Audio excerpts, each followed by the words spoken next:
The space that records the future of the lost is useless, compared to the dreams of the terrifying and the past of the great. The treasures in it can only be used in the space and cannot be brought to the real world, because the treasure exists in the real space, and the two exist in the same time and space, which will cause time confusion. After digesting the information in his mind, Wylin had a glimmer of enlightenment in his heart, whether he would also become a lost person in the future. When this idea came up, it was rejected by the future. Compared to the lost, he would rather be a great person. As for the terrifying, that is not what he can imagine. Wylin touched his chin and muttered to himself, "No matter what, there is a reason to go." After leaving the manor, Wylin left the city gate, measured the circumference of Xingyu Castle with his feet, and returned to the inner city of Xingyu Castle when it was dark. When he came to the study and opened the door, he saw Zumia still sitting there reading a book, but her sitting posture had changed, and there was no other change. Even the book he visited when he left was not touched. Hearing the sound of the door opening, Zumia raised her head, looked at her husband, and asked, "What is the circumference of Xingyu Castle?" "About 19 kilometers," Wylin answered subconsciously. Zumia was stunned, looked at her husband, and then asked, "Then do you want to measure the length of the border of Kixing territory again?" "This is a good idea. I always feel that Baird and others are not measuring accurately. It's just right for me, the Lord, to verify it," Wylin said and stepped out of the study. "Come back." Seeing this, Wylin retracted his foot, came to the desk, pulled Zumia's magic book over, and threw it on the desk. "You!" In Zumia's dull eyes, Wylin directly carried her up, teleported to the bedroom, and threw her on the bed, and then activated the magic device to isolate the inside and outside. On the morning of the third day, Wylin sat up from the bed, looked at Zumia sleeping beside him, and looked at the clothes that had been arranged. He had unknowingly stolen another day of laziness. The next moment, Zumia opened her eyes, sat up, and showed her perfect figure in front of her husband. "When are you going to measure the border of Kixing territory?" Wylin turned his head and looked at Zumia's half-smile and said calmly, "Did I say that?" "I definitely didn't say that." "Hee, your serious nonsense is quite interesting." Hearing Zumia's smile, Wylin pulled the quilt over and covered her in it, then quickly put on his clothes and ran away. After Zumia lifted the quilt, she looked at the empty room, curled her lips, put on her clothes, and left the room. "Today is the day to test Camellia. I have to let Hilda put down the noble flag on the flagpole first, so as not to have to prepare when hanging people later." On the other hand, after Wylin called Kyle to discuss, he asked him to inform the young Xia Orc that he would visit the Keda's tribe in the first half of next year in the Holy Xia Orc Kingdom. After a short break, he returned to the life of hard training. Time passed bit by bit, and his strength became stronger bit by bit, which comforted Wylin's tired heart.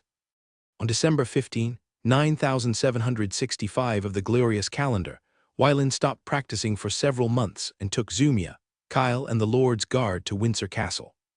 The one-year purge made the kingdom of Ilya depressed, and there was basically no cross-provincial business activities in various places. In the eastern region, even the exchanges between the noble territories were reduced a lot. A large number of noble families were exterminated, which made other noble families who escaped by chance feel a little sad. Arriving at the Eagle territory, the towns along the way were still so lively, as if the purge sweeping the country had not swept this place. After returning to Windsor Castle, Wylin went to visit his father first, and then went to visit his mother. In the next 3 days, Earl Hurricane, Earl Blood Moon, Earl Angiusy, and Earl Messiah arrived at Windsor Castle one after another. When the elders arrived, they had to pay a visit. In the Hall of the No. 5 sub-fortress, Wylin and Ioris sat opposite each other. "What is the situation with your sister?" Earl Hurricane Ioris looked at Wylin and asked without hesitation. Wylin heard this and said helplessly, "Grandfather, it's just what you heard." "Such fake news, do you think I'm a fool?" Ioris glared at Wylin fiercely and said angrily. Seeing this, Wylin's face flashed a trace of embarrassment, but he didn't dare to tell the truth. At this family meeting, his father might announce the news or he might not. In this matter, Wylin rarely did not go to stab Angus. In the stalemate, Ioris had to give in and asked, "Then tell me, why did the Duke of Moravia take your sister Ovelia away?" My sister went to practice with my grandfather, and my grandfather took my sister away. It seems that the meaning is the same, but there is a trap in it. Taking the initiative to walk means that some people walked while standing. Being taken away may mean walking while standing, and it is more likely that they were taken away while lying. Count Hurricane looked at Wyland's hesitant expression and understood something in his heart. It seems that this matter is indeed as Oster guessed. Ovelia is the fuse of this purge. Okay, you don't have to say it. Count Hurricane waved his hand and said. Seeing this, Wyland sighed helplessly, with a trace of guilt and helplessness in his eyes, and slowly said, Uncle, I know. For the earls who are familiar with the internal situation of the family, it is easy to get closer to the truth by confirming their guesses with each other. Suddenly, Count Hurricane stared at Wyland and said word by word, Wyland, I hope you will remain neutral at the meeting in 3 days. Hearing Count Hurricane's words, Wyland seemed to have guessed something. In the final analysis, it was his father who made a mistake this time. I know, Uncle, I will remain neutral. I won't embarrass your father this time, but there are some things that he did wrong and he must pay the price. You should know that. I know. Wyland nodded and replied without hesitation. 3 days later, in the meeting room on the 2nd floor of the main castle, Wyland came to the meeting room and sat down in the 3rd seat on the left, waiting for the family meeting to begin. I remember that I attended the last family meeting as a viscount. But this time, he attended the family meeting as an earl, which means that from today on, he will bear the responsibility of the family. Of course, with responsibility comes power. The extraordinary book collection room, extraordinary magic potion resources, intelligence agencies, etc., will be open to him. As time passed, Count Hurricane, Count Blood Moon, Count Angiusi, and Count Miss Hayes entered the meeting room one after another, sat down in their seats, and waited for the meeting to begin. Looking around, everyone had a serious look on their faces, no longer the leisurely look of the last family meeting. It is conceivable that a meeting to criticize his father is about to be held. Since he has chosen to be neutral, he can only watch and cannot intervene. After all, you have to pay a price for doing things. If no one pays the price for you, you need to bear the consequences yourself. After his father took the pressure on his sister, he had to face the questioning of the other 4 earls in the family. In the castle corridor, Angus looked calm and strode forward. Illusis followed his father with a book in his arms, looking a little worried. Suddenly, at a window, Angus stopped, looked at the knights in training, and slowly said, Illusis, are you ready? Father, I know, Illusis sighed and answered. As the heir of Earl Eagle, Illusis knew his father very well, and he also knew the other earls in the family. As for his younger brother, he would most likely choose to be neutral and not help either side.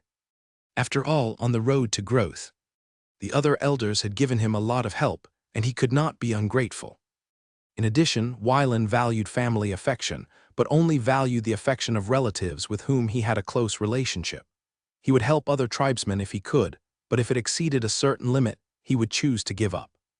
Of course, he would pay extra attention to the tribesmen who aroused his interest, but whether to help or not was another matter. At this meeting, I will choose to abdicate, and you will take over the title of Marquis of Eagle. The people left by your grandfather and my people will do their best to assist you. I will tell them everything about what your sister did, and I will take all the responsibility. As for Orsaya, you can use her if you want to and let her go if you don't need her, but don't tilt family resources to her. This is my advice to you. As for Wyland, at this point Angus paused, his brows slightly frowned as if thinking about something. Then he slowly narrated. You can do it yourself. Your father believes in your judgment. Illusis looked serious, saluted Angus, and said solemnly, Father, I know. Let's go, don't let them wait anxiously. As soon as the voice fell, Angus continued to move forward and headed for the meeting room. Illusis stood by the window, looking at his father's back, feeling lonely and relieved.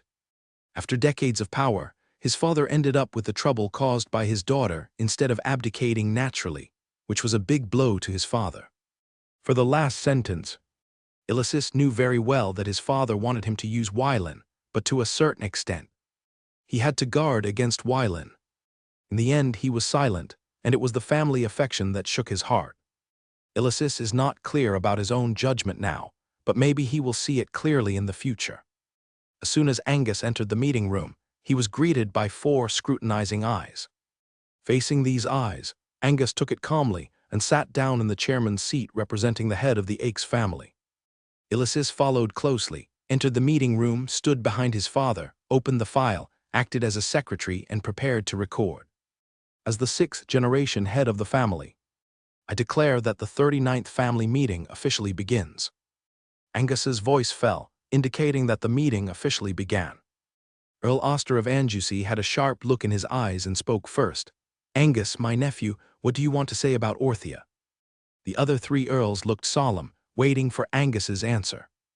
Wylan stared at the long table, apparently looking at the lines on the table, but actually focusing on his father, wondering what decision he would make. Whether to choose to conceal or to confess. Under the gaze of the 4 earls, Angus slowly stood up, bowed and slowly said, "Uncle Oster, Uncle Ioris, Aunt Miley, and Cousin Ipjil, I believe you have guessed that Orsia is indeed the fuse of this purge. I made the decision on my own and asked my father-in-law to take my daughter Orsia away. Everything was my selfishness. In this matter, I put family affection above the interests of the family. It was my dereliction of duty as the patriarch. The family invested a lot of resources in Orsia, but in return, this is the result. If it weren't for Wylan's discovery, our ex-family would also be on the death list of nobles this time. All of this is my fault." So, the 4 earls looked at Angus, and they had guessed something in their hearts. Wylan no longer focused on the patterns on the long table of ancient wood for thousands of years. He looked up at his father and waited for the result of his treatment of him. "Today, I will step down and pass the title of Marquis of Eagle and the position of patriarch of the family to my eldest son Ilyssus. I will use my personal resources to repay the family's losses." Wiley. Sis wrote down his father's words on the document word for word and then said, "Do you have any objections?" Count Anjoucy Oster heard this and said in a deep voice, "I have no objection." Count Hurricane looked calm and answered, "I have no objection." Count Blood Moon had a trace of regret in his eyes and then made his own decision, "I have no objection." "I have no objection," Count Mishais answered. A few minutes later, everyone looked at Wylan in unison. At this moment, under the gaze of everyone, Wylan realized that he was not a spectator, but a participant. "I have no objection either," Ilyssus announced in public. The 6th-generation patriarch of the X family, the last Earl of Eagle, and the first Marquis of Eagle, Angus X, officially abdicated on January 1, 9766 of the glorious calendar. His eldest son, Ilyssus X, succeeded him as the 7th-generation patriarch of the X family and inherited the title as the 2nd Marquis of Eagle. All 5 earls of the family witnessed this, and it was approved by everyone. After the votes were read out, Angus sat back down firmly and continued to preside over the family meeting. The second topic is about the affairs that Count Kai Xing is responsible for. As soon as he finished speaking, everyone's eyes turned to Wylan with a hint of curiosity in their eyes. Under the gaze of everyone, Wylan was a little confused. He scratched his head and asked with a confused look on his face, "Why are you all looking at me?" At this time, the corners of Blood Moon Earl Miyali's lips slightly raised, and she explained with a doting smile. "For the new Earl of the family, you can take the initiative to propose the affairs you want to be responsible for, and then we will vote whether to pass it. That's it." When Wylan heard this, his eyes suddenly lit up. He rubbed his hands excitedly and said impatiently, "Father, Aunt Miyali, Grandpa Iorises, Grandpa Ost, and Don Ipjil uncle, I want to be responsible for guarding the family secret treasury." Angus glanced at Varen, shook his head without hesitation, and said, "Objection. Be opposed to." Miyali knew very well about Wylan's character, so her attitude was basically the same as Angus's. Hurricane Earl Iorises said in a gentle tone, "Varen, although I personally think you are capable, from the perspective of the family, I have objections." Count Andosi and Count Mishais looked at each other, and their eye contact seemed to convey some kind of tacit understanding, and then they abstained, saving some face for Varen. Several of them have heard the name of Shuo Shu more or less. If Wylan is really allowed to guard the family secret treasury, I am afraid that within a few years, the most valuable thing in that treasury will be that door. Seeing that everyone's attitude was surprisingly consistent, Wylan raised the corners of his mouth slightly, revealing an imperceptible smile. Then he slowly lay down on the table and waved his hand gently to signal the meeting to continue. His movements seemed a bit lazy, as if he didn't care about everyone's decision. He knew that the family would not leave the matter of guarding the family secret treasury to him, so saying this was just to liven up the atmosphere and ease the relationship between his father and the other 4 elders. It seemed that the result was very good. Although he was embarrassed, he didn't care. What happened in this conference room would not be spread out anyway. Elises, please tell me about the family's financial resources first. Seeing this, Ilyssus, who was recording, put down the pen in his hand, closed the document, put it behind him, and slowly said, "After 800 years, the income of the Akers family has gradually become more complicated from a single one, divided into 5 parts. The first part is territorial taxes and commercial income, except for the 50% of the tax paid by the Eagle, and all commercial income, which goes to the family finance. The rest of the territorial taxes and commercial income are controlled by the leaders of each branch. The second part is the extraordinary resource income, which is divided into 2 parts. One part is placed in the Eagle territory, with the White Rock Plantation as the core, as the most important symbol of the Akers family's magical medicine resources, plus other renewable extraordinary resources. The annual total output of resource plantations and breeding grounds is between 250 million and 300 million gold coins.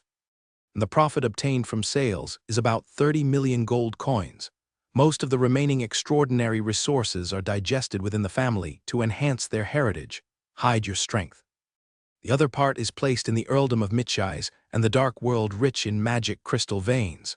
As the family's heritage, the annual output is between 500 million and 600 million gold coins. Uncle Ipjil is fully responsible for it. There is a clear division of use for this part of the potion resources. 1/3 of the extraordinary resources are sealed and secretly transferred to the secret vault guarded by Grandpa Oster.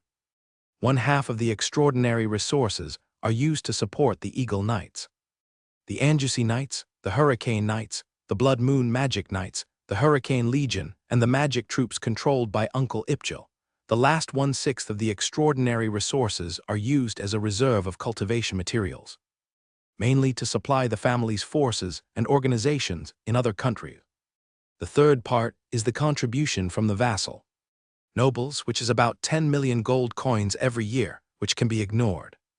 The fourth part of the income source can be classified as other, including foreign commercial trade, plantations, pastures and orchards outside the Kingdom of Ilia, which is roughly between 50 million gold coins and 70 million gold coins. The last part is the income from the teleportation array, which is about 80 million to 120 million gold coins every year. Hearing his eldest brother's story, Wylan's eyes were filled with shock. His understanding of the family was indeed very one-sided. However, if you think about it carefully, it is very normal. Kai Xing leads a standing army of 36,000 people, and his annual military expenditure exceeds more than 4 million gold coins, not counting the extraordinary resources invested. But with a strong army, only the territory can be firmly held in hand and extraordinary resources can be stably produced. Varen, hearing Angus's words, Wylan came back to his senses, looked up and asked, "Father, please speak. Knights, magic troops, or warrior legions, what is your choice?"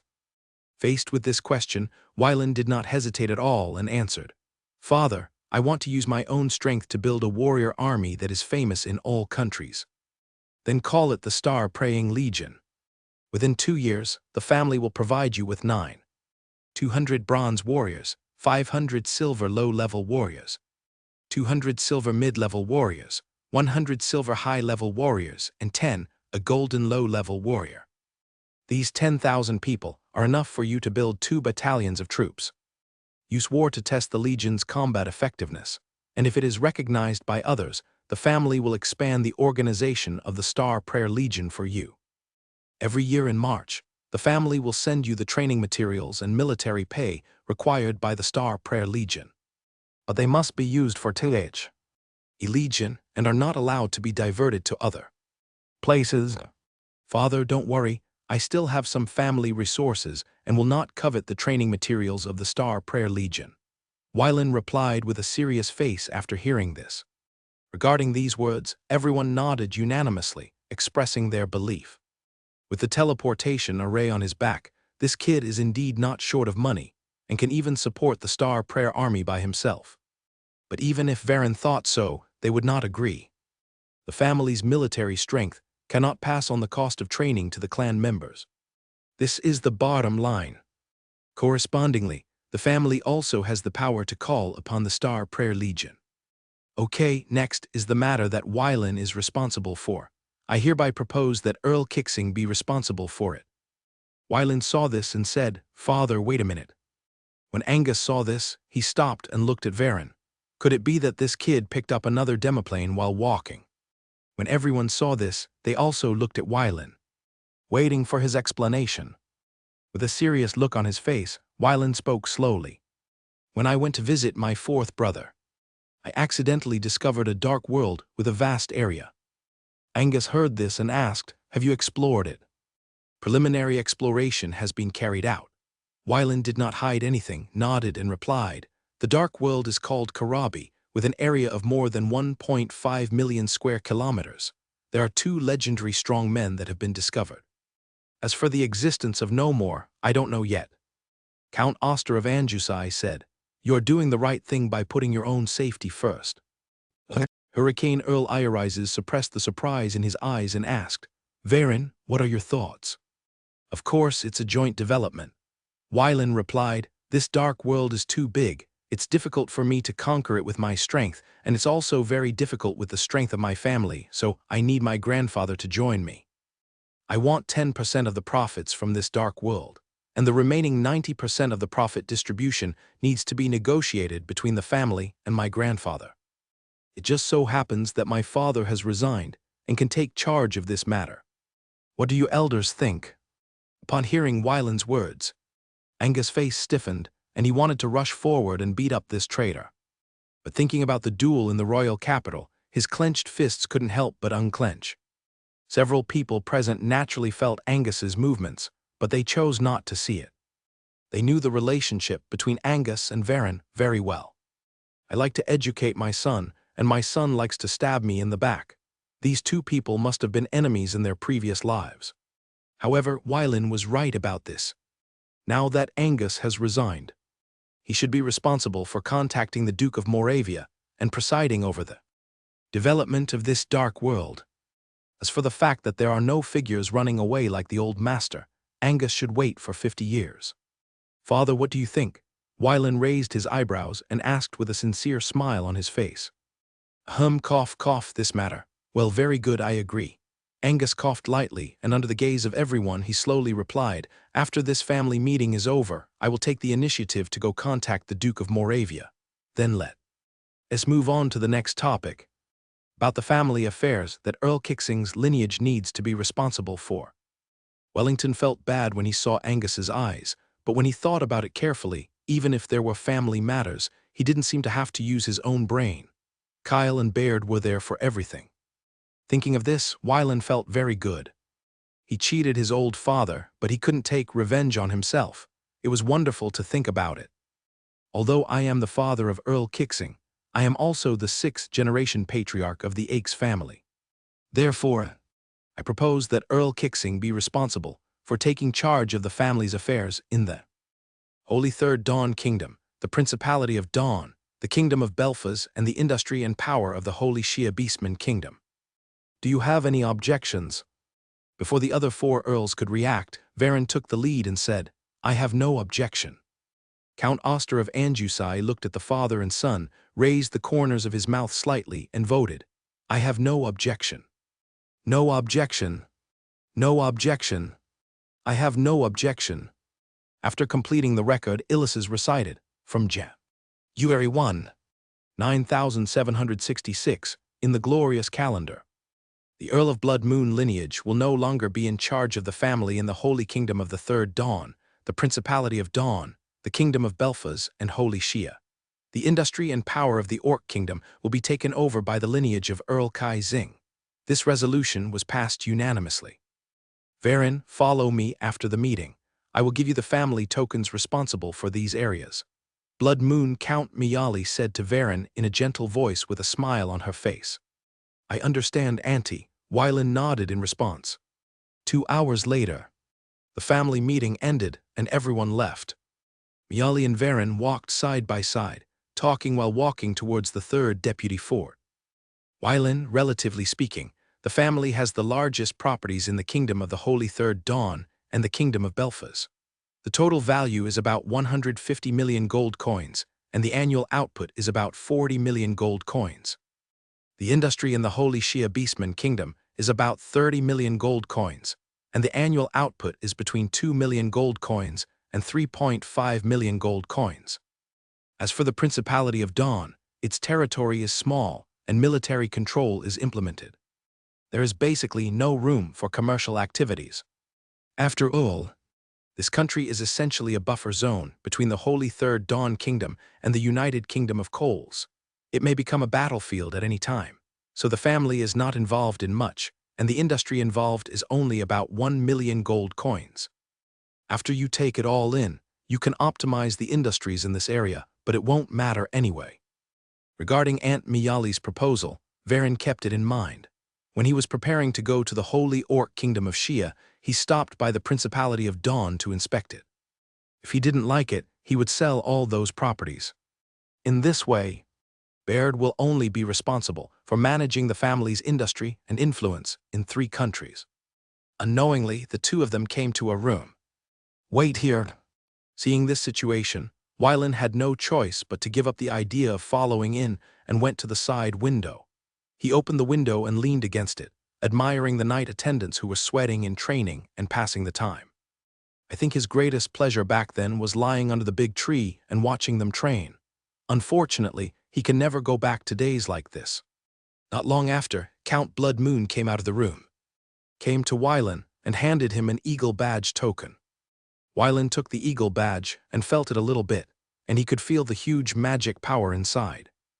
After taking a closer look at the appearance, he couldn't help but curl his lips and said, "It's so ugly." Count Blood Moon Mialai looked at Wylan deeply and reminded him, "Don't let your grandfather hear this, otherwise you will be in trouble." "I know." Wylan shrugged and put the eagle badge into the space ring casually. His action seemed a little careless. "No need to think too much. Such an ugly eagle badge must be from the hand of grandfather. Okay, no matter how much I say, it's better for you to go and see it yourself. The business in that area will be handed over to you in the future." "Yes." Wylan nodded and then said goodbye to Aunt Mialai. As soon as he walked out of the No. 3 sub-fort, he ran into his eldest brother. "Brother, my father asked you to come." Illusis nodded slightly and said, "Let's go." Seeing this, Wylan had no choice but to follow. Window. Tabula equals window. Tabula tabula. Push mode. Thumbs feed 01. Container. Tabula below article thumbnail 300x 250 placement. Below article thumbnail 300x 250 target type mix. Arriving at the study, Illusis stood at the door and motioned for Varen to enter. Seeing the door being opened, Wylan walked in without fear. After seeing his brother enter, Illusis closed the study door, leaned against the wall and waited peacefully. In the study, Varen came behind Angus and said, "Father." Angus, who was admiring the scenery outside the window, heard this, turned around, looked at Wylan with a helpless look on his face and said, "I finally resigned early and you still messed with me like this." "Father, it's only 50 years. It passed in the blink of an eye." Wylan blinked and said. Angus clenched his fists, stared at Varen and said, "Do you think this is what I said?" "As a lazy person, I think that's what you mean." Wylan came to the sofa and sat down, spreading his hands, pretending to be ignorant. Suddenly, Angus smiled and said, "In that case, don't blame me for taking your mother to live in Kixing Ling. Father, the door of Star Moon Castle will always be open to you and your mother. You can stay here as long as you want." Varen responded with a sincere look. Seeing this scene, Angus couldn't help but murmured in his heart. Is this kid still diligent in government affairs in the Kingsing leader, or is he trying to deceive me? Forget it, I'd better not go, so as not to disturb you too. After thinking for a long time, Angus finally chose to give up and go to the Praying Star territory. Forehead. This. Okay, father. Wyland's face looked a little stunned, but then he regained his composure and spoke. If it were in the past, he didn't want his father and mother to go to the Kingsing leader, which would hinder his fishing. Now, he wished that his father and mother would stay at Star Moon Castle every day. In this way, wouldn't it be possible to have a few more days off each month? However, since my father refused, I had to forget it. Angus looked at the regret in Wyland's eyes and didn't know whether it was true or false. Father, what else do you want from me? Wyland looked up at Angus and asked. There is indeed one thing. Angus came and sat down opposite Varen, took out a document from the space preparation, and handed it to Varen. Taking the document from his father, Wyland's eyes flashed with curiosity. When he saw the information above, his eyes revealed a look of shock. The Acura organization was founded by Ogden Akers. The current leader of the organization is Vikas Akers. There are 3 Acura members under him, all of whom are soul-level professionals. The main area of activity is the Holy Shia Orc Kingdom, the Desert Kingdom of the South, and the Desert of Death. Since your lineage controls the industry and power in the southeastern region of the Synapse subcontinent, I will hand over this organization to you. Varen quickly browsed the information above, and then looked at the logo composed of 3 notes surrounding each other at the bottom of the document. Then he raised his head and asked curiously, Father, who is Ogden Akers? The light in Angus' eyes flickered, and he slowly said, the illegitimate son of the 3rd Earl of Eagle. Illegitimate child. Wyland looked at the name again and said in shock, there is such a thing. There are a lot of things you don't know. Angus sighed and then said, when you meet Vika's axe you must show respect. He is the same generation as your grandfather. Don't be too big or too young. Did you hear that? I understand, Wyland replied with a serious face. By the way, I received news that monster clans have begun to gather on a large scale in the central and western parts of the Grey Mansion's wasteland. It is expected that within 6 months they will coerce the lower monster clans and attack the border. I understand, father, Wyland replied with a calm expression and nodded. He had known for a long time that the Grey Mango Wasteland monster clan was unwilling to be left alone and was preparing to invade the western border of the Kingdom of Ilia. He had already asked Baird to prepare military supplies at the border for his use. Okay, do you have anything else? Seeing his father preparing to drive people away, Wyland asked curiously. Father, how many secrets are hidden in the family? There are many, and I don't know some things. Angus looked at Varen and said truthfully, there are some things about Hurricane Earl Iorise's cousin, which we don't know at all, but as long as they both belong to there is no need to understand the Akers family so thoroughly. Your lineage has been separated. From now on, you can hide some things from your elder brother. Don't tell everything. After all, you are already a branch lineage, and you need to master some secrets of your own. When Wyland heard this, he nodded and said nothing. He knew that these words were spoken to him by his father, not by the patriarch. There is no doubt that my father has definitely told his eldest brother that, when he takes the position of the patriarch of the Akers family, family interests must be separated from personal emotions. In other words, we have to guard against certain people, such as him, Count Kingsing. Father, I'm leaving. You can come to me when you have time. The door of Star Moon Castle will always be open to you and Mother. Varen stood up, saluted Angus, and said solemnly. Angus stood up, came to Wyland, patted his shoulder, and said in a deep voice, to your eldest brother, well, it depends on you personally, so I won't say anything else. In everything, you put your own safety first, don't putting yourself in danger.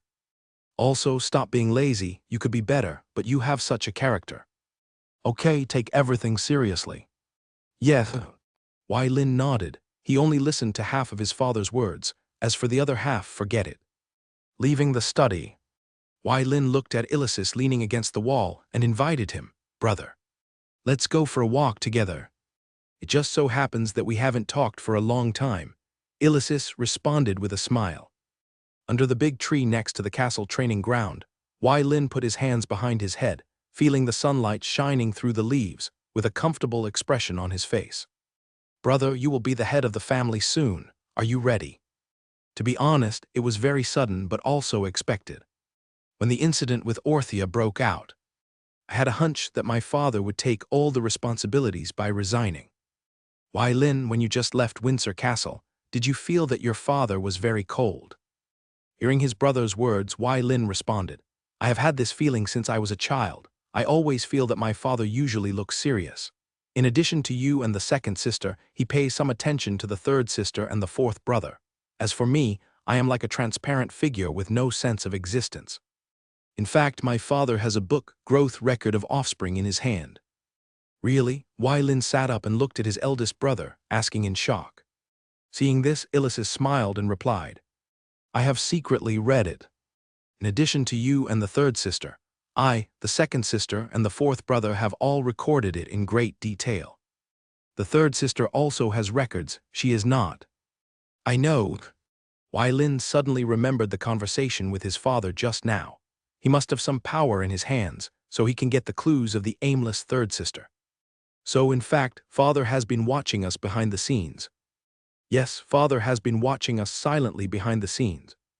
Except for the fact that he has interfered with the growth of me and Orthia, Clara, Lysis, and you are all free." Wai Lin lay back down and said with emotion, "I didn't expect that my father had this side." Illusis heard this and slowly said, "There are many things you don't know about my father, just as my father doesn't know you. By the way, big brother, how is the boy I asked you to pay attention to?"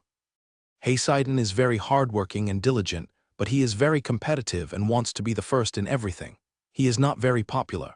Illusis answered, "According to my investigation, this seems to be related to his mother Harriet." "This boy, what are you going to do?" Wai Lin heard this and answered, "I'm going to meet him first, depending on the situation. If he is a talent, I will take him away. If his character is not up to standard, I will give him some resources and see how far he can go. That's all I can do. If I like him, I will give him many opportunities.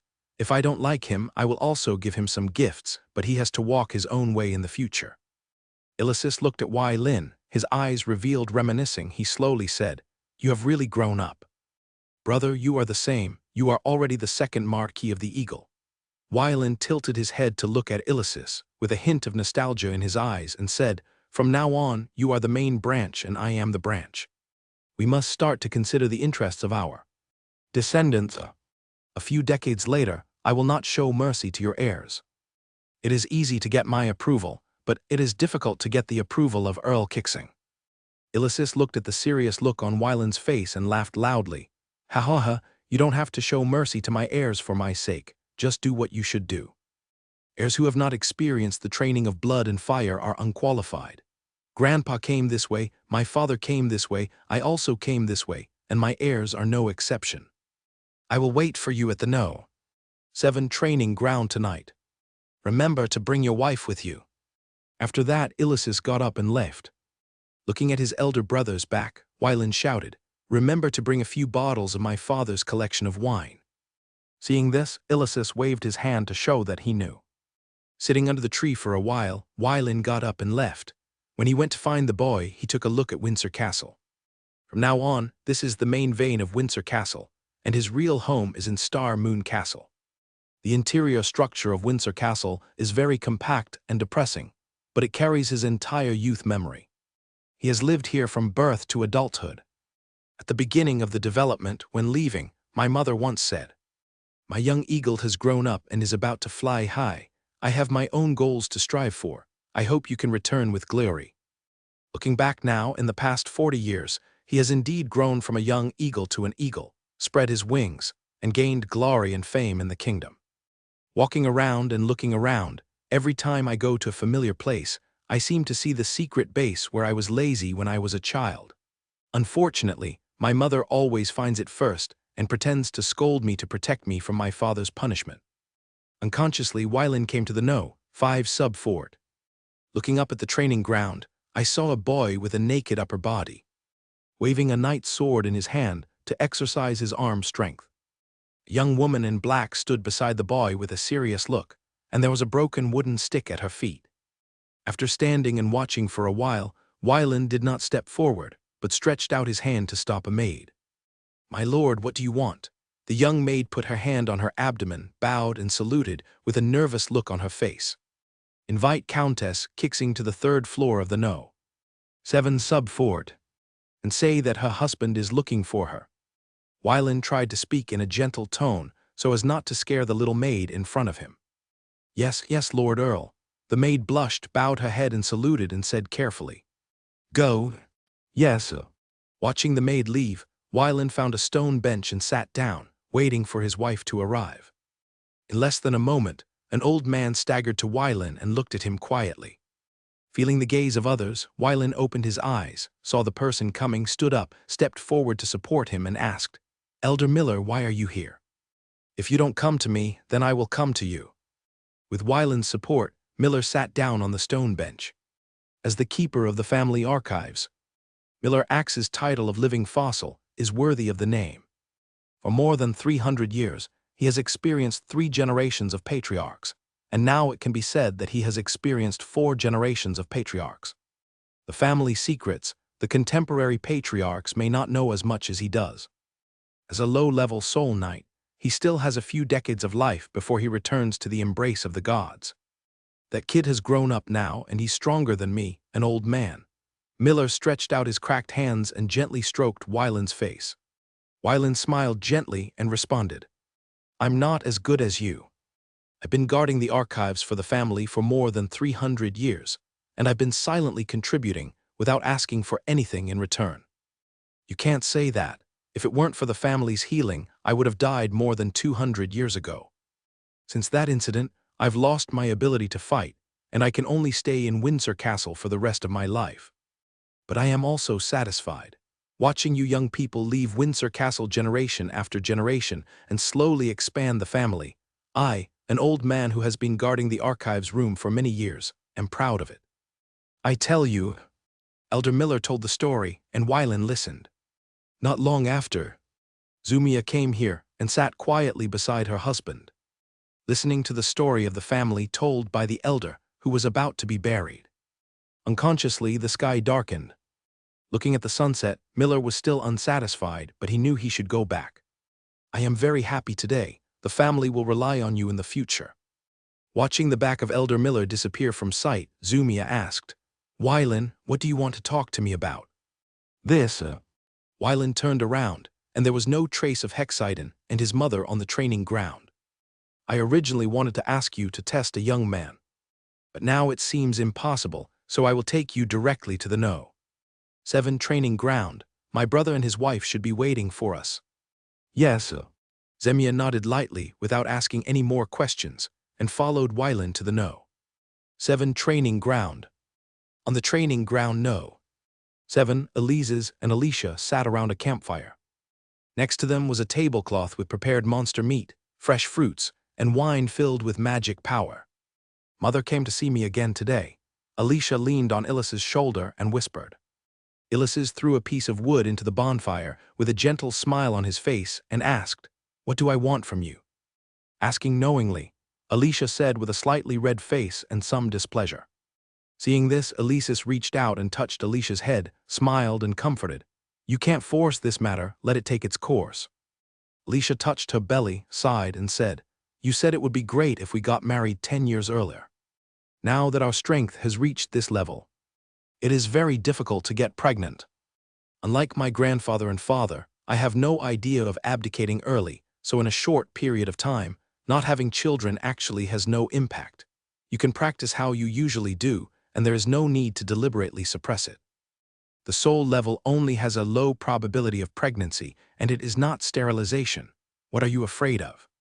Hearing her husband's comfort, Alicia nodded silently.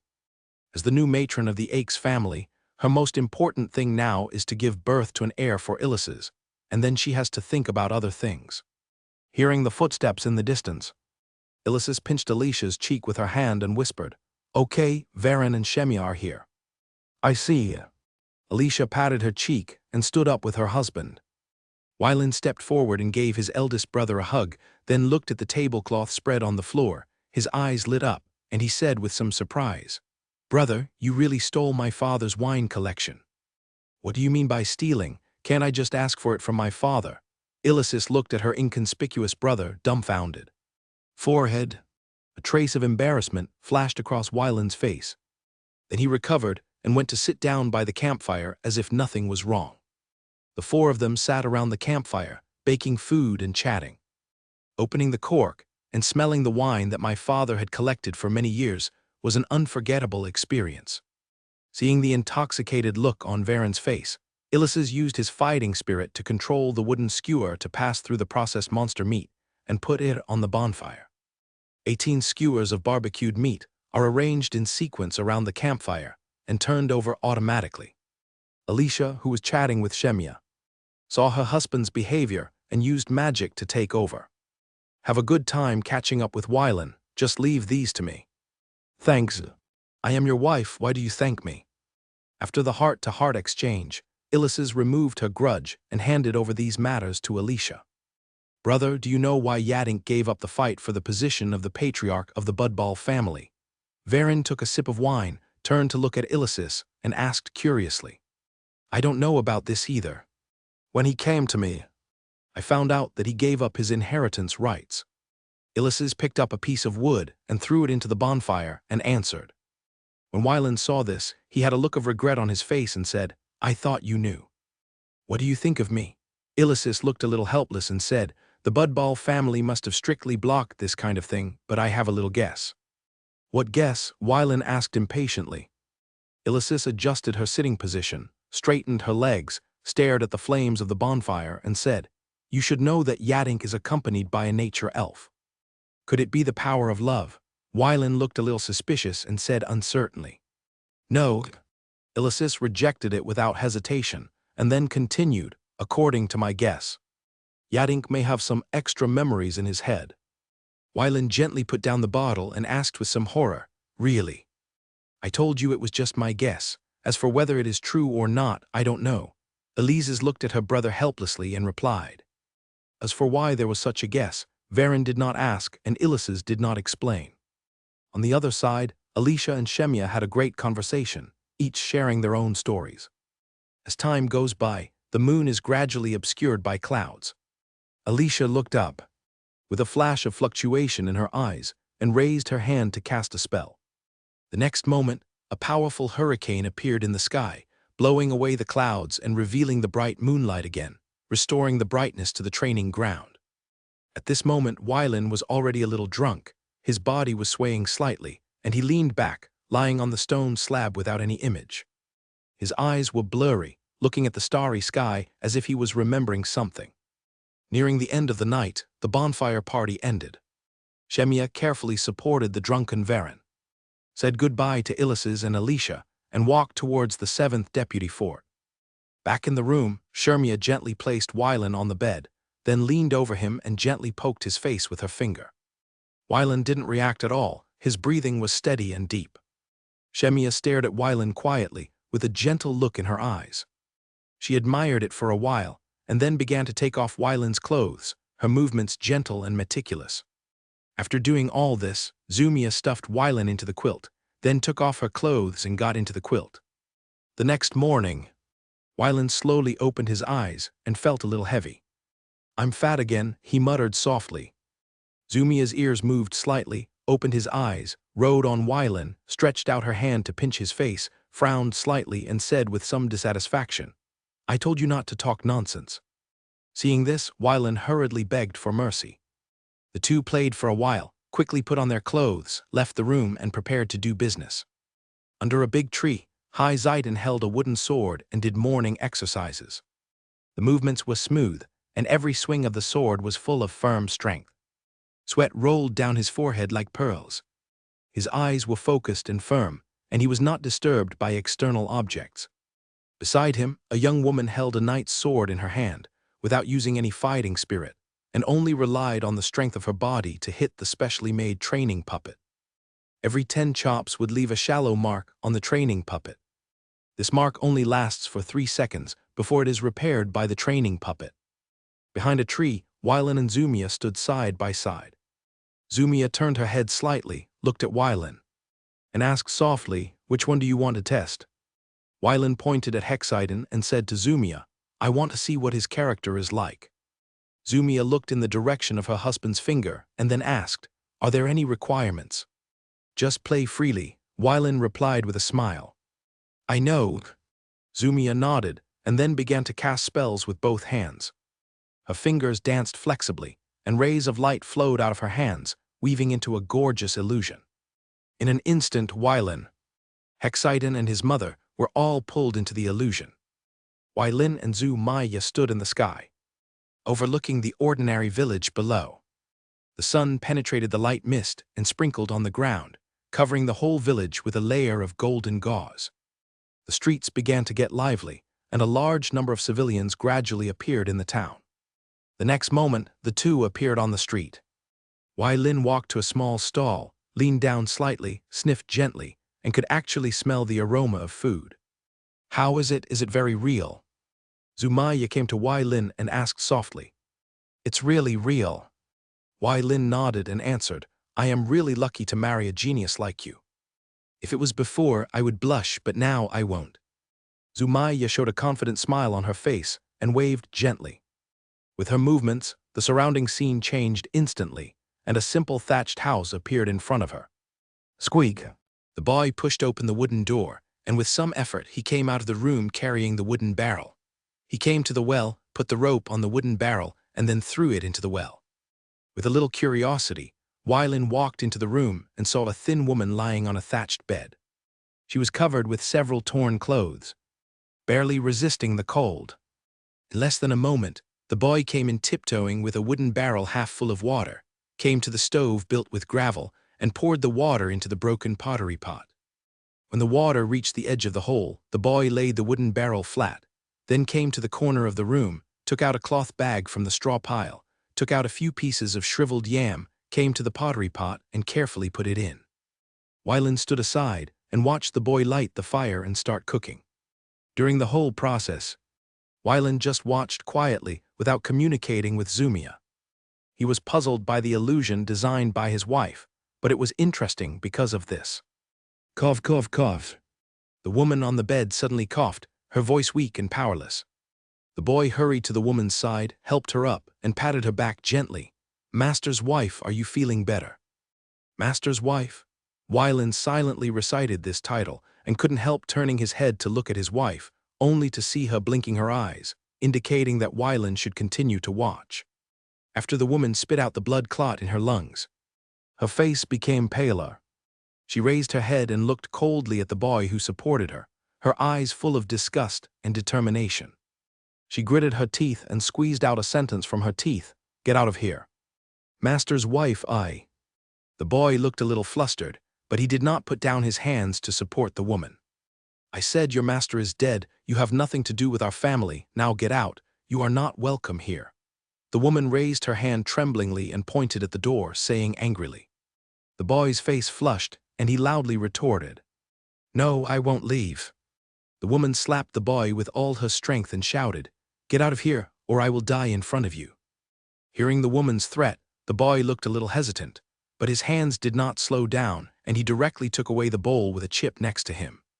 During the stalemate, the sound of boiling water distracted the boy's attention. The boy let go of the woman, ran to the side, extinguished the firewood that had not yet burned out, and prepared to use it next time, then took off his clothes, picked up the boiling yam porridge and poured it into the bowl. Looking at the angry woman, the boy hesitated with the bowl full of yam porridge, and prepared to wait until the food cooled down a little before approaching, so as not to let the master's wife overturn the bowl. Wylin crossed his arms and asked, "Is this your deliberate confusion, or is it his true nature?" "That woman, I have modified my perception of her," Zumia said here and pointed at the boy and said, "As for him, I just modified his identity perception, and all these actions are just his true feelings. At first glance, this kid is very careful, let's speed up the time." "Yes, sir." Zumia nodded, and then began to speed up the time of the illusion. From the perspective of an observer, only 3 minutes have passed. But for the boy, 3 months have passed. In 3 months, the boy never gave up on the woman's beatings and scoldings. When no one noticed, the woman would show a guilty look in her eyes every time she saw the boy's busy figure. One night, the woman took advantage of the boy's deep sleep to know her life. The next morning, after the boy woke up, he looked at the woman who had hanged herself and cried on her body. In the next few days, the boy was confused and finally came to an end. Watching the illusion crumble, Wylan smiled and teased. It seems that your ability to weave illusions needs to be improved.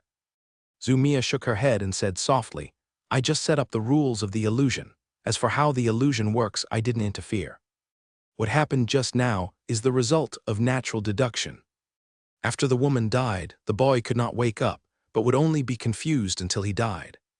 In other words, the person you chose is a little stubborn or a little stupid, but he is a person who knows how to repay a favor. Forget it anyway, the goal has been achieved, and the result is no longer important. Wylan waved his hand and said nonchalantly. After returning to the real world, the boy woke up with tears in his eyes.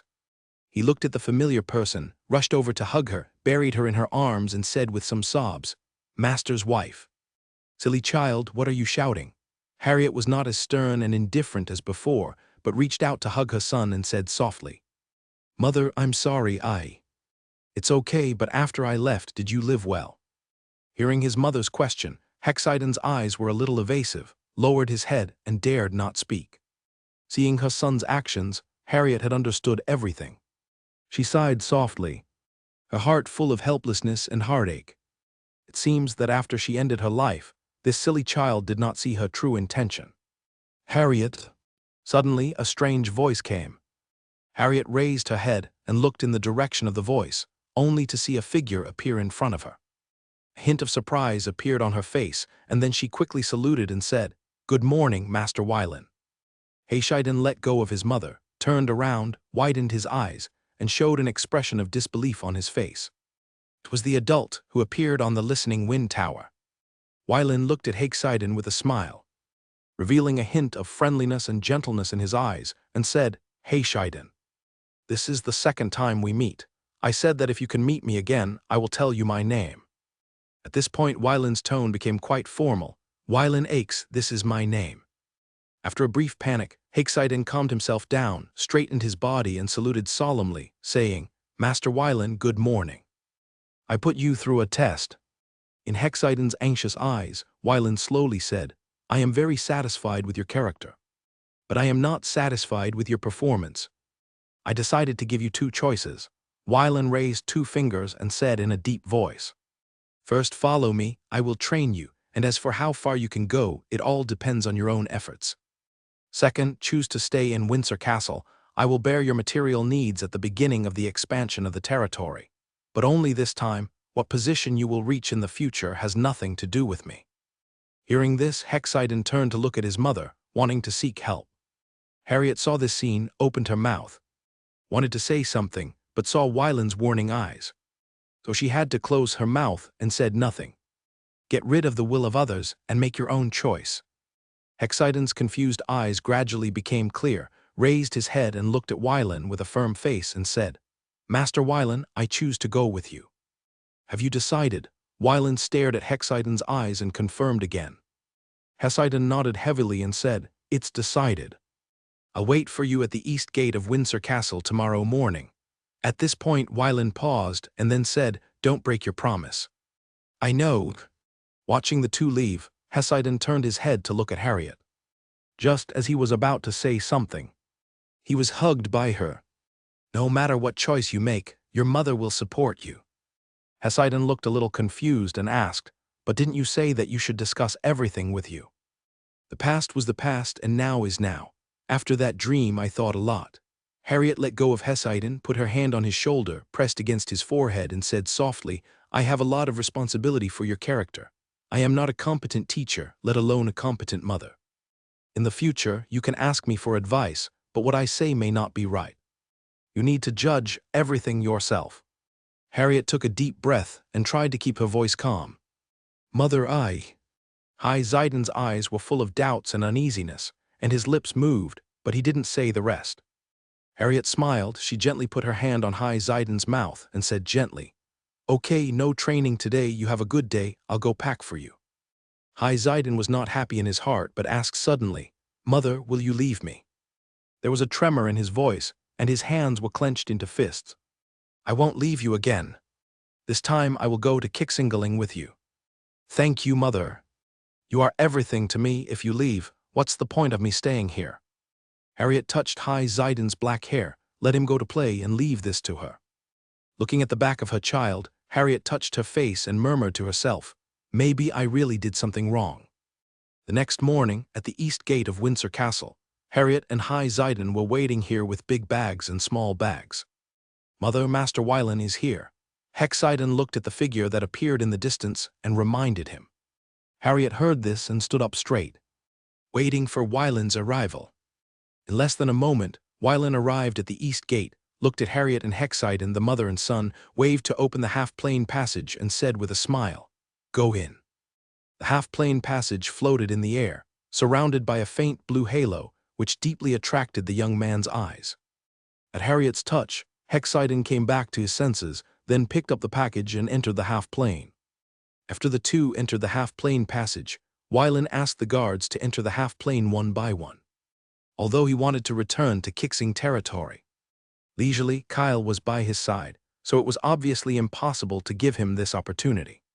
2 days later, after Wylan returned to Xingyu Castle, he asked people to settle Harriet and Hexiden first, and then sent people to invite Devonshire. Near the evening, Devonshire arrived at the Star Moon Castle and came to the study under the guidance of the head maid Hilda. "My lord." Devonshire entered the study, bowed and saluted, and said respectfully. Wylan stood up and said, "Let's go to the side to talk." Devonshire nodded slightly and sat down in the rest area beside. "I invited you here this time because I want to ask you for a favor." Wylan personally poured a cup of tea for Devonshire without any politeness and went straight to the point. Devonshire took the teacup with both hands and asked, "My lord, please go. I have a junior who I hope to give to you for a few years to help him lay a good foundation." Wylan put down the teapot, picked up the teacup, took a sip, and then said. Devonshire hesitated for a while and asked, "My lord, I need to see your junior." "Okay." Wylan nodded and waved Hilda to bring Hexiden. In a moment, Hexiden followed Hilda to the study. Seeing this, Devonshire and Varen stopped chatting, stood up, came to Hexiden, and circled around him. Looking at this serious-looking uncle, Hexiden had no fear in his eyes because the young Varen was looking at him, and he couldn't retreat. Suddenly, Devonshire put his hand on Hexiden's left shoulder. The next moment, a huge pressure came, causing Hexiden to almost fall. After stabilizing his body, he gritted his teeth and held on tightly. Then Devonshire exerted pressure while observing Hexiden's face. Wylan watched this scene and just drank tea silently, without stopping Devonshire's actions. 5 minutes later, when Hexiden fainted, Devonshire reached out to support him and sent Dukai into his body to heal his pain. "How is it, Lord? This person of yours is a talent to be cultivated." Devonshire helped Hexiden to sit on the sofa beside him and then changed the subject and said, "He has many hidden injuries in his body. He needs to be adjusted for a period of time before I can start teaching him. Just ask for anything you need." Wylan responded, "I only have 2 requirements.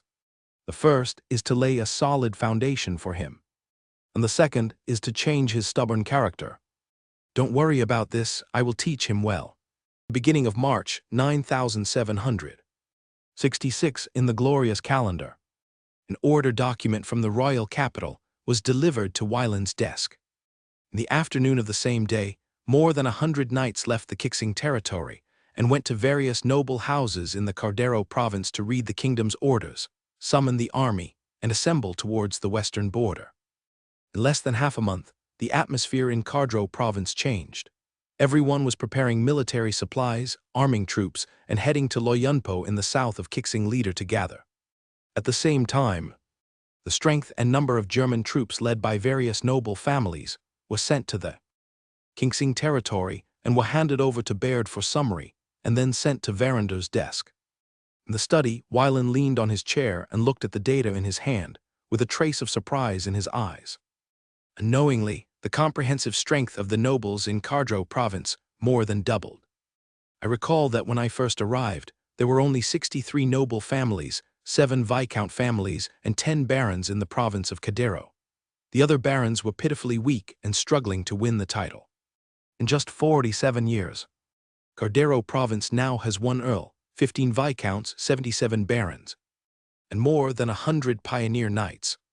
In addition to the pioneer knights, according to regulations, the viscount needs to send 500 troops and the baron needs to send 200 troops. Judging from the list, it was his cousin QL who sent the largest number of troops, with more than 300 troops. The nobleman who sent the smallest number of troops was a baron named Yibel Heiners. There were more than 300 troops. Although half of them were ordinary people, they at least showed their attitude.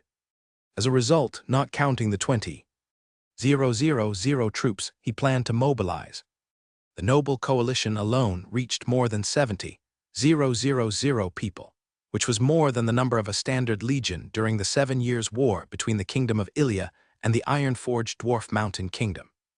Varin closed the document and handed it to Kyle, motioning for him to take a look. Seeing this, Kyle reached out to take the file and read it quickly. A few minutes later, Kyle closed the document and said, "My lord, your prestige in the province of Cardro is unmatched. Those who are prestige or not, don't they all want to get rich with me?" Wylindi curled his lips and said with some indifference, "Lord, doesn't this just show your prestige in their hearts?" Kyle put the document on the desk and replied with a smile. "For most people, they are more willing to follow a powerful and moral person. A noble man, and you are exactly that." Okay, don't praise me." Wyland sat upright and shook his head and said, "Which troops do you think are more suitable for this dispatch?" "Praying Star Camp, Bingjian Camp, and Lancia Camp, you can bring these 3 battalions with you." Kyle heard this and replied, "For the remaining troops, I suggest bringing the 4th and 5th battalions. This war requires elites. In addition, I suggest that a battalion of troops be drawn from the Zephyrus Legion, plus the Ice Bear Knights, the Star and Moon Knights, and the Griffin Knight Brigade you just formed, plus the troops commanded by the Reverend Lavia, chaplain troops." When Wyland heard this, he nodded in agreement and said, "Then follow your ideas." Although he wanted to bring the newly formed 10th Battalion, 11th Battalion, and 12th Battalion with him, these 3 battalions were formed less than 2 years ago, and it was such a large-scale war from the beginning. After one battle, he was disabled. If it were the beginning of development, let alone 2 years of formation of troops, even young and middle-aged men would have to take up weapons to face the enemy. Today is different from the past. Nowadays, the Kixing leader can be regarded as a big family and a big business, so there is no need to use this method to train troops. For the actual combat training of the 3 battalions, after the war, they can be sent to the Grey Mango Wasteland to clear out the remaining goblin monster clans and kobold clans. Dong dong dong. When Wyland was about to discuss the reorganization plan with Kyle, he heard a knock on the door. "Come in." Outside the study, Hilda heard her master's voice, pushed the door open, bowed and saluted, and reported, "Master Lord Kyle, there is a knight from the 16th Knights who wants to see you." "The 16th Knights? I remember that Uncle Medmanchi and his knights were rotated to garrison in the province of Lensa, right?" "Lord, the kingdom may have some plans." Kyle thought for a moment and replied. Wyland nodded after hearing this. It was indeed possible. Under the Great Purge, the Kingdom of Ilia suffered heavy losses and urgently needed a victory to stabilize the domestic situation, and at the same time deter the Iron-Forged Dwarf Mountain Kingdom and the Ayers Natural Elf Kingdom. "Ask the knight to wait in the hall. I will be there soon." "Yes, master." Hilda bowed her head and left the study. 10 minutes later, Varin and Kyle finalized a plan to organize their troops against the coalition of nobles in Cardro province. For these more than 73,000 noble coalition forces, they were organized into 3 armies. The troops with strong combat effectiveness were organized into the First Army, and the weaker troops were organized into the Second Army. The remaining small noble troops, and those who volunteered to lead the army, were the pioneer knights who were incorporated into the Third Army and served as a logistics force. In the main hall, high-level silver knight stood in the hall, waiting quietly. The sound of footsteps sounded, and the high-ranking silver knight looked up, then beat his chest and saluted and said respectfully, "Camus Rorik, the secretary of the 16th Silver Knights, has met Lord Kixing." Wyland sat on the main seat and waved his hand. Secretary Kami's no courtesy. Kyle came to stand behind Varin, staring ahead. Kami straightened up, took out a letter from his arms, and presented it with both hands. "My lord, this is a letter from my headman to you, please read it." Kyle moved his mind and took the letter to his master. Weilin took the letter, checked that the micro-magic circle at the seal was intact, tore open the envelope, pulled out the paper inside, and began to read. The content of the letter was almost the same as what Kyle said. In response to the invasion of the monster clan in the Grey Wasteland, the kingdom was ready to strike hard and shock the two countries with a great victory. Somewhere in the province of Lunsa, the kingdom secretly assembled 300,000 troops, including 4 infantry corps, 2 silver knights, and a magic corps.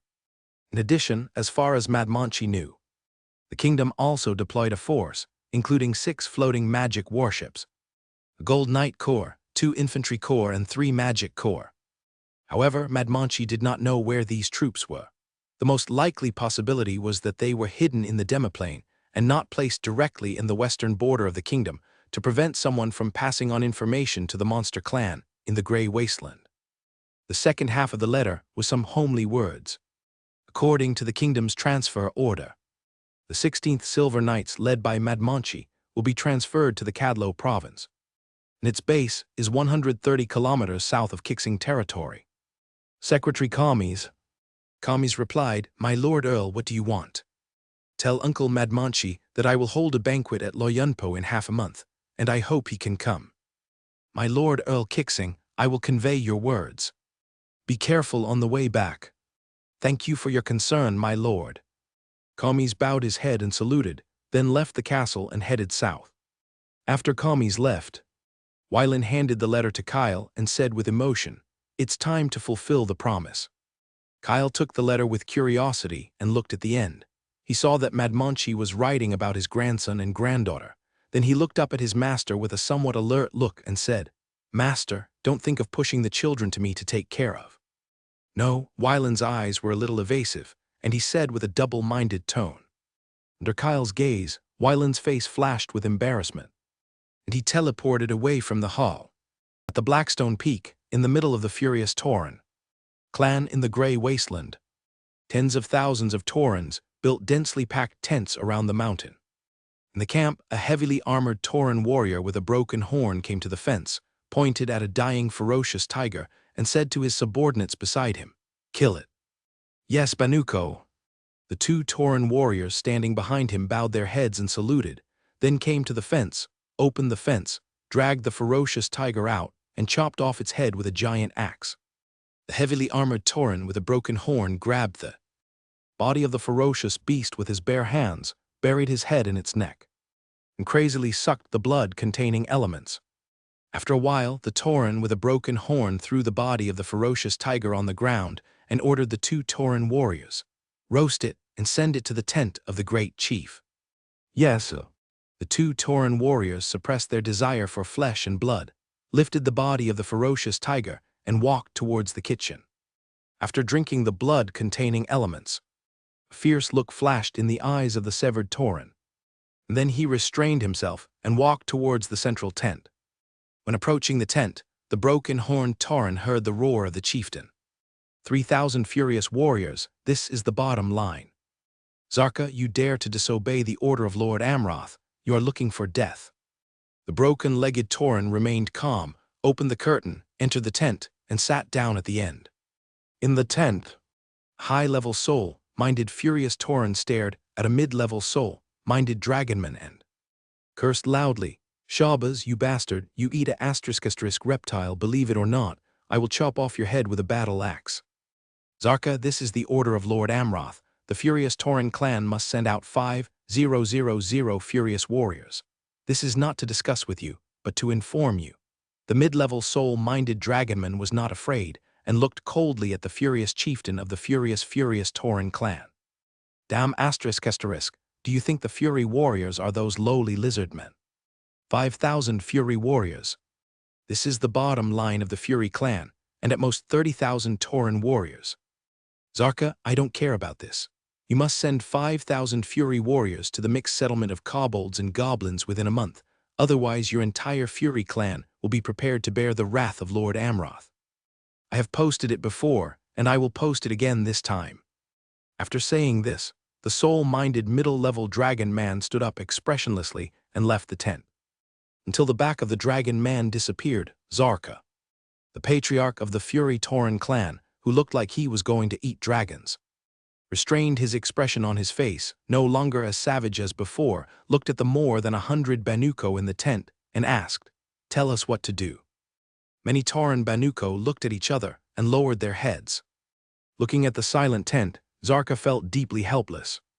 There are many Tauren who can fight, but few are smart. The Fury Warrior is the bravest and most skilled warrior of the Fury Tauren clan. Only one out of every 100 Taurens is likely to be born. He has been subjected to the most rigorous training. Since childhood, 1 out of every 3 meals is raw beast flesh and blood. He will not become a Fury Warrior until he reaches adulthood at the age of 20 and will experience bloody battles. He will understand the true meaning of rage in the fight and become a Fury Warrior. Every 50 Fury Warriors will select the strongest warrior and grant him the title of Banuko. At its peak, the Fury clan had tens of millions of people, more than 30,000 Fury Warriors, and thousands of Fury Warriors with the title of Banuko. If at that time, the legendary Red Dragon asked the Fury clan to send troops, he would definitely not hesitate, but now these 5,000 Fury Warriors are the confidence of the Fury clan to dominate this place. After a long while, no Tauren Banuko stood up to make effective suggestions. Zarka sighed deeply and ordered, "Tyne." "Great Chief." A powerful Tauren stood up and saluted respectfully. "Go and select 5,000 furious warriors, and lead them to the place where the ogres and goblins live together, and obey Archibald's orders." "Yes, Great Chief." "Take the human with you. If necessary, you can threaten him with the human woman and ask him to give you advice." "Yes, sir." The Minotaur Tyne answered loudly. "Okay, sit down." Although Tyne was not very smart, he was at least the Minotaur who could listen to advice among the many Banuko. Afterwards, a roasted ferocious tiger was carried into the tent by 4 Minotaur warriors. Smelling the tempting aroma, many Banuko looked at the great chief sitting in the main seat. "Eat." With the order of Zarka, the great chief of the furious Minotaur clan, many Banukos went into battle and began to fight for food with brute force. Watching the scene of many Banuko eating, Zarka did not have the joy of the past, and his eyes revealed worry. "I hope Tyne doesn't take his words lightly, otherwise these 5,000 furious warriors will never come back." In the area where kobolds and goblins live together, more than 100,000 monster clan troops poured into this place, using the millions of goblins and kobolds in this area as slaves and military rations. In a forward camp, 10 gnolls drove hundreds of goblins out of the cave, slaughtered them, removed their heads, smashed them into meat paste, and threw them into the pot to make meat soup, which was used as a day's meal for these more than 3,000 gnolls. As for the heads, they would not be discarded. They would be smashed into pieces. Some bark and weeds would be added to make soup to feed the strong goblin slaves. As cannon fodder, they still need to be raised stronger, otherwise they will die before they run a few steps on the battlefield, and they will have to use their bodies to consume the human crossbows, feather arrows, and magic crystal cannons. As time passed, the bloody aura echoed in the buffer zone. The Centaur clan in the north smelled the breath of war, stopped trading with Kixing territory, and migrated to the north. As for the goblin slaves and dog-headed slaves who mined, some were left as stallions. The rest was sold to the giant axe minotaurs in the south. Warm reminder, if you find that clicking the next page will force you to jump to other websites, please use the chapter error or contact us at the bottom to let us know. We will deal with it as soon as possible. Thank you for your understanding. At the Loyunpo camp, tens of thousands of troops gathered here. In the central tent, Wylan sat cross-legged on the blanket, picked up the document on the low table, glanced at it briefly, and signed his name directly. After spending a few minutes processing the pile of documents, Kyle brought the organized documents to the low table. Wylan just put down the pen and had to pick it up again. He looked up at Kyle, blinked, and said, "Slow down." "I see." Kyle nodded, returned to the low table, and slowed down his combing of documents. Seeing this, Wylan breathed a sigh of relief, picked up the document, and began to review it. After 3 days, Tens of thousands of Cadero provincial noble coalition forces were organized according to their elite level under the leadership of Wylan. In the early morning, more than 100 nobles entered the camp. 15 viscounts sat on both sides of the camp, and the remaining nobles stood behind the viscounts in order according to their strength. Varon sat on the main seat, looked at the nobles below, and his eyes indicated that Kyle could start. Seeing this, Kyle raised his hand and pressed it down, stopping everyone's discussion. Seeing that the camp became quiet, Kyle began to read out. The First Army has 3 battalions, with a total of 14,526 soldiers, including 7 gold professionals and 413 silver professionals. There are 9,685 bronze professionals and 421 advanced professional apprentices. Viscount Moncas serves as the commander of the First Army and concurrently serves as the commander of the 1st Battalion. Viscount Brian and Viscount Alec serve as deputy commanders and serve as commanders of the 2nd and 3rd Battalions respectively. The Second Army has 5 battalions with a total of 377 people. There are 3 gold professionals, 133 silver professionals, and 566 bronze professionals, the remaining apprenticeships. Viscount Cowell will serve as the commander of the Second Army and concurrently serve as the camp of the 1st Battalion, Baron Wesker End. The Third Army has 8 battalions with a total of 817 people, including 1 gold professional, 57 silver professionals, 726 bronze professionals and apprentices. There are 933 professionals, and the rest are ordinary soldiers. Viscount Algernon will serve as commander of the Third Army too. Middle-level generals, they will be distributed to you after the meeting. After receiving the instructions, please take over the troops as soon as possible and do not cause chaos in the camp. Yes, Lord Earl, everyone replied in unison. Wylan sat up straight, looked around with a serious face, and said in a deep voice, I know you are very curious about how many troops I brought this time and how much stronger they are compared to the troops under your command. First of all, your ability to perform your duties is worthy of recognition and praise. The 15 viscounts and 77 barons couldn't help but puff up their chests when they heard Wylan's words. Being praised by the God-given Earl is enough for them to use as bragging rights when they visit their friends in other provinces. At the same time, for the 25 pioneer knights who came voluntarily, I will personally report to His Majesty the King regarding your loyalty to the kingdom. The more than 20 young people standing at the back heard the words and looked at each other, and they all saw joy in each other's eyes. In this war, I led 20,000 troops. There are 3 soul professionals. The first one is myself, a low-level knight of soul. One is my guardian knight, my butler Kyle, the middle-level soul knight. One is this, Star Moon Castle warrior instructor, MS. Fiona, a low-level soul warrior. There are 13 gold professionals. Cassius, commander of the Praying Star Camp. Commander of the Ice Sword Battalion, and commander of the Ice Bear Knights, Hebrew. Priest Troops Commander Lavia Priest. There are 837 silver professionals, 987 bronze professionals, and 567 warrior apprentices. These are the troops I brought. After Wylan finished his introduction, everyone's eyes were filled with undisguised shock. They knew how terrifying Earl Kicksing's power was, but when he exposed part of his power, it was a different scene. Let's not talk about what will happen in the future. As far as the present is concerned, it is impossible to lose this war. This is the end of the meeting. During the reorganization, everyone must act in accordance with military orders. Generals such as battalion commander and above can be addressed by title, and officers below battalion commander must be addressed by position. I respect your orders, my lord. Viscount Brian, Viscount Alec, and Viscount Cowell are staying. Everyone else should go down. Yes, sir. Everyone replied in unison and left the camp one after another. In less than a moment, there were only 5 people left in the huge tent. Cousin Alec, is Uncle Edgar in good health? Wylan stood up, came to Alec, and asked with a smile.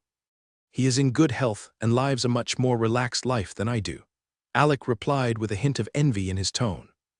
Varon turned to look at Cowell again and asked, Cousin Cowell, how about Cousin Alcott coming in? How can I put it this way? Taking my children everywhere to play every day makes me, a father, almost lose face in front of my children. Cowell covered his face and said helplessly, "This kind of retirement." Before Varin could finish speaking, Kyle coughed lightly and reminded, "My lord, Lord Medmonkey will be arriving soon." Wellen said solemnly, "Uncle Edgar and Uncle Alcott are both in their prime. After the war is over, I will visit them and rejuvenate them." "Okay, three cousins, I have something to do, so I'll leave first." After that, Wylan left with Kyle without waiting for the three to answer. Watching Wylan leave, Alec couldn't help but say, "Wellen just wanted to say that this kind of retirement life is really bad." "I think so," Cowell nodded in agreement.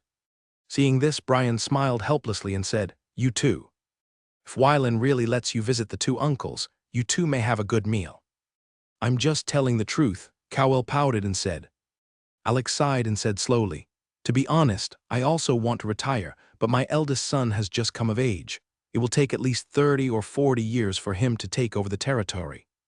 The three of them looked at each other and couldn't help but sigh. It's easy to be a lord, but it's not easy to be a responsible lord. On the plain, more than 10,000 knights marched like a tidal wave. The sound of horse hooves echoed across the earth. The clash of armors boosted the morale of the soldiers like war drums, and the flags sounded in the wind. "Captain, there are still more than 30 kilometers away from Loyunpo." A low-level soul knight came to the side of Maid Monkey, the leader of the 16th Silver Knights, and said. Medmonch looked up into the distance and ordered, "Kadeki, go notify the forward troops to slow down." "Yes, Captain." Kadeki replied and walked forward. Outside Loyan Slope, Wylan and more than 100 knights stopped on a low hill, looking into the distance, waiting for the arrival of the 16th Silver Knights. "Lord, here we come." Kyle opened his eyes and said. Wylan nodded after hearing this. He also sensed that a large group of knights were approaching Loyan Slope 20 kilometers away. 10 minutes later, several kilometers away, the figures of more than 1,000 knights gradually appeared in the field of vision, approaching like dark clouds. A majestic momentum came towards them, and the military flag belonging to the 16th Silver Knights fluttered in the air. Over the years, under the leadership of Uncle Medmonkey, the 16th Silver Knights have made great progress. Looking at the momentum of more than 1,000 knights, Varin couldn't help but sigh after hearing this. Kyle nodded in agreement, compared with more than 30 years ago. The strength of these knights has indeed reached a higher level as time passed. More than 10,000 knights of the 16th Silver Knights arrived at the foot of the hill and lined up in order, looking into the distance. More than 16,000 knights had firm faces and blazing eyes, showing unparalleled confidence. In the knight formation, Medmonkey led the 16th Silver Knights towards the hill. After a few minutes, we reached the top of the hill. The two sides looked at each other, then dismounted and walked towards each other. Varin opened his arms and stepped forward to give Medmonkey a big hug. "Uncle Medmonkey, we haven't seen each other for nearly 30 years since Aunt Flora's wedding." Medmonkey didn't care about Varin's title and said with a smile, "I haven't seen you for many years, and you have already become an earl, and you are still a God-given earl." "It's just a small achievement," Wylan said modestly, but the pride between his brows was not concealed. Seeing this, Medmonkey followed the topic with a few compliments. He laughed heartily when he saw the boy's embarrassed expression. After chatting, Varin asked, "Uncle Medmonkey, how long are you planning to stay in Cardro province this time?" "Leave after the war is over." Medmonkey heard this and said with some regret, "Compared to Lensa province, Cardero province is not that important. Besides, haven't you noticed that this province has become your private territory?" "Is there any?" Wylan asked with some confusion. "Forget it, it seems that you haven't received the news yet." Medmonch looked at Varin's expression that didn't seem to be hypocritical, and explained. "As far as I know, in 3 years, the royal family is going to be stationed in Cardiff. His Excellency Tempule Silvis, the provincial capital of Dro province, was transferred back to the royal capital. It is expected that within 5 years, the border military towns in Cardero province will be abolished, and the border security tasks will be assigned to local nobles to offset tax obligations." "Pay taxes." Wylan heard this unfamiliar word. turned to look at Kyle and asked with some confusion, "Has Kixing Ling ever paid taxes?" Yes, Kyle nodded and replied, "The 8-year border war, the war for the Grand Duke of the Principality of Bogonghan to seize the throne, the 7-year war between the kingdom and the dwarves, the expedition to the Metagoa Plain, plus 3 years of tax exemption for your promotion to Baron. The promotion to Viscount is tax-free for 5 years. The promotion to Earl is tax-free for 10 years. Kai Zingeling has paid military taxes for 80 years. That is to say, in the next 35 years. The Kixing leader will no longer have to pay taxes," Wylin confirmed. Seeing this, Kyle nodded and replied, "Yes." Lord Medmonchi heard the exchange between the two and couldn't help but ask, "Wylin, your focus seems to be a little different, Uncle Medmonchi." "I know what you want to say." Varen showed a clear look and replied, "The royal family transferred His Excellency Tempel Silvis back to the capital because there is a new the legend will take his place. Is there such a thing?" Medmonchi looked at Varen with some surprise on his face. Wylin laughed and replied, "Uncle Medmonchi, there are some things that we can't talk about now. You will know about it later. Come on, I've brought a lot of good wine this time. I'll be waiting for you." Seeing this situation, Medmonchi gave up his pursuit and headed to Loyunpo camp with Wylin. At night, Wylin was very drunk, and with the help of Kyle, he returned to the camp to rest. At the banquet venue, Medmonchi took a sip from the wine glass and said to Kadeki, "The wine is very good, but this guy's drinking capacity is not good." Kadeki picked up the wine glass, drank it down in one gulp, and then said, "Haha, father-in-law, it's not like you don't understand Wylin. His drinking capacity is extremely poor." "That's true." Medmonchi smiled and shook his head, picked up the wine glass and clinked it with his son-in-law. The two drank and chatted until late at night. The next morning, Wylin sat up from the bed, rubbed his head, and muttered to himself, "I can't drink so much next time." After a moment of relief, Wylin left the camp, washed up, and went to inspect the army. Half a month later, news came back from sentry towers, scattered hundreds of kilometers away, that several armies of monster clans were approaching the border of Cardero province. After learning the news, tens of thousands of troops marched westward in an orderly manner from the Loyunpo camp, with the 3rd Battalion of the 1st Corps of the Cardro Corps as the vanguard, pulling a march of tens of kilometers. In the west of the Madara Plains, 5 armies of monster clans gathered here, and hundreds of monster clan leaders gathered in tents made of monster skins. A low-level Tauran warrior with a soul walked out of the queue and saluted the dragon commander who was sitting on top. Banu Keshan of the furious Tauran clan pays homage to Commander Archibald, the dragon. Commander looked majestic and asked, "How many troops arrived on the Madara Plain on the first route?" "Commander, the first army has 5,000 Fury Warriors, 8,000 Lizard Warriors, and 20,000 Black Blood Rat Warriors. We have collected 150,000 Goblin Slaves and 20,000 Kobold Slaves, which can supply our army for 6 months. Military ration supply." "Sid." "Yes, Commander." Tyne bowed his head and thanked him, then returned to his left side and sat down. Immediately afterwards, a red-haired Gnoll walked out of the queue, bowed his head in salute, and replied loudly. The 5th Karen of the North Plains Gnoll clan, Rorik North Plains, met with Commander Archibald. "We have 5,000 Northern Plains Gnoll warriors and 20,000 Gnoll soldiers in our unit. During the march, we gathered 100,000 Goblin slaves and 30,000 Kobold slaves, which can supply the army with food for 5 months." The dragon commander nodded with satisfaction and said, "Sit down." "Yes, Commander." When the red-haired jackals returned to the queue, a short black-blood ratman came out of the queue and began to report. After the report of the last 2-headed ogre was completed, Archibald had a clear understanding of the power of his subordinates.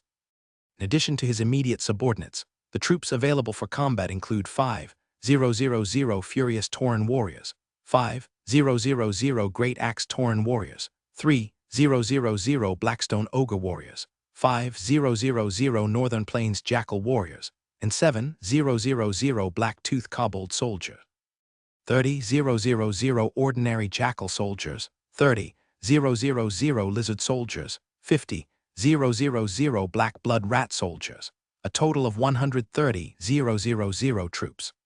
In addition, there are more than 500,000 goblins and ordinary kobolds used as slave soldiers and military rations, enough to feed the army for half a year. If the war is too intense, it can last longer. If there is a shortage of military rations, you only need to send a partial army to clean up the rear area, and you can harvest a few months of military rations. In his understanding, the goblin tribe and the kobold tribe were like weeds in the wilderness. If they were cut off, a new one would grow back in less than 10 years. Skard, hearing his name, one of the 7 high priests of the Black Blood Ratman clan, the Golden High Priest Skater, walked out of the queue, bowed his head and saluted, waiting for instructions. Within 3 days, 100,000 goblins and kobolds will be selected, distributed with black magic potion, and used as cannon fodder. Yes, Commander, Black-Blooded Ratman Skater replied respectfully. After Scat returned to the queue, Archibald looked around, scanning the many tribal leaders, and then set his sights on his guard leader. Bradrick, General, a low-level soul half-dragon, walked out of the queue and bowed his head in salute. You will assign tribesmen to serve as supervisors for each ministry. Any tribe who dares to disobey my orders can be killed. Yes, General. Half-dragon Bradrick's eyes flashed with bloodlust as he glanced at the many tribal leaders in the camp. Most of the tribal leaders trembled in fright and lowered their heads, not daring to look at him. Only a few strong men from big clans can calmly face the pressure exerted by the half-dragon Bradrick. Regarding Bradrick's actions, Archibald adopted a tacit attitude and waited until the situation was almost complete before waving him back to the queue. Go back and make preparations. We will set off in half a month to attack the Cardero, province of the Kingdom of Ilia. Yes, Commander General, many monster clan leaders replied in unison. After the meeting, Tyne walked out of the camp, looked up at the gloomy weather, and left the place silently, going back to discuss it with the human first. Back at the station, Thien ordered his deputies to recall the tribesmen who were out looking for fun. He wanted to count the number of people in the evening. Arriving in front of an inconspicuous tent, 2 high-ranking silver Banuko saw Tyne's figure, bowed their heads and saluted, and opened the curtain. In the camp, a skinny human with disheveled hair was sitting on a blanket meditating. When he heard footsteps, he opened his eyes, looked at Tyne, and stretched out his hand to signal him to sit down. Seeing this, Tyne nodded slightly, showed respect to the other person, and then sat down directly opposite him. Please tell me. Good. Tyne didn't waste any time, and told all the contents of the meeting held today. The skinny human looked calm and asked, "Didn't you select a forward?" Not yet. Thien stared at the skinny human, waiting for his suggestion. The skinny human made some calculations and reminded, recently, restrain your subordinates and try not to leave the camp. There was doubt in Tyne's eyes and he asked, why? If you don't make a mistake, there will be no vanguard. After all, no tribe wants to carry out a war mission that leads to death. The skinny human looked at the stupid Tauren in front of him and explained, once you make a mistake, the dragon commander will take this opportunity to apply pressure, with your furious Tauren clan as the vanguard. I see. Hearing this, Tyne nodded heavily, then stood up and left the camp. After the other party left, the skinny human closed his eyes again and continued to meditate. As night fell, Tyne began to count the tribes. When one of the 5,000 Fury warriors was gone, he closed the camp directly and did not allow any Tauren warriors to go out. This move aroused the dissatisfaction of a large number of Banuko and Furious warriors, but under Tyne's fist, they all shut their mouths. 7 days later, Varen arrived at the eastern edge of the Madara Plains and ordered his troops to set up camp. At the same time, he sent ground reconnaissance troops and Griffin Knights to reconnoiter the surrounding terrain. At night in the camp, Wylin lay on the map and kept drawing circles. Think about how to deploy the 200 medium-sized magic cannons and the 500 small-sized magic cannons in your hands. Of course, half of the mana cannons were damaged on the expeditionary battlefield and were brought back by him as deputy director of the logistics department. After being repaired, they were as good as new. In addition, the 16th Silver Knights also have 20 large magic cannons, 80 medium magic cannons, and 200 small magic cannons. Deployed in the right location, These magic cannons can be worth 100,000 troops. Kyle, who was standing aside, looked at his master in a daze and couldn't help but murmured, "You are not going to put your mind on the large magic cannon in the hands of Lord Medmonchi, are you?" "Who said that? Please don't talk nonsense." Wyland's ears twitched slightly. He came back to his senses and said seriously, "I was just considering the changes in the battlefield situation.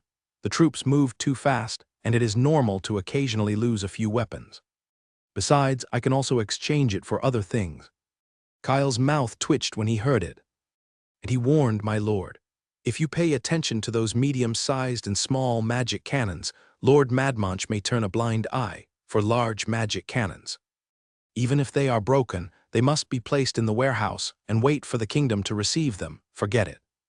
"I don't want to think about it." Welland curled his lips and pretended to be indifferent, then continued to lie on the map, thinking about where to place magic cannons in this border war. "The kingdom will reimburse the magic crystal loss in the war, but it must be exchanged for blank crystals. Otherwise, he would not pull out all the magic cannons in Kixing territory.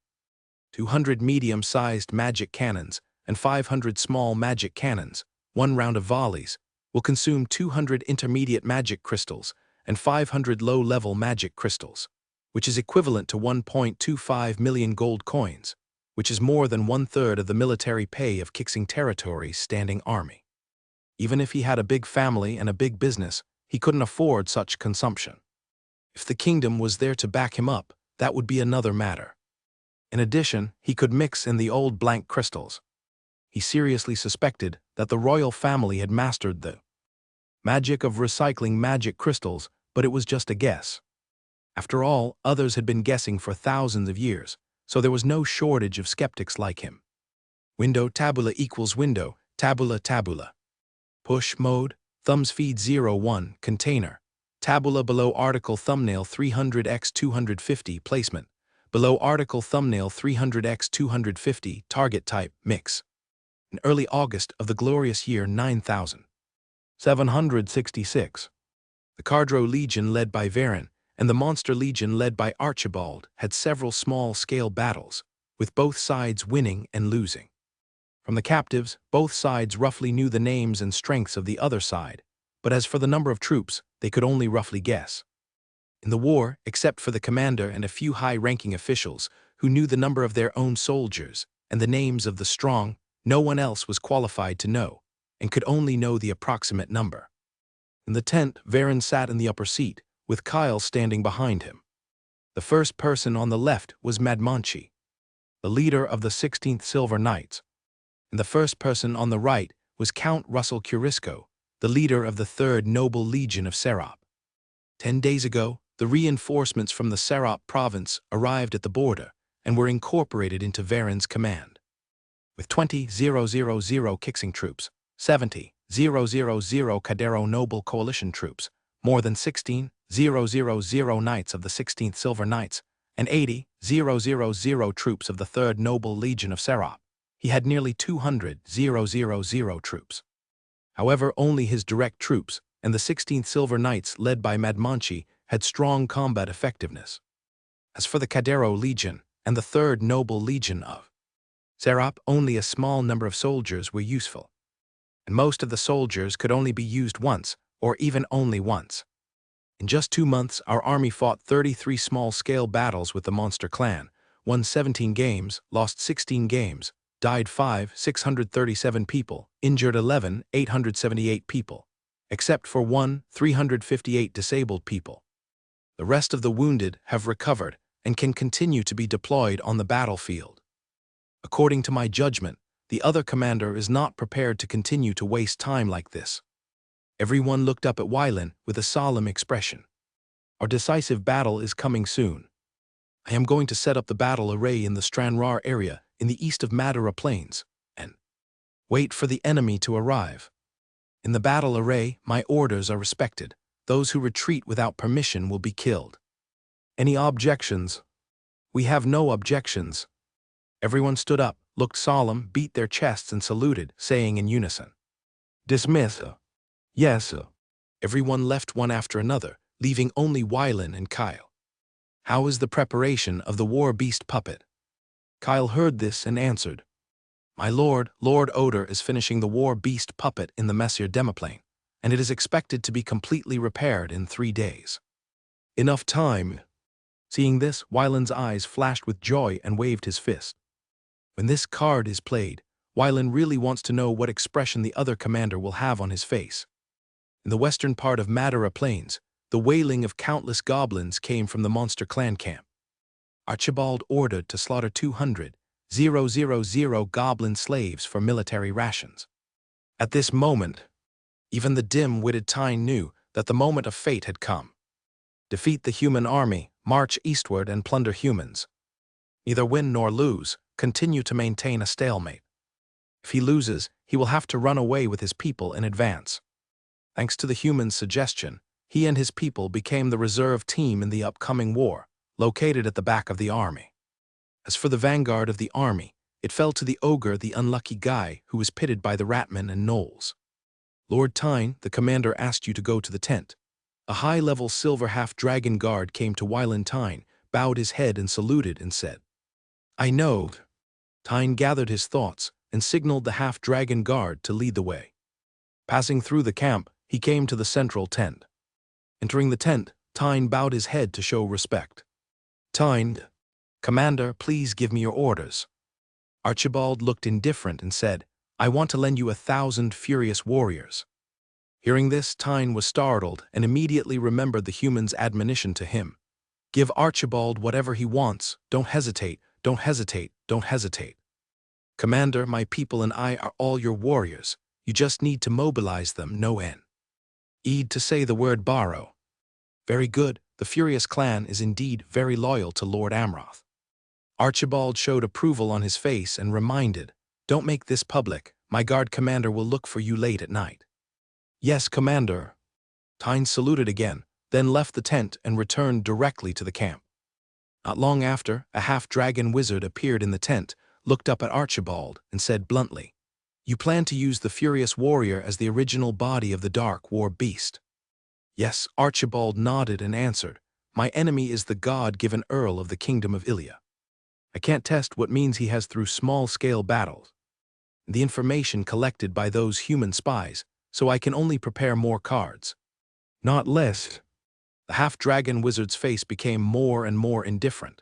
He snorted and said, "You are the commander of this army. You make the decision, but if something goes wrong, don't blame me for adding insult to injury." After that, his figure gradually became transparent and disappeared in the tent. "Come here." Outside the tent, 2 high-level silver half-dragon guards heard the words of their general, lifted the curtain, entered the tent, knelt on one knee and waited for orders. "Pass the order down. The whole army will set out after 3 days of full meals." "Yes, General." The 2 half-dragon guards answered respectfully, then left the tent and went to convey the military order. As the order was issued, a large amount of goblin jerky was distributed to the lower-level monster soldiers, and even the 100,000 goblins and dog-headed people used as cannon fodder before the war were given a lot of meat. Mid-September of the glorious year 9766, hundreds of thousands of troops from both sides gathered in the Stranraer area. On the human side, with thousands of people in formation, hundreds of well-organized military formations stood on the ground like a steel wall. In the front formation, tens of thousands of soldiers were holding guns and swords, wearing heavy armor, wearing cold masks on their faces, with sharp eyes, staring closely at the monster clans with messy formations in the distance, and their hearts were full of vigilance. Goblins are weak, but goblins who take black magic potions are strong. The strength gained at the cost of burning life and depriving reason makes them dare not despise them at all. In the front of the central army, more than 1,000 magic cannons were neatly displayed in the formation, and the cannon bodies flashed with mysterious light. Thousands of operators looked focused, waiting for orders. Behind the soldiers, there were densely packed wooden boxes which contained magic crystals emitting purple light. Wyland stood on the central command platform, looking into the distance and staring at Archibald from a distance. "Beat the drums." The order was given, and the war drums resounded throughout the battlefield. "Window. Tabula equals window." Tabula tabula. Push mode, thumbs feed 01, container. Tabula below article thumbnail 300x 250 placement. Below article thumbnail 300x 250 target type mix. Archibald looked at the human being dozens of kilometers away with a trace of bloodlust in his eyes. Attack! Listening to the sound of drums, the Knoll overseer waved his bone whip, urging the goblins and kobolds to take the black potion. Tens of thousands of goblins and kobolds, whipped by bone whips, pulled out the corks and poured the foul-smelling liquid from the bamboo barrels into their mouths. In the array, thousands of jackal overseers looked at the goblins and kobolds who were about to transform. They dropped their bone whips one after another, used both hands and feet at the same time, and ran towards the rear. Within a moment, the goblins and kobolds began to swell and turned into pure beasts, letting out meaningless roars. Thousands of lizard men came to the front of the formation, took out their musical instruments, and began to play regularly. Under the special melody, the 100,000 dark beasts quieted down and lay quietly on the ground, listening to the melody. On the command platform, Archibald looked at the transformed cannon fodder, and without wasting any time, he directly ordered the attack to begin. These dark beasts could only exist for 5 hours, so he couldn't let him waste any time. After receiving the order, the lizardman musician's music suddenly changed and became passionate. 100,000 dark beasts stood up, roared, and began to run towards the human military formation several kilometers away. After the dark beast, thousands of black stone ogres served as the vanguard, leading 5,000 Knoll soldiers, 5,000 lizard soldiers, and 20,000 black blood rat soldiers, and began to slowly run forward. On the command platform of the human army, Varen looked at the rolling black tide, raised his hand expressionlessly, and put it down forcefully. The officer of the magic artillery unit received the order and shouted loudly, "Let go!" The muzzles of 20 large magic cannons, 280 medium magic cannons, and 800 small magic cannons flashed with magic light, and purple light beams burst out.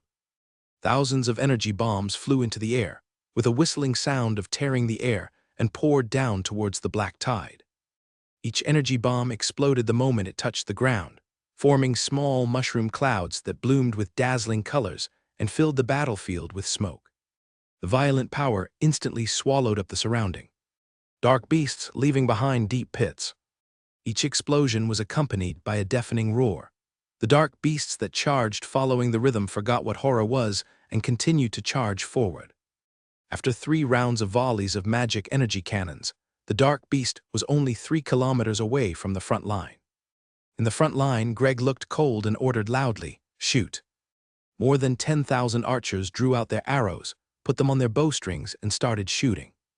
Tens of thousands of feather arrows fell into the black tide, pinning more than 1,000 dark beasts to the ground. Green blood continued to flow from the wounds, corroding the ground. Looking at the dark beast that was still 800 meters away, shiny cracks appeared on the dark skin. Its thick limbs were stained with green venom, and its mouth was flowing with foul-smelling saliva. Cassius gave the order without any fear on his face. "You!" Thousands of soldiers in the front row raised their iron shields and thrust them into the earth. The soldiers in the back row stretched out their spears in the middle of the army with fear in their eyes, but they could not retreat. The tips of the weapons of the comrades behind them were pointed forward, and if they retreated, they would die. The next moment, thousands of dark beasts slammed into the iron shield, making bursts of noise. Dozens of gaps appeared within sight, and the soldiers at the rear stepped on the flesh and blood of their comrades. The sound of the magic energy cannon continued, continuously reducing the number of dark beasts. "Attack!" Cassius drew his knight's sword and shouted an order. Tens of thousands of soldiers moved upon hearing the sound, and with stern eyes, they stepped forward to meet the enemy. As the battlefield moves forward, the muzzle of the magic cannon moves forward, pouring energy bombs at the enemy forces further away. In the monster formation, Archibald turned to look at the half-dragon mage and said, "Stop those long-range attacks. My troops cannot be wasted on the way to attack." The half-dragon mage nodded, disappeared, came to the sky, and used magic to move all the energy balls in the air into the space cracks. The next moment, Wylin ordered the bombardment to stop, looked up at the half-dragon mage in the distance, and asked, "How sure are you?" After hearing this, Kyle replied without hesitation, "As long as you give the order, I will destroy him. Don't worry, let's compete now with who can keep calm." Wylin withdrew his gaze and cast his gaze towards the distant battlefield, his eyes revealing indifference. At this moment, the war had just begun, and the test was to see whose cards were played out first. The low-level soldiers on both sides didn't know how many people there were on the other side, let alone how long the fight would last. The only thing they could do was follow orders. As the dark beasts were exhausted, the armies of both sides began to fight. On the battlefield, Cassius killed several two-headed ogres and looked around. They were all familiar faces, but now they had turned into cold corpses.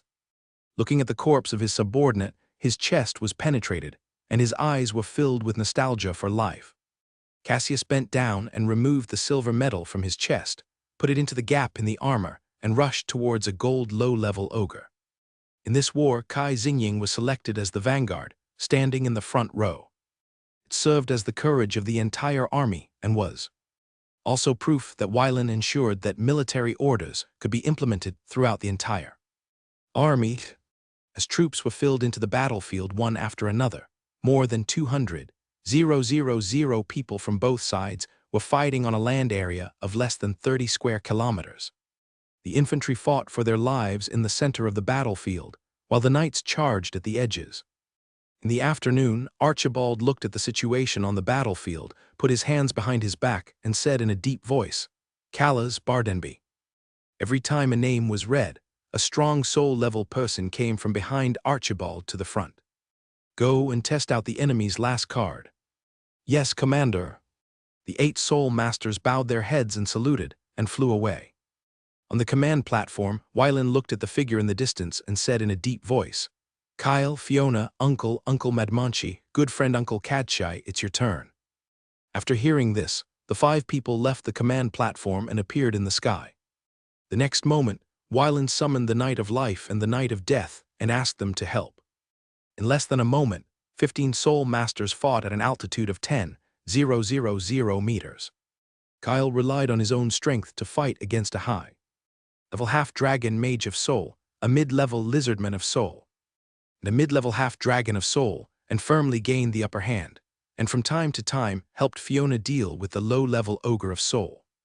"The speed is a bit slow." Kyle threw away the lizardman arm in his hand, opened the Messier demiplane, grabbed the sleeping red dragon, and threw it directly at the mid-level half-dragon of soul. "Kulkrev, kill that half-dragon. I'll give you 1,000 gold coins. If you can't kill it, you'll have to deal with the consequences." The red dragon, who had just come to his senses, couldn't help trembling when he heard Kyle's voice. He then looked at the soul-level half-dragon, with a fierce look on his face, and rushed up without saying anything. The red dragon took one person away. Kyle looked at the half-dragon mage and the lizardman grinned and said, "This battle ends here. If you want to live, show your true ability." The half-dragon mage heard this, his face was solemn, and he looked at the lizardman, then retreated thousands of meters. If a soul-level knight said this before the battle, he would only laugh at it. But after a short fight, he heard this and became extremely cautious. If the situation is not good, he will sell the lizardman and put his own safety first. As for the responsibility for the failure of the war, Archibald will naturally bear it, even add insult to injury, and take away his position as general. On the command platform, Wylin looked straight ahead, staring at Archibald with a mocking look on his face. In the monster army, Archibald looked at the human's expression, and his face did not change at all. Beside him were 4,000 Furious Minotaur warriors, 3,000 Northern Plains Gnoll warriors, 5,000 Lizard soldiers, 8,000 Gnoll soldiers, and 10,000 Black Blood Rat soldiers. As for the enemy, judging from their formation, there were at least 50,000 troops that had not been deployed. Overall, our troops were at a disadvantage. Bradrick, General, the low-level half-dragon soul, standing behind Archibald, responded. "Release the dark war beasts and attack the enemy's main formation." "Yes, sir." Bradrick answered loudly, and then left with more than a dozen half-dragon guards. After a while, 800 dark war beasts were thrown directly onto the battlefield by catapults. It was 10 meters long, with a bone blade on its back and weighing tens of tons. As soon as it landed, it charged eastward. Along the way, both human soldiers and monster clan warriors were torn into pieces. Looking at the monsters that appeared on the battlefield, Wylan looked up at the sky and stared at Kyle from a distance.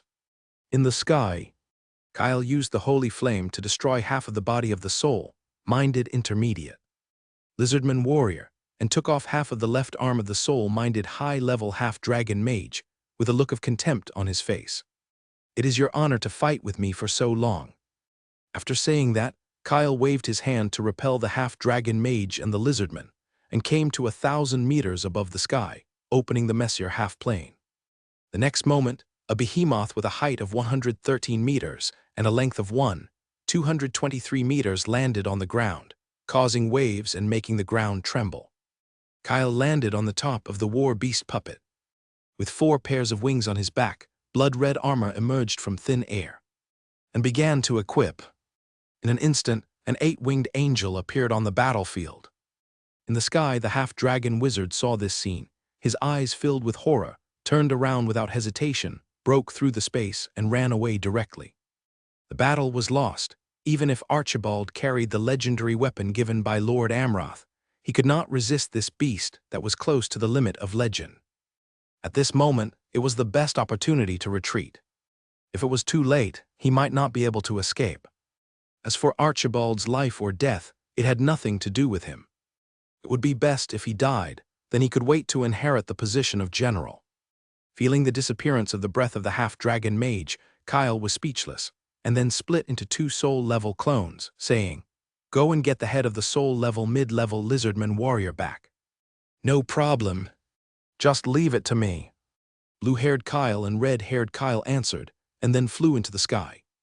Looking down at the earth, Kyle's eyes condensed, and dozens of purple magic tentacles grew on his back, inserted into the war beast puppet, connected his consciousness to the spirit of the war beast, and used his will to drive the replacement center to drive the war beast puppet to fight. Ancient runes and patterns appeared around the war beast puppet, and 3,000 witchcraft souls merged into the small beast puppet, separated from the war beast puppet, and fell to the ground to carry out the task of annihilating the dark war beast. The auxiliary attack witch cannon node, auxiliary attack booth elemental cannon node, and auxiliary defense elemental furnace node were activated, and countless runes emerged in the air, forming hundreds of magic circles of different sizes, and began to gather strength. On the top of the behemoth, Kyle has felt the long-lost pressure. Operating the 3 nodes of the war behemoth puppet has made him feel exhausted. In the monster army, Archibald saw the war behemoth puppet and waved his hand to let his subordinates retreat. And he took out the legendary weapon stored in the space. Equipment stimulated the blood power in his body and let the scales cover every part of his body. "Fight!" Archibald roared, his momentum shattered, and the command desk held the legendary weapon Keloshi's gun and rushed towards the war behemoth puppet. Reason told him that he should evacuate, but his loyalty to Amroth made him ashamed to run away and proud to fight. Looking at the attacking Archibald, Kyle was ready to operate the behemoth to fight, but saw odor appear in front of the behemoth. "Leave him to me. You can control the war monster puppet with peace of mind." After saying that, the space changed, and odor directly brought Archibald to a height of tens of thousands of meters. At this moment, the earth seemed small. Feeling the momentum of the human in front of him, Archibald's eyes rose with unprecedented fighting spirit, and without saying a word, he rushed up with the gun of Kyloxy. Oda raised his hand, and tens of thousands of runes emerged instantly, forming thousands of magic shields in front of him. On his left and right sides, 2 sky warriors constructed by magic power emerged. Archibald made a strong attack and broke half of the magic shield. The 2 sky warriors opened their eyes and went forward to fight. On the ground, Kyle activated the attack magic circle, and tens of thousands of magic beams flew into the air, turning sharply down thousands of meters above and projected to the ground. Under precise control, tens of thousands of elite warriors of the monster clan were evaporated at this moment. On the west side of the battlefield, Tyne looked at the doomsday-like scene, swallowed hard, looked at the human in black robes beside him, and whispered, "Can we retreat?" The skinny human was pale, trying to keep himself standing, looked at the effect, and said with his head down, "If the Bayou and Knoll warriors evacuate, we will evacuate." "Okay." Tyne suppressed his fear and continued to stand where he was. A few minutes later, after the collapse of the Bayou and Wolf warriors, Tyne immediately organized the tribe to retreat. Some black-blooded rat soldiers and wolf warriors saw the supervisor retreating, and they dropped their weapons and began to flee. The news spread from 1 to 10, and from 10 to 100. In less than a moment, tens of thousands of troops as reserve troops rushed up and fled to the rear.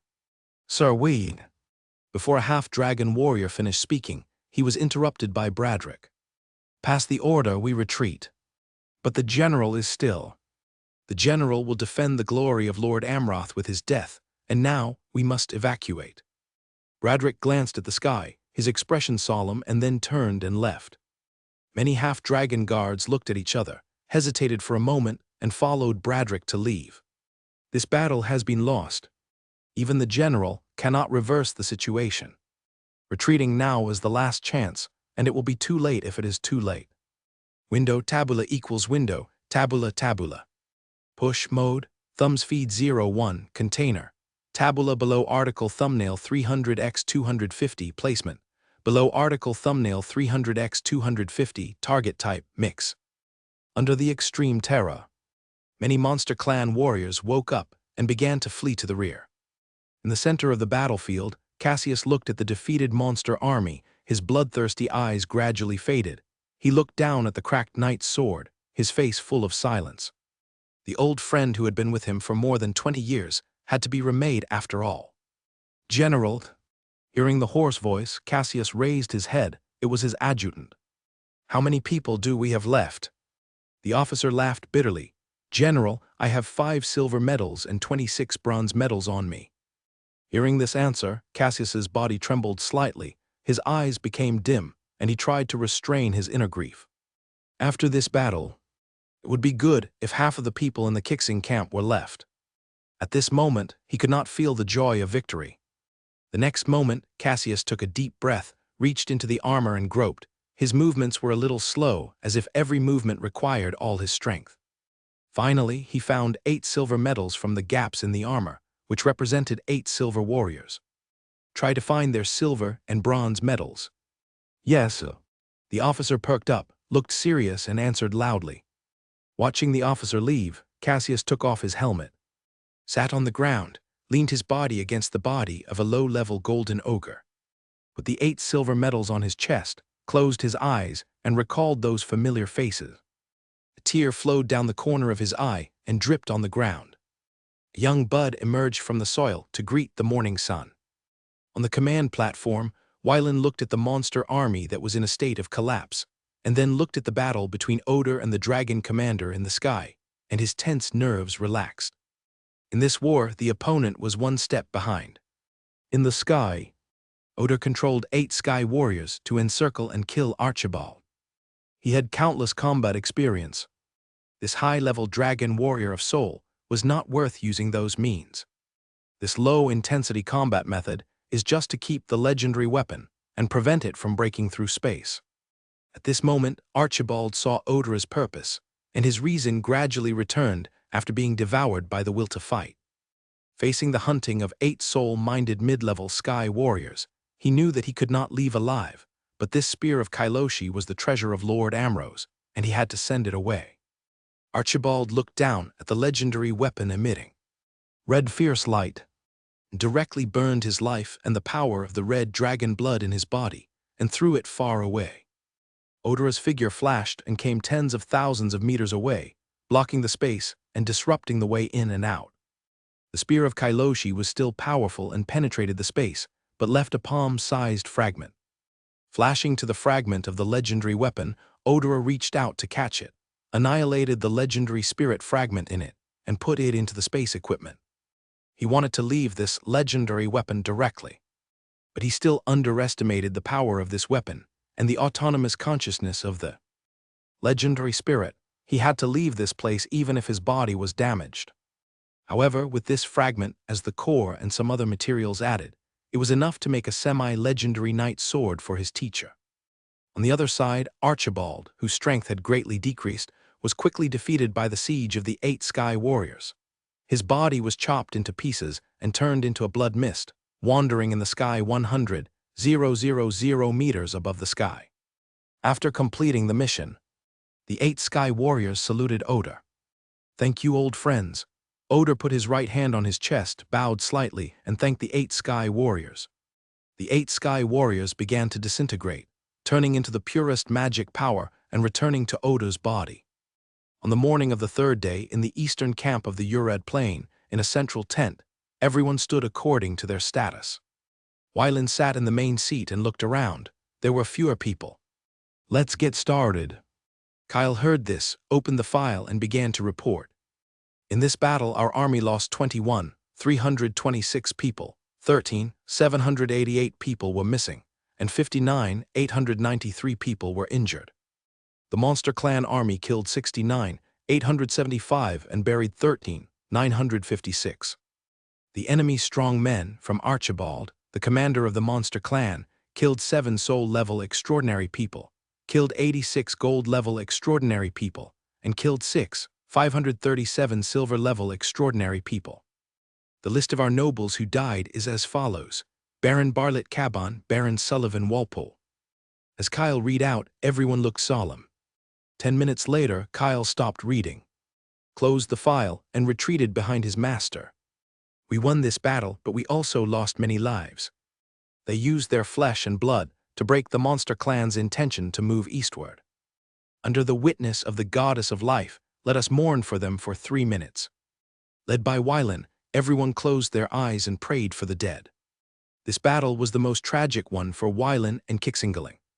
In previous wars, his troops were not the strongest, so they naturally did not have to take on dangerous tasks.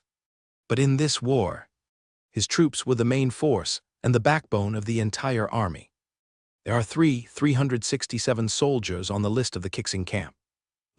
237 of them died in this battle, 137 were missing, 257 were seriously injured and had to retire, and the rest were all injured, including Cassius. Kixing territory was at the forefront of the war, and nearly half of them were killed or disabled, which was tragic. But this battle made the name of the Kixing camp famous, and it was circulated among the nobles of the Cadlo province and some nobles of the Serap province. In the past, the reputation of the Kixing camp was only known to others within the Kixing territory. Now, with the mutual spread of the nobles, the name of the Kixing camp will spread between the 2 provinces. They dyed the military flag red with their own blood, and also got the glory that belonged to them. As for the other troops, the degree of casualties varied, with the highest loss of 30% and the lowest loss of 10%. 3 minutes later, everyone finished praying, opened their eyes, and looked at Wylan, waiting for his speech. Under the gaze of everyone, Wylan slowly said, "I will take 20% of all the spoils of this war, and the rest will be determined by the merits of the war. Do you have any objections?" "We have no objections." Everyone was convinced, without a trace of dissatisfaction. Everyone returned to the camp, appeased the soldiers, and continued to patrol the border. "Yes, Lord Earl." "Okay, everyone go down." "Yes, sir." Then everyone bowed and saluted, and left the tent one by one. In Ramsgate, the central holy place of the half-dragon tribe in the Grey Wasteland, a sleeping red dragon opened his eyes, shrank his body, transformed into a human form, and reached out to grab the spear of Kaloshi that broke through the air. Through the picture transmitted by the legendary spirit, he saw the scene of Archibald's death in battle. "You are worthy of the position of general I have given you." The next moment, the legendary mid-level red dragon Amroth raised his hand and grabbed a half-dragon mage into the cave. The half-dragon mage knelt on his knees and bowed his head to salute, "Meet Lord Amroth. From today on, you will take over the position of Archibald's 8 guards. You will accept his people." "Yes, Lord Amroth." The half-dragon mage knocked his head on the ground and answered loudly, "Go down." Seeing this, the half-dragon mage bowed his head and left the cave, not daring to peek at the treasures in the cave. Amrose looked down at the spear of Keloshi, at the missing piece on it, and said nothing. He put it into the dragon's scale space, restored his true body, and lay on the gold coin mountain to continue sleeping. There is an agreement between the Grey Wasteland and the Kingdom of Ilia that the legends of both sides cannot take action, and he will naturally not break this rule. In addition, the most important point is that he has a human who cannot beat him. Now he is ready to outlast the other party. If he can't outlast him, then he will consider this feud no longer exists. As a red dragon, treasure is the most important thing to him. For other things, he will naturally do them if he has the ability. If he can't do them, then he will consider that they have never happened. In early November of the 9,766th year of the glorious calendar, the Kingdom of Ilia sent out a surprise attack and defeated the elite army of 1,000,000 monster clans and offered the heads of 300,000 monster clan warriors to the goddess of life. The spread of the news instantly extinguished the idea of the Iron Furnace Mountain Kingdom, which was clamoring to regain the lost land, to start a war again. On the southeastern border, the kingdom of his half-elf quietly cut the border army by half to show the friendly relations between the two countries. In late December, the war ended. The army of the monster clan in the Grey Wasteland was severely injured and was unwilling to continue fighting. In order to stabilize the domestic situation, the Kingdom of Ilia also did not want to continue fighting. Under such circumstances, the war ended in just 1 year. It came quickly and went quickly. After the clouds fell and the camp was broken, Wylin held a banquet to entertain the nobles of the Cardro province, the nobles of the Serot province, and the middle and high-level generals of the 16th Silver Knights. In a corner, Wylin and Madmanchi sat opposite each other. "Why did you change the juice?" Madmanchi looked at the liquid in Wylin's glass and teased with a smile. Seeing this, Wylin smiled and said, "Uncle Madmanchi, of course I want to talk to you a few more words. If I drink a glass and get drunk again, you will have to wait until the next day." "Ha, that's right. If you get drunk, I really have to wait until the next day." Madmanchi laughed heartily with a relaxed tone. Wylin picked up the bottle, filled it for Madmanchi, and asked, "How long do you plan to stay in Cadero province this time?" "About half a month." Madmanchi did not hide the kingdom's transfer order and directly told Wylin the specific time. "So soon?" There was a trace of regret in Wylin's eyes, but there is no banquet that will not end. "To be honest, this war really shocked me." Madmanchi picked up the wine glass and drank it all, then slowly said, "I don't know where you found that giant beast. I can see that Kyle failed to activate its complete form." Wylin smiled and asked, "Do you want to hear the truth or a lie?" "A lie?" Madmanchi looked at Wylin and made a choice. Wylin heard this, Shanshan smiled and said, "Then I'd better tell the truth. That war beast puppet, as you think, was obtained by me in the expedition battle. This war weapon is the crystallization of a magical civilization." Once, when Wylin explained, Madmanchi looked a little obsessed. I don't know how long it took. When Madmanchi came back to his senses, he saw his daughter and grandson appeared beside him. "When did you come?" Madmanchi pulled his grandson into his arms, touched his little head, and then looked at his daughter and asked. Layla smiled and answered in a gentle tone, "Half an hour." "Come here, let me see." Across the low table, Wylin smiled and waved to the little guy. The little boy looked at his grandfather, then looked at his mother, and after getting their permission, ran to the opposite side. Wylin reached out and gently pinched the boy's face. His smile became brighter and asked, "What's your name?" Palodo Aches." The little boy blinked his big eyes and answered in a crisp voice. "Then what should you call me?" Wylin looked at Palodo's serious expression, and a feeling of love surged in his heart, and asked curiously. When Palodo heard this, his brows frowned slightly, and he thought seriously and said, "Uncle." Wylin shook his finger, his mouth corners slightly raised, and said, "This is not right, think about it carefully." Palodo tilted his head, with a puzzled look on his face, and asked in confusion, "You call my grandfather uncle and my mother sister, isn't that my uncle?" "Yes and no." Wylin touched his chin and said with a smile. "Then what should I call you?" Palodo blinked, his eyes full of curiosity, staring at Wylin, as if trying to find the answer from his face. "According to seniority, you can call me brother." Wylan touched Palodo's head, a sly light flashed in his eyes, and he answered. Hearing this, Palodo was silent for a moment. His little face was full of confusion, and he didn't understand why. Why? Faced with Palodo's inquiry, Wylan shook his head and said, This matter is very complicated. You can ask your mother when you go back. However, I can tell you that it is wrong for me to call you like this, but is it wrong? But Palodo was entangled in his heart, his little hands clenched into fists, his eyes revealed a trace of confusion, and he couldn't understand the words of this brother in front of him. Go to your mother. Wylan patted Palodo on the back and asked him to go to his mother Layla. Madmanchi watched this scene with a smile in his eyes. Every time he was alone with his grandson, he always liked to tease him and look at his curious expression. Uncle Madmanchi, do you still need me to fulfill my promise? Forget it, I still can't bear to leave Palodo. Madmanchi shook his head and said without hesitation. Is that so? Seeing this, Wylan didn't know what to say. 3 days later, the Loyunpo camp was disbanded, and Wylan led the army back to Kixing territory.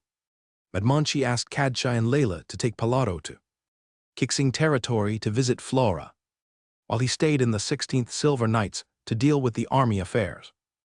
After returning to Kixing territory, Wylan sent the Kadiki family to Aunt Flora's residence, and then ordered someone to invite Baird to the study. In the study, Wylan sat in front of his desk, looking at a long list of casualties with a solemn expression. In this war, 183 people in Kixing territory died, and 373 people needed to retire, which was the highest number of casualties in all wars. But it can be expected that in the future, this will definitely not be the one with the highest number of casualties. Master, Lord Baird is here. Kyle, who was dozing, opened his eyes and said to his master. Seeing this, Wylan waved and opened the door. Outside the study, Baird, who was about to knock on the door, saw the door of the study open. So he had to silently put down his raised right hand and walked in. Master, good night. Take a look at this first. Wylan handed the list of fallen soldiers to Baird and asked him to take a look first. With a serious look, Baird took the list with both hands and began to read it from top to bottom. Wald, a high-level bronze warrior. Deputy captain of the 1st Squad of the 4th Squadron of the 3rd Battalion of the Kixing Camp, born on January 13, 9724 in the glorious calendar, died on November 13, 9766 in the glorious calendar, military merit record 133. Kanad, a high-level bronze warrior, captain of the 5th Squad of the 1st Squadron of the 2nd Battalion of the Kixing Camp, born on August 13, 9722 in the glorious calendar, died on November 13, 9766 in the glorious calendar, military merit record 97. Mean, a mid-level bronze warrior. While Baird was watching, Wylan did not urge him, poured 3 cups of tea, handed 1 cup to Kyle, took 1 cup for himself, and kept the remaining cup for Baird. In half an hour, Baird only read less than 1/20th of it. There were many familiar names on the list, many of which were the descendants of his officials. After closing the file, Baird raised his head and looked at Wylan with a serious expression and said, My lord, please give your orders. For fallen soldiers, pensions will be provided according to the highest standards. Wylan handed a cup of tea to Baird and said slowly, For soldiers without descendants, adopt them from their relatives. If they are soldiers without descendants, go to slave traders to buy talented children. Use their names as their surnames to inherit them. Military merits will be converted into gold coins at a ratio of 1 to 10. 50 gold coins will be issued to their direct descendants every year until the registered military merits are completely exhausted. For their descendants, half of the training materials they received during their service will be issued. This regulation will last for 10 years, and the corresponding material needs will be borne by Xingyu Fort, and will not occupy the quota of the standing army. In the future, if they join the army, they will be assigned to the army where their fathers are. Baird looked serious, bowed and saluted and said respectfully, My lord, I thank you for your kindness on their behalf. I accepted. Wylan accepted the gift calmly, then helped Baird up and said, Thank you for your hard work on this matter. This is my job. After sending Baird away, Wylan looked at Kyle and said, "We can't delay the invitation of the Kaida's tribe." "I know." Kyle nodded and responded, "My lord, I will go to the gray mist space to deal with some things in the next few days." "What happened?" Wylan asked. "Kaya sent someone to report that the gray creatures have increased significantly and have threatened the garrison of the spring in the gray mist space." Kyle answered, "Be careful." "Yes." After speaking, Kyle disappeared in the study. "Gray crystal, so far, only I can absorb it. Neither my uncle nor Kyle has figured out how to eliminate the depression of the soul caused by gray crystal.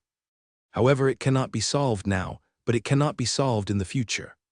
He looked out the window and saw that it was late at night.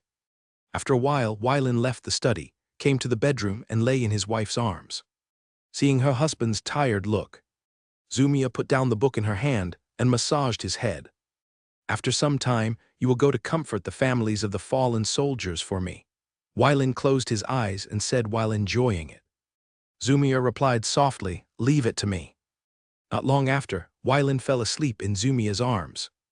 In early March of the 9767th year of the glorious calendar, Wylan took Kyle out of Kixing territory and first went to Meal City, a satellite city of the capital, through the teleportation array of Kadlo province, and then went to the satellite city of Larik City and took the teleportation array to the capital of the Duke of Nitsi. Because there were too many people who needed to be teleported between the Principality of Nitch and the Holy Third Kingdom of Dawn. Wylan and Kyle's teleportation qualifications were 5 days later. As a result, the two had to stay in the capital of the Principality of Nitch for 5 days. After arriving at the hotel, Wylan began to plan his itinerary. Due to the impact of the war, the appointment had been postponed for several months. Therefore, after going from the Principality of Nitch to the Holy Third Kingdom of Dawn, Wylan planned to go directly to the Holy Shia Orc Kingdom. After the visit was over, he would go to the Principality of Dawn to inspect the business deployed by the family there. As for the UG organization, we will talk about it after arriving at the Holy Shia Orc Kingdom. At night, Wylan was about to go to sleep, but he heard a noisy sound outside. Dong, dong, dong. There was a knock on the door. Wylan stood up from the bed, walked to the door and opened the door. When the hotel servant saw Wylan, he said apologetically, "Sir, the sheriff is searching for the criminal, and I asked you to go to the lobby on the first floor. The steward has ordered that, as an apology, a meal will be prepared for you tomorrow morning. Please forgive me." "Fine." Varen responded, turned around and returned to the house, picked up the sword of Anansi, tied it around his waist, and headed to the hall on the first floor with Kyle. In the crowd, Varen got some truth from the words of the hotel guests. This search is a follow-up effect of the fight for the position of Grand Duke. In other words, the current Grand Duke is continuously purging the hidden power of his brothers and sisters. Unknowingly, Wylan suddenly remembered a past event in his mind. When I first came to the Principality of Nitz more than 30 years ago that night, a group of men in black and a group of soldiers in black armor were fighting outside the hotel. When the search came to an end, the leading officer glanced around, suddenly entered the crowd, came to Wylan and circled around him. When he saw the knight's sword on his waist, his pupils shrank and he stopped questioning, led the team to leave the hotel. On the way back to the security station, a low-level bronze soldier asked, "Brother-in-law, why did you walk around that young man just now without questioning him?" "Because I recognized that sword." The officer lowered his voice and explained, "A few days ago when I followed Mr. Tarn to visit the youngest son of the minister of Dusseldorf, I accidentally saw the sword he placed on the desk. Secondary portrait, and the weapon worn on the waist of the portrait is exactly the same as the knight's sword worn on the waist of the young man. What do the characters in the portrait look like? I just took a sneak peek at your brother-in-law and then lowered my head to admire the floor. As for who is in the portrait, I don't know." The young man asked with some confusion, "Then why don't you go make some friends? Don't look for trouble. What is the identity of the other party, and what are our identities? I'm afraid even Lord Tarn is not qualified to talk to the other party. There is no need for little people like us to get involved. In this case, we should treat it as if we don't know. If we disturb others' private visit in disguise, we will be left with nothing to eat. I understand, brother-in-law. After returning to the room, Wylan lay down directly on the bed and began to sleep soundly.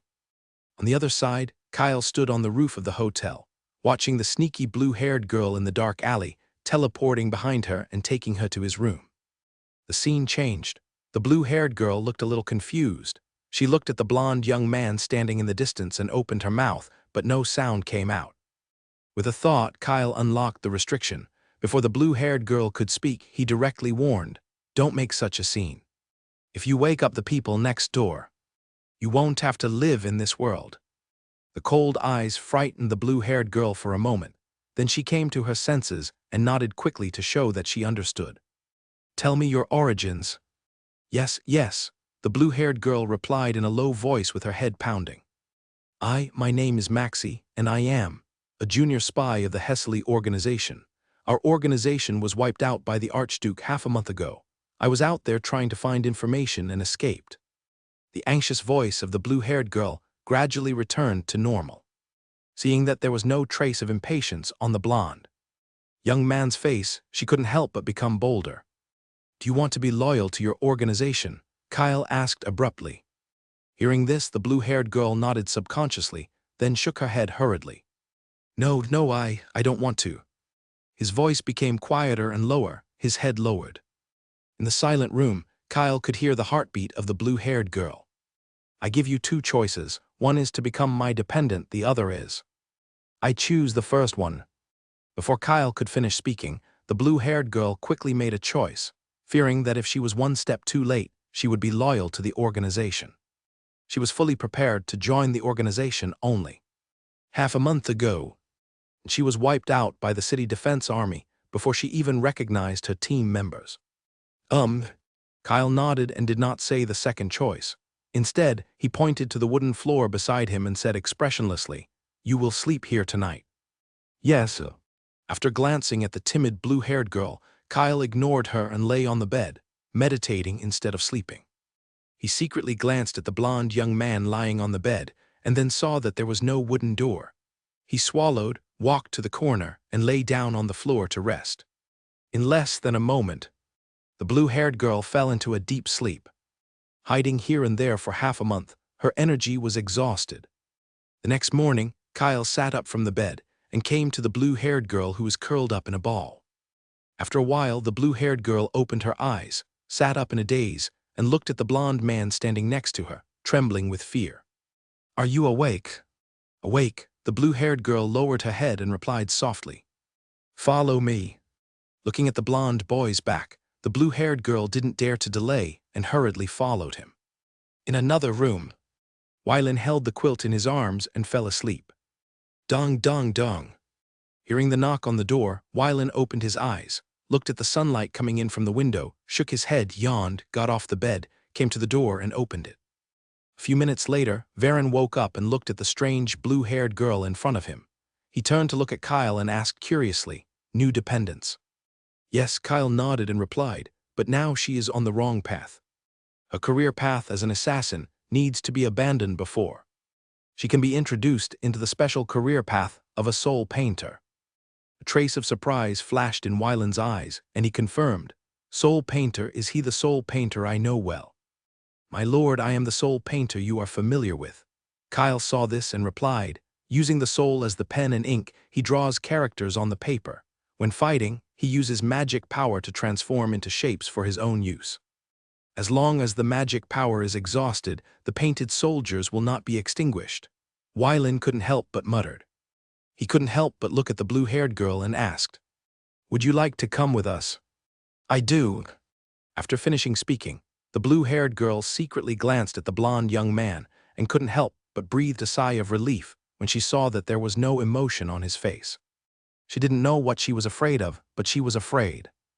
Wylan looked at the cautious look of the blue-haired girl, slowed down his tone, and asked in a gentle tone, "What's your name?" My name is." Kyle turned to look at the hesitating blue-haired girl and said in a deep voice, "Bing, this is your code name. As for the name, I will give you a new name after you become my dependent." "Oh, okay," the blue-haired girl replied obediently. Seeing this scene, Wylan felt helpless and did not ask any more questions. Once this blue-haired girl gets along with Kyle for a long time, she will naturally understand how Kyle treats people close to her. Varen waved his hand to open the passage to the Cilician demiplane and said to the blue-haired girl, "You go inside first, and if you have nothing else, you can go talk to the dream elves and tree people about your life ideals." "Ah, okay." The blue-haired girl nodded and walked straight to the demiplane passage and entered the demiplane of Cilicia. After waving his hand to close the demiplane, Varen looked at Kyle and said, "It seems a bit innocent." No, Kyle rejected it without hesitation and explained, "She is just afraid and has temporarily lost the ability to think independently. As long as the tone and attitude are gentler, she will subconsciously follow it and even feel some joy." Forehead. Wellen touched the back of his head, not really understanding what Kyle said. After thinking for a while, he stopped thinking about it. "Last time I came here in a hurry, I didn't see much of this city. This time I have a few days of free time. So I'll go and have a good look." "Yes, sir." The two left the hotel and headed for the kingdom of Nitsi. 4 days later, Wylan and Kyle arrived at the satellite city of Eulalie City, the capital of the Holy Third Kingdom of Dawn, through the teleportation array. "The last time I came, I took the magic train directly to the capital. As for this time, naturally there was no time to stay for a long time, so I went directly to the satellite city of Pame City and went to the capital of the Holy Zia Orc Kingdom through the teleportation array." Window. Tabula equals window. Tabula tabula. Push mode, thumbs feed 01, container. Tabula below article thumbnail 300x 250 placement. Below article thumbnail 300x 250 target type mix. After some inspection, Wylan and Kyle left the teleportation hall. On the street, the figures of humans and Zia orcs were intertwined, and the number was roughly half and half. Gradually moving away from the area radiated by the teleportation array and entering the residential area, the number of Zia orcs increased significantly. Bang! Zia orc girl bumped into Wylan's arms, making a crisp collision sound. When the other party fell, Wylan raised his hand slightly and supported the other party. "Young master, are you okay?" Zia orc female guard rushed forward and supported the girl with concern on her face.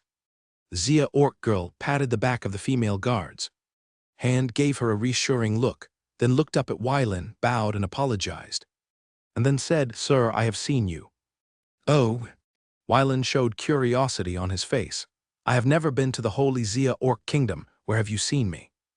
Facing Wylan's scrutiny, the Zia orc girl was not timid and said, "In the painting."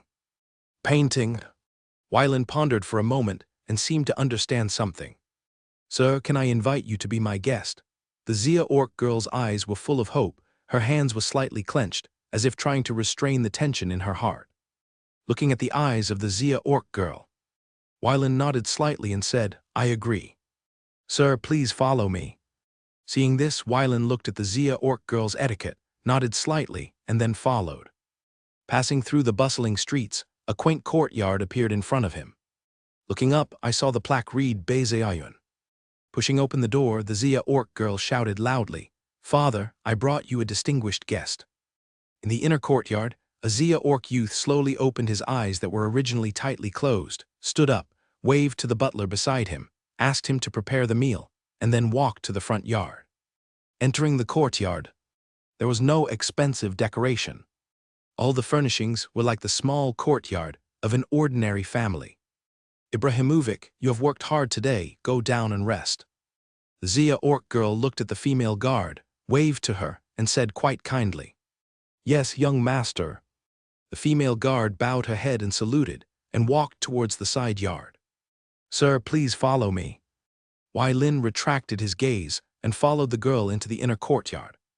The Zia orc maids along the way saw the girl, stopped their work, stood up and saluted. Passing through 3 gates, they came to a quiet garden. Under the pavilion, in the center of the garden, a young Zia orc looked at his daughter running towards him, opened his arms, and held her in his arms. "Father, look who I invited. It's the person in the portrait you brought back from the king that day." Looking at his daughter's face that looked like she was asking for credit, the young Zia orc pinched her cheeks and said in a doting way, "Your mother has prepared flowers and fruits for you, go quickly." Then I'll go first, father. After that, the girl turned around and saluted Wylin, then ran to the small door on the north side of the garden. At this moment, Wylin looked at the young Zia orc in front of him, who was a mid-level gold level. But his appearance could not tell his specific age. At the same time, the young Zia orc also looked at Wylin, who was less majestic and more kind compared to the portrait in the study. Lord Kixing, please forgive my daughter for her offense. Nothing. Wylin smiled gently and responded. Please sit down. The Zia orc youth made an inviting gesture and invited the two to sit down. After Wylin and Kyle sat down, the Zia orc youth took the teapot handed by the butler and poured tea for the two. After doing all this, the Zia orc youth put down the teapot and waved to the butler to go down. Lord Kixing, it's our first meeting. My name is Morgan Shillor. With a hint of curiosity on his face, Wylin asked, Your last name is Shillor, so who is Her Majesty Saint Philomona to you? Morgan heard this and replied with a smile, My father is Her Majesty Saint Philomona's younger brother. I am her nephew, but we called her the king, whether it is my father or my grandfather. After a few small talk, Wylin basically understood Morgan's basic information. You plan to participate in the battle for the next king. Faced with Wylin's inquiry, Morgan shook his head and said, The one who will participate in the battle for the next king is my cousin, Corona Hirori. I am not qualified to participate in this sacred duel that determines the fate of the kingdom. Missing my family? Wylin asked suddenly. Yes, Morgan answered very frankly. I admire my cousin's actions, but I don't yearn for it. It's human nature. Wylin answered slowly. This is why you live in the downtown area instead of the noble city. Yes. Morgan nodded, then changed the subject and said, Mr. Kixing Earl, you came to the Holy Shia Orc Kingdom this time at the invitation of the Kedas tribe. You want to stop me? Wylin picked up the teacup, took a sip of tea and said. Morgan pondered for a moment and said, Without the guidance of St. Glaud, we will stop it for the benefit of the tribe. Wylin took a deep look at Morgan and couldn't help but sigh. It seems that the Dawn Church has a great influence on you. Without the god of Dawn, there would be no Zia Orc god, let alone the Holy Zia Orc Kingdom. This is the first sentence written in the Zia Orc canon. Morgan said with piety, This is a truth that every Zia Orc born in this land knows well. Wylin stood up and said, Morgan, you are very interesting. I look forward to meeting you next time. Morgan stood up and said goodbye. Goodbye, Lord Kixing. After sending Wylin and Kyle away from Beizao courtyard, he waved to a guard and asked him to go to the palace to report the matter to the king. After leaving Beizao courtyard, Wylin and Kyle left the capital of the Holy Zia Orc Kingdom and went to the satellite city of Berry. Because of the great influence of the Dawn Church on the Holy Zia Orc Kingdom, the teleportation array connecting the two countries was placed directly in the capital, and the teleportation array that maintained the various tribal areas was placed in the satellite city of Blee City. After arriving in Blee City, they spent 200 gold coins and went to the Kaida's tribal area through the teleportation array. Kaida's city, named after the Kaida's tribe, is the political center of the 5 major tribal areas along the coast, with a population of nearly 300,000. The sandstorm from the Death Desert spanned thousands of kilometers, making the sky of Kaida's city gray and blurry. The sun shone through the thick sand and dust, emitting a faint light. There was a dull feeling in the air, and you could feel the tiny grains of sand gently passing through your throat when you breathed. The surrounding scenery was covered by yellow sand, with blurred outlines. Buildings and trees seemed to be wrapped in a layer of light. Yellow gauze, losing their original color and clarity. Wylin looked at the scene in front of him. As far as his sight could see, whether it was the patrolling Zia Orc soldiers or ordinary Zia Orc civilians, they all wrapped themselves tightly. Kyle raised his right hand and extended it out of the magic shield. In less than a minute, a layer of fine yellow sand accumulated on the back of his hand. Compared with the environment of their capital, it's really a world of difference. Indeed. Kyle retracted his right hand and nodded in agreement. Let's go to the governor's mansion first. Wylin put aside his thoughts of strolling around and prepared to do business first. Half an hour later, Lin and Kyle came to the main gate of the governor's mansion in Kaida's city with magic shields, reported their names, and asked the Xia Orc soldiers to report. In less than a moment, a rather strong Xia Orc ran out of the gate, came to Lin, bowed and saluted, and said respectfully, "Lord Kixing, welcome to Kaida's city. I have asked someone to prepare the Yunhai flying car to take you and your entourage to the tribal Holy Land." "Thank you," Lin said in thanks. "You don't have to do this. As the host, this is what we should do." A few minutes later, a carriage driven by magic crystals and glowing with a blue-purple luster landed in front of the governor's mansion. In front of the carriage, 2 light yellow griffins crawled on the ground, showing a docile appearance. The governor of the Kaida's tribal area came to the carriage, opened the gate himself, and said, "Lord Kixing, please." Lin thanked him, passed through the film, and entered the carriage. Kyle followed closely, entered the carriage, and sat on the opposite side of Lin. After the door was closed, the Yunhai flying car began to climb upward after a slight vibration. It only stopped flying upward after leaving the space covered by the yellow sand and entered a stable flight state. Lin supported his chin with his hand, looked at the scenery outside the window, and said with emotion, "I think I know why it is called Yunhai flying car." Traveling on the yellow sand, you can clearly see the dividing line between dirty and clear, Kyle echoed. Half an hour later, the Yunhai flying car began to go down through the yellow sand and came to the city built on the plateau. Looking out from the carriage window, even if the yellow sand blocked the view, you can still see the 100-meter-high statue standing in the center of the plateau. Xia Orc was shirtless, with a piece of animal skin wrapped around his waist, holding a torch in his left hand and a scimitar in his right hand. As expected, this was Kedas, the ancestor of the Kedas tribe. The Yunhai flying car landed at the foot of the sculpture, and Lin raised the magic shield again and got off the carriage. "Lord Lin, the Kedas tribe welcomes you." A Xia Orc boy came forward with a smile on his face and greeted him. Lin heard this and said apologetically, "Byron, I'm sorry, I wanted to come to the appointment in May last year. But the war affected it and delayed it to March this year." "Lord Lin, defending the country is a commendable thing. You don't need to apologize to us." The Xia Orc boy made a gesture of invitation and said, "This is not a place to talk, please follow me." Seeing this, Lin followed. After walking several thousand meters, they came to a closed semi-permanent tent. According to a rough estimate, it covers at least 3,000 square meters. Inside the tent, an old Xia Orc sat up from the carpet and walked towards the entrance of the big tent. On his left and right sides, 32 soul-level Xia Orcs stood up and went with the tribe leader to greet the human with God's grace mentioned by St. Cloud. Outside the tent, 2 gold low-level Xia Orc guards lifted the curtain, bowed their heads and saluted, performing all the etiquette. Lin nodded slightly as a return salute, and then entered the big tent.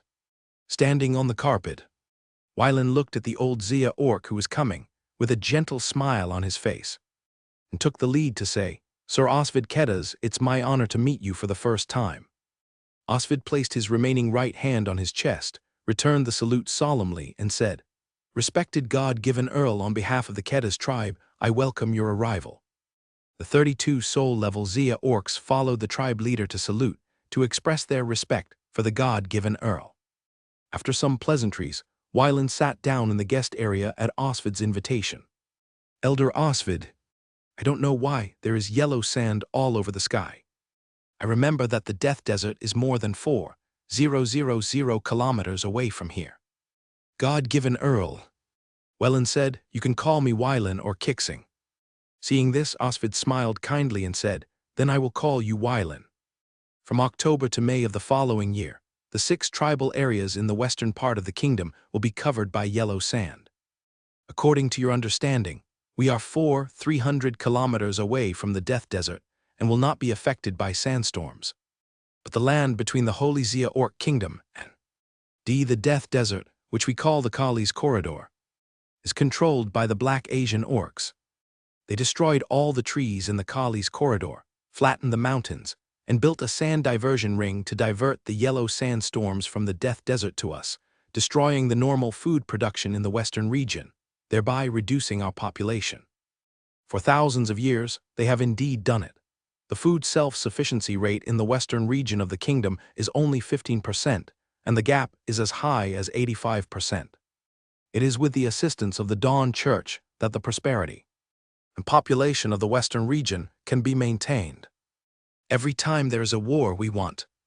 Looking at the old man who was talking endlessly, Wyland did not feel impatient, but showed a strong interest. In addition to being lazy, his favorite thing is to understand the humanities and scenery. Unknowingly, 2 hours passed. Osvid became more and more excited as he talked, and Wyland became more and more energetic as he listened. Faced with this old man and one young man, the 32 soul powerhouses who accompanied him had to wait quietly. As for Kyle, he had already closed his eyes, paying attention to the outside world with a small part of his mind, and meditating on the rest of his energy. "Grandfather, the food is ready." Byron came to Osvid's side, leaned close to his ear, and reminded him quietly. "How long has it been?"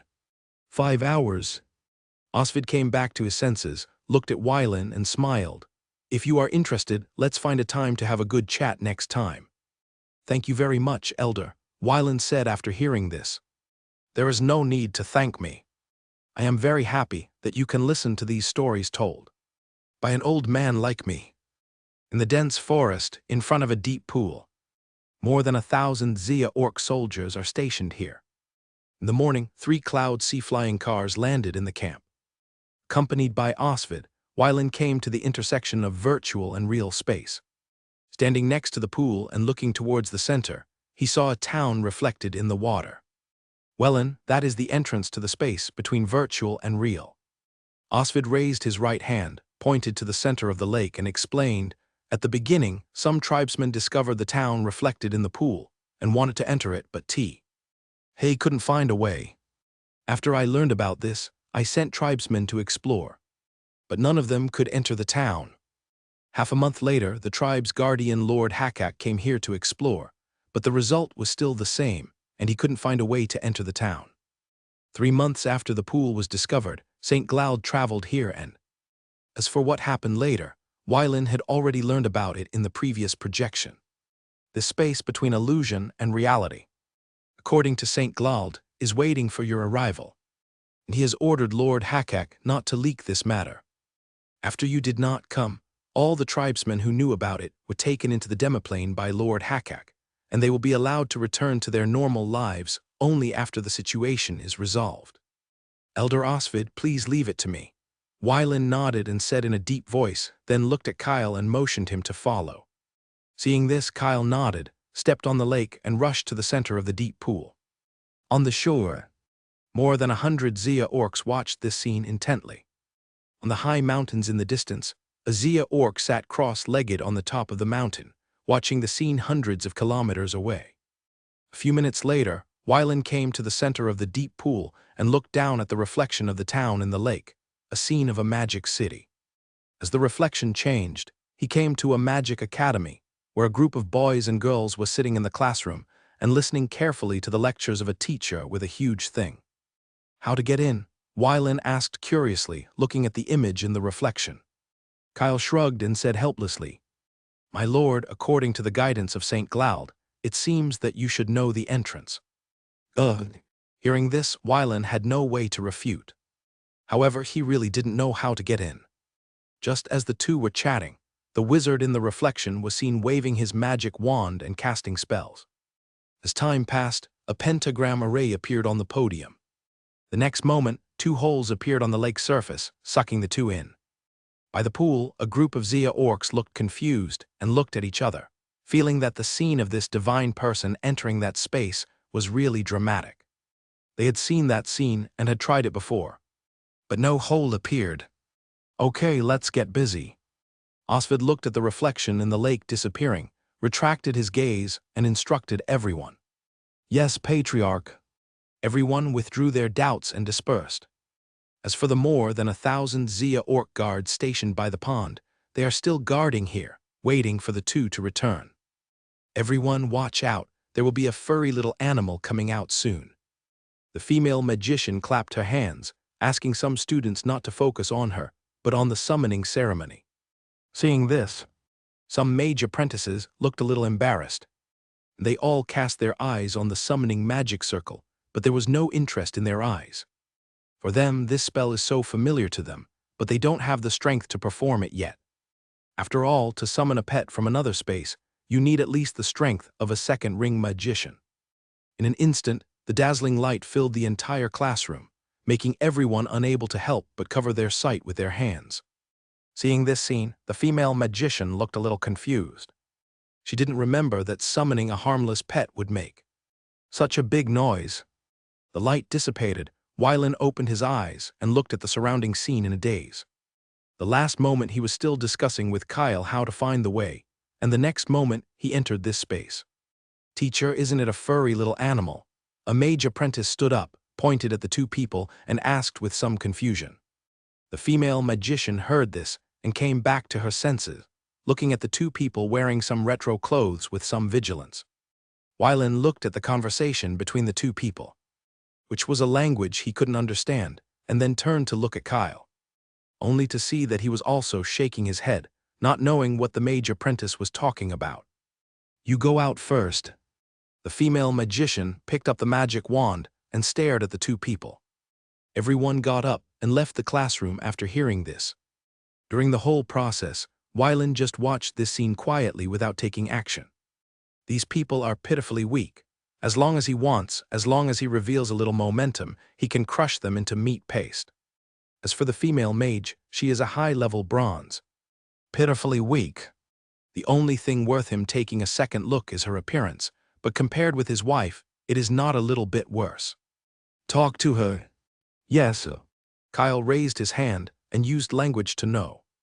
The female magician saw the stream of light flying towards her and wanted to cast a spell to resist, but her mind was blank.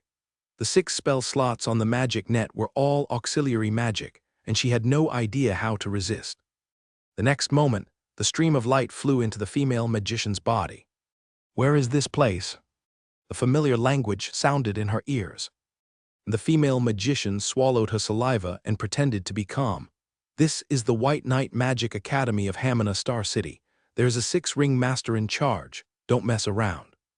Is that poor guy the 6-ring master?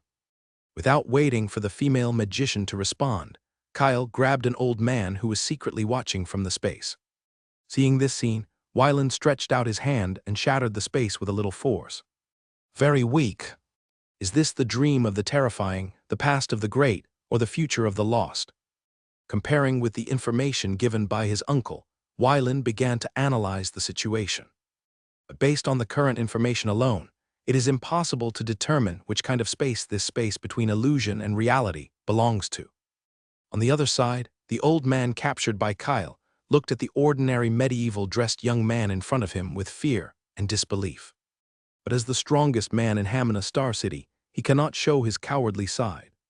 Sir, may I ask what brings you to the White Knight School of Magic? The old man stood up and asked calmly, but his trembling legs betrayed his true thoughts. Kyle looked at the old man coldly and did not answer his question. Seeing this situation, a look of embarrassment flashed across the old man's face, but he quickly calmed down. A few minutes later, Wylan put back his messy thoughts, looked up at the old man and asked, "Who is the strongest person you know?" The old man did not dare to hide anything and answered truthfully, "It's Lord Vader who lives in Tan City." Varen crossed his arms and asked, "Describe his strength to me." "Your Excellency, the only thing I know about is that 10 years ago, Lord Vader defeated a terrifying demon king from another space in the starry sky and shattered the satellite of Milne's star. Those fragments are still surrounding Milne, on the orbit of Instar. What is your career system?" Seeing this, the female magician on the side took her textbook off the podium and sent it to the other party. Seeing this, Wylan waved his hand, indicating that the old man could stop talking, and then began to read. Through this basic magic handbook, Varen gained a general understanding of the career system in this space. The operating rules of the entire world are based on the magic network. The sign of entering a career path is to use your soul to connect to the magic network. Through continuous practice, spell slots are condensed in the magic network. First-level mage apprentice with 1 spell slot. A second-level mage apprentice with 2 spell slots. A third-level mage apprentice has 3 spell slots. Above is the first-level magician with 5 spell slots. The old mage in front of him is a 6th-level magician with 21 spell slots. The pinnacle of the ring mage profession is the 9-ring mage with 108 spell slots. There are 13 powerful people above the ring mage profession, known as the 13 stars. Each of them has partial magic network permissions and is not restricted by spell slots. At the back of the textbook, there are some words of praise for Vader. It is not difficult to see that Hamina Star City must be within the sphere of influence of the man named Vader. However, based on the fragmented information above, it is still impossible to judge the strength of the 13 stars, let alone what kind of space this space belongs to. If it belongs to the dream of a terrifying person or the past of a great person, Varen must search hard and take some treasures away from this space. If it is the future of the lost, then the main thing is to improve their strength, and other things can be ignored for the time being. As for extraordinary knowledge, from what he understood, it seemed that it could not be taken away from this world. Even the memories that happened in this world cannot be taken away. Otherwise, in Mitt's travels, Mitt should have written a close-up of his experiences instead of mentioning them in one sentence. Ilrelia, have you ever heard of this name? Faced with Wyland's inquiry, the old man and the female magician shook their heads, saying that they did not know. Seeing this scene, Wyland temporarily gave up searching for the type of space this space belonged to. As long as the time comes, he will naturally know. In addition, the time guided by fate is getting closer and closer, and I don't know if I can still hear that sweet voice in this space that exists between illusion and reality. Varen raised his hand, changed his and Kyle's clothes into clothes similar to those of the old man, and then said, "Take us to visit Hamina Star City." The old man hesitated. Wyland saw what he was worried about and spoke to comfort him. "I am not a person who likes destruction, but the premise is that you can't provoke me. I hereby apologize to you for the offense my guardian knight just caused." Seeing Wyland's actions, the old man was relieved. He turned to the female magician and said, "Edith, you go back first. If anyone inquires about what happened today, just say that these 2 adults have left." "Yes, Dean." The female magician nodded and replied. After looking at the 2 people who didn't stop them from leaving, she was ready to leave. "Wait a moment." Just as she stepped out of the door, the female magician couldn't help but feel tense when she heard the voice. With a thought, Wyland sent the book in his hand to the other party and said, "This is your book. It should be returned to its original owner." The female magician took the book, said thank you, and left quickly to avoid being stopped by the other party again. "What do you call him?" Wyland turned to look at the old man and asked. Hearing this, the old man opened his mouth and replied, "My lords, just call me Harriet." "Then let's call you Dean Harriet." "You can do whatever you want." The old man lowered his posture and replied. After leaving White Knight Magic Academy, accompanied by Harriet, Varen looked at the magical city curiously. Looking through the simulated sky, you can see ships sailing in the cosmic starry sky. However, the most surprising thing is that the magic power of this world is very small and basically cannot be perceived. This also explains why the magic network dominates the professional path of this world, or the magic network has locked the upper limit of this world. Or maybe there is a controller on the magic network, maybe somewhere in the world. He is smiling at the changes in the world. Walk all the way, see all the way. Communicate all the way. According to Harriet, the magic web did not originally exist in this world until Genesis, when someone suddenly became a supernatural being. After thousands of years of development, the magic network has gradually penetrated into civilization and become another path that keeps pace with the technological path. If there were no magic network, and they had developed step by step, they might have barely reached space and would not have such a prosperous star system civilization today. "You said your lifespan is 300 years. Wyland stopped and looked at Harriet with some surprise. Harriet answered truthfully, "Yes, sir, the normal lifespan of a 6-ringed great wizard is 300 years. Wyland smacked his lips and couldn't help but sigh that the professionals in this world lived really long. According to their career paths, Harriet could only be regarded as a silver high-level wizard at best. If the silver professionals in the main world knew about this, I'm afraid they would all be jealous. Have you explored the world outside the star system? Wylan asked with some curiosity. Harriet looked a little serious when she heard this, and nodded and replied, "It happened before, but it ended later." A trace of curiosity flashed in Wylan's eyes, and he asked, "Why?" "We have explored more than 10 star systems, and monsters have been found on the surfaces of those planets orbiting the stars, and they are extremely polluting, without any surprises. Those star systems are not covered by the magic net, so we have lost the ability to fight against monsters. After all, physical attacks can only destroy tangible bodies, not those spiritual monsters. However, as long as we wait a few hundred years, after the magic net covers them, we will conquer there." As time passed, the sky gradually became darker. At 8 o'clock, Wylan looked at the 2 identity crystals in his hand, took out a magic meditation method from the space ring, and handed it to Harriet. "My lord, this is..." Harriet took the magic book, flipped through the text, and looked a little confused. "This is a magic meditation method. As for whether it can be localized, it depends on your ability." Wylan handed one of the identity crystals to Kyle, and turned to Harriet and said. Hearing this, Harriet's expression became serious, and held the magic book tightly in his arms. Before leaving, as a reward for Harriet's gift of 3 million credits, Kyle sent some common language knowledge into his soul, allowing him to understand the meaning of the text. After parting with Harriet, Wylan and Kyle began to wander aimlessly. The advertising screens along the street floated in the air, and the content changed in real time with the audience's eyes and actions, pushing products and information in a personalized way.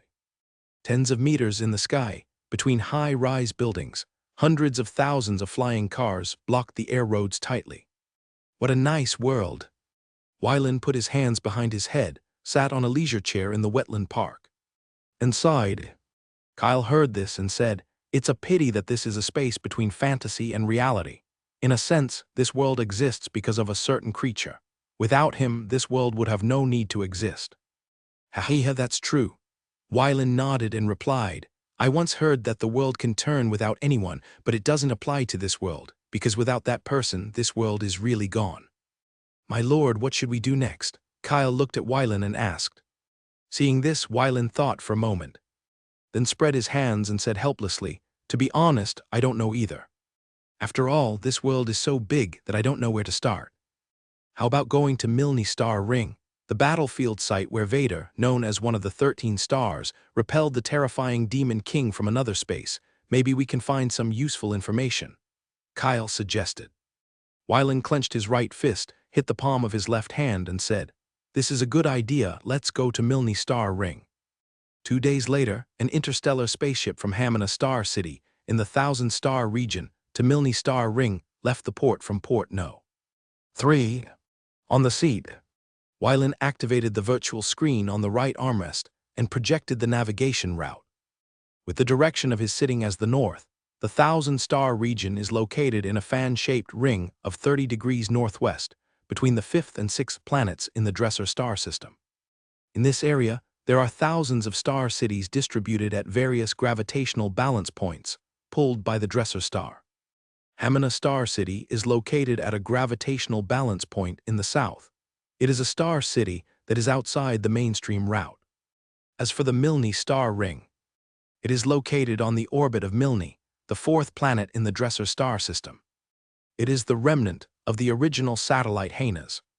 Looking at the distance displayed above, the whole journey is 1.8 billion kilometers, and it is expected to reach the destination in 115 hours. "This is the longest journey in my life." Wylan closed the virtual screen, leaned back in the chair, and said. Hearing this, Kyle said, "My lord, as far as I know, the expedition to the Metagea plane is much farther than this distance. This cannot be generalized." Wylan waved his hand and refuted, "That is to reach the Metagea plane through the space bridge. I don't know how much the distance is shortened. The most important thing is that we don't have such a strong sense of distance. But this time is different.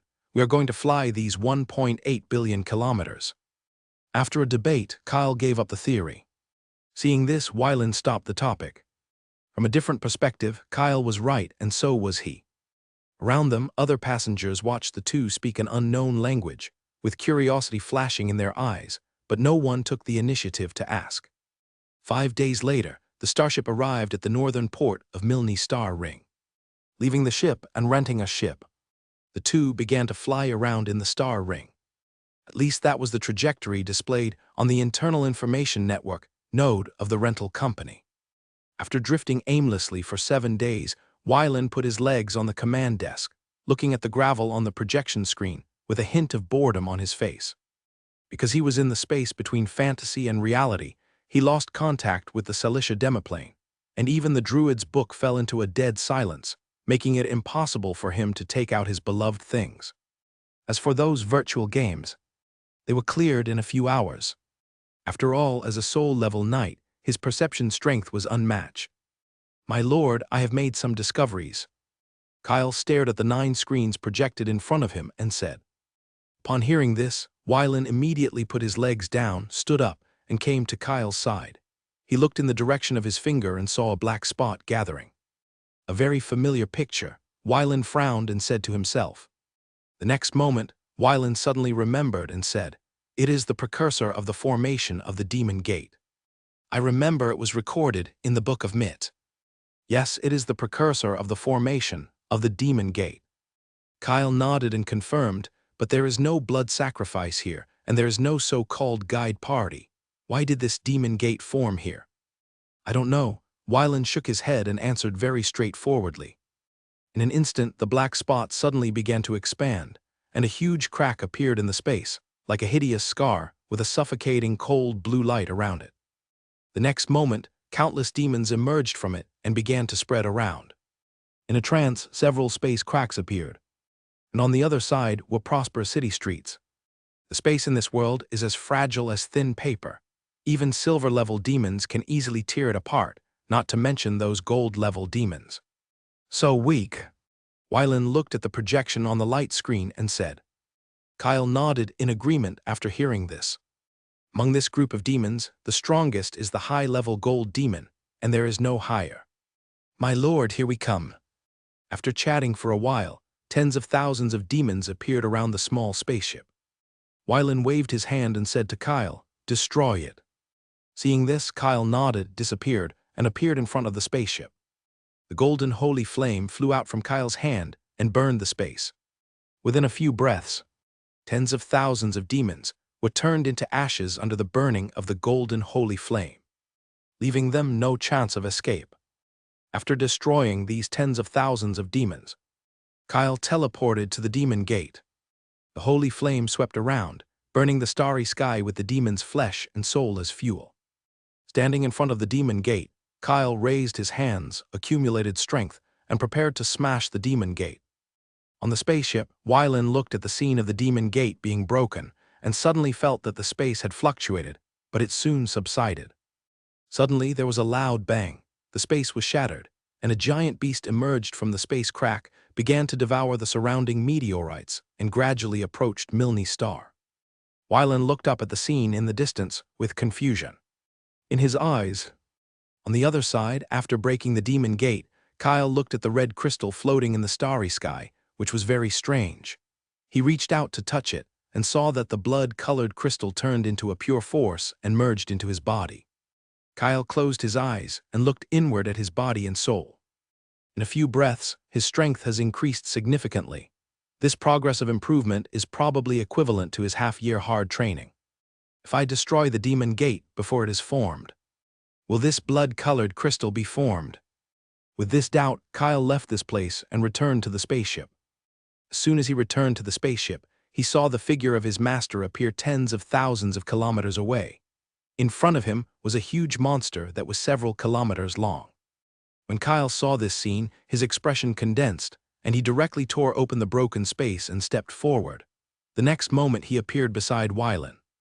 Wyland stared at the giant beast intently and answered, "Look, every time this giant beast devours a boulder, its body will shrink a bit, and its physical strength will increase accordingly." Kyle extinguished the holy flame in his hand and observed the giant beast for a moment. It was indeed as his master said. "My lord, this shouldn't be the future space of the lost."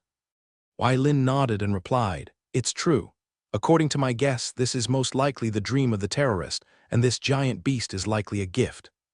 As for how to subdue it, just defeat it. It seems to be true. Kyle muttered to himself, recalling the blood-colored crystal that he absorbed after breaking the demon gate just now, which enhanced his strength. Isn't this a gift? And breaking the demon gate is just a test, but this test is very simple. My lord, do you need me to help? Kyle turned his head to look at Wai Lin and asked. Seeing this, Wai Lin waved his hand and said, You go and clean up the demons on Milne Star first, and leave this giant beast to me. Yes, sir. Kyle nodded and left immediately. Wai Lin stood in the starry sky, watching the giant beast that was constantly devouring boulders, silently observing the firmness of its body, and waiting for its body strength to reach the high-level gold level. Then he could close the net. 2 days later, the giant beast with a body length of several kilometers gradually shrank to more than 10 meters, but its strength was hundreds of times stronger than before. Wai Lin flashed in front of the giant beast and looked at it quietly. At the same time, the giant beast looked at the one in front of it that could not be eliminated, with clear eyes, and operated the telekinesis to take out the iron ore that had not been chewed in his mouth and handed it to the other party 100 meters away. Wai Lin pointed at himself with a surprised expression on his face and asked curiously, Are you asking me to eat it? The giant beast nodded and buzzed a few times. You can understand what I say.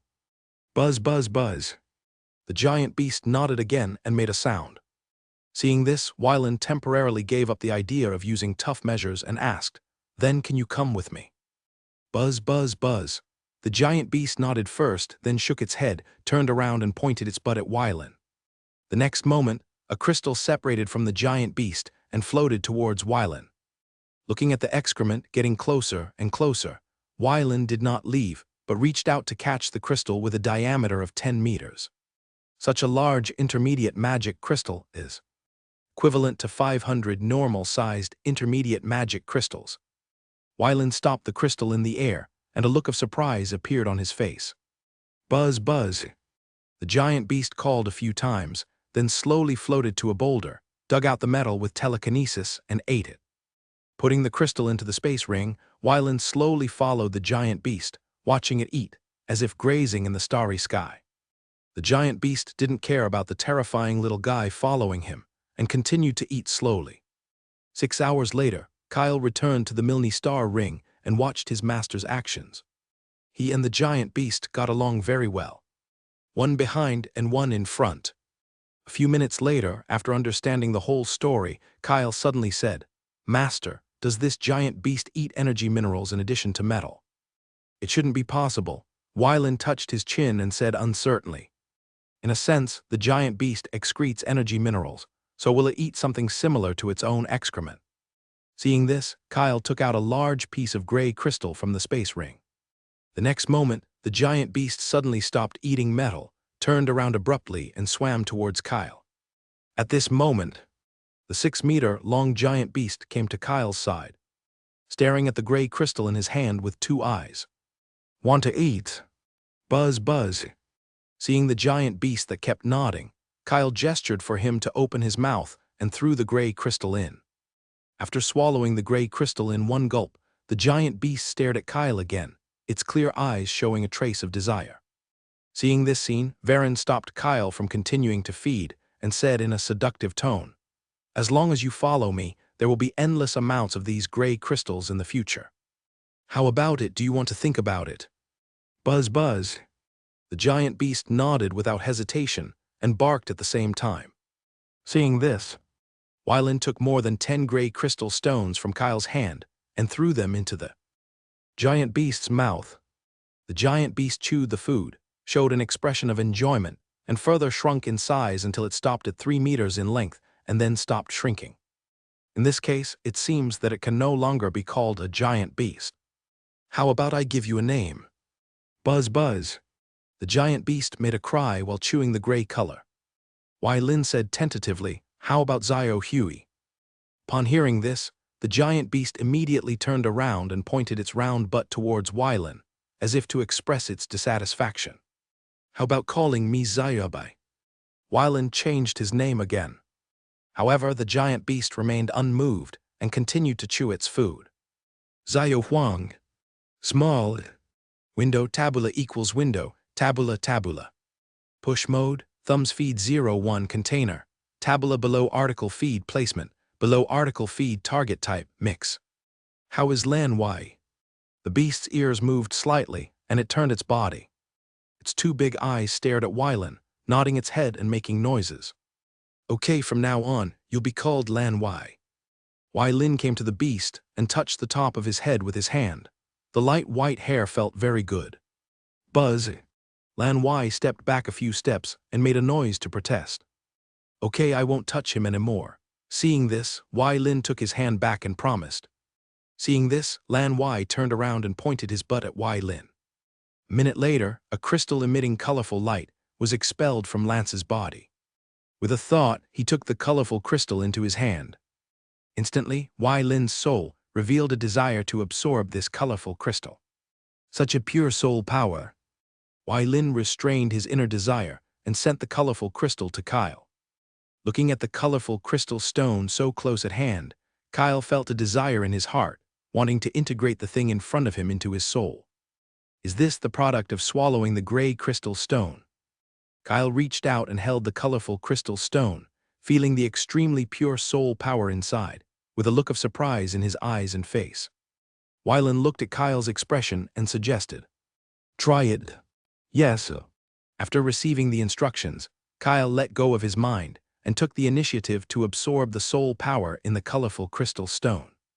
In less than half a minute, the colorful crystal stone shattered, slowly turned into dust, and dissipated in front of the two people and the beast. How does it feel?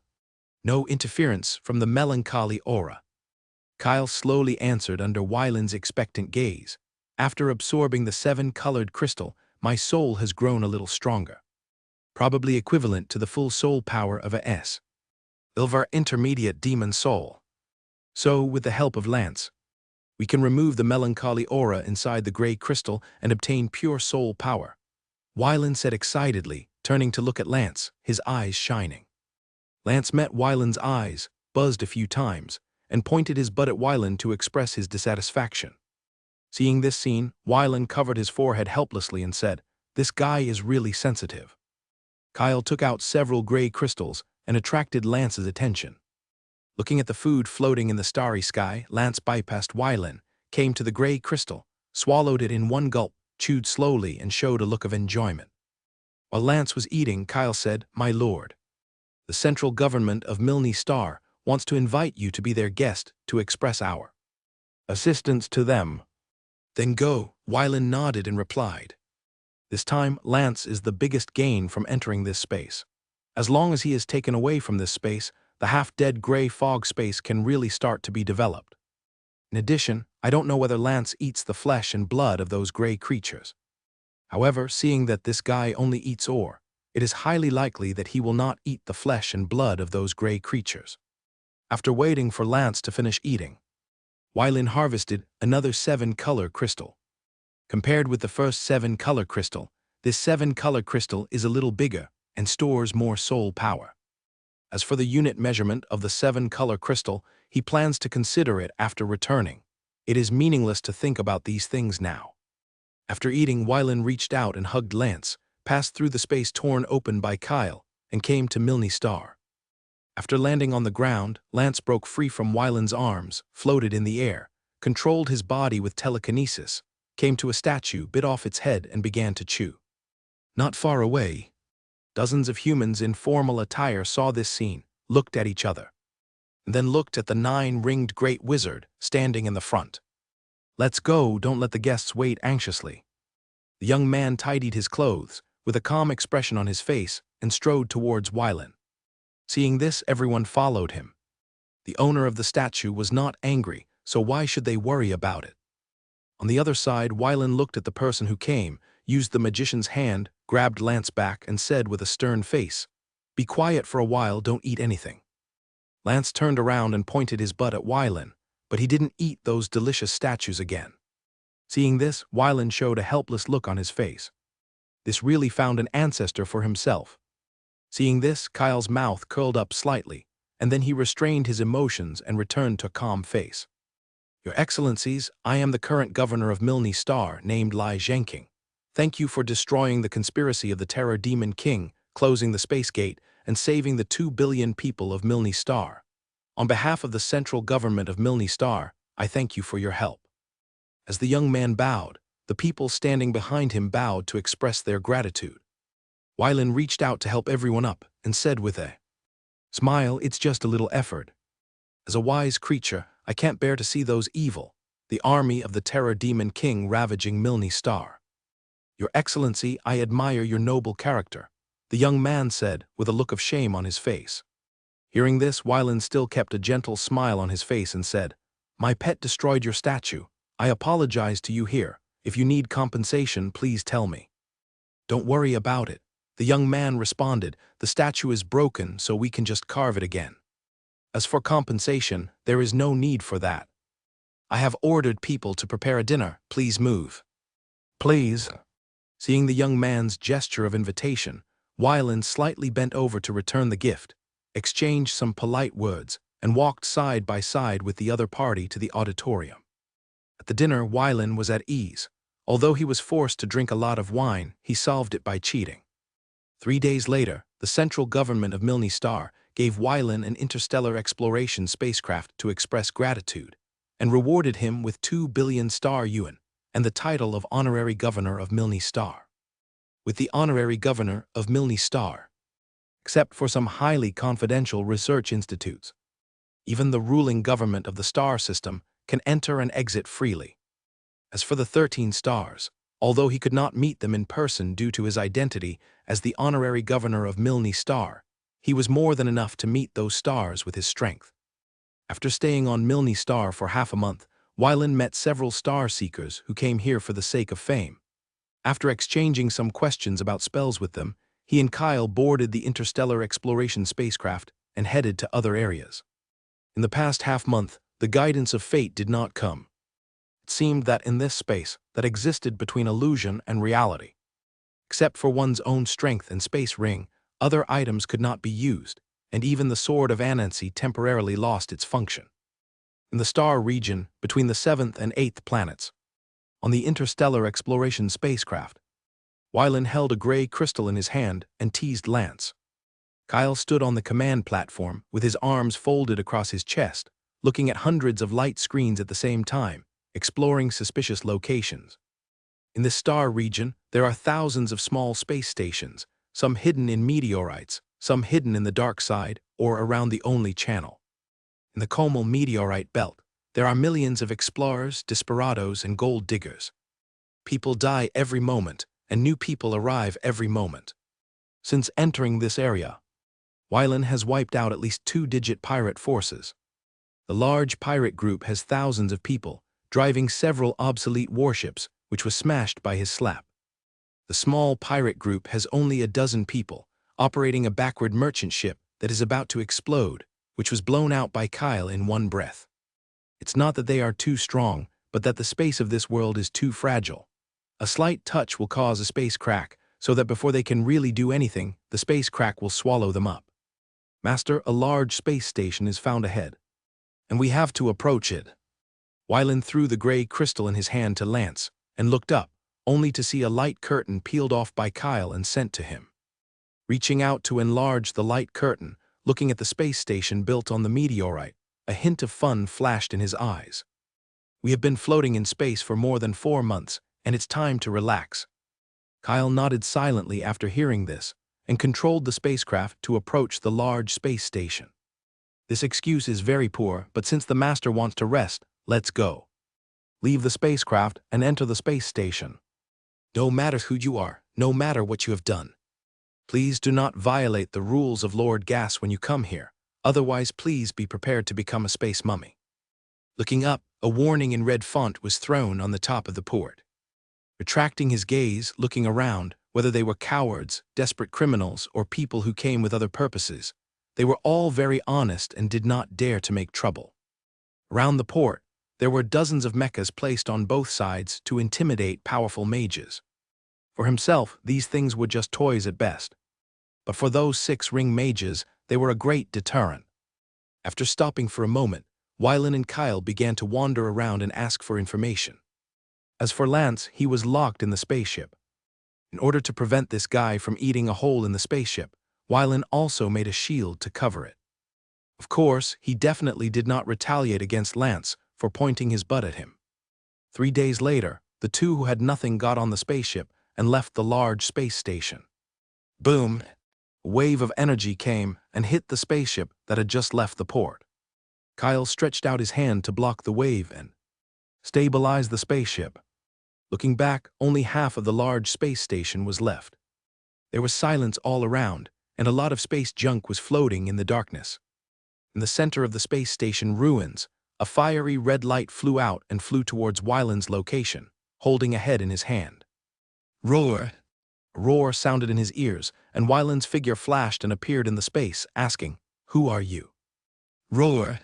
The fiery red youth threw away the head in his hand and rushed straight to Wylan.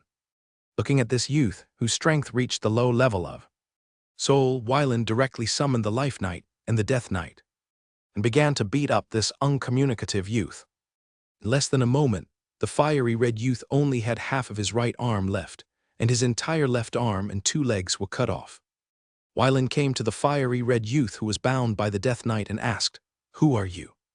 Roar!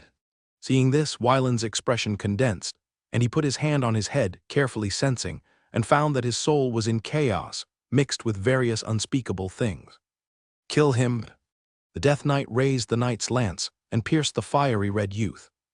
As time passed, the pupils of the fiery red youth became dilated, and the roar became smaller and smaller until the surroundings fell into silence.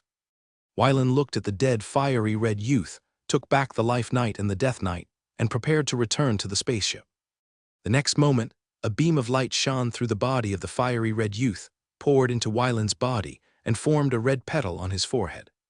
Seeing this, Kyle teleported to Wylan's side and asked, "Master, are you okay?" "Nothing." Wylan opened his eyes and cast his gaze on the body of the fiery red youth, which was gradually decaying and slowly dissipating. "My lord, the petals on your forehead are. This is part of the heart flower."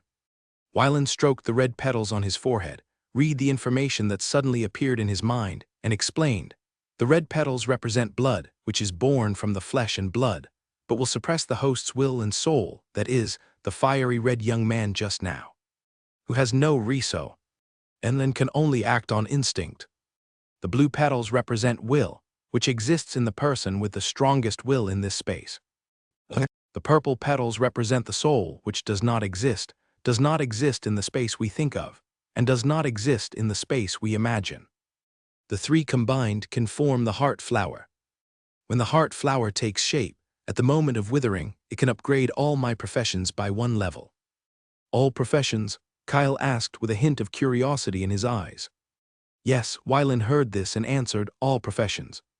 As long as I collect the other 2 petals, I can become a mid-level soul knight and a low-level soul druid. In addition, the message also told us that we will be excluded after 100 days. After all, we don't belong here. In addition, due to our strength, we can only stay here for a little more than 4 months." Kyle said in surprise, "So short." "So we have to speed up time." Wylan spread his hands and said helplessly, "How do we search for blue petals and purple petals?" Kyle asked with a thoughtful look in his eyes. Upon hearing this, Wylan shook his head and said, "Where light and darkness meet, you can find the blue petal carrier. Where the sound of crying echoes, you can observe the existence of purple petals. As for where exactly it is, I don't know." After learning the time limit, Wylan and Kyle began to speed up the search. As for where to go, neither of them knew, and could only float aimlessly in the vast starry sky. On the 85th day, after being expelled from space, Wylan and Kyle came to the edge of the Comel meteorite belt.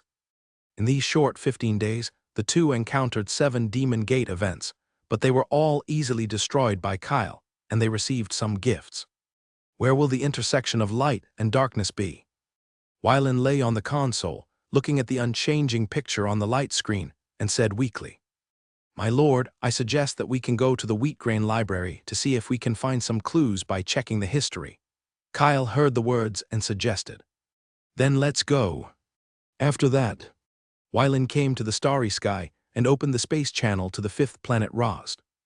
In this time of weak space, if you want to talk about what method is the fastest to travel, ordinary people will say it is an interstellar spaceship. But the fastest way is to directly break the space and pass through it physically. Kyle looked at the gradually shrinking space cracks and covered the outer side of the spaceship with magic power to protect the hull from being torn apart by the violent space storm. When the interstellar exploration spacecraft entered the space crack, the broken space slowly began to recover. In just 3 hours, the two traveled billions of kilometers and arrived at the gas planet Rost. Rost, as an energy base and scientific research holy land, the Dresser civilization built 3,000 large space stations on the equator of this gas planet with an equatorial radius of 30,000 kilometers. The grain library, located on the space station numbered 3142, is also known as the Grain Space Station. This large library occupies half of the area of the entire space station and stores tens of billions of paper books, most of which are related to history. After arriving at the port, Wylan locked Lance in the spacecraft, left the spacecraft with Kyle, and went straight to the Grain Library. With the identity of the honorary Archon of Milne Star, Wylan easily met the governor of this space station and asked him to borrow the permission to read books with a confidentiality level of S or below. Arriving at the library numbered 11,879, after the permission was certified, Wylan and Kyle came to the interior of this library with a confidentiality level of S. Looking at hundreds of thousands of books, Wylan pointed to the left and said to Kyle, "I'll look here, you look over there." "Okay." Kyle nodded and then split into thousands of silver-level clones and began to flip through the books, searching for information about light and darkness. Seeing this, Wylan cast Aoki Faceless Clone, split into 3,000 bronze-level clones, and asked them to start to act, flip through the books, and search for information. As for himself, he was not idle either. He came to the top, picked up the book, and flipped through it quickly, looking for keywords. At this moment, time is tight, and it is not the time for me to be lazy. Half an hour later, Kyle took back all the faceless clones and began to consume this huge memory. 5 minutes later, Kyle opened his eyes and shook his head with some disappointment. These books recorded a lot of information about light and darkness, but none of them had the information they wanted. On the other side, Wylan finished flipping through the last book and put it back to its original place, looking at the faceless clones in neat battle formation, and began to disband in groups of 300, absorbing their memories and integrating useful information. 10 minutes later, Wylan rubbed his swollen head, leaned against the bookshelf, and temporarily forgot some useless information. At this moment, he dared to say that in the Dreiserhang civilization, few people could understand their human history better than him. "My lord, how is the situation?" "I have discovered something." Wylan looked up at Kyle and said, "The abyss of dawn and dusk, the shape of will." "The abyss of dawn and dusk, the shape of will." Kyle touched his chin and muttered to himself. "Morning represents light. Dusk means darkness. Abyss is the intersection of light and darkness. Will is invisible, but it has a shape at this moment, which proves that the other party has seen it. So this may be the answer they are looking for." "Where is it?" Kyle raised his head and asked. Upon hearing this, Wylan answered, "According to the author of Journey to the West Rift, he found it in a place called Anadlu, and that place is the current Hamina Star City." Kyle suddenly said, "Yes." Wylan looked into Kyle's eyes and said, "This is the place," which was called Anadlu in ancient times and is now called Hamina Star City. "I didn't expect that we have been looking for the intersection of light and darkness for more than half a month, but it turned out to be the place where we came. I saw in the book, Strange Places in 100 Cities, that on the 3rd day of March every year, a burst of cosmic light will emerge in Tamina Star City, like an abyss or a mountain. Now it is February 3rd, which means that the cosmic light will emerge in 30 days. After saying that, the two looked at each other and quickly understood each other's meaning. Since it will take 30 days to obtain the blue petals, then during this period of time, let's search for information about the place where the sound of crying echoes. In the following time, Wylan and Kyle went to many libraries to search for information related to the sound of crying. 3 days later in a library, Wylan lay on the floor without any image, covered his face with a book, and took a nap. In 72 hours, he and his 3,000 faceless clones read nearly 10 million books. Not only had no one seen the place where the sound of crying echoed, but those who had seen it died before it was recorded. In short, they searched all the way and found no clues. On the other side, Kyle was still flipping through the pages. He took out a blanket and threw it out, landing it steadily on Wylan. Before my grandfather died, he kept saying, "You are here, you are finally here," no matter how we called. He seemed to be unable to hear at the moment when my grandfather died. A cry echoed in my ears. Perhaps it was not a cry, but another sound. That sound came and went quickly. Kyle paused as he looked at the small words at the end, and flipped back to check the author's name. Kellogg Star Baoyuan Space Station. Written by Cao Kongyan, the 5th ringmaster and the 7th-generation patriarch of the Cao family. Kyle closed the book, closed his eyes, and began to recall the information in his mind. Kellogg, the 10th planet in the Dreiser star system, is also a planet in outer space. It has 80 space stations, mainly engaged in collecting dusk smoke stone, a special medium stone that can assist in connecting the magic network. Because it is in the outermost space, it often encounters spirit monsters and is at risk of being contaminated. After thinking about this, Kyle put the book back to its original place, came to sit next to his master, and prepared to tell him after he woke up. As for the faceless clone who was still reading the book, Kyle did not take it back. After all, the more information he obtained, the more accurate his judgment of the situation would be.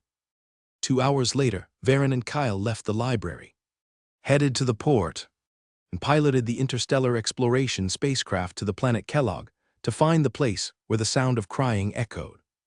After leaving the Wheat space station, Varen repeated the last operation. He shattered the space, while Kyle protected the spacecraft and traveled in the most time-saving way. Arriving outside Kellogg's planet, dozens of space stations are hidden in the darkness, and different machines operate to mine dusk smoke ore. Based on the information collected, Varen asked Kyle to pilot the spacecraft to the Kashiwahara space station. After arriving at the space station, Wylan met the governor here as the honorary governor of Milne Star.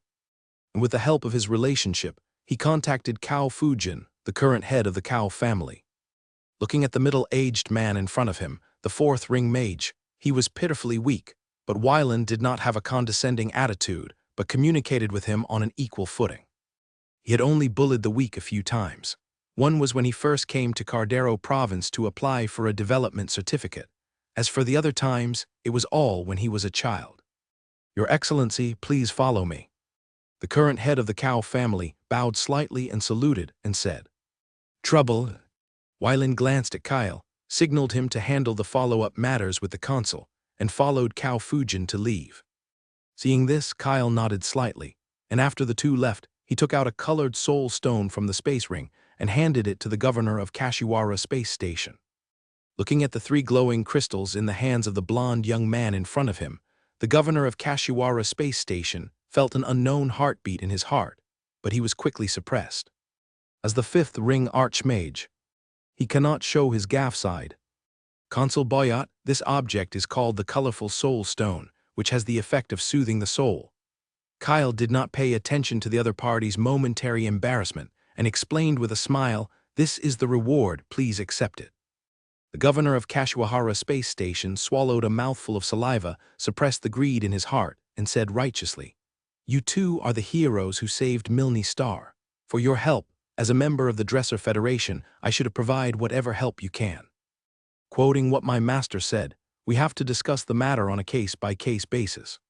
When we saved Milne Star, the Dresser Federation has already given us a reward.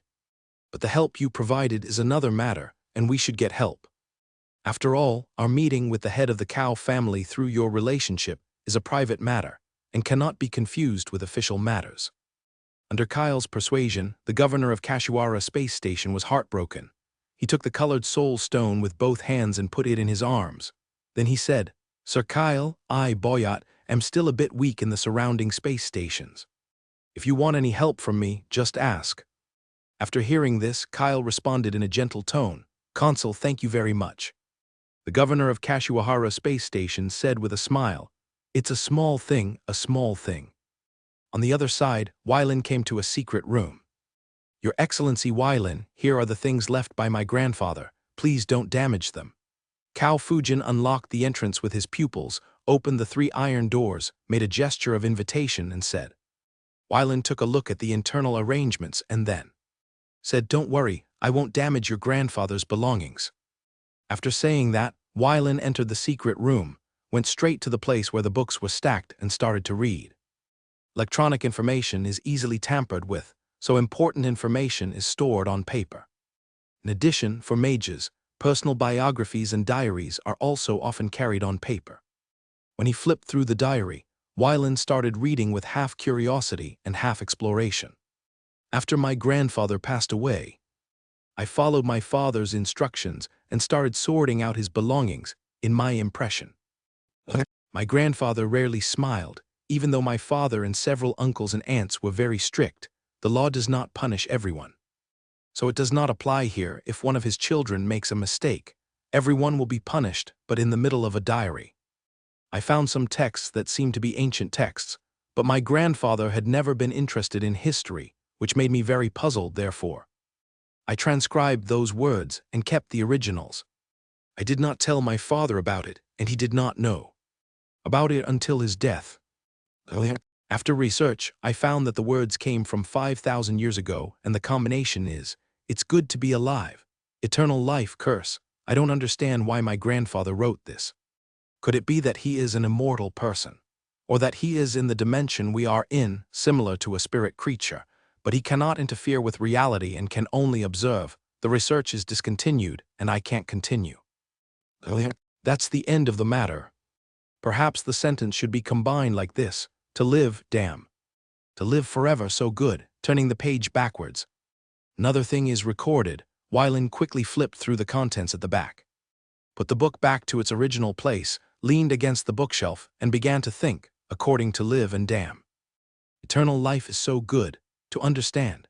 His grandfather may have become the carrier of purple petals, floating in the starry sky, becoming an observer, witnessing the rise and fall of civilization if you live according to its great to live. Mortality, damnation, which means that the other party has changed from an observer to a player in the game, and will live another life.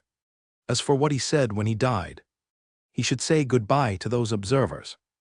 As for why he wrote in ancient Chinese from 5,000 years ago, that is unknown.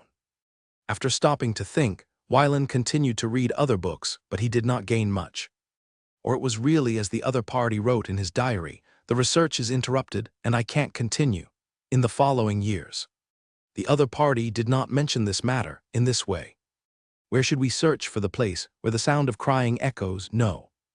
I should go to the place where Cao Kongyin's grandfather died.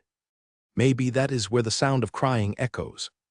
Wylin clenched his right fist and hit his left palm, revealing a look of sudden enlightenment.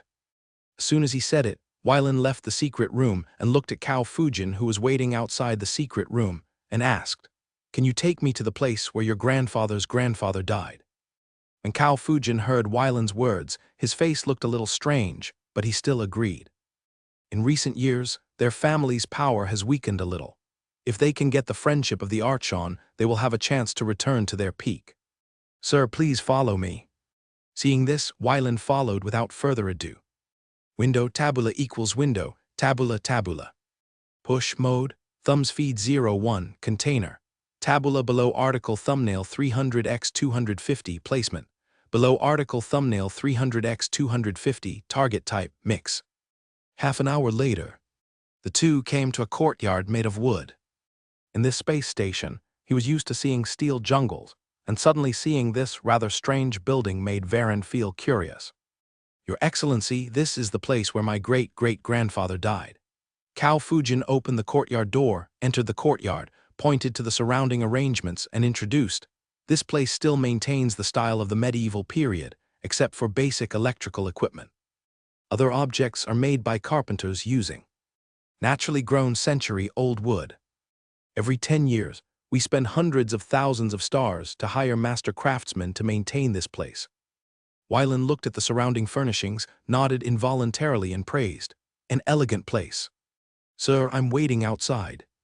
After finishing speaking, Cao Fujin left the place, came outside the courtyard and closed the door. In the courtyard, Wylan began to sense the surrounding environment and look for clues.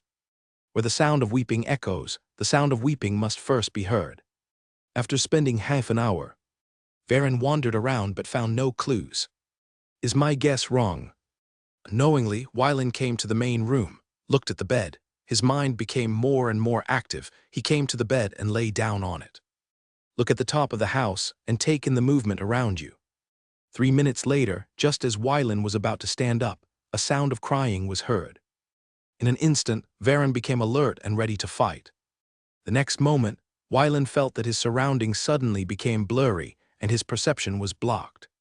When his eyes became clear again, he found that he had turned into a soul body at some point. Looking down, I saw a small tree growing in the heart. At the ends of 3 branches, there were 3 purple flowers. The ends of the remaining 6 branches were still bare. The 3 purple flowers represent Life Night, Death Night, and healing spirituality. Suddenly, a cry of sound echoed around him. At this moment, Varen understood where the sound of crying echoed. A chaotic mystery floated from a distance, and an illusory tentacle sprouted from the irregular edge and stretched out in front of Wylan, wanting to communicate with him. Seeing this, Wylan raised his right hand, made a fist, and raised it up. The moment he made contact with the illusory tentacles, a babbling voice sounded in Wylan's mind. "Hello, outsider." "Hello," Varen responded politely. Chaos Suspicion sent a second message, along with a big question mark. "Excuse me, why are you here?" "Look for the purple petals." "Soul petals?" "Right." Wylan heard this and nodded in response.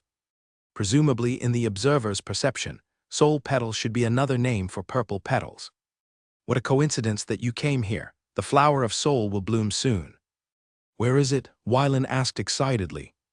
Chaos Mystery replied, "There are 3 Chala distances." 3 Chala distance, how far is that? 3 Chara distance is 3 Chara distance. This is the distance given by the master. It cannot be described in specific words. If you want to go, I can take you there. Varen's mind was filled with shock when he heard the information from the Chaos Mystery Group. The distance granted by the master is it the overlord of this space, or this? Stopping his reverie, Wylan responded, "May I ask what compensation I need to pay?" "Your story." Chaos Mystery conveyed a message to Valen through the illusory tentacles. "The story of you outsiders. You're talking about stories that happened in the real world." Wylan narrowed his pupils and conveyed the message to the other party. "Yes, that's your story," Chaos Suspense transmitted. Seeing this, Wylan's soul trembled slightly and continued to convey the message to the other party. "Those gifts were also given by you." "No. I am the observer of the master's dream in this area. I can only observe and record, but cannot interfere. Those gifts were made by Cabard and the others. They are the executors of the master's dream, and they are also the ignorant prisoners of eternal life. Under certain conditions, they can escape from eternal life and live only one life. So Cao Fujin's great-great-grandfather was a Cabard. Wylan passed on his guess, but received information that Chaos Mystery didn't know in return. How big is this dream? Is it limited to a few star systems, or is it as large as several river systems? Chaos Mystery did not answer directly, but conveyed, "It is as big as you can imagine. Your understanding of space only depends on your own understanding." "Time is running out. You have one more question." After asking it, we are ready to set off. After learning this information, Varen pondered for a moment and asked, "How high is your master?" "I don't know." Chaos Suspense was silent for a moment, and then conveyed the message through the illusory tentacles. "The dream is illusory in my heart, the master is supreme." "I understand, let's go." Varen nodded and responded through the tentacles. Then the chaotic mystery floated to Varen's side and wrapped it into his body. The next moment, the chaotic mystery seemed to be moving, as if it was on the same spot. There was nothing to refer to around it, and nothing could be traced. After an unknown amount of time, Chaos Suspense released Varen from his body. After his vision cleared up, Wylan looked around and saw a purple flower with 9 petals growing in the distance. Next to the purple flower, there were thousands of chaos mysteries, touching each other's bodies with illusory tentacles to communicate. "Outsider, I'm leaving first." After the chaos mystery said this, it retracted its tentacles, squeezed into the chaos mystery group, grew dozens of illusory tentacles, and placed them on different chaos mysteries to start communicating. Wylan controlled his body and slowly approached the purple flower. When he approached the purple flower, bursts of purple light burst out from the roots of the purple flower. At this time, all the chaos mysteries retracted their tentacles at the same time and watched this scene quietly. Wylan did not pay attention to the chaos mysteries' gaze, but focused on the purple flower. When the purple flower was fully bloomed, a petal slowly fell off, floated to Wylan's side, and merged into his body. Looking down, the purple petal stopped at the left side of the middle of the soul body, which was exactly the heart of the flesh body. As the purple fluctuations stopped, waves of crying sounds came. At this moment, Wylan recalled the place where the crying sound echoed, and he was afraid that the real place was here. The crying sound was actually the sound of the chaos mystery. As the crying sound stopped, the 8 petals of the purple flower slowly drifted away and headed for an unknown place. The next moment, the chaos mystery slowly dissipated. Within Wylan's sight, a group of chaos mystery looked over, grew illusory tentacles, and placed them on Wylan's soul, conveying the message, "Now it's your turn to pay me." Please. Wylan kept his promise, let down his guard, and let the chaos mystery read his story. After an unknown amount of time, the chaos mystery stopped and transmitted. "Outsider, you are not the strongest outsider I have ever seen, nor the most smooth outsider I have ever seen, but you are the luckiest outsider. Dreams are false, goodbye forever." The next moment, the chaos mystery retracted its illusory tentacles and sent Wylan out of here. Window tabula equals window, tabula tabula. Push mode, thumbs feed 01, container. Tabula below article thumbnail 300x 250 placement. Below article thumbnail 300x 250 target type mix. After opening his eyes, Wylan sat up and saw Kyle, who was sitting beside him, staring at him intently. Looking around and taking in the surrounding arrangements, it was obvious that he was no longer in the room where Cao Fujin's great-grandfather died. "Master, congratulations on obtaining the purple petals." Kyle stood up and congratulated Wylan. Seeing this, Wylan touched the petals on his forehead with his hand. There were already 2 petals, and he was still missing a blue petal to collect the heart flower. "How long have I slept?" "About 3 days." After getting the exact time, Wylan breathed a sigh of relief and then said, "It's still 25 days before the cosmic light in Hamina Star City. We can take advantage of this time to go to other places." After that, Wylan copied a copy of his memory of his experience in the strange space and sent it into Kyle's body. Accepting the memory light ball, Kyle closed his eyes and watched his master's experience in the place where the sound of crying echoed as a bystander. 3 minutes later, Wylan watched Kyle open his eyes and asked impatiently, "What level do you think this terrorist is at?" "Above the ancient gods." Kyle referred to the memory of the angel's heart and gave an uncertain answer. Seeing this, Wylan asked curiously, "Who do you think is the most likely owner of this dream?" "I don't know either." Kyle shook his head and said, "But according to my guess, the most likely scenario is that this terrorist walked out of our world, and when he was asleep, his dream appeared in Ilaria. As for how strong this terrorist is, I don't know either. After all, intervening in reality with dreams is itself a manifestation of great power." "That's right." Wylan nodded after hearing this and then continued to narrate, "This matter ends here. Maybe when we leave we will forget this memory. It seems that it doesn't make any sense to discuss it now." "Yes." Kyle nodded, and then the two ended the topic. After resting for half a day, Wylan and Kyle said goodbye to the governor here. Before leaving, Wylan presented Cao Fujin, the head of the Cao family, with a piece of colored stone, which was slightly less valuable than the colored soul stone presented to the Archon. As for what happened afterwards, it depended on how the 2 parties negotiated, and it had nothing to do with him. After leaving Kashiwahara Space Station, the 2 operated the interstellar exploration spacecraft to wander around, looking for new gifts. While exploring everywhere, they encountered 8 demon gates, which were crushed by Kyle, and the gifts were put into his arms. 20 days later, Wylan and Kyle returned to Hamina Star City, the original place. After arriving at the port, Wylan rarely locked Lance in the spacecraft this time. The two people and the beast left the port and entered the interior of the Star City, wandering around, waiting for the arrival of the cosmic light. Lance made himself smaller, huddled in Kyle's arms, chewing the gray crystal in his mouth. As for Wylan, it was good that it didn't point its butt at him. Due to the sight of the cosmic light, Hamina Star City had a lot more tourists during this period, making the already crowded streets even more crowded. 5 days later, on the interstellar exploration spacecraft, Wylan sat in the captain's seat, put his legs on the command platform, and waited for the arrival of the cosmic light. Kyle stood behind Wylan, put his hands behind his back, and stared at the silent starry sky. Outside the star city of Hamina, tens of thousands of spaceships were parked in an orderly manner like stars, quietly waiting for the arrival of the cosmic light once a year. As time passed, the distant starry sky suddenly changed. A beautiful light cut through the starry sky like a sharp sword, as if it was rushing from the endless unknown, and then rushing towards the distant shore. Wherever the light passed, it left a dazzling brilliance. From a distance, it looked like an abyss and a mountain, attracting countless eyes. In an instant, time and space were frozen.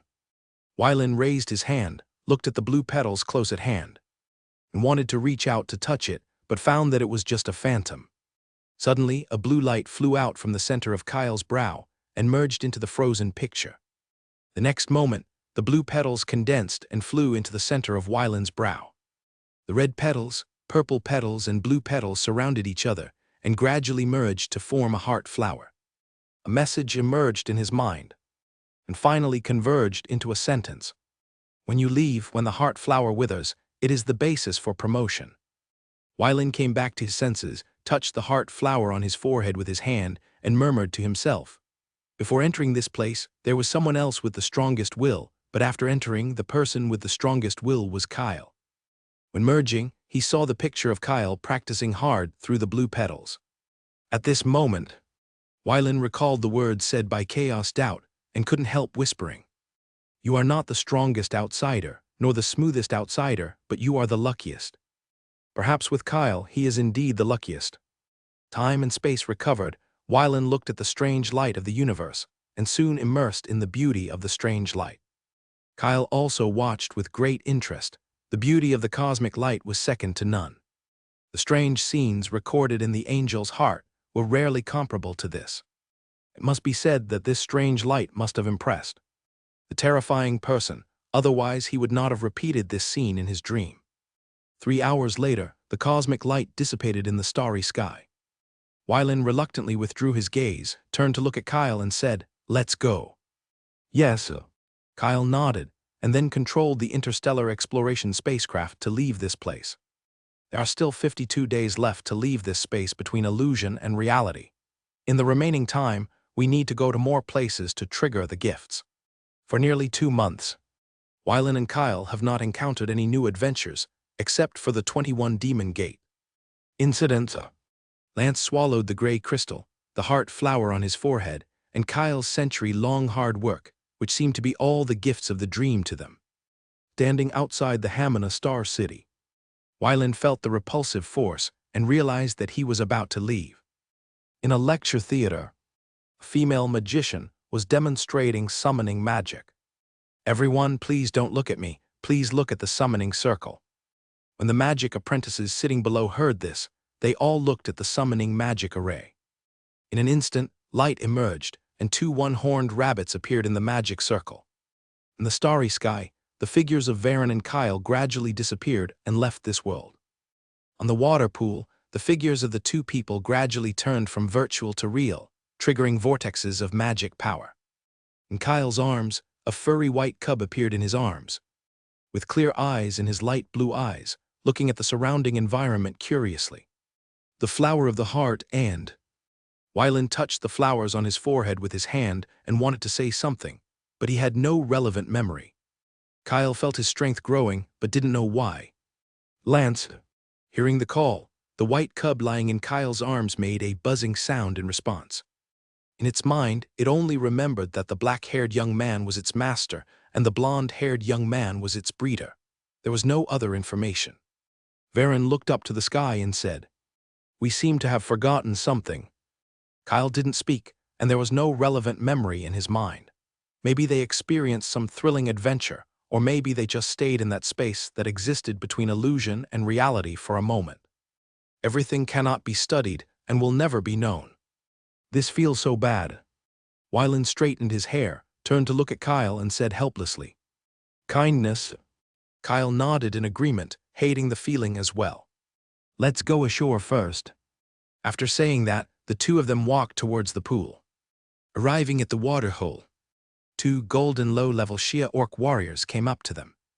"Lord Varen, Lord Kyle, welcome your safe return.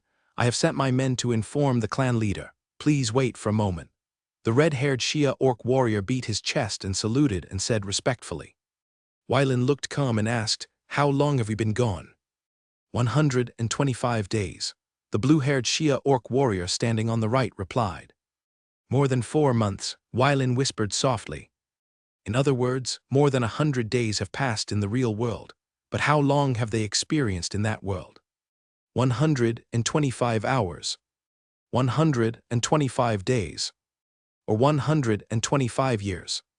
Kyle was also lost in thought. According to the growth rate of his own strength, he was more likely to have spent 125 years in that space. But his master's strength remained unchanged, so he rejected the idea. If I were by my master's side, I would never give him a chance to be lazy. Even if I practice hard, I will never leave the Lord idle. Therefore, it is not 125 years, but most likely 125 days. While he was meditating, the heart flower on Wylan's forehead slowly began to wither. The power sealed in the 3 petals of the flower of heart began to slowly be released, pouring into Varen's body from the center of his eyebrows. Blood, soul, and will began to actively accept the power of the same source. Kyle noticed something strange, put Lance on his shoulders, and then led his master to an open place. The magic power in the air began to gather and converged into Wylan's body.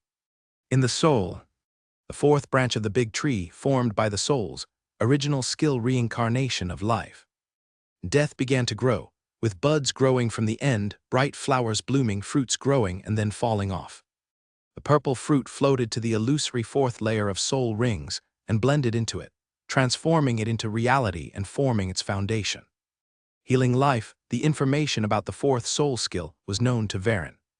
Corresponding to the 3rd soul healing spirituality, one acts on the body and the other acts on the soul.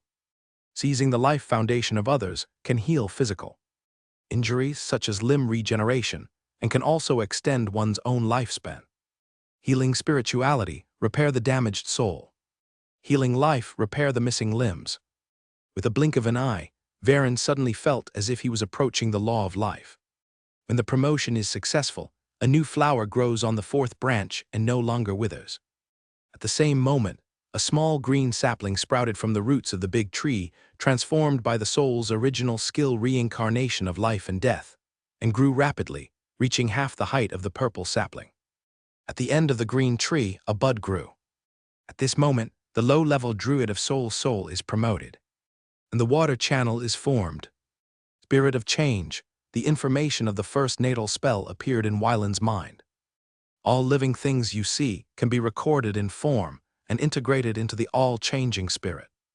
After recovering his mind, Wylan opened his eyes and saw a large group of Shia orcs surrounding him, led by Osvid Keddas, the leader of the Keddas tribe.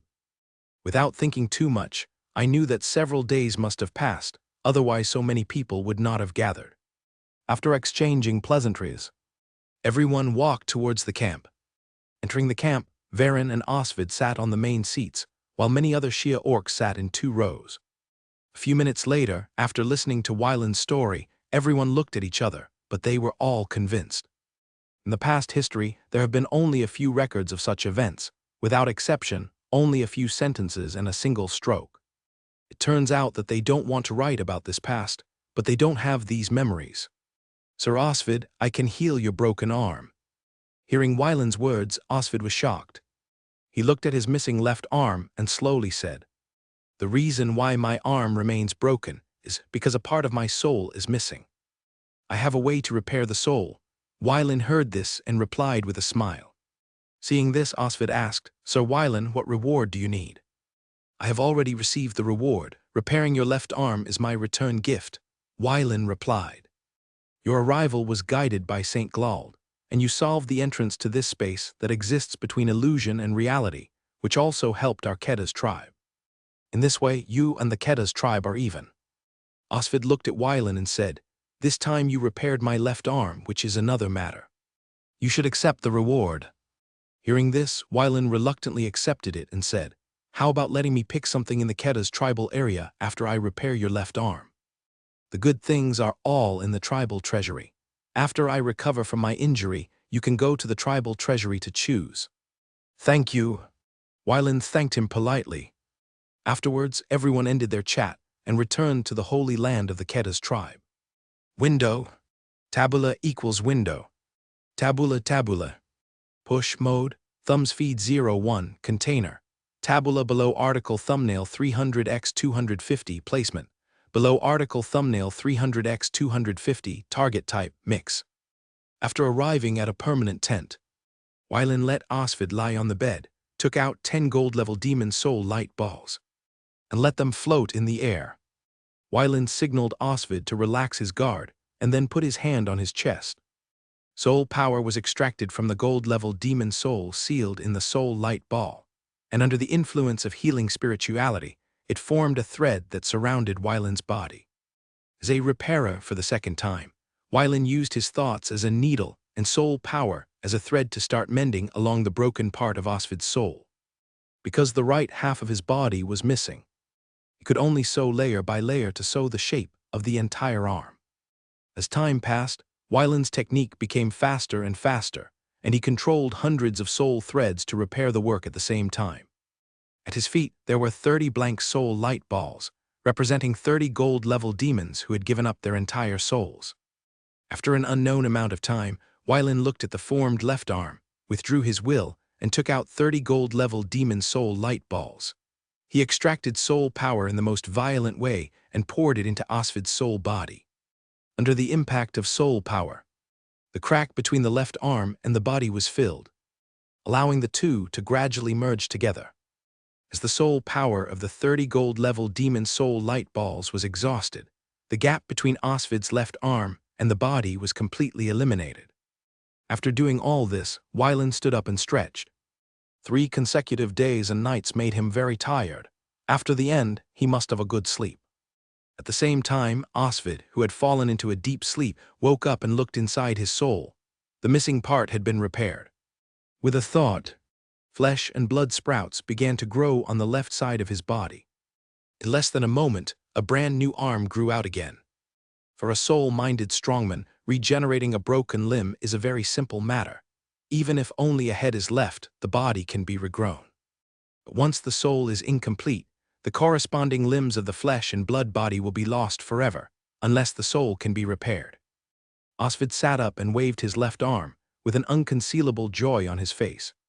"Sir Wylan, thank you for your help."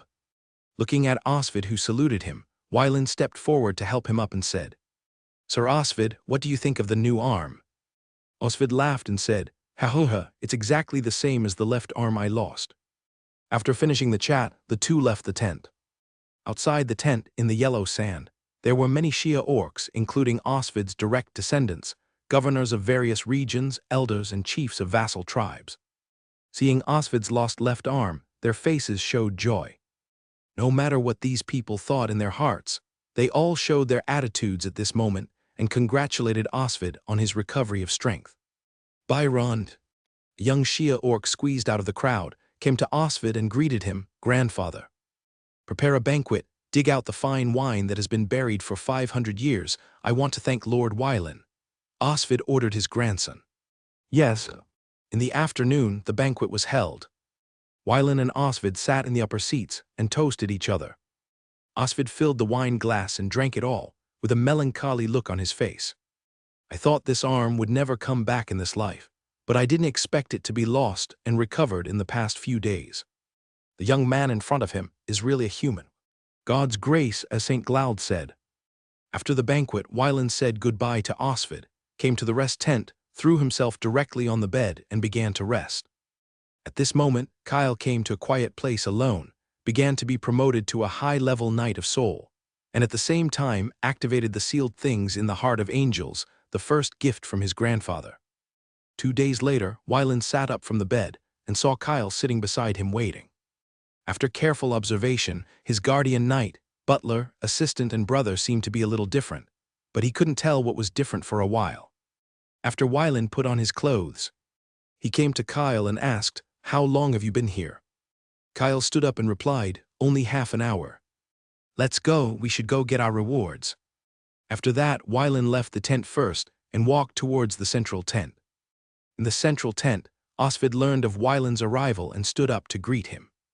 After some politeness, Osvid took Wyland and Kyle away from here and went to the tribal treasury. The treasury of the Kedas tribe is divided into 3 places, which are placed in 3 different places, and are controlled by the 2 legendary and contemporary patriarchs of the Kedas tribe. In the 3 treasuries, the value of the items stored is roughly the same. The reason for storing them separately is just to prevent unexpected situations. After 3 teleportations, Wyland arrived at a temple. A lifelike statue was placed in the center, emitting light. Osvid came to the statue, saluted first, and silently recited scriptures. Wyland and Kyle stood behind Osvid, bowed their heads, and saluted to show respect for the Shia Orc god. 10 minutes later, after finishing the prayer, Osvid led the 2 to the bottom of the statue, activated the magic circle, and a passage appeared at the bottom of the statue. Seeing this scene, Wyland's eyes flashed with shock. And he whispered, "Sir Osvid, did you build the treasury at the foot of the statue of the god?" Osvid heard this and replied with a smile, "We did this, of course, with the consent of my god, otherwise how dare we do such a thing?" Hearing this, Wyland couldn't help but sigh that the god of the Shia Orcs was really tolerant. Entering the passage, after hundreds of meters, he came to an underground cave. Osvid cut his wrist and stained a piece of stubborn stone with blood. The next moment, the stubborn stone emitted light. The heavy door slowly opened, and 2 rays of light flew out of it and landed in front of the 3 people. After the 2 high-level armored warriors of soul glanced at Osvid, they stepped aside and stood with swords. "Wyland, please." Seeing Osvid's gesture of invitation, Wyland nodded slightly, followed him, and entered the treasury. Looking around, the treasures was so densely packed that Wyland was reluctant to look away. In comparison, his own treasure house seemed much more daunting. However, when he thought that this was the wealth accumulated by the Kedas tribe for thousands of years, he felt much more comfortable. "Wellen, you can choose 2 items from here." After that, Osvid looked at Kyle again and said, "Sir Kyle, you can choose an item from it as a reward for solving that space." "Thank you." After politely thanking him, Kyle followed his master into the treasure house. Window. Tabula equals window. Tabula tabula. Push mode, thumbs feed 01 container. Tabula below article feed placement, below article feed target type, mix. Entering the treasury, looking at the various treasures, Wyland calmed down and regained his consciousness. He came to a transparent gem, picked up the animal skin card on the side, and looked at the Shia language on it with a helpless look. Now he can fluently write mainstream languages such as Common, Elven, and Dwarven, but he can only understand a little about the more niche language such as Shia. If the Shia language did not integrate some common languages in its evolution, he really couldn't understand it at all. Kyle, who was seriously thinking about what kind of treasure to choose, heard the voice of his master, came back to his senses, and came to Wyland's side. Seeing Kyle's arrival, Wyland handed the animal skin card in his hand to Kyle. The meaning was very obvious. Seeing this, Kyle took the animal skin card and read, "White mist orb, contains a dense fog space covering an area of about 3,000 square meters. The specific function is unknown, and the evaluation level is Roman 7. Wyland took a look at the white mist orb, then took the animal skin card next to a long sword emitting blood evil spirit, handed it to Kyle, and asked him to take a look. The Kai Gu Weng sword is forged from the 13th spine of the deep-sea giant Kai Gu Weng. It contains blood evil spirit, which can easily devour the user's mind. People with weak will should use it with caution. The evaluation level is VI. What about this? Wai Lin picked up another animal skin card next to the bowl and handed it to Kyle for interpretation. Lamina Space Treasure contains a small manor with an area of about 100 square kilometers, which can accommodate living things, and the evaluation level is Roman 7. You go and do your work first, I look around first. Yes, sir. Kyle nodded, left this place, and went to find a treasure suitable for him. Wai Lin looked at the Chiguang sword and thought carefully. If there was no risk of devouring the user's mind, it might be a top-notch weapon. Unfortunately, it has this defect. Unless you meet a destined person, you can only eat dust here. After stopping for a while, Wai Lin began to wander around. When he saw the treasures he was interested in, he would note the location. After Kyle picked out the treasures that suited his heart, he asked him to follow him to see the explanations of these treasures. 2 hours later, after careful selection, Kyle chose a wooden sword made of branches of the world tree, named Kangmu Sword, with a trace of the Law of Wood and the Law of Wind, and the evaluation level was Roman 8, a sub-legendary weapon. After finishing the selection, Kyle returned to his master.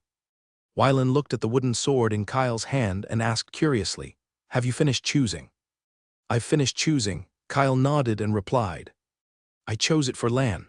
Wai Lin felt a breath of wind and asked, "Yes."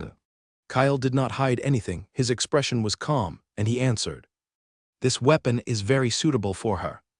Wai Lin took a deep look at Kyle, feeling that the truth might not be like this, or he was just overthinking. Facing the strange look of his master, Kyle was not afraid at all.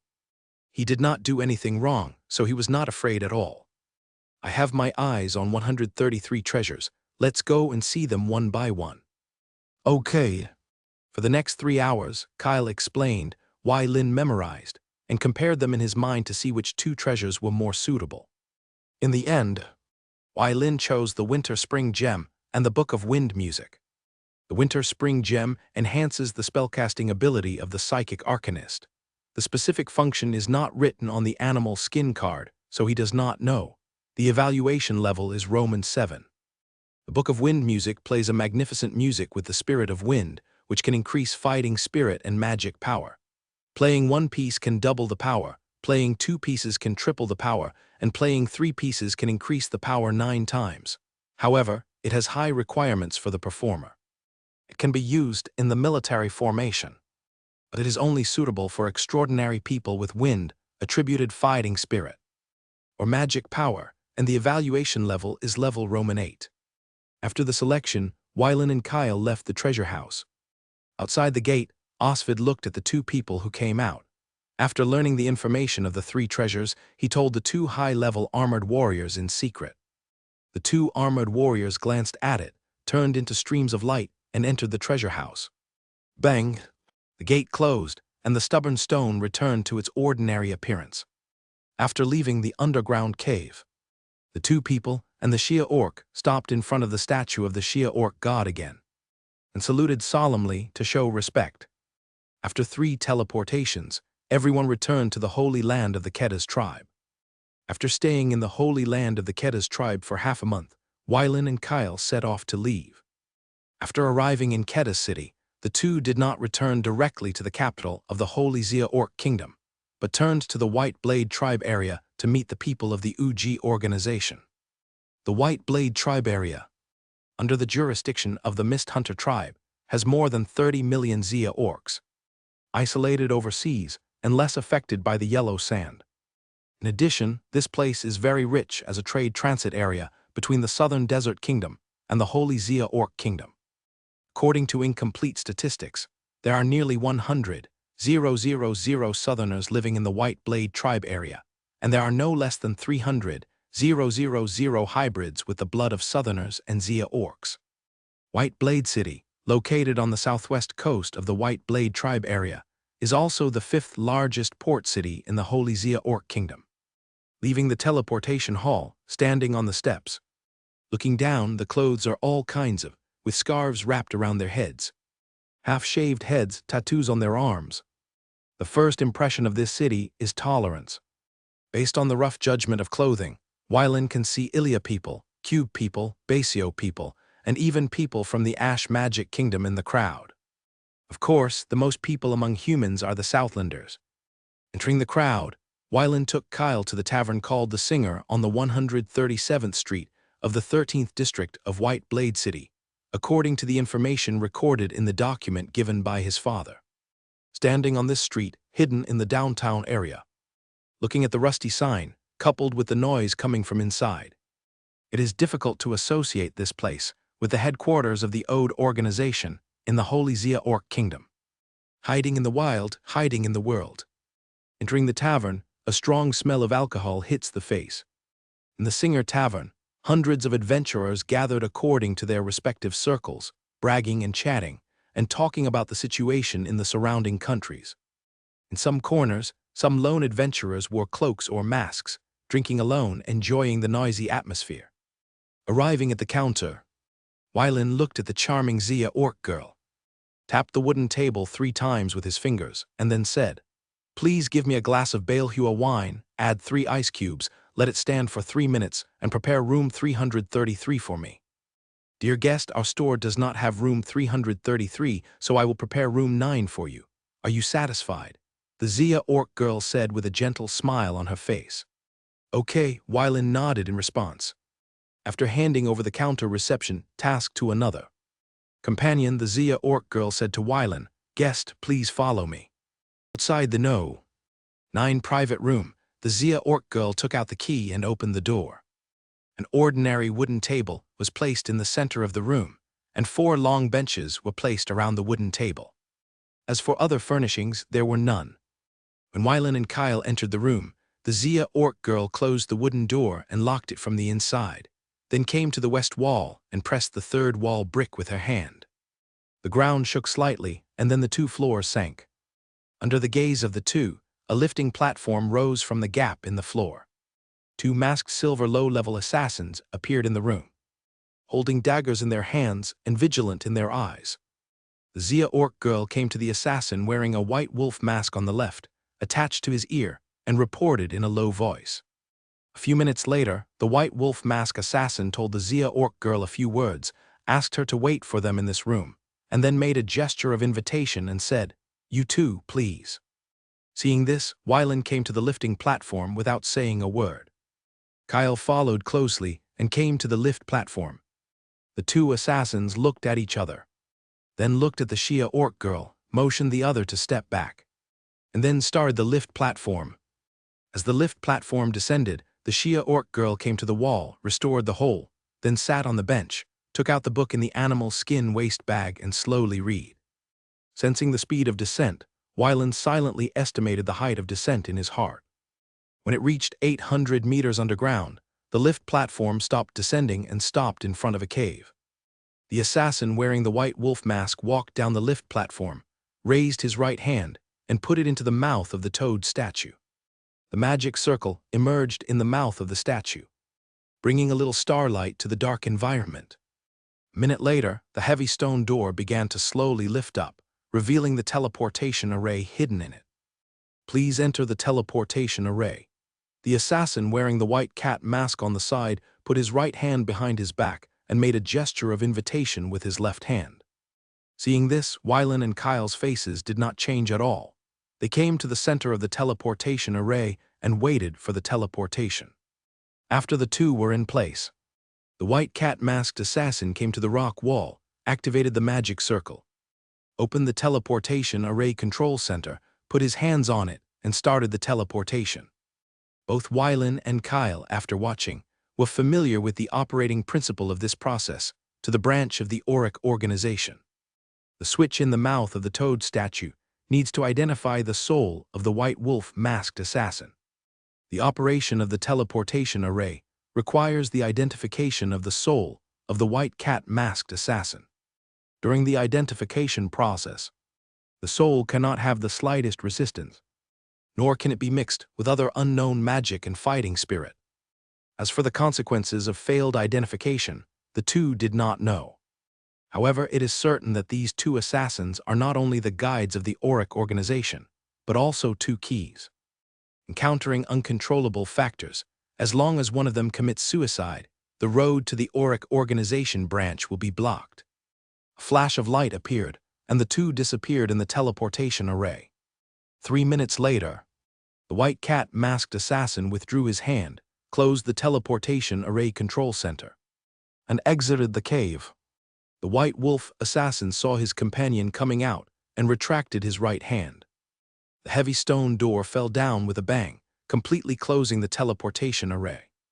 Go back and send a letter to Goya, and then go to the lounge. Yes, sir.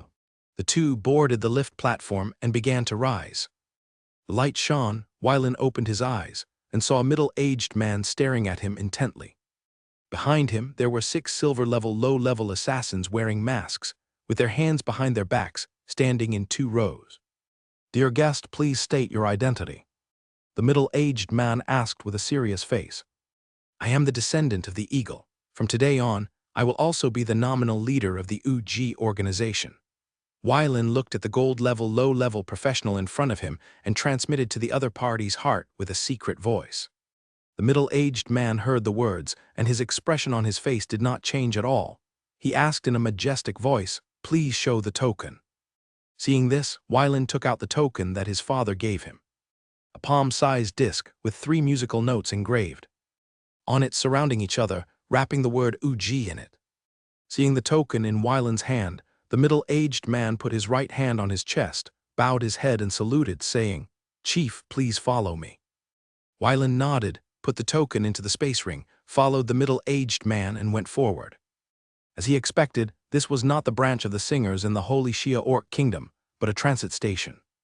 After 10 minutes of journey, Wylan had already obtained the full combat power of this transit base through perception. 2 low-level gold professionals, 6 high-level silver professionals, 30 low-level silver professionals, and 150 bronze professionals. When they came to the teleportation array, a red-haired woman looked at the middle-aged man, and then asked 2 low-level silver female assassins to come to the sides of the teleportation array and put their hands on the crystal ball. Chief, please come in. The red-haired woman and the middle-aged man stood on both sides and said to Wylan. Seeing this, Wylan and Kyle came to the center of the teleportation.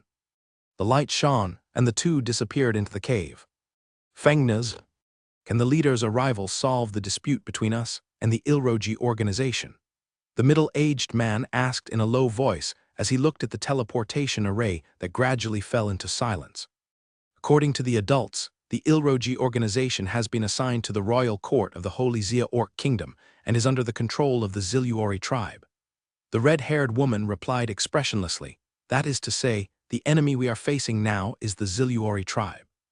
If the leader can resolve the dispute, we can continue to operate in the Holy Xia Orc Kingdom. If the leader cannot resolve it, we can only wait for the leader of August to decide whether to give up here. Wait, the middle-aged man said helplessly, and then turned and left. Under the ocean, in the big crack, through the narrow water curtain of 10,000 feet, you can see a gathering place where more than 1,000 people live. This place is the branch of the August organization established in the Holy Xia Orc Kingdom, and it was also the former headquarters. Outside the water curtain of 10,000 feet, 3 golden high-level hyenas beasts live here, hunting marine life close to this place and protecting this narrow passage. In a high tower, a young man stood up, took off the black clothes hanging on the coat rack, put them on, opened the window, and flew out of the tower. A few minutes later, he landed in front of a teleportation array. Round the teleportation array, there were 4 high-level silver assassins guarding here, and another low-level gold mage on duty to ensure that when encountering danger, the teleportation channel would be forcibly blocked and the teleportation array would be destroyed. Window. Tabula equals window. Tabula. Push mode. Thumbs feed 01. Container. Tabula below article thumbnail 300x250 placement. Below article thumbnail 300x250 target type mix. 3 minutes later, the teleportation array lit up. When the light faded, Wylan and Kyle appeared in front of the young man. After looking at the young man in front of him, Wylan took out the token from the space ring and handed it to him. The young man did not say anything polite. He took the token, checked it, and returned it to Wylan. I am Yaravat, the head of the eulogy organization of the Holy Shia Orc Kingdom. I meet the leader. Please stand up. Wylin raised his hand and helped the young man up. The strength of this eulogy is low-level soul, but his breath is strong. It is obvious that he has entered this level for a long time. Where is Grandpa Vikas? Yaravat heard the words and did not hide it. He answered, Leader, the eulogy leader is now in the southern desert kingdom. Lead the way, go. At this point, Wylin paused for a moment and then continued, Go to the archives. Yes, leader. Yariwat bowed his head and saluted, then led the way in front and went to the tower. 10 minutes later, under the leadership of Yaravat, Wylin came to the archive room. After several magic tests, the three came to the lifeblood of the Holy Xia Kingdom's Uji organization. Coming to the bookshelf, Wylin took down the first file and stroked the handwriting on it with his hand. It was vigorous and powerful, with great power and expression. QE number 239. After reading the text on it in a low voice, Wylin turned to the first page, which was an introduction to his background. QE, whose real name is Canton, is a hybrid of a Southlander and a Xia Orc. He was born on March 15, 9618 in the glorious calendar. He is a mid-level gold assassin. He is under the jurisdiction of the eulogist Yaravat and has no direct troops. He is currently an advisor to the governor's office of White Blade City. He studied under No. 77, codenamed N, and graduated from the training camp with the 16th place. On July 8, 9645 in the glorious calendar, he carried out his first assassination mission and was evaluated as excellent. On October 19, 9645 in the glorious calendar, he carried out. In the archive room, there was only the sound of pages turning. When the last page was turned, half an hour had passed. Just a few dozen pages, the first half of the life of this mid-level gold assassin codenamed QE was recorded. Putting down QE's file, Wylin immediately took another file and began to read. Yi number 1278. Yi real name Agatha, a southerner, born on June 23, 9696 in the glorious calendar, a high-level silver assassin, under the jurisdiction of the Sanxian leader with 3 direct troops. The main responsibility is to collect intelligence, and the secondary responsibility is to assist the assassination troops in assassination. No master, no father, no mother, and a younger sister. Glorious calendar, 9727. After quickly reading this file, Wylin felt that the assassin code named and had a difficult growth path, but he was able to escape danger every time, which made Wylin a little interested. Putting the file back, Wylin directly asked Yaravat for the total list and began to memorize it. The head of the eulogy organization is Vika's axe, that is, his uncle, a high-level soul assassin known as the Thousand-Faced Monarch, who once deceived a legendary black orc. Under the chief of eulogies, there are 3 eulogists, namely deep-sea eulogies Yaravat, desert eulogies Hicks, and flame eulogies Angelia. Under each eulogist, there are 5 string leaders, who are responsible for different matters, including intelligence, assassination, training, business, and protection. The rest are all stringers. Special stringers are given the title of string guards. They are not under the command of the string leader and are directly under the jurisdiction of the eulogist. This roster only has the subordinates of deep-sea eulogies Yaravat and does not record the subordinates of desert eulogies Hicks and flame eulogies Angelia. As for the number of subordinates of deep-sea eulogies Yaravat, excluding the supervisors directly under the eulogist, there are a total of 537 people, including 273 trainees, and the rest are formal members of the organization. I thought I had overestimated the scale and strength of the eulogist organization, but I didn't expect that I still underestimated it. Yariwat, Chief. Wylin turned around and looked at the deep-sea euphonium and said, If I ask you now to inform Grandpa Vikas, how long will it take for him to return here? Chief, the euphonium leader was invited by the Marquis of the Southern Desert Kingdom, Banas, to go to an ancient underground building. If you ask your subordinates to send someone to inform him to return, I can't give a specific time. My main purpose of coming here is to understand the euphonium organization. Since Grandpa Vikas is busy with important affairs. Forget it. It's not too late to meet again in the future. Wai Lin saw this, waved his hand and said. Yaliwat heard this and said, Chief, if you need to know, you can ask your subordinates as much as you want. Then take me around here. Wai Lin saw this, thought for a moment, and gave the order. Chief, please follow me, Yaliwat answered. In the underground cave, it is unknown whether it is day or night. Led by the guide Yaliwat, Wai Lin took a general tour. Wai Lin rarely thought of taking the treasure house of the Oj organization. In a sense, although he was the leader of the Oj organization, it was his uncle who actually controlled the Oj organization, and these family businesses were also built by his father and him. Sometimes, Wai Lin felt that he still had to save some face. Aravat, I see that the atmosphere in the organization is quite tense. Have you ever encountered any trouble? After arriving in the tower, Wai Lin sat in the main seat, looked at Aravat and asked. Seeing this, Aravat replied truthfully, Chief, 3 years ago we had a conflict with the Elrodier organization. The two sides fought, and each other suffered casualties. But a year ago, a force suddenly appeared behind the Yiluoji organization, breaking the original stalemate. According to our various inquiries, we found that the backer behind it was the Hylori tribe. In recent months, I have begun to shrink my power and recall members of the organization outside. I will wait for the Akira chief's decision before I decide whether to abandon this place. After hearing this, Wai Lin knocked on the armchair with his hand and asked, Hylori tribe, do you know who is behind the Elrodier organization? It's not clear yet, Aravat said, shaking his head after hearing this. That's it. After hearing this, Wai Lin fell into deep thought. If reconciliation could not be achieved, in order to preserve the vitality, evacuating the Holy Shia Orc Kingdom would be the most beneficial option.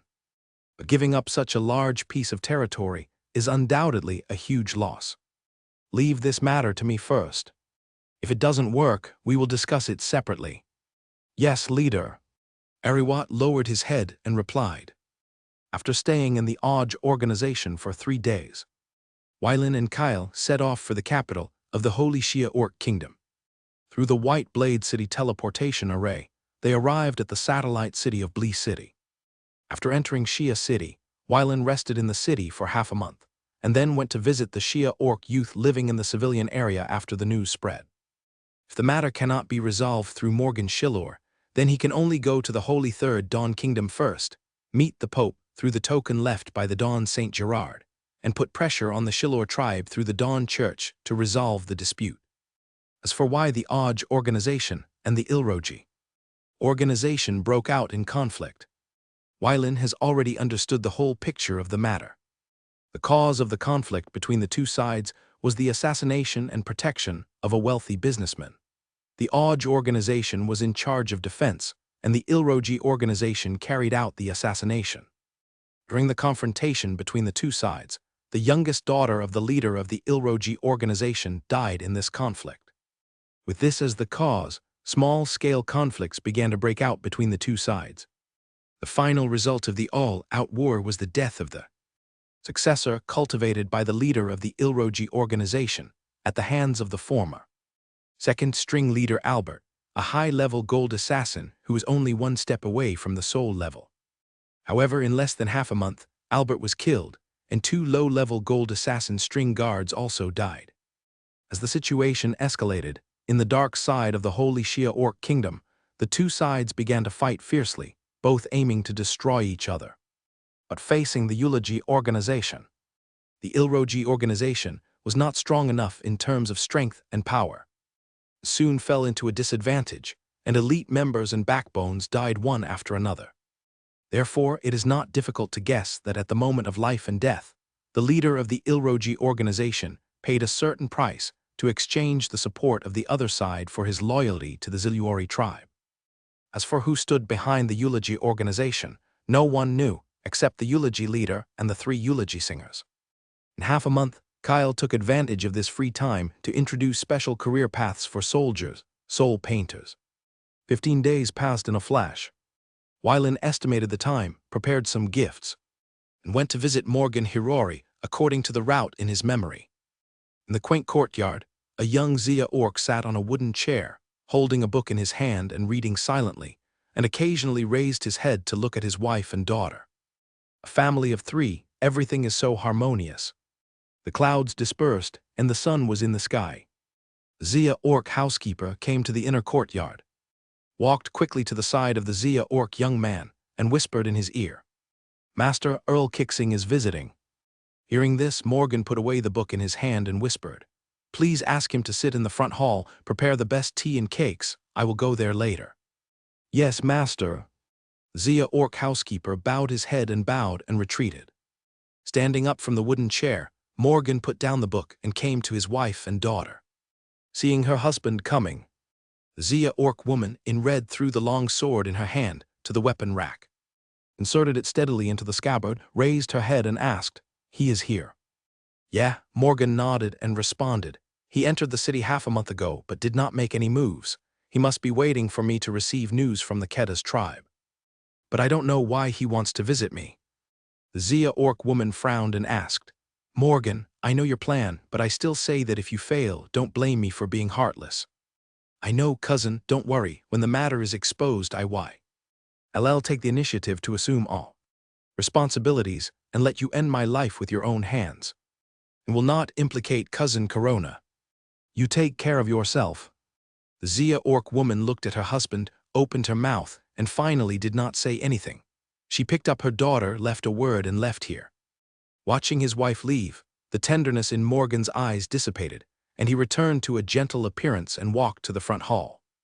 In the hall, Wyland sat on the wooden chair on the left, propping his chin with his hand, thinking about what to say when he saw Morgan later. "Lord Count Kicksing, welcome to your arrival." A voice came. Wyland stopped thinking, stood up, and went forward to greet him. "I apologize for disturbing you." Morgan entered the hall and responded with a smile, "To me, you are a distinguished guest."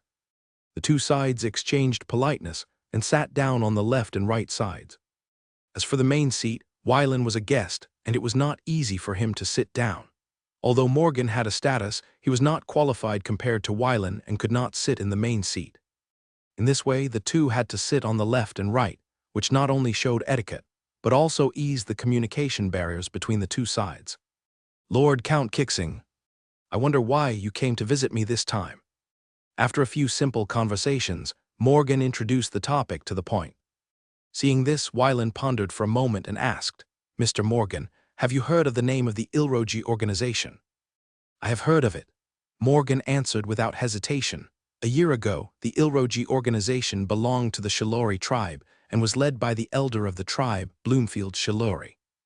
"Lord Kicksing, are you in conflict with the Ilroji organization?" Faced with Morgan's question, Wyland shook his head and said, "I was asked by Ifar to mediate the dispute between the Uji organization and the Ilroji organization." Morgan saw this with a look of regret on his face and said, "Lord Kicksing, I really want to do my best, but Elder Bloomfield is not in harmony with our lineage. If I go to persuade him, I am afraid it will be counterproductive." "Is that so?"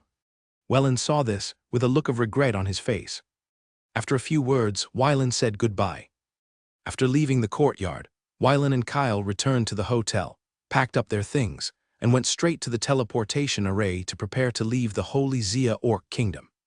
The whole process, there was no hesitation. In the evening, in the study, Morgan looked at the information handed over by the spy and dispelled his doubts. Coming to the window, he put his hands behind his back, looked at the bright moon and whispered, "Chirona." A group of black shadows squirmed and condensed into a figure.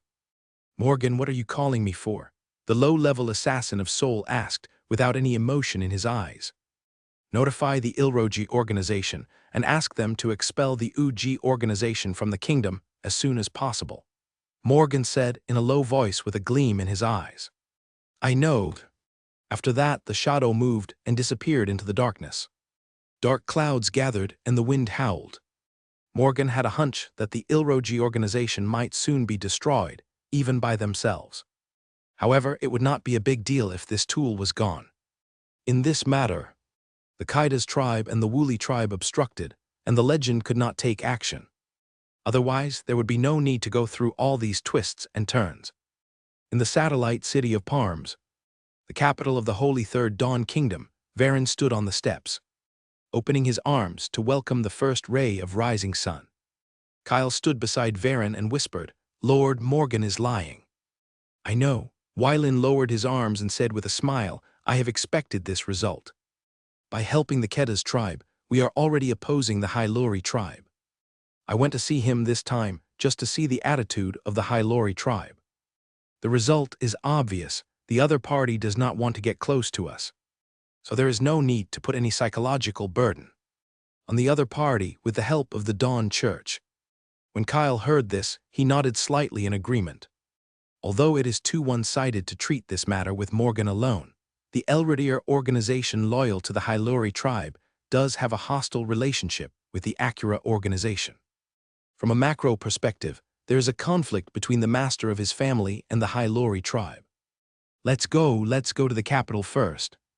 After hearing this, Kyle stopped thinking deeply and followed his master to the capital of the Holy Kingdom of the Third Dawn.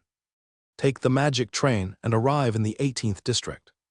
Looking at the crowded platform, there are all kinds of people standing there, including nobles from other countries, clergy, and alien creatures. After leaving the platform and looking at the congested road, Varen gave up the idea of taking a carriage and prepared to walk through the 9th district to the 1st district, where the God of Dawn came. In the evening, the two came to the central square of District 1. On the square, there are thousands of temple knights of the Church of the Dawn, each of whom is a silver-ranked knight. They maintain law and order here and allow believers to worship in the hall in an orderly manner and bathe in the glory of the gods. Outside, Varen sat on the steps playing hake, watching the night scene. In less than a moment, Kyle came to Varen's side and said, "My lord, if we follow normal procedures, we will not be able to enter the temple until 2 years later." Forehead. Upon hearing this, Wylin was speechless. "Let's wait, maybe we can go in later." Wylin patted the steps on the right and said to Kyle with a smile. Kyle saw this and sat down next to Varen without saying anything. He half believed what his master said, but in most cases it came true. In the apse of the Dawn Cathedral, a figure emerged. At the entrance of the temple, 2 soulful high-level temple knights saw the person coming, beat their chests and saluted and respectfully replied, "Saint." The old man waved his hand, indicating that the 2 of them were exempt from courtesy, and then ordered the temple knight on the left, "Ladrian, go outside the church and lead the black-haired young man and the blonde-haired young man next to him to the main hall. At this very moment, they should be sitting on the steps of confession." "Yes, Saint." The temple knight on the left lowered his head in salute and walked towards the front hall. Gerald looked up at the hall.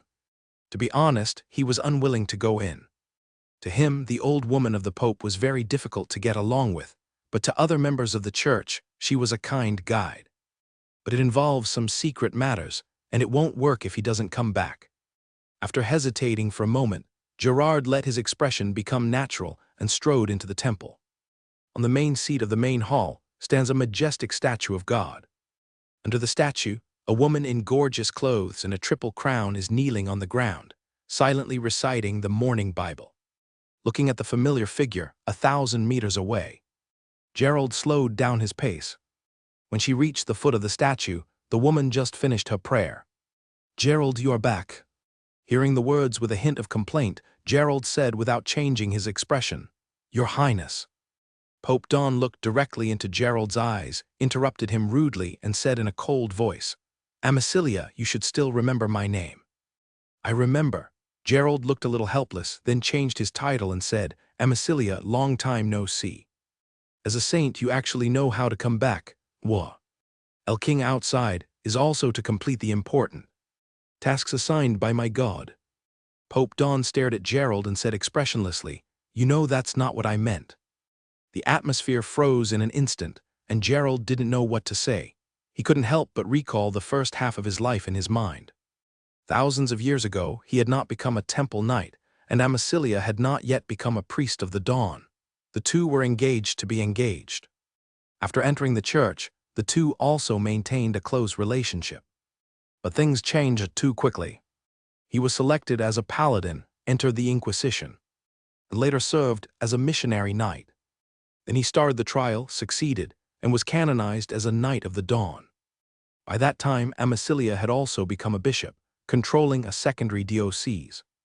However, at that time, his relationship with Emicilia was still okay, but it was not as close as when they were young. They peacefully dissolved the engagement and ended the world.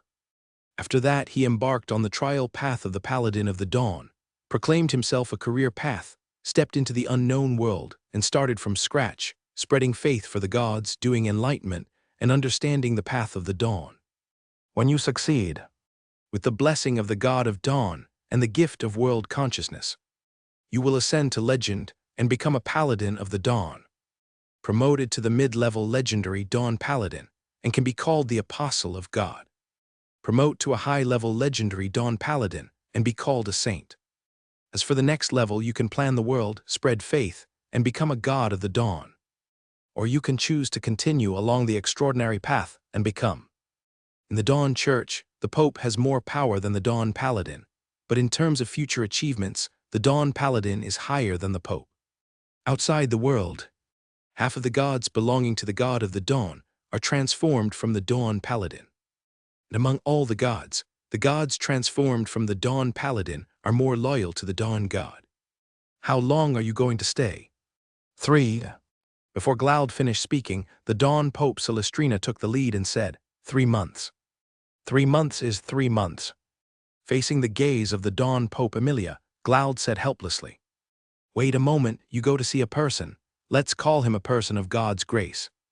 As for his identity, my God has not made it clear. Dawn Pope Emilia said, I already know that my God has issued a decree, asking me to summon that person of God's grace and introduce Celeste to him, and follow him to complete the last 3 years of mental training before going to another world to practice the way of dawn.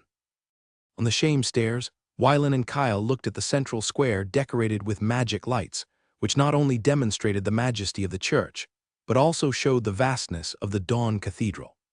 Here we come. Hearing the words of his master, Kyle looked up and saw a low-level Soul Temple Knight who was restraining his breath walking towards them.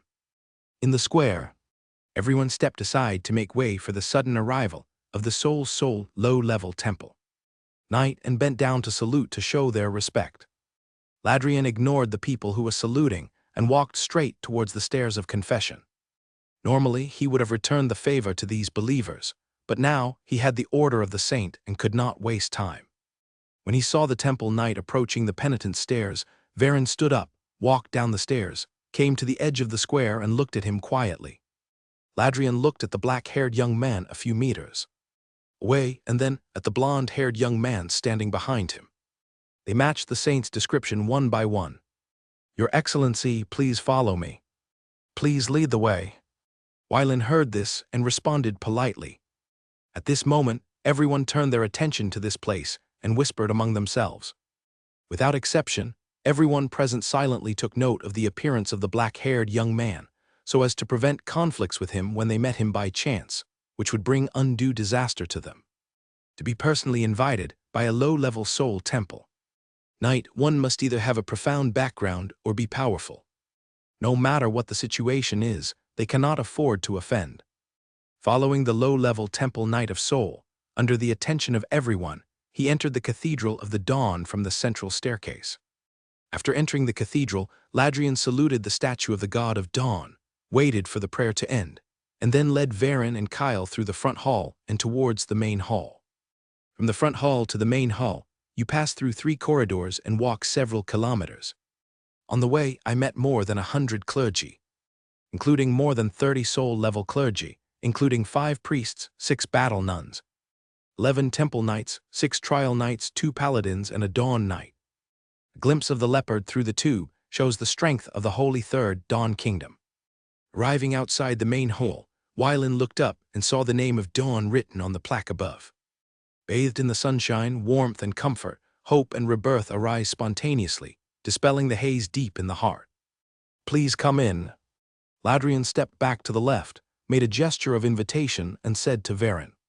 The loud voice brought Varen back to his senses and said, softly to the temple knight in front of him, thank you. Entering the hall, a majestic momentum comes to you. 36 stone pillars stand on both sides of the hall. Exquisite patterns are carved on the stone pillars, carrying endless hope and majesty.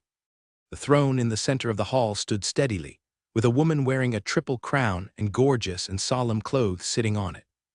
Wai Lin's gaze lingered for a moment, and then he looked away. The spokespersons of the gods should be given due respect. The rude gaze just now was considered an offense. But the other party did not blame it, so it was considered an apology. In a solemn atmosphere, Varen came to the front of the palace, tens of meters away from the throne, put his right hand on his chest, lowered his head and said, "The kingdom of Ilia, the country of faith with the crown of the goddess of life, met Varen acres from Ilia, the Pope after morning." Kyle didn't say anything, but followed Varen's movements and bent down to salute. "Please get up," Don Pope Emicilia said with dignity, and the words contained power to help the two of them up. After getting up, Varen kept his eyes on the steps and did not look at Pope Don. The nobleman who was personally consecrated by the goddess of life, crowned, and named the god-given Earl, has an old relationship with the Saint Gerald, and assisted in expelling the outer god of the seven emotions and destroying the outer god of the black hell. "I am right." Wylin opened his mouth and replied, "Yes. I would like to become a knight of eternal light." Hearing this title, information about the everlasting night began to appear in Varen's mind. The Knight of Eternal Light is a knighthood title conferred by the Church of Dawn. It is canonized by the Pope of the Diocese of Dawn. Only those who are recognized by the Pope of the Diocese of Dawn Church can obtain this honor. Under them, there are the Knights of Eternal Light, who are canonized by the Pope of the faith country to which the Church of the Dawn belongs, or the 12 archbishops in the Diocesan country. Under the Knights of Eternal Light are the Knights of Eternal Light, who are canonized by the Archbishop of the country of faith and the cardinals of the provinces and dioceses of the Diocesan country. Above the Knights of Eternal Light, they are called Knights of Light. They are personally canonized by the God of Dawn and recognized by the gods of the Order camp. Therefore, Knights of Light are also called Knights of Order. There is a saying that is widely circulated in Ilrylia. The Knight of Light must be a world legend, but the legend of the world is not necessarily the Knight of Light. Since the God of Dawn ascended to the throne, there have been a total of 25 Knights of Light in the nearly 100,000-year history of the world of Ilrylia, with an average of one knight every 4,000 years. There are currently 2 Knights of Light whose existence is still confirmed. One is named Wyatt Willard, known as the Lord of Destruction, forged the foundation of the legend with tens of billions of demons in an abyss. The other is named Eki, born, known as the Lord of the Star Abyss, once used his high-level soul power to save a 5th-level world in chaotic time and space, and merged it into the Ilrylia world group to become the Ilrylia world, one of many subsidiary worlds. Reciting the names of these 2 people silently, their glorious deeds automatically come to mind. They accomplished the impossible. Every time he saw the achievements of world legends, Wylin became more and more emotional. If he could reach the level of his grandfather, it would be an incredible achievement. As for world legends, that's unthinkable. How? Hearing Pope Dawn's question again, Varen calmed down and said, "Thanks to your gift, I am willing to become the Knight of Eternal Sun and fight to protect the Order. After half a month, I will confer a title on you and announce it to all countries." "Yes." Varen lowered his head and replied, "Celeste." Hearing this unfamiliar name, Wylin looked up and saw a silver-haired young man appearing on the left side. He came to the hall, knelt on one knee and saluted. "Pope Varen." The Pope, Varen, replied respectfully, "Celeste is about to embark on the trial of the Paladin of the Dawn. Before leaving the world of Ilrylia, he needs to undergo 3 years of mental training to strengthen his will and carry the way of the Dawn. It is my God's will to introduce him to you. He can practice with you and complete the experience of your mind." Hearing this, Wylin was very confused in his heart. Recalling his own experience of being lazy and fishing, it would be fine if he allowed the Knight of the Dawn to follow him and prevent him from becoming lazy, not to mention the training of his mind. However, this is a divine revelation from the God of Dawn, and there must be his reason. After careful consideration, Varen replied, "Pope, I will do my best to allow Celeste to complete the mental training." "Celeste, take Varen and this angel down to rest." "Yes, Pope." Celeste saluted respectfully, then stood up and made a gesture of invitation. Seeing this, Varen bowed to Pope Dawn and left the main hall with Kyle. After leaving the main hall, Wylan suddenly remembered that he had not yet done any business. This time, the purpose of coming here was to build a teleportation array, and to use the power of the Church of Dawn to put pressure on the Hylori tribe of the Holy Shia Orc Kingdom. But when he went to see Pope Chengxi, he forgot all about what he wanted to do. Celeste, who was walking in front, turned back, looked at Varen and asked, "Sir, are you encountering any difficulties?" "Nothing." Varen looked at Celeste's expression and answered, with such a cold tone and a hint of alienation in his eyes, the other party must be someone who has a prejudice against him. Although he didn't know why, he would not tell the other party about it because of his own trouble. In addition, this matter is such a dark matter. If he faced Gerald, he would definitely speak out. But for the Knight of Dawn in front of him, that was not the case. Seeing this, Celeste stopped asking, turned around without hesitation, put away the extra look on her face, returned to her ice face and led the way. He was a little curious about this nobleman who was personally conferred by the goddess of life crown, but not much more of a normal mind. He has been practicing the Knights of the Dawn since he was a child, and he has a natural feeling of repulsion towards nobles. Carrying out various tasks over the years also made him have no good impression of the nobles. He knew very well that the world was not black and white, but he knew that it was impossible for him to do things that went against his moral principles. Arriving at a side hall in the north, Celeste stopped and said to Varen, "Your Excellency, please rest here temporarily." "Thank you."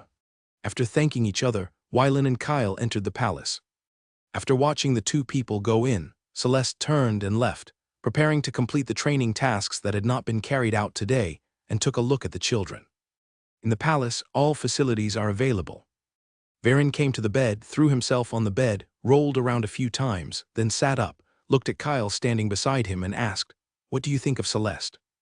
"I think he is a little too obsessed with order," Kyle replied after hearing this. "Indeed." Varen nodded and said, "Adhering to the way of a knight is a beautiful quality.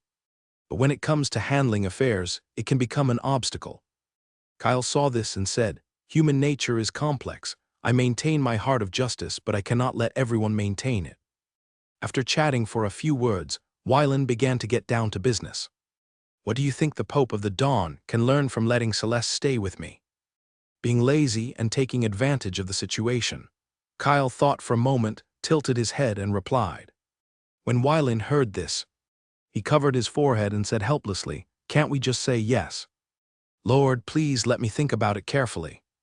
Hearing what Kyle was talking about, Varen laughed inexplicably, then fell back lying on the bed and said, "Xingxing, how do you think we should cultivate him?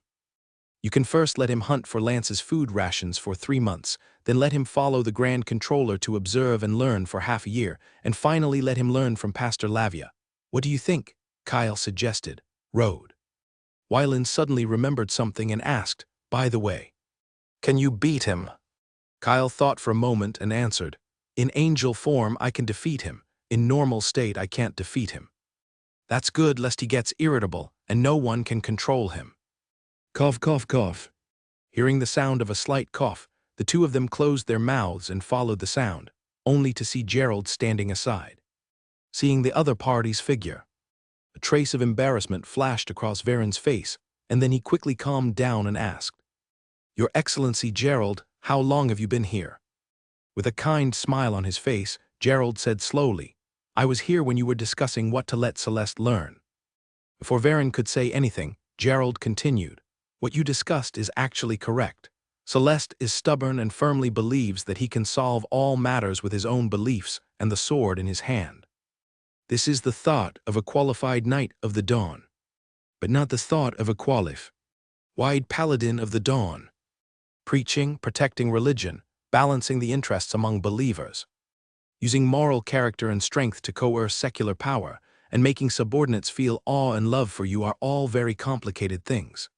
If Celeste steps into that place with this mentality, in this world, within 3 months, your character will be shattered and you will go astray." In just a few words, the embarrassment between the two parties was resolved, and the topic was introduced into the discussion about Celeste. Varen approached Gerald and asked in a low voice, "Crown, the God of Dawn, personally issued a decree to the Pope. asking Celeste to practice with me. Could it be that he is? Wylin, you guessed half of it right. Hearing this, Gerald nodded to confirm and then said, Celeste is not my god walking in the world, but he has inherited a trace of my god's divinity. As for the reason, I can't say. Seeing this, Varen looked serious, nodded and replied, Your Excellency Gerald, it's enough for me to understand this. Gerald said, As for Celeste's teachings, follow your own ideas. Aren't you afraid something might go wrong? Wylin asked curiously. The outcome is already determined. Gerald replied softly. Okay, then I'll do it my way. If it goes wrong, don't come to me. Ha, don't worry about that.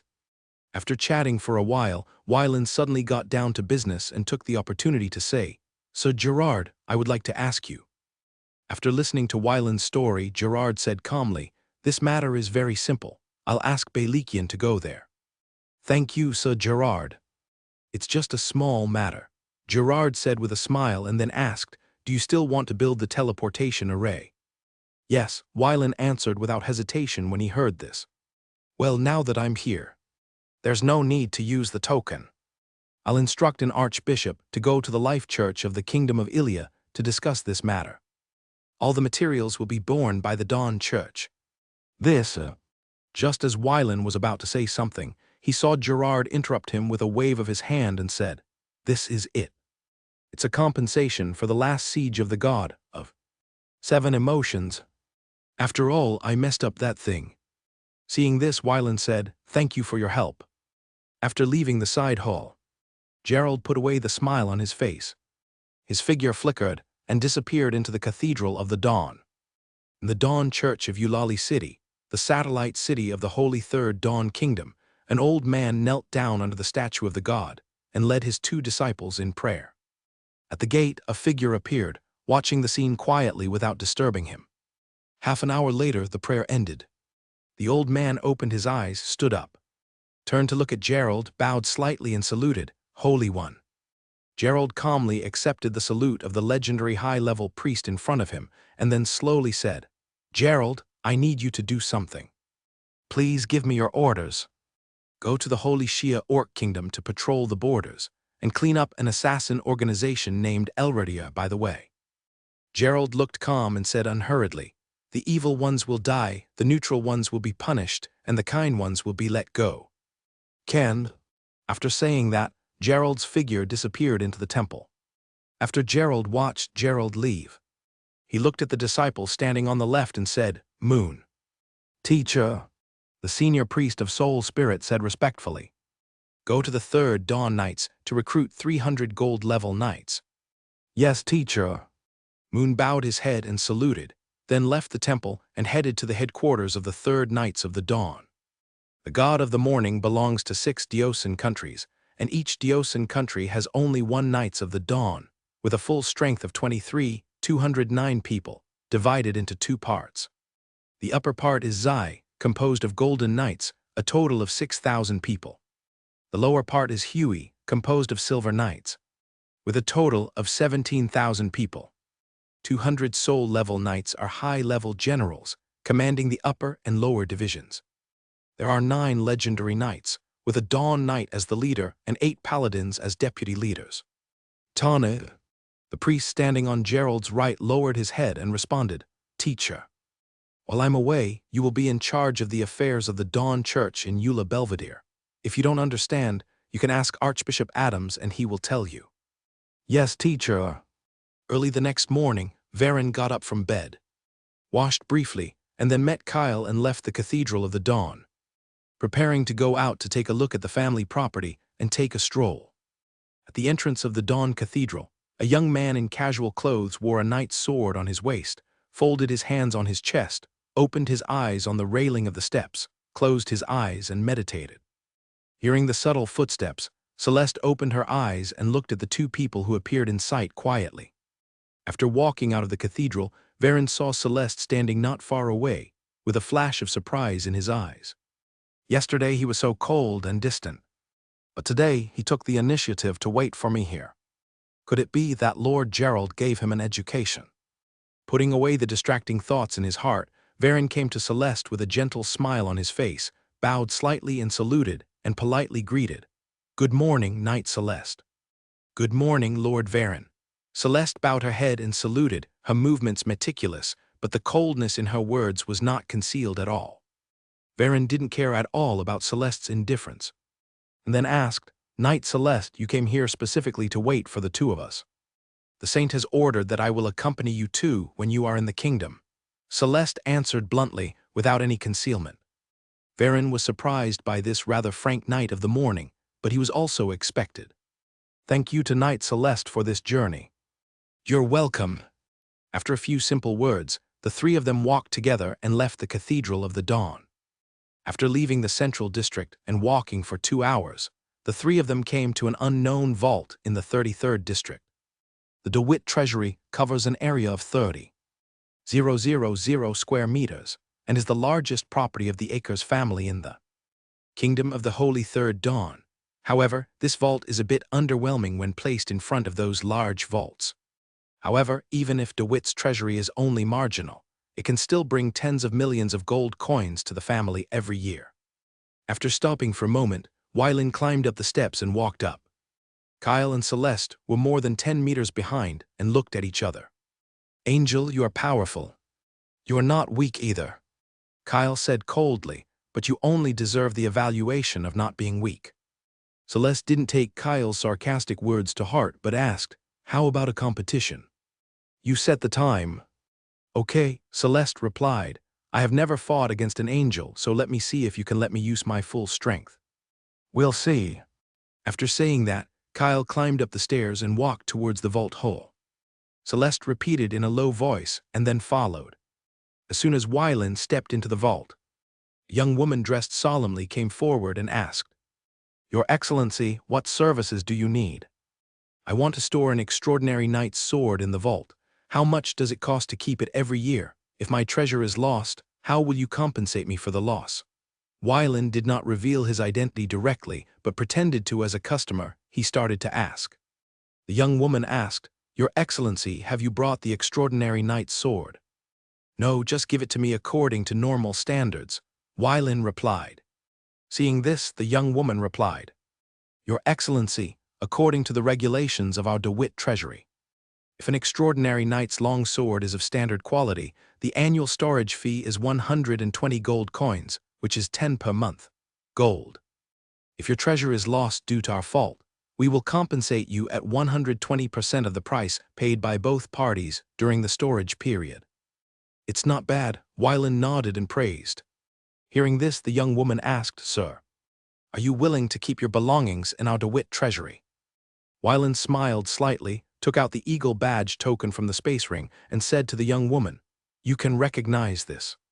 Seeing the pattern in Wylan's hand, a flash of shock flashed in the young woman's eyes, but she quickly calmed down and said respectfully, "Sir, please wait here while I go to invite our president."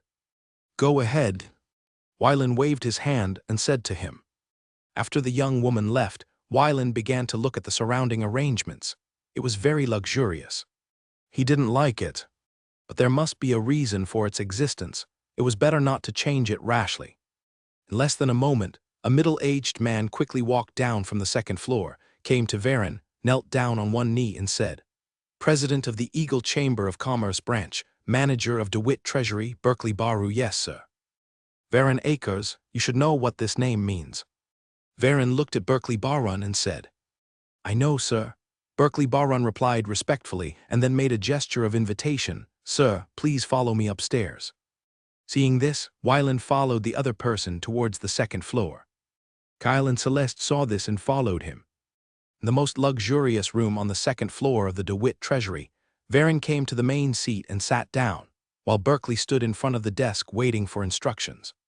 Kyle came to stand behind his master, while Celeste stood at the entrance, leaning against the door, actively blocking her hearing, waiting with peace of mind, and trying not to interfere in other people's private affairs. "Tell me about the assets that the Eagle Chamber of Commerce has in the Holy Kingdom of the Third Dawn." "Lord Varen, please wait a moment."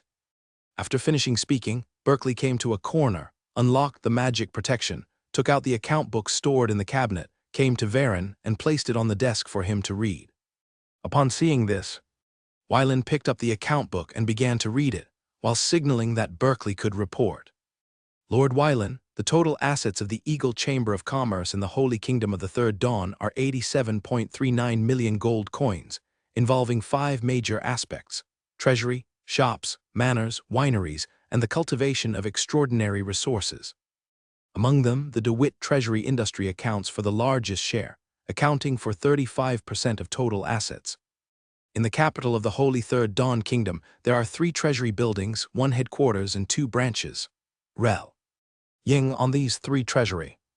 The annual profit can reach 9.89 million gold coins, counting for half of the total revenue of the Eagle Chamber of Commerce in the Holy Kingdom of the Third Dawn. The second is extraordinary resources. After listening to Berkeley's report, Varen had a clearer understanding of the Eagle Chamber of Commerce's industrial layout in the Holy Kingdom of the Third Dawn. Generally speaking, the most profitable industries are in the royal capital, because with the support of his father's old friends and the exchange of interests, business expansion can reach a certain scale. As for the other provinces of the Holy Third Dawn Kingdom, they can theoretically lay out industries, but in reality it is another matter. Well done. I see that there are basically no discrepancies in the account books. It shows that you are valued by Aunt Miali. It makes sense for you to take care of the Eagle Chamber of Commerce's properties in the Holy Kingdom of the Third Dawn. When Berkeley heard the word basic, he looked a little uneasy and felt a little scared in his heart. Looking at the other party's appearance, Wylan smiled and said, "I know exactly what you are worried about. It is normal to replace the old one with a new one, but the premise is that the old one has big problems, and although your foundation has some flaws, it is still clean, so I don't need to do anything extra." After hearing this, Berkeley knelt down on one knee and said respectfully, "Lord Varen, thank you for your trust. God of the Dawn, I, Bikel Barun, swear here that I will take care of the Eagle Chamber of Commerce's property in the Holy Kingdom of the Third Dawn for you." Seeing this, Wylan raised his right hand and used his fighting spirit to help Berkeley up. There were some flaws in the ledger, but they were insignificant. Regarding this, he chose to turn a blind eye. In addition, sending new people here to take over the affairs will definitely cause turmoil in the Eagle Chamber of Commerce. Since the branch president of the Chamber of Commerce who manages this place has no major problems, what's the harm in continuing to use it? Kyle, who was standing aside, had a flash of light in his eyes regarding his master's methods of controlling people. Although he didn't need to use them, he could learn some of them. Varen came to Berkeley, handed the account book to him, and said with a smile, "Keep it safe." "Yes, sir." Seeing this, Berkeley took the account book respectfully, came to the side, put it in the cabinet, and then activated the magic circle to seal the cabinet. Later, accompanied by Berkeley, Varen briefly visited the DeWitt treasury before leaving. On the street, Varen looked at the people passing by, suddenly stopped, looked at Celeste, and asked, "Knight Celeste, do you know where the most interesting area in the capital is?" Celeste thought for a moment and answered, "Bellejo Park in District 28. Okay, let's go to Bellejo Park in District 28. After finishing speaking, Wylan waved his hand to stop a carriage and said to the groom, "Go to Bellejo Park." The groom came to the carriage door, opened it, and said to the 3 of them, "Please get in." The 3 of them boarded the carriage, and the coachman closed the door, came to the front, and drove the wild horse towards the 28th district. Inside the carriage, Varen took out a large number of melons and fruits from the space ring and the druid book, and went to the demoplane to get clear spring water, boiled the water, and then took out the mangrove tea leaves and put them into the teapot. Slowly introduce magic power into it, and use special techniques to make tea. Seeing this, Kyle sat upright and waited with peace of mind. The only thing that my master is commendable for in terms of cooking skills is the tea ceremony. As for cooking delicious food, you can taste it if it is simple, but you can only talk about it if it is difficult. Celeste looked at Varen's actions. The expression on his face did not change at all, and he looked indifferent. Half an hour later, when the temperature of the tea has slowed down a bit, place the 3 teacups and fill them up. "Come on, have a taste." After finishing speaking, before Kyle and Celeste could speak, Varen picked up a glass and took a sip, showing an intoxicated look. Seeing this, Kyle took down the glass on the right and tasted it slowly. Celeste looked at the 2 of them, hesitated for a moment, and finally took the tea on the left and took a sip. A weak blood flowed into his body and then merged into the vast ocean. Not bad. Hearing Celeste's evaluation, Wyland smiled and pointed to the fruits on the table and said, "You can try these." "Thank you." Celeste thanked him, symbolically picked up a fruit, took a bite, and gave him a face. After a short contact, Wyland understood some of the character of this dawn knight. Under the heart of justice, there is a little bit of arrogance. When the three of them were together, the carriage suddenly stopped. Opening the window, a loud noise came. "You bastard, a lowly foreigner, dare to steal my money, you don't want to live." A harsh voice came, making Celeste frown. "No, I didn't," a somewhat timid voice sounded. Celeste raised his head and said, "Sir Wyland, I'll go down for a while." "Oh, go ahead," Wyland responded. Celeste opened the door and left the carriage without hesitation. Window. Tabula equals window. Tabula tabula. Push mode. Thumbs feed 01 container. Tabula below article thumbnail 300x 250 placement. Below article thumbnail 300x 250 target type mix. Stepping off the carriage, Celeste looked at a beautiful woman wearing gold and silver, grabbing a timid commoner woman and hurling insults at her. The dirty words he said made the onlookers frown. But everyone has the stolen goods, and they can't say anything more. They can only wait for the sheriff to arrive and make judgments. Celeste squeezed through the crowd, came to the front, opened the soul eye in the center of her forehead, looked at the color of the two souls, and judged the direction of the camp. The soul of a woman wearing gold and silver is white with gray, which is neutral. The commoner woman is white with red, and belongs to the neutral and good camp. But there is a black spot on her soul that constantly infects the other party's soul. Upon hearing these extremely insulting words, Celeste's eyes turned cold and she said, "Shut up." When the woman in gold and silver heard this, she raised her head and looked at Celeste. Although she was wearing simple clothes, her aura was definitely not ordinary. She swallowed back the words she was about to say and glared at this person fiercely. "Thief, prepare to wait until the sheriff comes." In less than a moment, 3 police officers in white clothes hurried over from a distance. "Give in." Hearing the magistrate's mighty words, everyone took a few steps back to clear the place. As for Celeste, she didn't make any move and just watched quietly. One of the younger police officers saw that Celeste was unmoved and was about to step forward to drive him away, but saw his captain wave his hand to stop him. Seeing the more experienced sheriff preparing to salute, Celeste said, "Don't worry about me in judging you." "Yes, sir." The captain of the sheriff nodded slightly with respect in his eyes, then turned and walked towards the 2 women. "Madam, identity and place of origin." Witnessing the whole process, the woman in gold and silver restrained her arrogance, took out a silver medal, handed it to the sheriff, and briefly described, "Yvette Blanche, No. 33 Patterson Street, 8th District." The sheriff took the silver medal, took out the magic tool he carried with him, checked his identity, and after confirming that it was correct, handed it back to the woman in front of him. "Captain, information confirmed." Upon hearing this, the captain of the sheriff turned to look at the civilian woman and asked, "Please state your identity information." Kelly, a native of Belfast, an intermediate mage apprentice. The commoner woman lowered her head and replied in a low voice.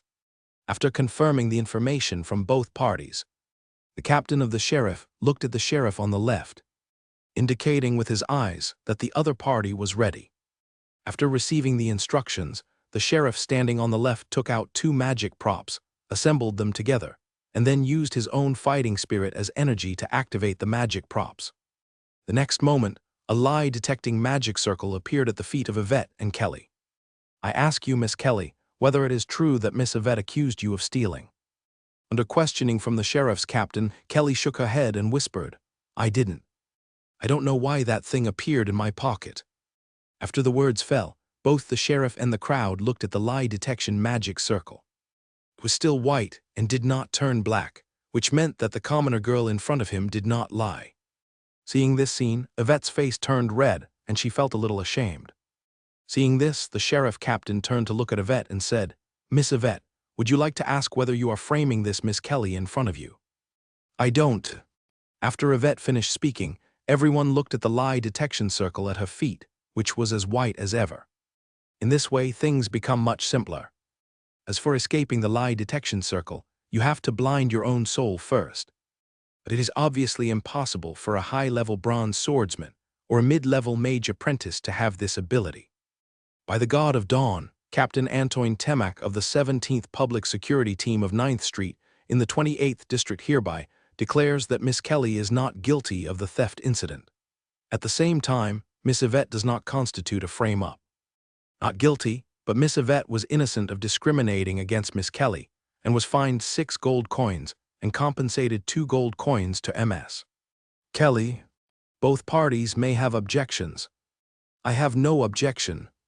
Yvette's face turned red. She opened her mouth to answer, grabbed a handful of gold coins from the bag, threw it to the sheriff standing beside her, and then turned and left.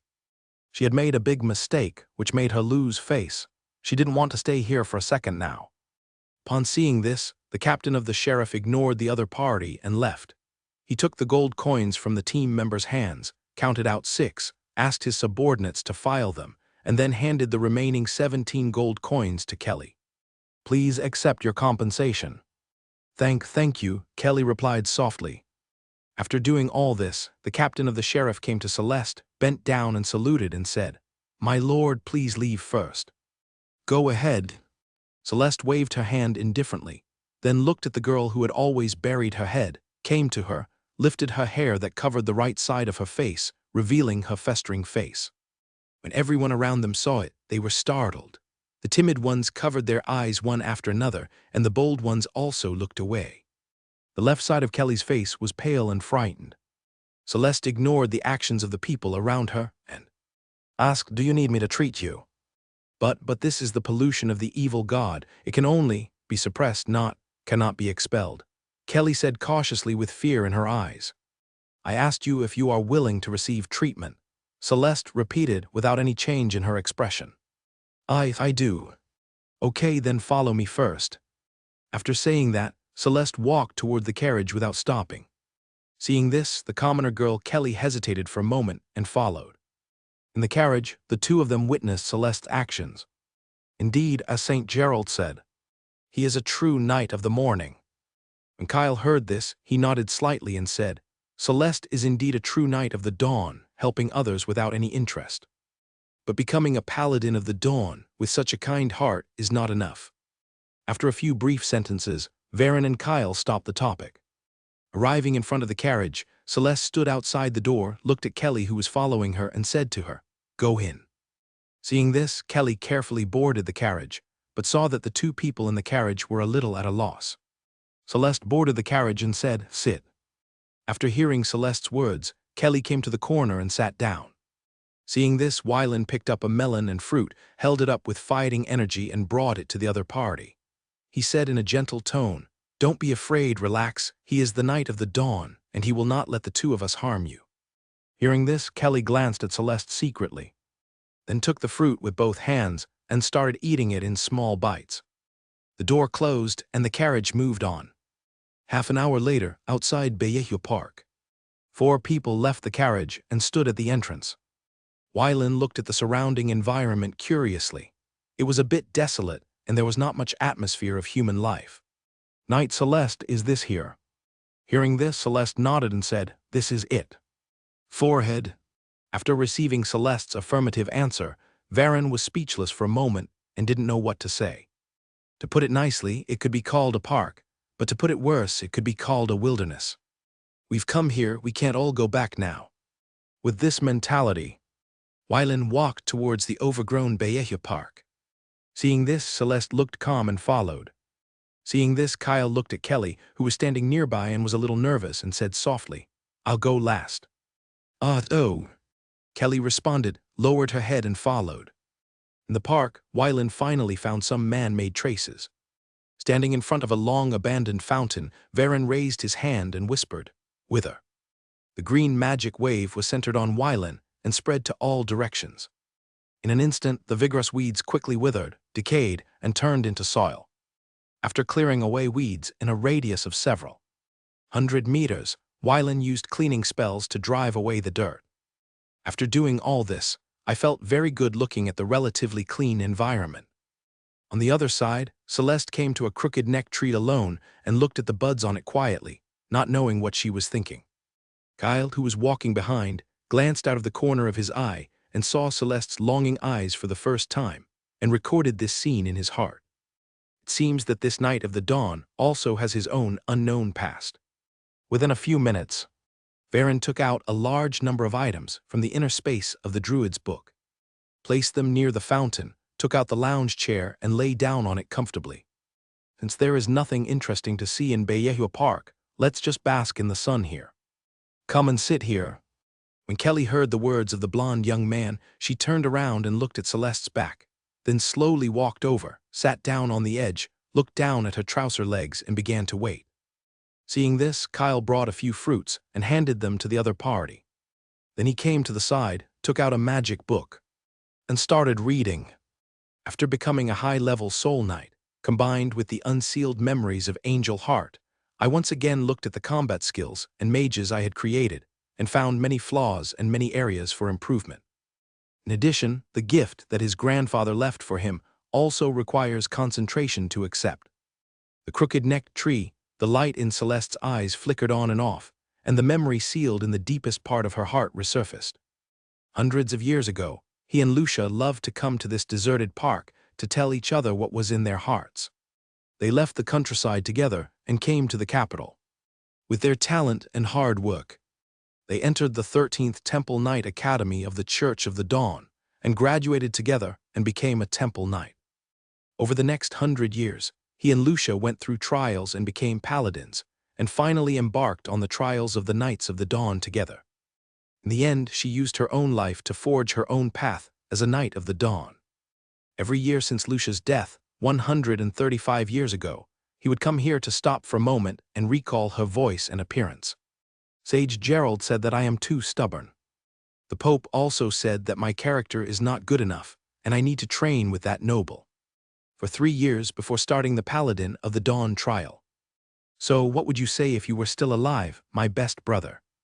Recalling the look of relief and tenderness in Lucia's eyes before leaving, he had understood what that meant over the past 100 years. However, in his heart, the so-called love could never compare to the purest brotherhood between them. I will take your will and embark on the trial path of the Paladin of the Dawn. This is the wish we made together. And I will take your will to become the Paladin of the Dawn. No matter how far the road ahead is, no matter how difficult it is, with your sword and your faith, I will cut through all obstacles. The breeze blew, blowing the buds on the crooked neck tree. Seeing all this, Celeste sealed this memory deep in her heart. In the kingdom of God, Lucia will eventually witness his success or death. 4 hours later, as the sun set, Varen opened his eyes and stood up from the couch. Looking back, Celeste was still standing there. How long? Wylan looked at Kyle and asked curiously. Seeing this, Kyle closed the book and replied, "What it was like when I came here is what it is like now." After hearing this, Wylan did not ask. It seems that this Knight of the Dawn also has his own story, but I don't know if he is missing his friends, his lover, or his teacher. Half an hour later, the 4 of them left Bayehua Park and prepared to leave. Before leaving, Wylan saw a stone tablet hidden among the flowers, which read in common language, "White Knight Flower Park, engraved by Celeste, Knight of the Dawn, October 10, 9732 in the glorious calendar." Seeing this scene, Varen silently wrote down the information above, but did not ask Celeste. Because even if you ask, the other party will probably not tell you. Instead of doing this, it would be better to ask him 3 years later. At that time, he would be more likely to answer. After returning to the Dawn Cathedral, Celeste took Kelly away and prepared to treat her injuries. Seeing this, Wylan and Kyle looked at each other, then entered the Dawn Cathedral and prepared to take a good walk. On the other side, after returning to the room, Celeste asked Kelly to lie on the bed, and then asked a low-level soul priest for some life essence to avoid Kelly's sudden death after treatment. "Close your eyes, don't be nervous, leave everything to me." Hearing Celeste's words, Kelly hummed heavily and then closed her eyes. Putting the life essence aside, Celeste raised the Du Kai shield, covering Kelly in it, and then went deep into the other's soul to drive away the power of the evil god. The power of ultimate justice merged into Kelly's soul, immediately making the power of the evil god agitated. He wanted to leave this place, but found a pair of eyes staring at him. He was frightened and shrank back again. He dared not act rashly and could only watch this ant remove his mark. Half an hour later, Celeste took out the last bit of the evil god's power, and then took out the essence of life and poured it into Kelly's mouth. After doing all this, Celeste sat down cross-legged and closed his eyes to rest. An hour later, Kelly sat up from the bed and touched her face with her hands. The ulcers had disappeared and were replaced by smooth skin. A tear flowed down his cheek, filled with joy and more gratitude to the night of the dawn. He turned around and looked at Celeste, who was concentrating with her eyes closed. She didn't bother him and just watched quietly. After an unknown amount of time, Celeste opened her eyes, looked at Kelly, who was staring intently, and asked coldly, "How do you feel?" Hearing this, Kelly came out of her daze, quickly lowered her head and whispered, "No, it's okay." "As long as it's okay." Celeste stood up and said, "Wherever your home is, I'll take you back." "I don't have a home," Kelly whispered back. "Where are your relatives?" "All passed away." After staring at Kelly for a while, Celeste's face showed a slight fluctuation and then disappeared. "I will arrange for a paladin to take you to the nearest monastery to stay temporarily for a few months. This period of time will be enough for you to find a job to make a living." Hearing this, Kelly said, "Thank you, thank you, thank you. As a knight of the dawn, it is my duty to destroy the evil god. Under the judgment of the camp, you are neutral and good, so I am willing to rescue you like this. If you are from the evil camp, I will only destroy you and the power of the evil god. You should have a good rest here. A paladin will come to you tomorrow." After listening to Celeste's words, Kelly had a hint of terror in her eyes and replied tremblingly, "Yes, yes."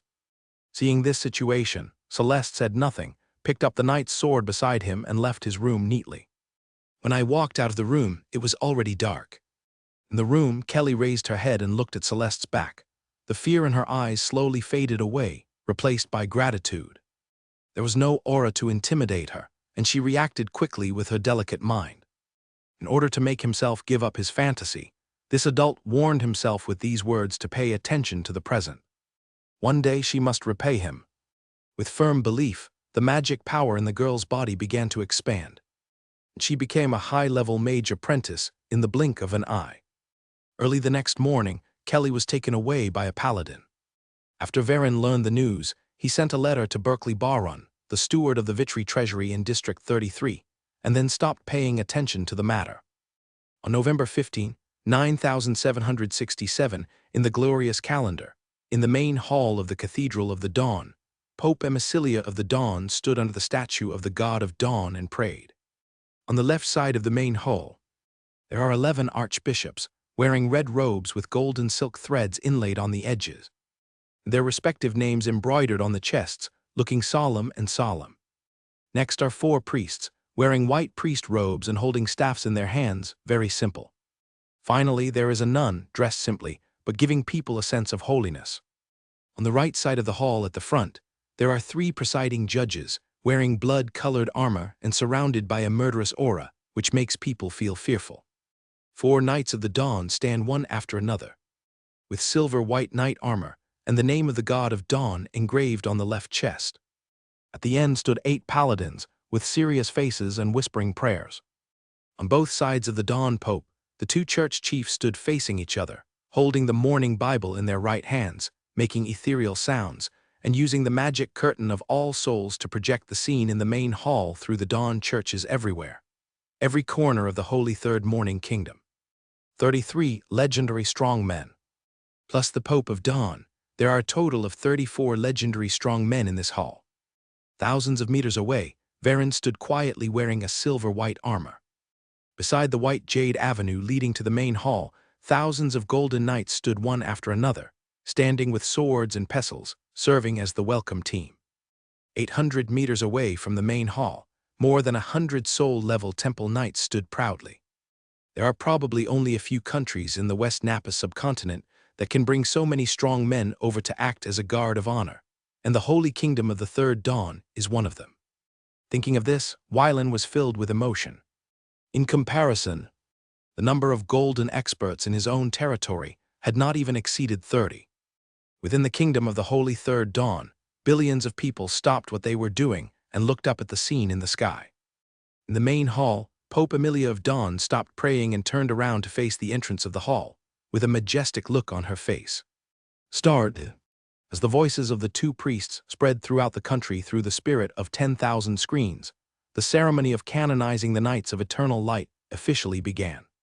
Seeing this, Wylan pulled down his visor, took a deep breath, and walked towards the main hall.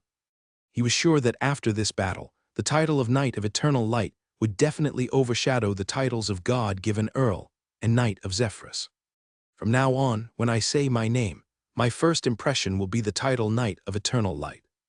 I think back to the beginning when I was young. I was known as the Son of Frost, but I was only known to everyone in the province of Cardro. The Son of Destiny, a name he had only recently learned, was spread throughout the kingdom of Ilia.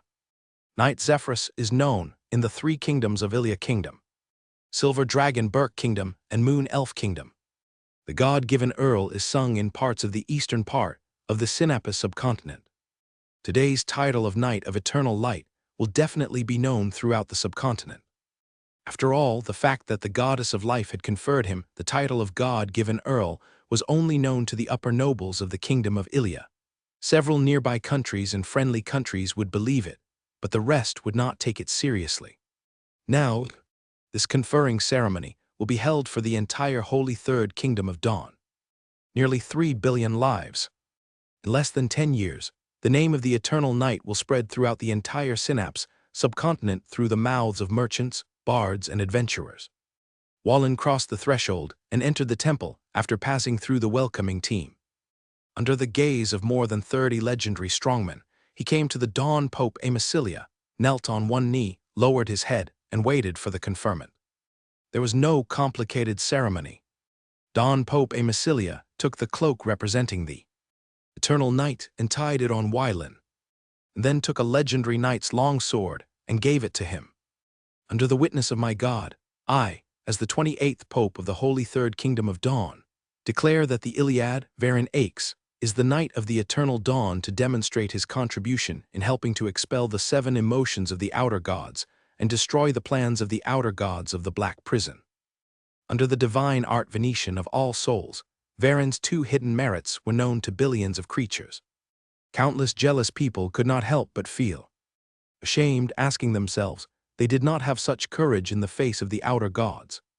As time passed, after the remaining rituals were completed, the 2 canon masters stopped performing the divine art Venetian of all souls. When the Venetian of all souls was closed, the Holy Third Kingdom of Dawn fell into a brief silence, and then a discussion broke out. After the canonization was completed, Varen returned to his residence with the sub-legendary weapon. Putting the weapon on the table, Varen took out the Sword of Anansi. This weapon, given by the consciousness of the world, has quietly become a sub-legendary weapon as time goes by. As for how to advance the Sword of Anansi, he currently doesn't know. It seemed that when the time came, he was promoted. While he was deep in thought, the door was pushed open and Kyle walked in. My lord, your excellency, Gerald sent someone to deliver a letter. Seeing this, Wylan stopped to think, took the letter, opened it, and looked at it. There were only a few simple sentences on it. The incident has been resolved. Celeste, my junior, please take care of me. 2 sentences representing 2 things. In just half a month, the Elridier organization was eliminated. It is not difficult to imagine that the Church of Dawn must have asked the Hyluri tribe to cooperate. Otherwise, it would not have uprooted an assassin organization lurking in the dark in such a short period of time. Thinking about it carefully, Wylan couldn't help but smile. Is the Acura organization at fault? There must be something wrong. Is the Elridier organization at fault? There is nothing wrong in this matter. However, the butt determines the head. Since he is the leader of the Acura organization, he can only stand from the perspective of the organization and completely wipe out another hostile organization. It has nothing to do with whether it is justice or not, as for the position. Shaking his head, Varen put the letter away and put it into the space ring.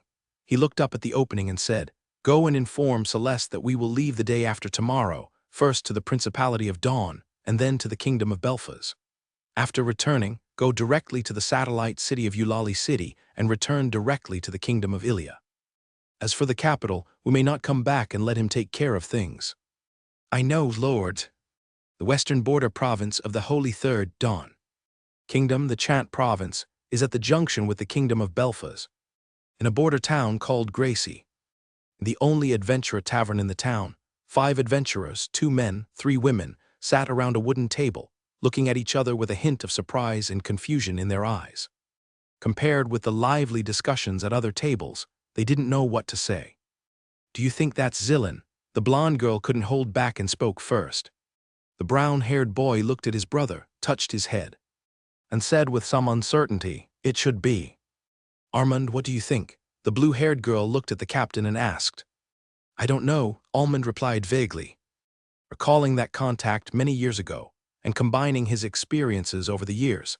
He had an incredible suspicion Zillin deliberately contacted their North Wind adventure team.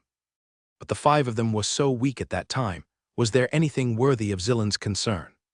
All kinds of doubts made Almond feel a little unbalanced. Squeak! The wooden door was opened and an old man walked in. The blue-haired girl, sitting on the left side of Almond, looked up with a look of joy on her face. Her figure flashed, appeared at the gate, and threw herself into the old man's arms. Grandpa, why are you here? The old man stroked the blue-haired girl's head with his hand and said with a smile, Come and see you, my little Lilia. I haven't seen you for decades, but you are already so awesome.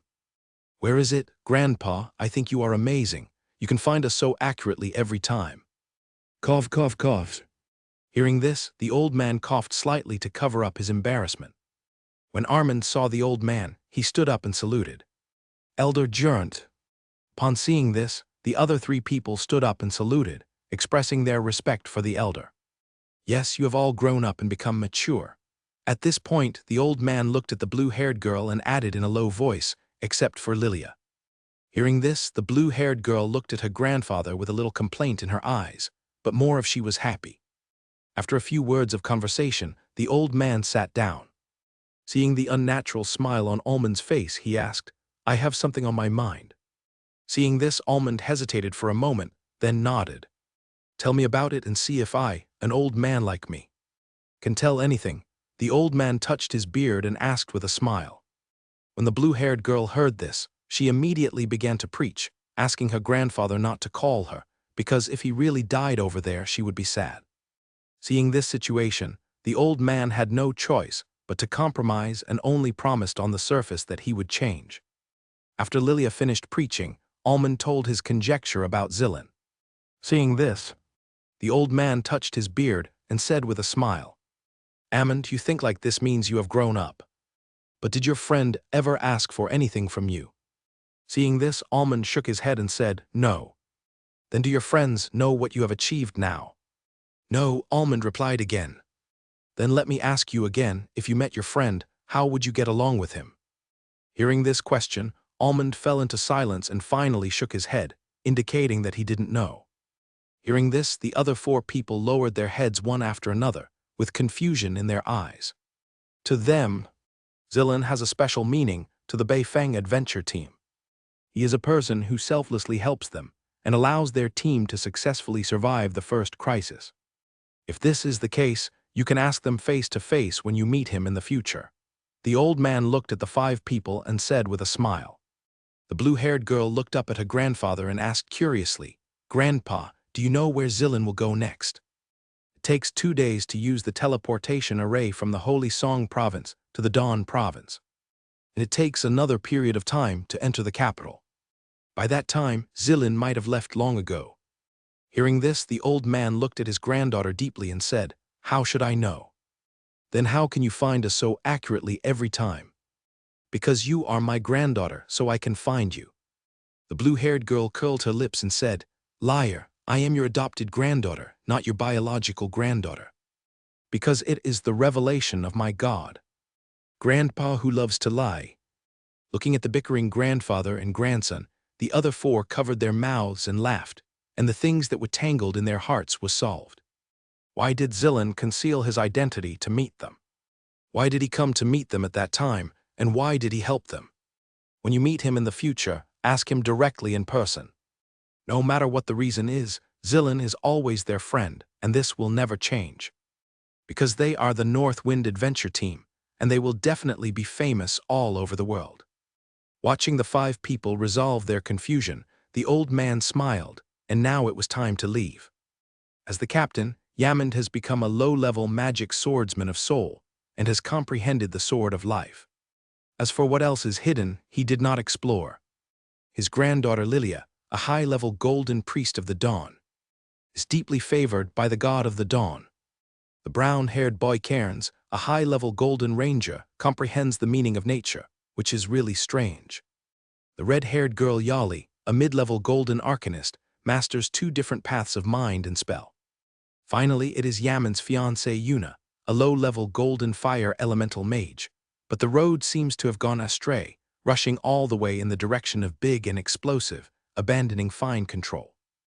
After bidding farewell to the North Wind Adventure Team, the old man walked out of the tavern, his figure flickered, and disappeared into the town. At the gate, several heads popped out. "Captain, have you found anything?" The blue-haired girl looked at Yamand, her eyes full of curiosity.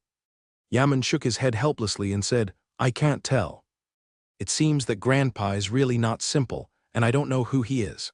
The blue-haired girl held the priest's staff tightly and whispered, "Lilia, don't worry, when we become stronger, we will catch Elder Gent, won't we know?" The blonde girl Yuna waved her staff and said confidently. Seeing this, the other people looked a little helpless. "Okay, let's not discuss this matter. We should go. The deadline for the White Mist Beast is approaching. We have to go to the northern Yashi province of the Kingdom of Belfaz as soon as possible to gather." "Yes, sir." Everyone nodded, paid for the meal, and then left the tavern and headed northwest. On November 20, 9767 of the glorious calendar, Wylan and his 3 companions arrived at the Duchy of Morning Light. Walking out of the teleportation hall, standing on the steps, and looking into the distance, one can see the tall city walls at a glance. In the city, the spirit of martial arts prevails. And the streets are full of blacksmith shops, weapon repair shops, and cheap taverns. While other businesses, such as cloth, opera houses, and places for pleasure, are few and far between. The military duchy is a truly unique culture. With a sigh, Wylan took Kyle and Celeste down the stairs, ready to find a hotel to rest for a while, and then go to the Sudak province tomorrow. Most of the business of the X family in the Duchy of Morning Light is in the Sudak province, not in the capital of the Duchy of Morning Light, because it is too close to the border. Once a war breaks out, the business it operates can be easily destroyed. The Duchy of Morning Light, which is under military control, has a population of only 20 million, but it maintains a 2 million-man army all year round, of which 95% of the military expenditure and all military supplies are provided by the Holy Third Kingdom of Morning Light. Under this system, a special kind of nobles was born in the Principality of Morning Light military nobles. Military nobles are divided into 3 levels, from top to bottom. They are divided into Rishig-level nobles, Tunin-level nobles, and Kemenchi-level nobles, corresponding to the Corps-level commander, the Army-level commander, and the Battalion-level commander, respectively. To be on the safe side, Wylan and the other 2 used magic to cover their faces. But on the streets with rough clothing styles, the 3 people's clothes are still out of place and often attract people's onlookers. "Come!" A voice resounded through the street, causing the spectators under the ring to cheer and shout Bagley's name loudly. Kyle looked at the distance, stopped for a moment, and then looked to the right. Sure enough, there was no figure of his master. Seeing this, there was no change on his face, but he looked to the left again and found that there was no one. After some perception, Celeste's figure was soon found around the ring. I didn't expect this guy to be a fun-loving guy." After saying that, Kyle came to a small stall, sat down, ordered a snack, and waited for the 2 of them. Around the ring, Wylan watched the fight between the muscular man and the petite female assassin, with a gleam in his eyes, watching the fight between the 2. The female assassin used her flexible movement to continuously consume the muscular man's physical strength. But in Wylan's view, it was the muscular man who was playing with the female assassin. In a surprise attack, the female assassin stabbed the muscular man's neck with a dagger, but did not realize that the muscular man had appeared behind her. When the hammer fell to the ground, there was only a click, and the female assassin was held in the arms of the muscular man, tightly holding her stomach. Looking at this scene, Wylan felt that it was painful to imagine. Ahem. Bagri, you bastard. Renee, I'm not a pushover. Do you think this was 3 years ago? The muscular man showed an open look, tightly holding the female assassin's belly, letting her breathe, but not letting her have another chance to move. I give up. Hearing this, the muscular man loosened his arms. Without the restraints, the female assassin's body went limp, kneeling on the ring, gasping for air. Bagri. Unprecedented cheers broke out in the crowd, cheering for the muscular man. Mid the cheers of the crowd, the muscular man picked up the hammer, walked down the ring calmly, came to a blacksmith shop, and said loudly, I'm happy today, forging weapons, 20% off for the first 20 pieces. As soon as this was said, everyone rushed up. As for the female assassin on the ring, only a few people paid attention to her, and Wylan was one of them, and the other was Celeste. The female assassin recovered, picked up the dagger beside her, and walked off the ring somewhat dejectedly. Just as she was about to leave, she saw Celeste appear in front of her and stopped her with her hand. The female assassin looked up at her with vigilance in her eyes and asked, You want to fight me too? No, Celeste said coldly, and then asked, Who is Rosalind to you? Not to me. The female assassin's pupils shrank slightly, and then she answered loudly, waved Celeste's hand away, and walked away quickly. Looking at the back of the other party, Celeste fell into deep thought. Wylan came to Celeste's side, patted his shoulder with his hand, and asked, Why did you meet an old acquaintance? No, I found clues about my enemy, Celeste replied calmly. You are so sure you found it? I am sure. Hearing the other party's answer, Wylan looked at Celeste's face again. There was no pleasure of revenge at all, only calmness. How did you become enemies? Wylan asked suddenly.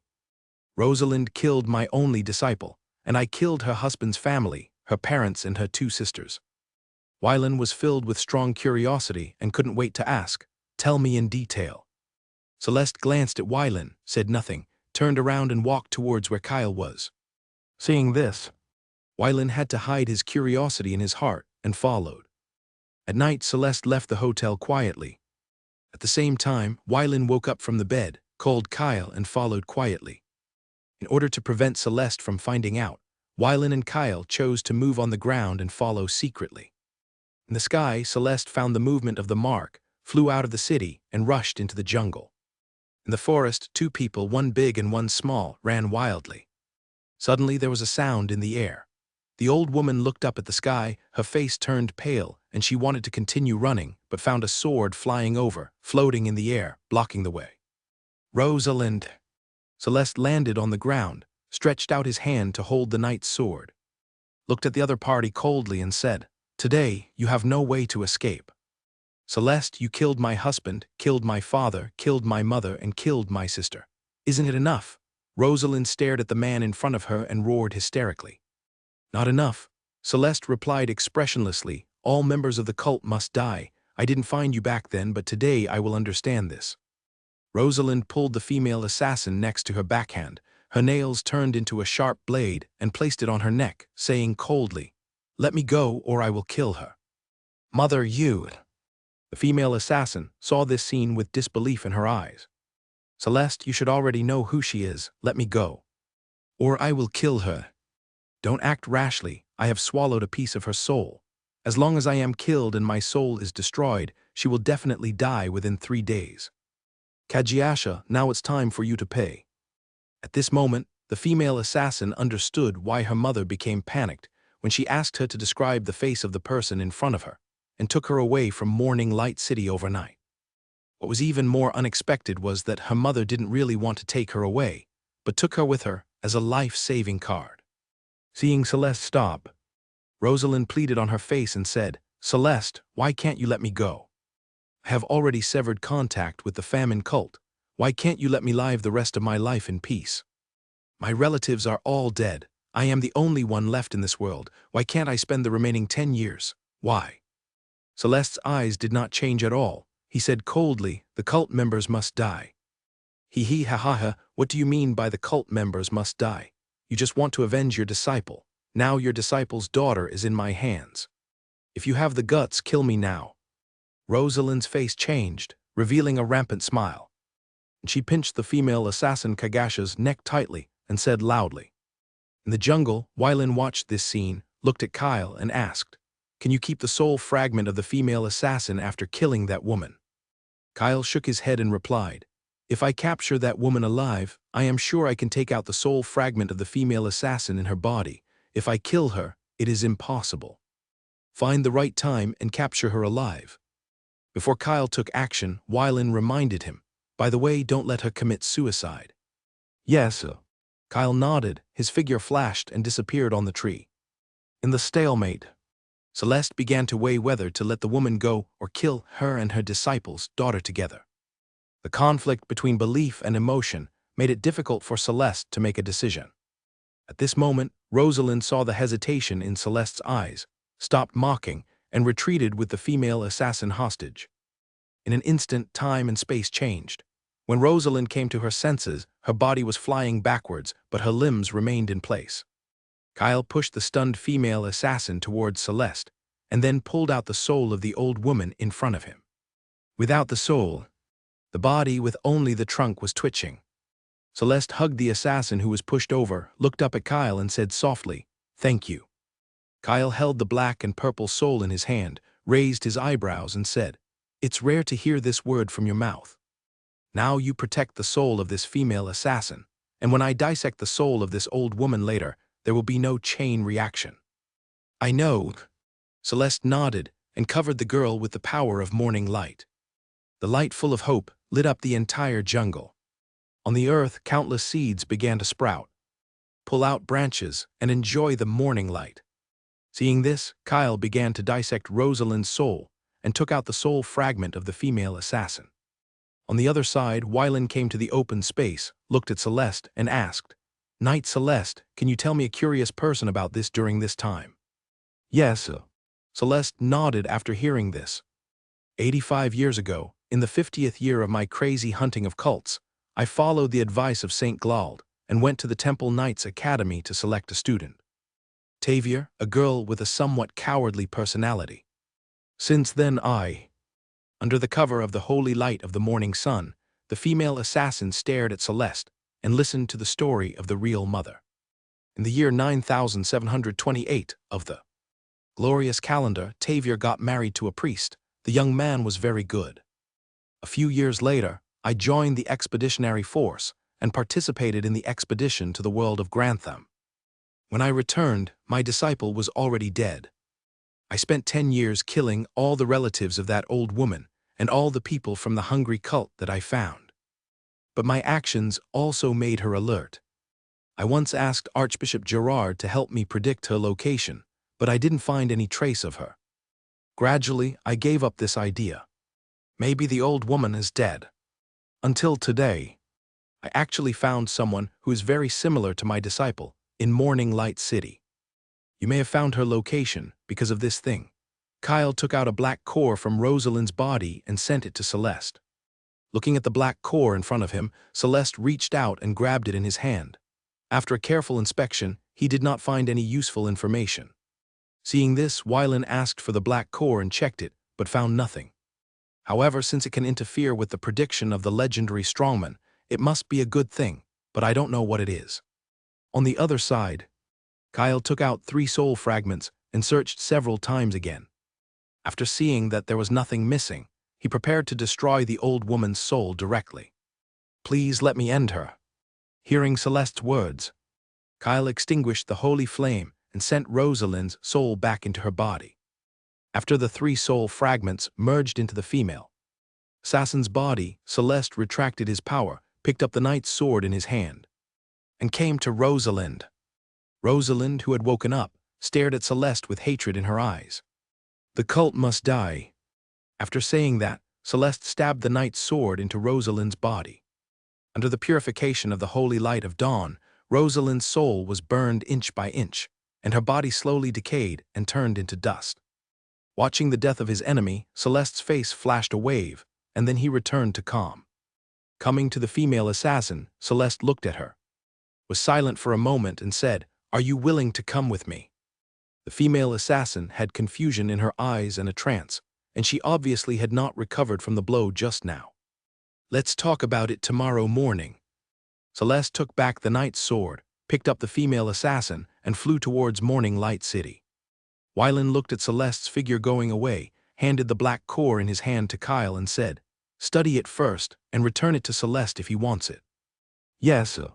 Kyle took the black core, nodded, and then put it into the space ring. Back in Morning Light City, Wylan went into the room through the window, threw himself on the bed, and began to sleep. On the other side, Celeste brought the female assassin back to the room, put her on the bed, let her sleep, and then left the hotel and flew out of the city. As soon as Kyle lay down, he sensed that Celeste had left again, sat up from the bed, and was ready to call his master. When he found that he was asleep, he stopped knocking on the door and followed him alone. The two came to the top of the mountain hundreds of kilometers away, one in front and one behind. Celeste didn't care about Kyle, who followed him, and went straight to the top of the mountain and sat cross-legged, and took out a long strip wrapped in black cloth from the space equipment. "Put it on your knees. Untie the black cloth wrapped around it, revealing a priest's staff with blood. Angel, let's talk." Hearing Celeste's words, Kyle came to sit beside him. "With your strength, why would you follow a corrupt human noble?" "Because he made me." Kyle looked up at the moon and answered calmly, "Without him, there would be no me." Sislet asked, "He made you?" "Yes, sir." After getting a positive answer, Celeste did not continue to ask, "Are you interested in listening to the story of my disciple? Please tell me." "Okay, then I'll tell you." Celeste stroked the priest's staff and slowly said, 75 years ago." Celeste told. Kyle listened. Through his words, Kyle could feel the affection that Celeste poured into his disciple. Unfortunately, fate played tricks on people, and an expedition became a farewell forever. Being killed by the hungry cult was not only physical, but also spiritual. 6 hours later, the sky gradually turned white, and the first ray of sunrise was about to appear. Celeste stopped talking and stood up. Seeing this, Kyle also stood up and looked at the stubborn Dawn Knight beside him. His perception of him changed a little. When the first ray of sunrise appeared under Celeste's power, the priest's staff slowly shattered. The wind blew gently, and the smoke and dust went with the wind, gradually blending into this vast world. Celeste lowered his head and slowly closed his eyes. The farewell that was delayed for 35 years came to an end today.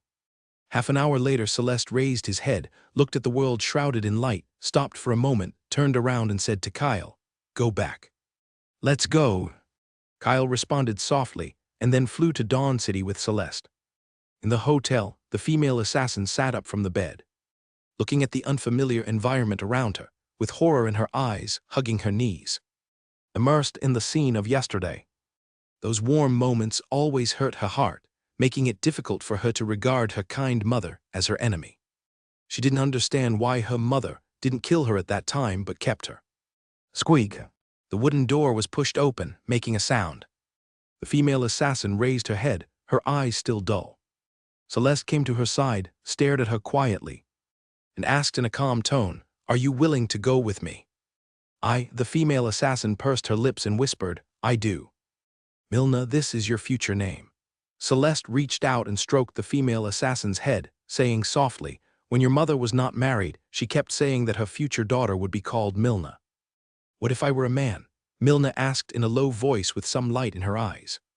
"Lucia," Celeste answered, "this is the name your mother gave her son." "Mina, my name will be Mina Tavier from now on." Celeste looked at Mina, who had regained some vitality, nodded and said, "Okay. Come on, I'll take you to eat something." When Celeste turned to leave, Mina suddenly said, "Can I embark on the path of knighthood?"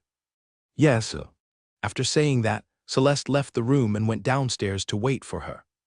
After moving her sore hands and feet, Mina got off the bed, left the room and walked downstairs.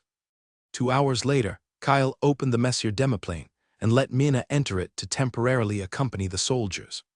Then the three left Morning Light City and flew southeast. The Sudak province of the Morning Light Principality is located in the southeast region, close to the sea, and has a relatively strong business atmosphere. In the afternoon, the three landed outside the Villite port. The ships coming and going made a short stop here to replenish supplies, and then left. The population of Villite Port is nearly 80,000 and 60,000 people are engaged in merchant ship-related services. In addition, this place is also an important source of tax revenue for the Morning Light Principality, and the annual tax revenue accounts for 15% of the 5% military expenditure. Entering the city, a smell of the sea hits the face, and a large number of salted fish are hung outside the door for air drying. Passing through the somewhat dirty streets, we came to a medium-sized dock repair site.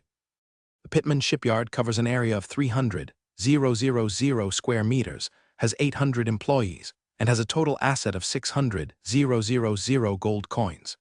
It is completely controlled, and the annual output profit is only about 5,000 to 8,000 gold coins. Looking at the somewhat dilapidated shipyard, Wyland's mind emerged with relevant information, and he began to waver between selling and not selling. Just as he was about to enter this place, several tax officials dressed in decent clothes came over. Seeing this, the people around him bowed their heads and stepped aside. The leading tax officer came to the gate, stepped on a wooden chair and said arrogantly, "It's time to pay taxes." A young man clenched his fist, but was stopped by a middle-aged man. He stared at the tax officer and said with gritted teeth, "Lord Suozai, please wait a moment. I will go to inform the steward Walter." "Hurry up." The tax officer raised his eyebrows and said sarcastically, "I like to see you hate me and feel helpless towards me." The young man clenched his fist tightly. If it weren't for his family, he really wanted to die with this bastard tax officer. "Master, do you need me to deal with it?" Kyle asked. Wellen raised his hand and said, "No hurry, let's see how the steward of this dock will deal with this matter first." As for Celeste, he stood aside and watched this scene coldly. In less than a moment, a haggard middle-aged man walked out of the dock and looked at the tax officer Suozai with disgust in his eyes. "Manager Walter, it's time to pay taxes." Tax officer Suozai looked at the visitor with a smile on his face and said. Walter stared at the other party and said coldly, "We have paid all the taxes this year." "Oh, look at my memory." Tax officer Suozai patted his head with an exaggerated expression, then took out a tax order from his pocket, looked at it carefully, and then said, "By the way, it's not this year's tax but next year's tax, a total of 25,000 gold coins." After that, tax officer Suozai saved the tax order, looked up at the furious Walter and said, "See if you pay all the taxes today, or wait for the army to come here to collect taxes tomorrow." Walter suppressed the impulsive desire in his heart and said word by word, "Do you know whose property this dock is?" "I only know that this is the port of Villite in the Sudak province of the Dawn Principality. Lord God is the city lord here and has the power to collect taxes. As for whose property this dock is, what does it have to do with me?" Tax officer Suozai said sarcastically. "Okay, very good." Walter sneered and then looked at his assistant. "Adam, go get 25,000 gold coins and let the tax officer take them back." "Yes, manager." Watching Walter's assistant leave, the tax officer Suozai showed a kind smile on his face and said with a smile, "Manager Walter, that's right. As long as you pay taxes well, nothing will happen, otherwise you won't get a single ship repair order." 10 minutes later, the tax officer Suozai took a stack of gold notes and left with 2 subordinates. Looking at the backs of the 3 people, the manager, standing behind Walter, asked, "Manager, let's just let that bastard Gord bully us like this. Forbear for the time being, wait for the reply from above, and this bastard will be in trouble." Walter's eyes were filled with murderous intent, staring at the 3 people who left, and said coldly. In the distance, Kyle watched the 3 tax officials leave, turned to look at Wyland and asked, "Master, what should we do next?" "Let's go to the Pitman shipyard first. I want to know what happened to the Eagle Chamber of Commerce of the Principality of Morning Light." After that, Wyland walked up with a cold face. After taking over the Eagle Chamber of Commerce of the 4 nations, these are his industries. Although he is only in charge, the income obtained is also his money. It is normal to pay taxes normally and share profits with others. But this kind of using power to take money out of his pocket, it doesn't matter if you don't see it. Now that you have seen it, Don't blame him for being cruel if he doesn't spit it out 10 times. Walter, who was about to return to the shipyard, stopped when he saw someone coming.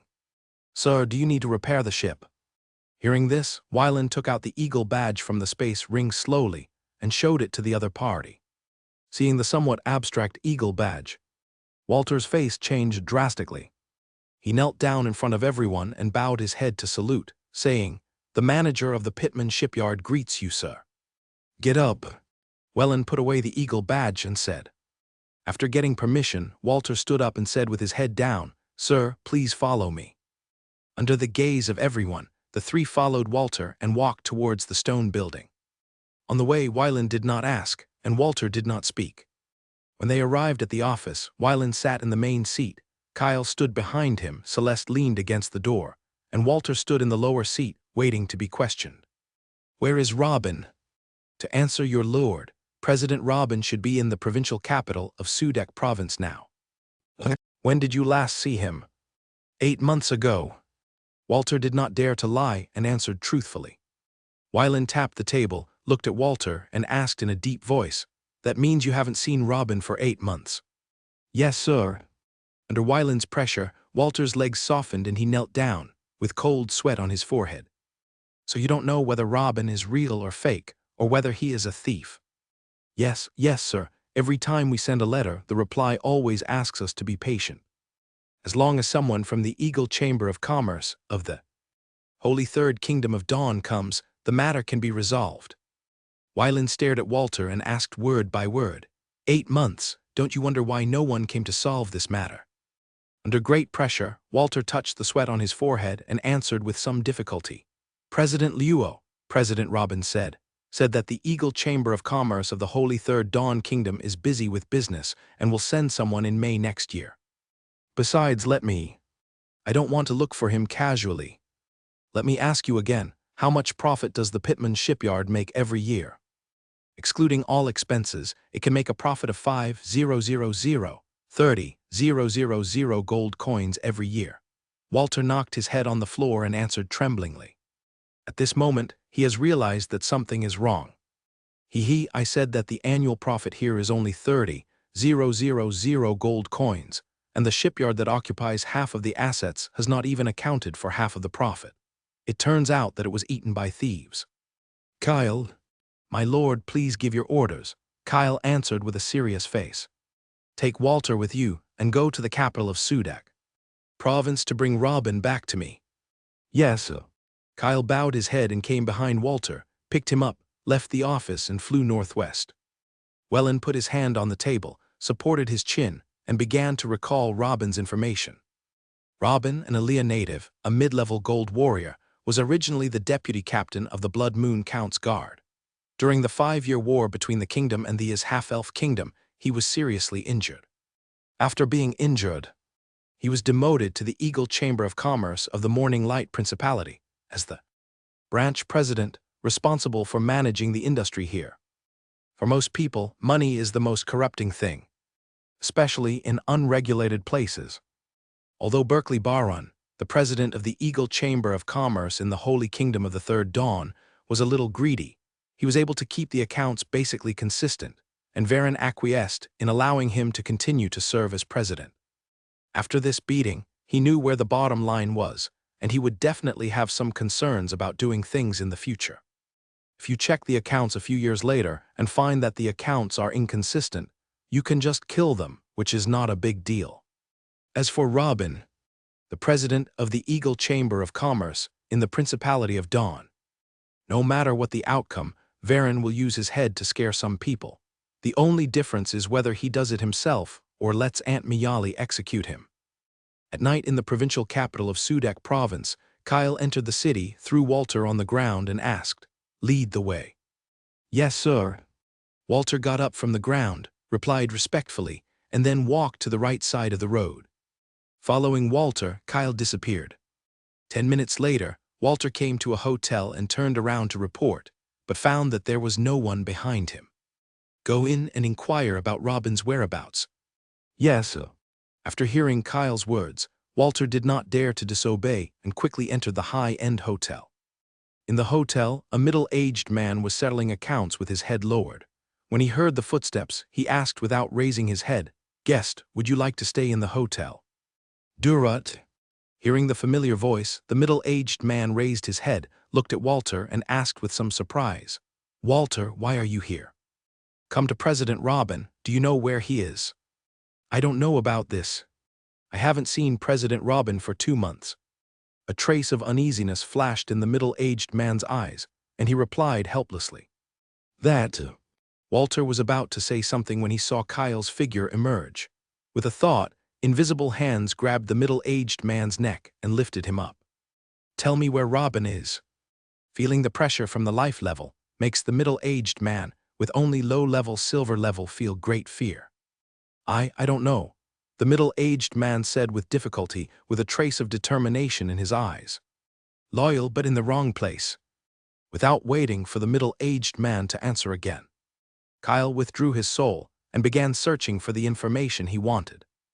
Although he could still get the information he wanted by using the spell Charm Humans, he was too lazy to ask, and it was faster to search for souls. Walter on the side looked at this scene, his face turned pale, and his legs couldn't help but tremble. Compared to the adult who only oppressed with words, this adult was too cruel and terrifying. It is foreseeable that President Robin will definitely not end well if he falls into his hands.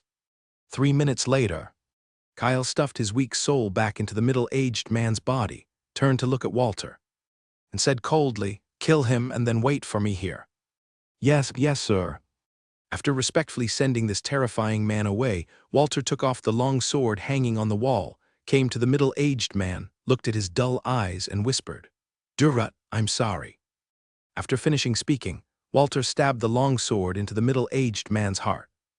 Under the extreme pain, the middle-aged man's eyes gradually regained their clarity, and then slowly dimmed again. On his deathbed, he was still worried about his benefactor, hoping that he could survive. On the other side, Kyle followed the middle-aged man's memory and came to a manor outside the provincial capital. In the manor, Robin Dunn felt uneasy while playing chess. He raised his head and looked at the old man who was playing chess with him, Bayanda Suruk, the only 2 Lissig-level nobles in Sudak province. Why are you so restless?" Robin said, "Lord Bayanda, I feel danger is approaching." "It doesn't matter." The old man waved his hand and said very confidently, "This is the Principality of Morning Light, not your country. I am responsible for it, so you don't have to worry about your own safety. You find a life-extending thing for my wife. I promise to protect you for 30 years, and I will definitely do it." While the two were talking, Kyle had already arrived at the manor. Looking at the target person, Kyle showed his body without any nonsense. Bayanda fell down, stood up, protected Robin behind him, and said, "Your Excellency, is this your way of being a visitor?" "I'm here to arrest someone, not a visitor. Hand Robin over, and I can pretend that nothing happened." Kyle stared at the two of them with a cold expression and said, "What a loud tone. This is the Sudak province of the Principality of Dawn, not a place for you to act arrogantly." Seeing that the other party didn't want to make friends, Kyle didn't waste any words and just took action. In the aftermath, the entire building turned into phosphorus powder. Above the sky, Kyle looked at the high-level soul warrior in front of him. He had rich combat experience and very skillful soul skills, but for him, it was still not enough. After dozens of confrontations, the old man's body fell to the ground and hit the manor.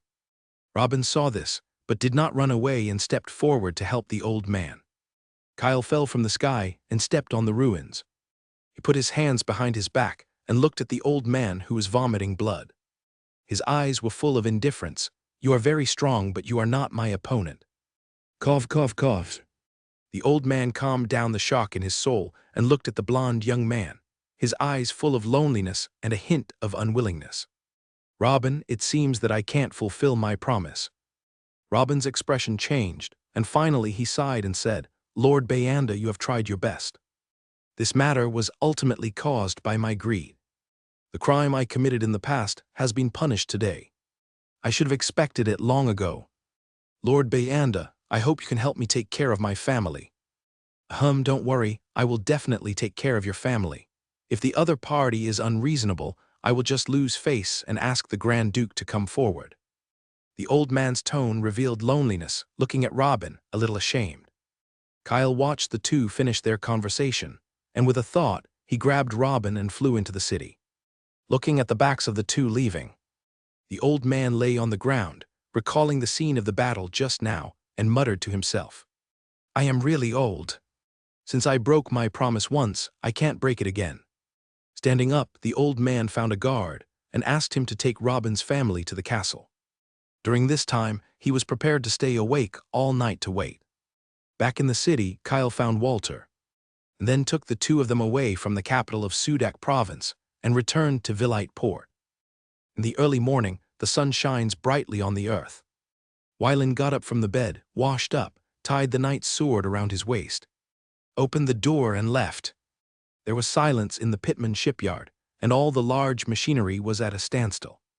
Looking at the quiet environment, Wylan's face was very calm. Yesterday, he gave all the employees of the Pitman shipyard a holiday. As for the return date, it was postponed indefinitely. After interrogating Robin, he needed to evaluate the current situation. If this place is no longer suitable for the Eagle Chamber of Commerce to survive, then selling all the industries of the X family in the Duchy of Morning Light is the best choice. "Good morning, Sir Wylan." Wylan heard this and responded politely, "Good morning, Knight Celeste."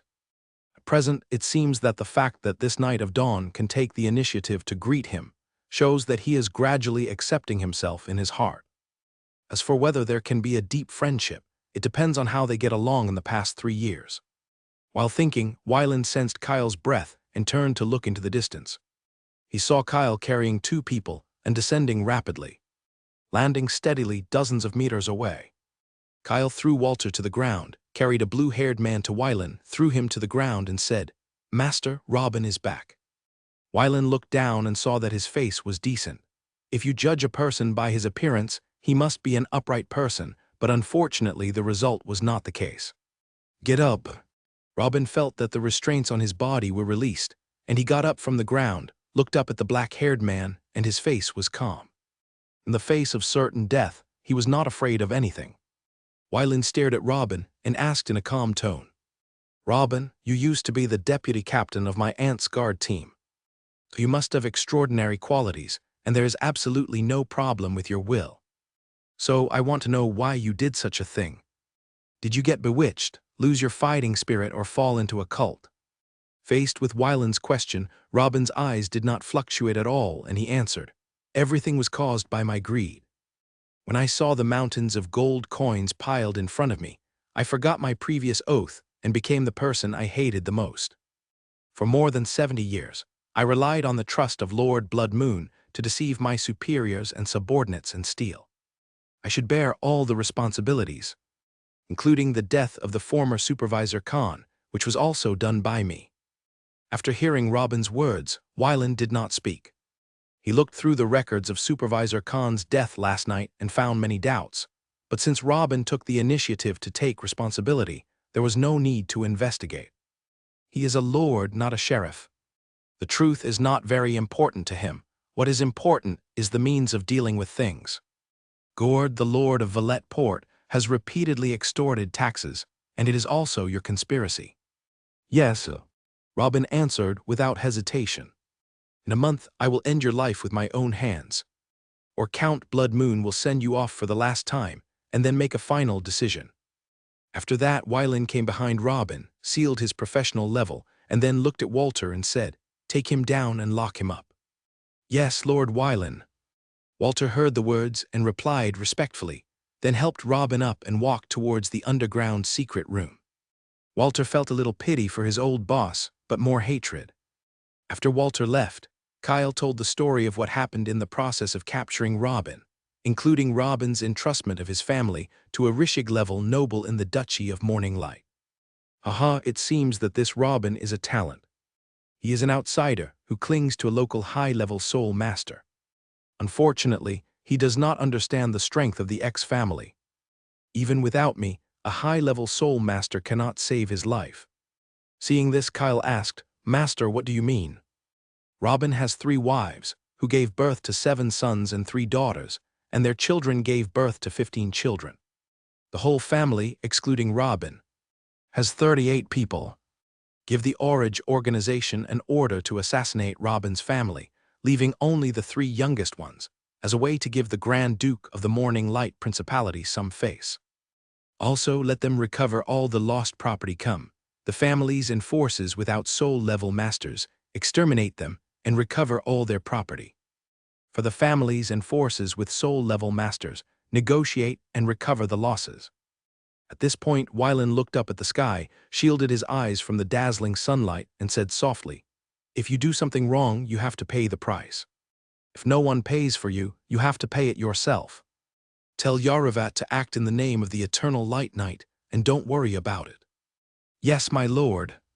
Kyle bowed his head and saluted after hearing this, and left this place, flying directly to the Holy Zia Orc Kingdom, preparing to go directly to the White Blade tribe through the teleportation array of the Abe's tribe. On the afternoon of December 8, 9767, in the glorious calendar, in the Blood Moon Castle of the Blood Moon Earldom of Tonks Province, a letter from the Eagle Chamber of Commerce of the Holy Third Dawn Kingdom was placed on the desk of the Blood Moon Earl. After reprimanding her husband, Blood Moon Earl merely rubbed her wrist and slowly came to the study. Her steps were light, but with a sense of majesty. After sitting down, she adjusted her skirt and prepared to handle official business. When her eyes fell on the letter in the most conspicuous position, a puzzled look appeared on her face. Seeing the signature on it, Count Blood Moon raised his eyebrows slightly, with a hint of curiosity in his eyes. "Why did this kid write to me when he had nothing to do and sent it from such a far place?" she whispered to herself. With a curious mindset, Mia Lai tore open the envelope, took out the letter, and began to read. A few minutes later, Mia Lai's face became gloomy. She didn't expect that her former deputy captain of the guard team would become a thief, and she didn't expect that this guy would take advantage of her trust in him. "Come here," her voice was low and powerful. "Master." Maid hurried into the study, her steps were a little flustered, and she was obviously frightened by Mia Lai's tone. "Go and call Drigos." Mia Lai's tone was still cold. "Yes, master." The maid didn't dare to be negligent at all, and turned and left in a hurry. In less than a moment, Drigos came to the study and bowed his head to his mother. Count Blood Moon did not speak, but handed the letter to his eldest son for him to check. A few minutes later, Drigos folded the letter, looked at his mother, and asked, "Mother, what do you want to do?" "Go to the Dawn Principality and send Robin off for the last time. Also, ask him why he lied to me." "I understand, mother." Drigos bowed his head and left the study. On December 26, 9767, of the glorious calendar, Drigos arrived at the port of Villite in the Sudak province of the Dawn Principality. In the underground secret room, Walter opened the door and dragged Robin out. He came to the open space, threw him on the ground, and then stepped aside to wait for instructions. Seeing the person coming, Drigos stopped chatting with Wylan, came to Robin, helped him up, and tidied his messy clothes. Robin squinted his eyes and saw the face of the person standing in front of him clearly. With a hint of fear in his eyes, he quickly turned his head aside. "Robin, look at me." Hearing Drigos' words, Robin trembled all over and slowly turned his head. "Master Drigos, it's been a long time since we last met." "It's been more than 30 years. Drigos looked at Robin's haggard face with a hint of memories on his face and said in a deep voice, "My mother asked you why you lied to her." "Aye, why?" Robin heard this, his knees softened. He knelt on the ground, knocked his head on the ground, and said with tears, "Master Drigos, please tell the Lord that it was me, Robin, who let her down and betrayed his trust. I betrayed her and the oath I made. Please let me end my life in front of you." Drigos heard this, squatted in front of Robin, was silent for a moment, and slowly said, "It may have been a mistake to send you here. My mother told me to let me know your life with my own hands. I can't bear to do it to my former teacher, so you should do it yourself." After that, Drigos drew out the knight's sword and thrust it into the ground. Hearing the sound of the sword, Robin raised his head, drew out the knight's sword, and stabbed it into his heart under the gaze of Drigos. Feeling the vitality slipping away, blood flowed from the corner of Robin's mouth, and he slowly said, "Master Drigos, please tell Lord Blood Moon Earl that I, Robin, am sorry for her." As time passed, Robin's pupils gradually dissipated, and he slowly lowered his head and knelt. Seeing his childhood teacher pass away, Drigos's cold eyes flashed a little, and soon calmed down. Having been with his mother for many years, coupled with his unreliable father, he had long trained a cold face. "Wellen, do you have any use for Robin's body?" Wellen, who was standing aside, heard what Drigos said and responded, "Uncle, I only want Robin's life to deter some people.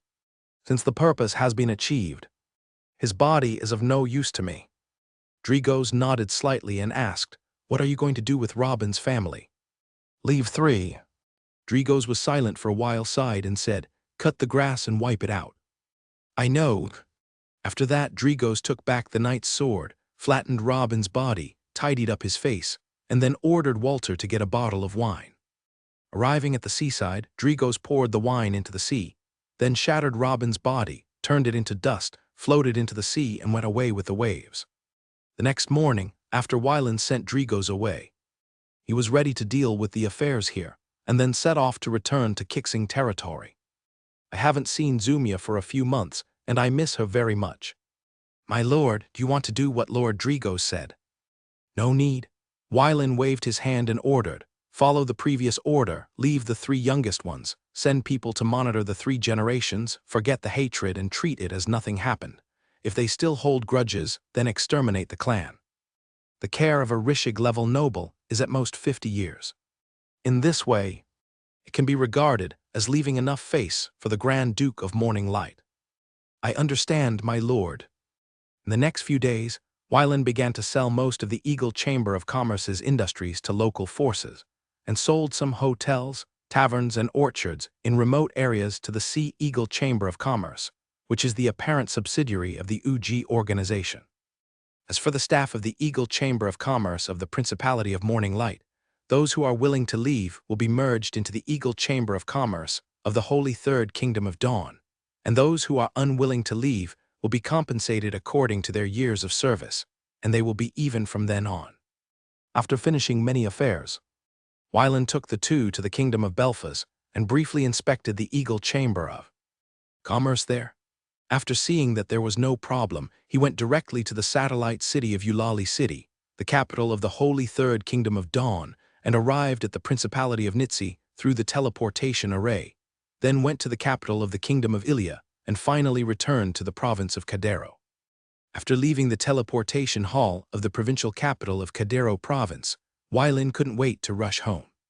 This trip was thought to be completed in 2 or 3 months, but it took 10 months.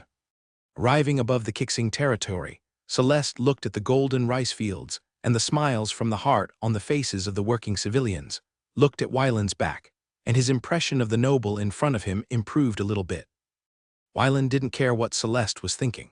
What he thought in his heart was that after returning to Xinyu Castle, he would rest for a few days, and then hand over the Eagle Chamber of Commerce in the 3 places of Belfa's kingdom, the Holy Third Kingdom of Dawn and the Holy Zia Orc Kingdom to Baird, and then continue to be his own lord. At this moment, Baird, who was handling affairs in the Lord's mansion of Kixing City, had a bad feeling. He looked around and found nothing except the busy clerk. Could it be that the Lord is thinking about me? This idea suddenly popped up in his mind, and Baird kept thinking. Finally, he made up his mind that he must not go to Xinyu Castle in the near future. Even if the master summoned him, he would not go because of illness. As for how the low-level gold knight got sick, he would go back to study it carefully tonight. Back to Xinyu Castle, Wieland went straight to the study. Seeing this, Kyle waved to a maid and told her, "Go and inform Hilda to arrange a room for Knight Celeste and his followers." "Yes, Lord Kyle." The maid saluted respectfully and then turned and left. On the other side, Kyle released Celeste's disciple's daughter Mina from the Messier Demiplane. Coming to a strange environment, Mina subconsciously came behind Celeste. "Knight Celeste, you can look around Kixing territory during this period." "Yes, sir." Seeing this, Celeste nodded, indicating that he knew. Then Kyle left here and walked towards his residence. Back in the room, Kyle released the soldiers from the demiplane of Messier. "Owner." Seeing Kyle's figure, Bing lowered his head and saluted respectfully. "Sit."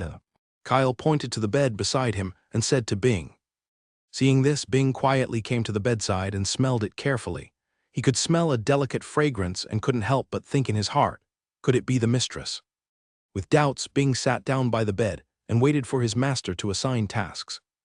Ignoring Bing's thoughts, Kyle came to the window, opened the window, stroked the potted plants, fed the plants with magic power, and at the same time thought about the arrangements for Bing in his mind. Rahul, codenamed Gray, is a low-level gold and black and white swordsman.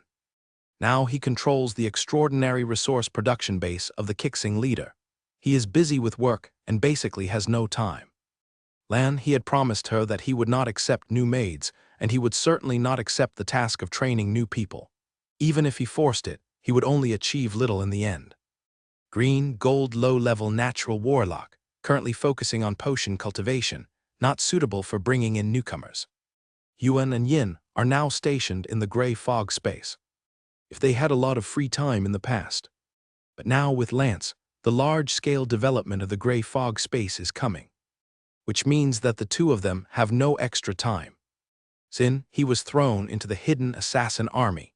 Now he doesn't know which place in the Gray Mansion's wasteland is not suitable for bringing in new people.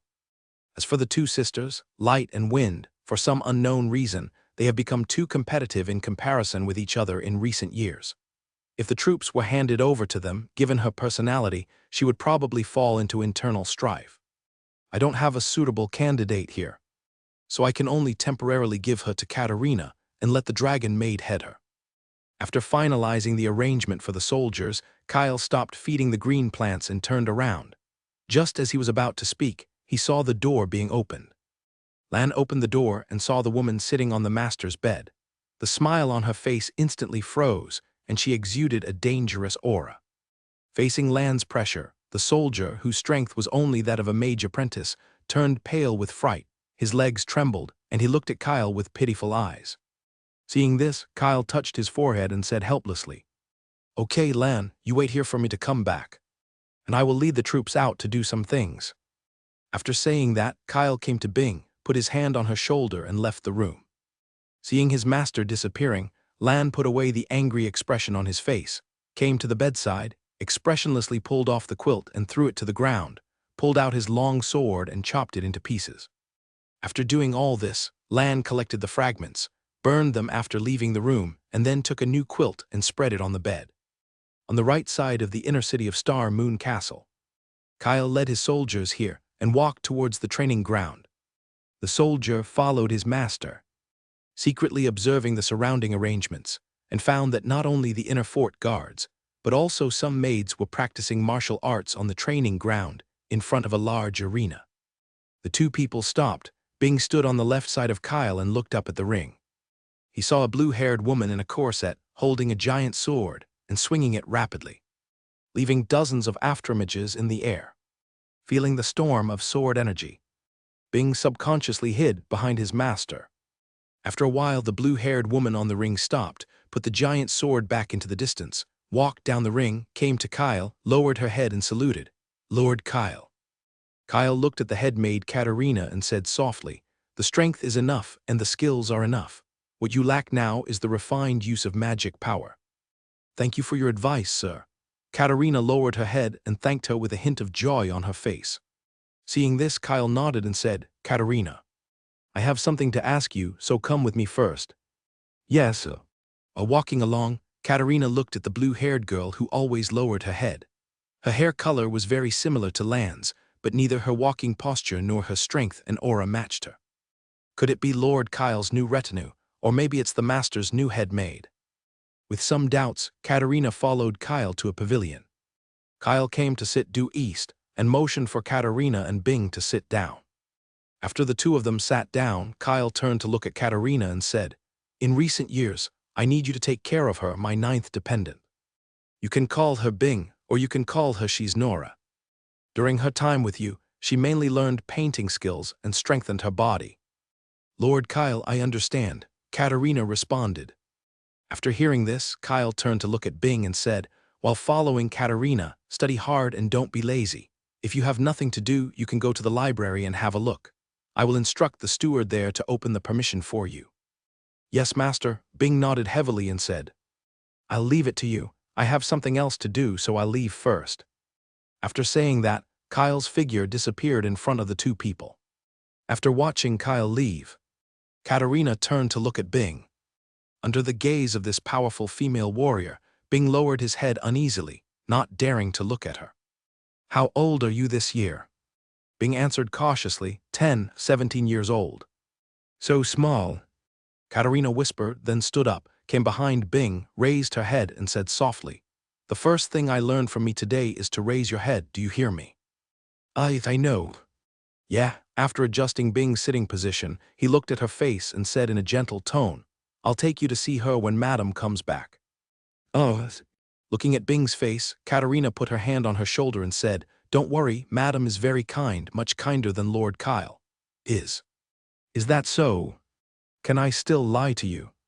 Katarina stared at Bing and said with a smile, "From now on, I will call you Nora, and you can call me sister." Okay. Bing nodded and answered in a low voice. "Let's go, I'll change my clothes first, and then take you to Xinyu Castle for a walk and recognize people by the way." "Okay, Sister Katarina." Bing stood up and followed quickly. On the other side, Kyle returned to the room and saw the brand new quilt and Lan standing beside him. He didn't need to think about what she had just done. "Why are you standing?" "Sit down." "Okay, Master." After hearing the Master's order, Lan sat down on the bed and stared at Kyle intently. Under Lan's gaze, Kyle took out the Kangmu sword from the space preparation. The moment the Kangmu sword appeared, it instantly attracted Lan's attention. "Here." Seeing Lan's expression, Kyle smiled and sent the Kangmu sword to him. Hearing the Master's words, Lan stretched out his hands and held the wooden sword in front of him. When it touched, this sub-legendary weapon made of the branches of the world tree emitted aura, grew several illusory branches, and connected to Lan's soul. When the storm was about to break out, Kyle came behind Lan and took him away from Xinyu Castle to a hill dozens of kilometers away. The magic power was turbulent, and under the traction of the Kangmu sword, it gathered towards the hill. Looking at the clouds collapsing in the sky, the sun shone directly here.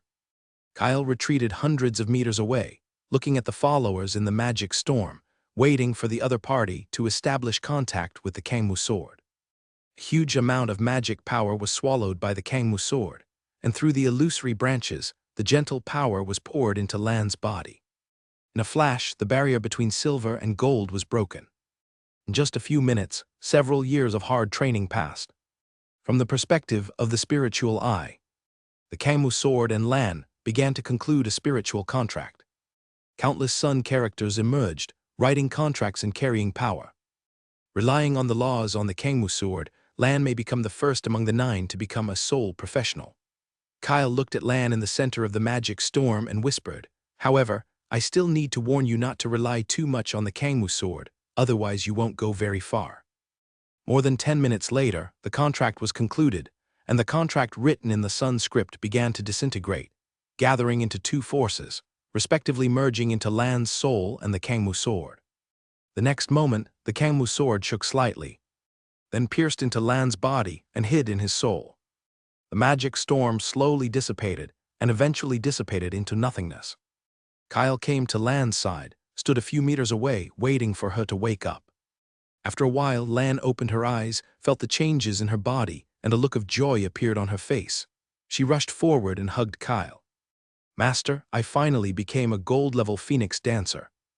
Looking at Lan, who was like a little girl, Kyle reached out and touched her head and said with a smile, "Congratulations." Feeling the gentle touch, Lan closed her eyes, buried her in the Master's chest, and enjoyed the beauty of the moment. A few minutes later, Lan reluctantly stepped back a few meters from the warm embrace, looking at her master with some expectation. "Let me see your sword dance." Kyle looked at Lan's eager eyes and said softly, "Yes." Lan answered loudly, and then couldn't wait to summon the Kangmu sword and began to dance with the sword. When she first entered the gold level, she had not yet learned combat skills, so she could only rely on the combat skills of the silver level to present a dance for her master. Kyle stepped back dozens of meters, with his hands behind his back, quietly admiring Lan's sword dance. Surrounded by the breeze, the power of the Law of Wood emerged and enveloped the entire hill. In an instant the flowers bloomed, and under the power of the wind, the petals were carried to the sky and surrounded Lan.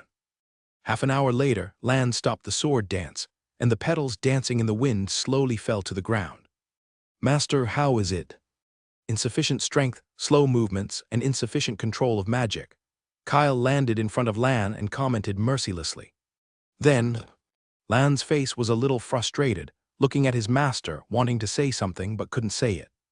Kyle reached out and took off the petals on Lan's head, and whispered, "Although there are many shortcomings, it proves that you haven't been lazy during this period.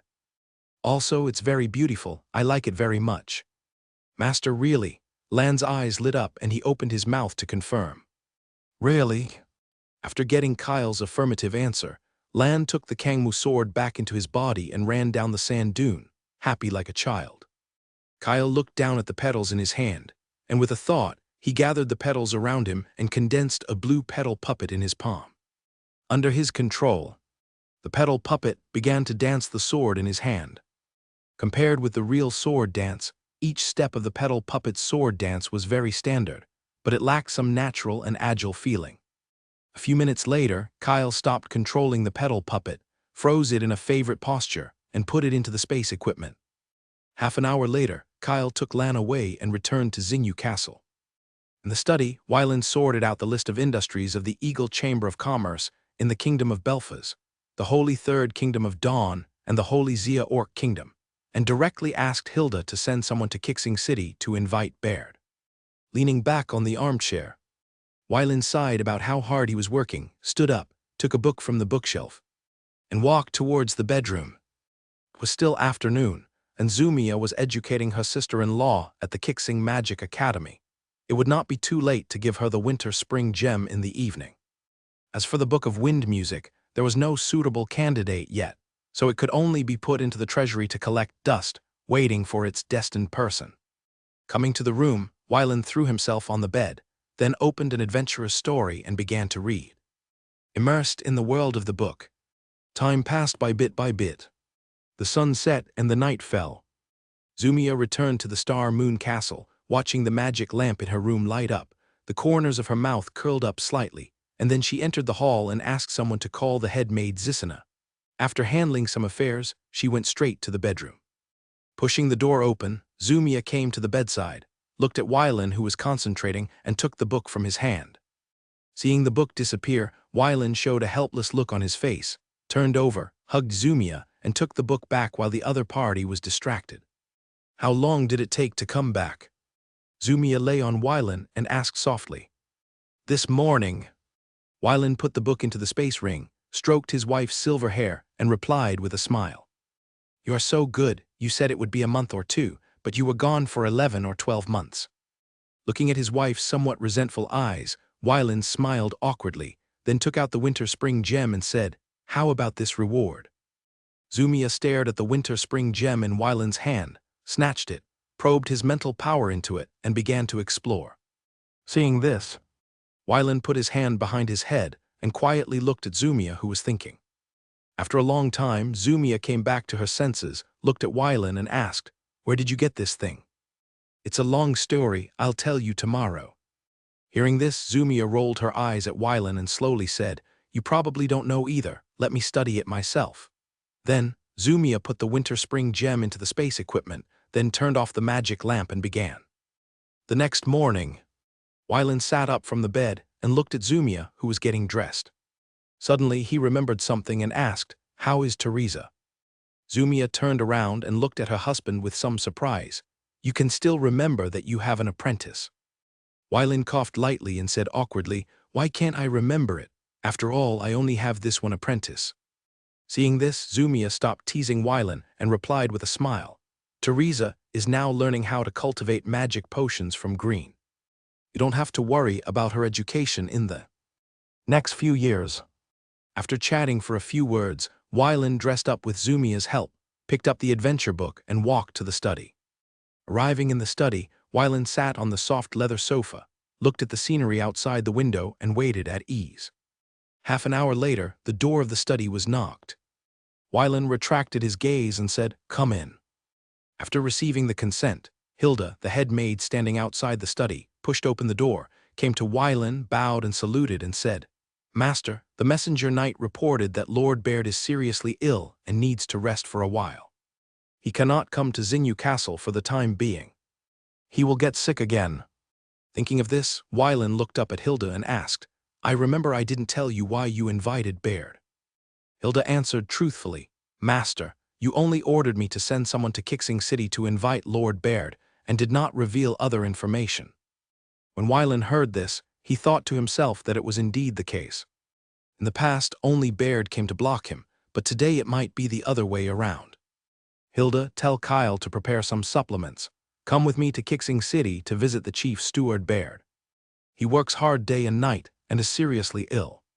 As a lord, you should go and comfort him. Yes, master. Hilda bowed her head and replied, and then she was ready to turn around and leave. Wait a minute. Master, do you have any other instructions? Hilda stopped, turned around and asked respectfully. Keep this matter confidential for now. Yes, master. After Hilda left the study, Wylan came to the desk and put a stack of documents into the space ring. It is important to visit the chief steward, but you can't forget the business. He now really wants to know what disease Baird has. Whether it is procrastination disease or inaction disease. Although I am not qualified to mention these two words from the perspective of the Lord, but from the perspective of. Forget it, never mind, I am diligent today anyway. After talking to himself, Wylan took off the sword of Anansi, tied it around his waist and left the study. On the other side, after learning about this, Kyle looked strange and asked uncertainly, the chief steward really doesn't know what the master is going to tell him. Yes, Lord Kyle, the master only told me to send someone to invite the chief steward, but didn't tell me what it was. Hilda answered. You go and get busy first. Yes, Lord Kyle. Hilda bowed and saluted, turned around and left. Kyle put down the book in his hand, stood up, walked out of the library and walked towards the castle warehouse, ready to pick some supplements. At this time, he was also a little curious about the sudden illness of Chief Steward Baird. In the past, only the chief steward tried every means to block the master, but now it's the other way around, and I don't know what the scene will be. Half an hour later, Wylan and Kyle met at the east gate of the castle and flew to Kixing City. In a simple room in Baird Manor in the east district of Kixing City, Baird was lying on the bed with a pale face. He looked at his wife Yetta and whispered, What do you think of my current appearance? Yetta heard this and looked at her husband, trying not to laugh, and whispered, I don't think you can fool the Lord. I didn't want to fool him, it was just to ask for more manpower. Baird waved his hand and said, Every time I was assigned a lot of tasks and didn't give me enough manpower, if those archons were not my old subordinates and students. I would have cheated them many times base. On the idea that the people I borrowed were my people. Otherwise, I would have to fight wits and courage with the Lord every day. In order to prevent me, 3 lines of defense were set up outside Xinyu Castle. What do you think this is all about? Looking at her husband's melancholy look, Yetta covered her mouth and laughed softly. By the way, can Angel and O'Dolly's shepherd handle the affairs of Kixing territory when I'm not here? Yetta pulled the quilt over and covered Baird with it and said softly, Don't worry, the 3 of us have been with you for so many years. We have learned at least 70% of what you have. Learned with the 2 of them here, you can rest assured. Baled looked at Yetta and said with some guilt, Thank you for your hard work over the years. Look at you, you are saying this again. The 3 of us are your wives. It is natural for us to share some of the heavy responsibilities for you. What's the point of saying thank you or not? Yetta rolled her eyes at Baird and said helplessly. During the conversation, a girl entered the room, came to the bed, and whispered, Father, Mother, the Lord and Lord Kyle are here. Hearing what his youngest daughter Lancia said, Baird immediately lay on the bed, pretending to be dying. Yetta's face changed quickly, revealing a sad look. The red-haired girl standing aside looked at her father and mother, opened her mouth, and wanted to say something, but didn't know what to say. Hearing the approaching footsteps, the red-haired girl knelt on her knees and buried her face in the quilt. Entering the room, Wylan looked at Baird, who was pale and had a weak breath of life, with a look of concern on his face. He came to the bed and said in a low voice, Balder, how do you feel? Balder was about to say something, but he heard the voice of his master in his heart. You are really good at pretending to be sick. Look, your daughter is laughing over there. Ahem, ahem, ahem. Baird coughed a few times to hide his embarrassment. On the surface, he pretended to be weak and said, "My lord, my illness came suddenly. I will be fine after a year or two of rest. While I am recovering, my 3 wives will take care of all kinds of affairs. You don't have to worry about the operation of the territory. Don't bother, I know a little about treatment. Even if your soul is incomplete, I can heal you." As he spoke, Wylan asked Yetta to step back a little, came to Baird and put his hand on his shoulder. Without waiting for Baird to say anything, Wylan directly broke the depression in his body and poured magic power into his body to heal his injuries. The treatment was too fast, and Baird's disease was gone before he could react. "Get up, my chief steward." Baird heard this without any embarrassment on his face, got off the bed, and put on his clothes with the help of Yetta. Taking advantage of this free time, Wylan walked around the room. It was very simple. In addition to the necessary furniture, tables and chairs, there were only a lot of books and a pile of quills. Several people came to the living room, and Baird asked the maid to make tea, and then asked his little daughter to leave. Half a minute later, only Wylan, Kyle, Baird, and Yetta were left in the hall. "My lord, I wonder what business you want to see me for?" Baird asked calmly. Seeing this, Wylan did not keep the secret, and directly took out a pile of information from the space ring and put it in front of Baird, indicating that he should check it. Seeing this, Baird bowed his head and saluted, then came to the table, picked up the top file, and quickly flipped through it to understand the contents recorded in it. A few minutes later, Baird put down the documents in his hand, looked up at his master, and said, "You are going to let me take over the Eagle Chamber of Commerce of Belfa's Kingdom, Holy Third Dawn Kingdom, and Holy Zia Orc Kingdom?" "Yes, sir." Wylan picked up the teacup, took a sip of tea, and spoke slowly. Baird stared at his master and said seriously, "You have to give me people. You go to the Knight Academy, Warrior Academy, Mage Academy, and Priest Academy. As long as you like that student or even teacher, just ask the person in charge." Wylan put down the teacup and said with a smile. Baird saw this, stared at his master, and slowly said, "Without a written document, you can't believe your words at all." After a tug of war, Wylan finally agreed to issue a written document, but the premise was that Baird would not ask him for people again in the next 5 years. Although he felt that there was a conspiracy, Baird could not judge it under the current circumstances, so he could only agree to it temporarily. Anyway, it was something that the general manager agreed to, and it had nothing to do with him, Baird. It was easy for him to break this promise. After chatting for a while, Wylan stood up and said to Baird, "Okay, I won't bother you anymore. Master, take care." Baird stood up and sent Wylan to the gate. After watching his master leave, Baird turned to look at Yetta and said, "Go and call Lancia." "Yes, sir." Yetta nodded and turned away.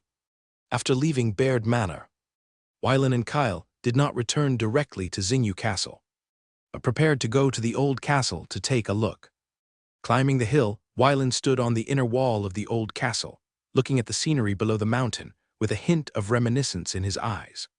Kyle stood quietly beside Wylan, staring at the farmland and urban area below the mountain, and asked softly, "My lord, if the general manager knew that you needed to draw a large number of manpower to develop the gray fog space, would he come to Xinyu Castle every day to block the door?"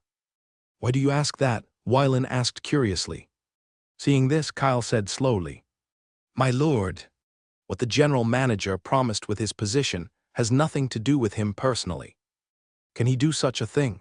Wylan murmured softly, and then his face suddenly changed, saying, "This guy can definitely do such a thing. No, I think of a way to prevent it." After thinking for a moment and weighing it again and again, Wylan prepared to transfer this problem to the army. In recent years, some officers are too old and have no hope of going further on the extraordinary road. They can retire to the second line appropriately and be transferred to the territory as officials. He will return as many retired officers as he draws from Baird's men. Even if Baird comes to him in the end, he doesn't have to be afraid of him. After solving the hidden danger, Wylan was able to enjoy the scenery without distraction.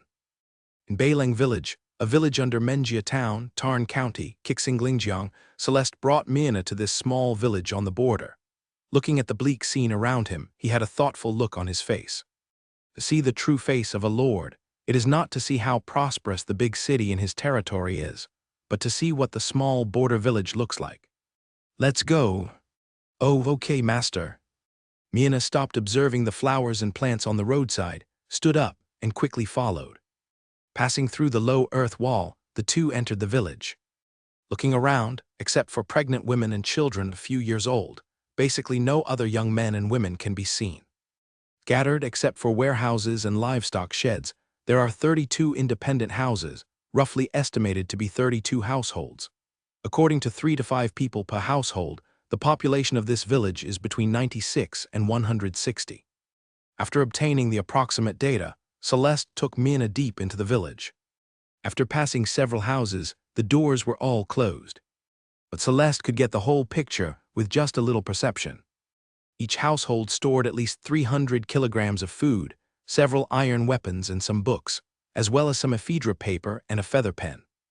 Myrna watched the master walk and stop, with a puzzled look in her eyes, but she did not ask, just quietly followed him. Unknowingly, the two came to the center of the village, a stone square of medium size, with a statue standing in the center of the square. Looking up, it was the nobleman who made him feel a little bit good. An armless man came to Celeste and asked, "Where are you from, you two?" "Far away." Celeste looked at the other party, bowed politely, and answered. The armless man saw this, bowed his head in return, and the serious look on his face eased a little and said, "I am a guest from afar, please follow me." After thanking him, Celeste and Mina followed the armless man and came to a stone house. Sitting on a long wooden bench, Celeste thanked the armless man, then took the water cup from his left hand and symbolically drank a big sip. "Are you the village chief of this village?" Faced with Celeste's inquiry, the man with the broken arm smiled and answered with a hint of pride in his tone, "I guess so, but I like the position of captain of the White Wolf Village Guard." "You are obsessed with the title of military position. You used to be a soldier." The man with the broken arm showed a trace of memories in his eyes, and his eyes became a little dim. He slowly said, "That's all in the past. If my right arm hadn't been broken, I should still be in the army now. But it's all in the past. Now my duty is to lead the young and middle-aged people in the village to guard this place and the border area." Suddenly, a young man burst into the room and said breathlessly, "Captain, there is a large group of wild beasts approaching the village." The man with the broken arm suddenly stood up and asked, "Have the people working outside come back?" The young man took a moment to catch his breath and replied, "Captain, as soon as the beast was discovered, Pastor Hayes notified everyone to return to the village. It is estimated that they are all back now." "That's good. Now go and notify all the members of the escort team, pick up their weapons, and gather at the earth wall." "Yes, Captain." The young man turned around and left without taking a rest. The man with the broken arm looked at Celeste and said, apologetically, "Please rest here for a while. After I drive away those beasts, I will come back to chat with you." "I'll go with you." After hearing this, Celeste stood up and said, "Traveling in the wilderness, I am also a battle-experienced warrior, so I should be able to help." "Thank you." The man with the broken arm bowed his head and thanked him, then left the room to get his armor and weapons. After the other party left, only Celeste and Mina were left in the stone house. "Master, you can obviously deal with these beasts with just a wave of your hand. But why do you say this?" Milna tilted her head and asked curiously. Celeste looked at Mina and slowly said, "I want to see their truest state of living." After hearing her master's answer, Milna seemed to understand, but she didn't ask any more questions.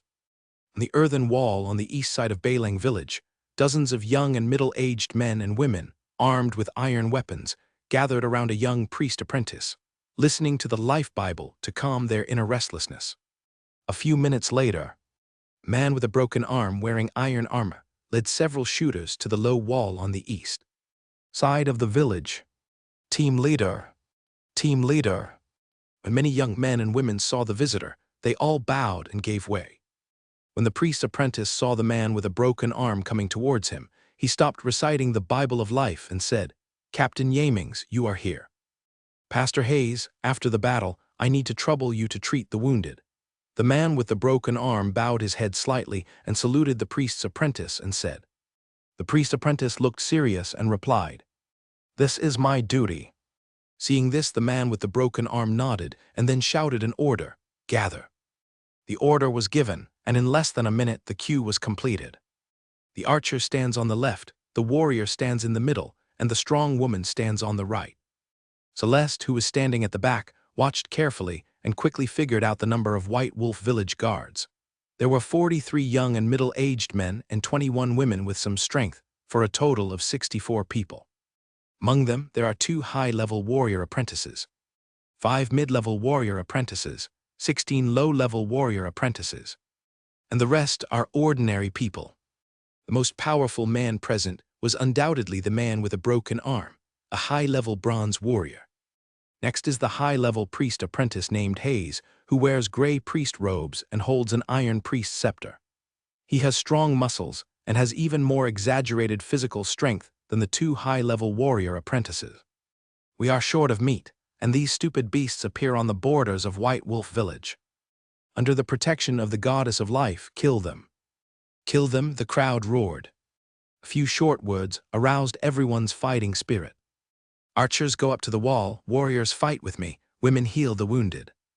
After giving a few simple orders and assigning combat tasks, the man with the broken arm pulled out his long sword and led the archers and some warriors onto the low wall. The remaining warriors stood guard at the gate, waiting for the order to charge. Celeste took out an ordinary iron sword, handed it to Mina, and said to her, "We will fight later and hunt down the 3 beasts." "Okay, master." Milna took the iron sword with excitement in her eyes. When he came to the low wall, Celeste looked down and saw more than 100 wild wolves surrounding the village, grinning and looking fierce. Behind the wolf pack, a bronze-level white wolf looked at the village with hatred in its eyes. Its mother died in the hands of that damn human with a severed hand, and today it is going to attack this village and eat all these humans. Ouch! With a shrill roar, several tall wild wolves ran hard towards the low wall.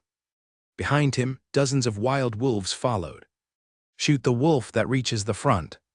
After receiving the order, the 13 archers drew their arrows, set up their bows and shot. With a shrill roar, several wild wolves jumped onto the low wall with the help of the tall wolves' backs. The man with the broken arm had a cold light in his eyes. He swung his long sword with his left arm and cut off a wild wolf in the middle. He said loudly, "Kill." On top of the low wall, Celeste holds an iron sword and appears to be fighting with the wild wolf. In fact, he is secretly observing. When the wall defenders encounter a crisis, they will appropriately slow down the wild wolf to give the opponent a chance to counterattack. Half an hour later, as more than half of the wolf pack was lost, the man with the broken arm ordered the gate to be opened, allowing the soldiers to attack. At the same time, he jumped off the low wall and rushed towards the conspicuous white wolf monster. "Myrna, go!" After hearing her master's words, Mina chopped off the head of a wild wolf, jumped off the low wall, and began to hunt the more powerful mixed-haired wild wolf. As time goes by, the wolves become increasingly rare. When the white wolf monster was beheaded by a man with a broken arm, the wild wolf on the edge lost its courage. As for the wild wolves in the battle, they all became the dead souls of the village guard. With Celeste's secret intervention, except for a few injured people, the rest were unharmed. After the treatment of the priest's apprentice, the injured recovered in less than a few minutes. During the rest period, the strong woman began to pull out the tendons and skin the wild wolf, separating the edible meat from the internal organs. In the afternoon, after finishing the business, in the village chief's stone house, the man with a broken arm took out his treasured wine to thank Celeste and Mina for their help. "If you want to thank someone, thank me, your disciple." "I didn't do anything."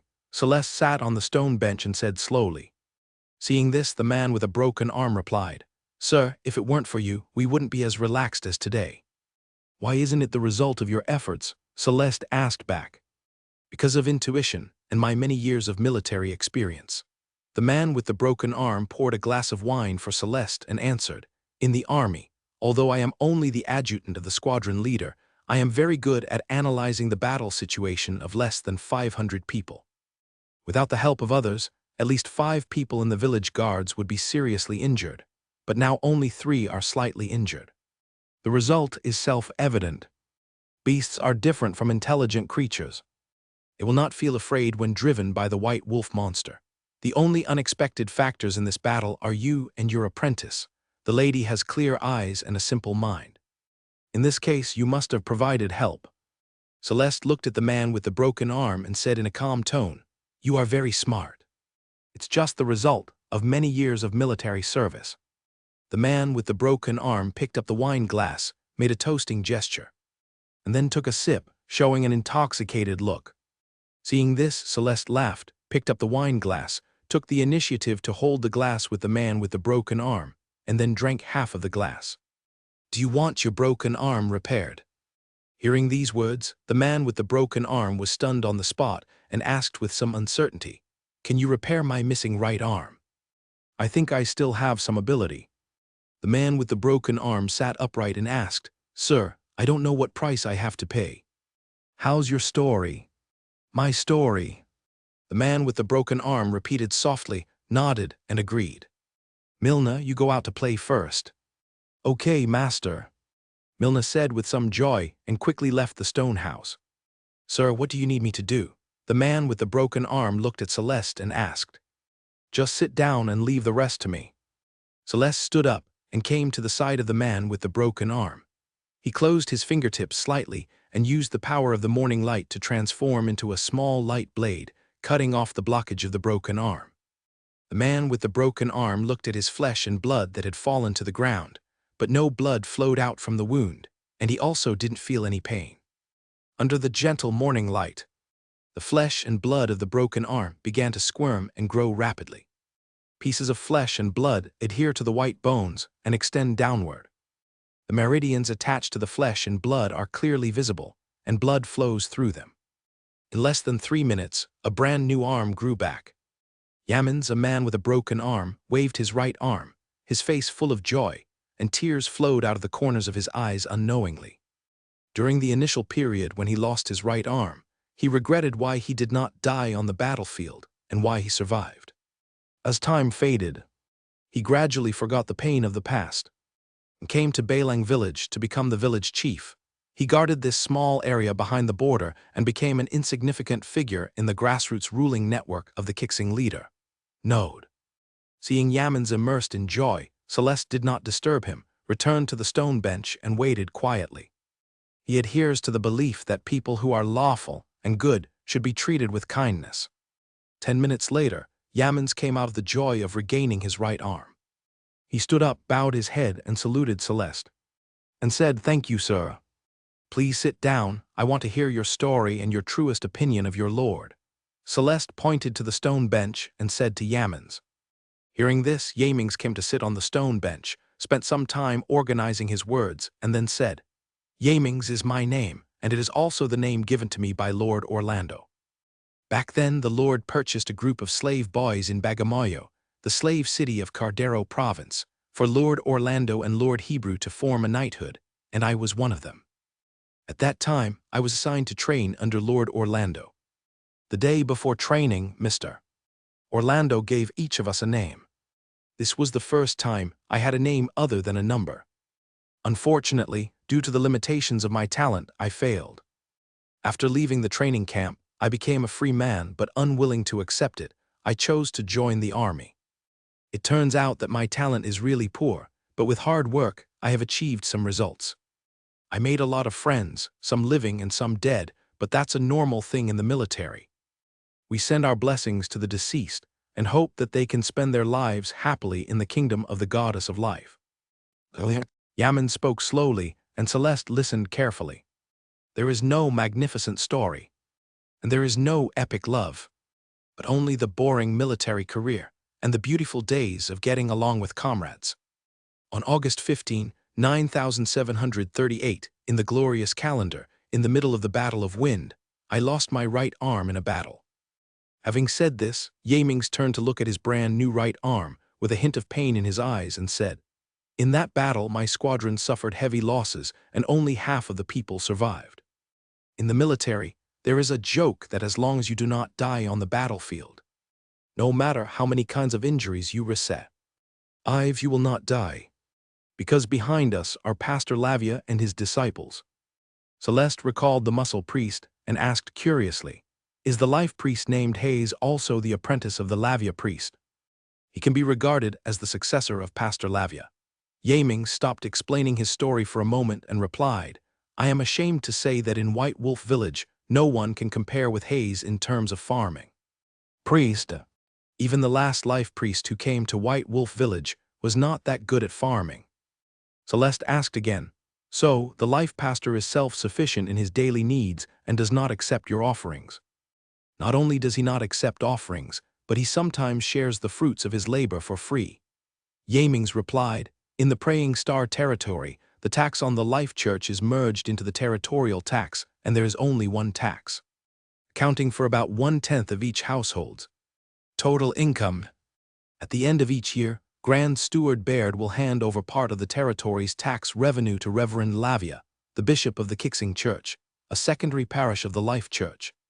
Celeste was a little surprised by this system. Over the years, he has seen similar tax collection methods, but the taxes here are not as high.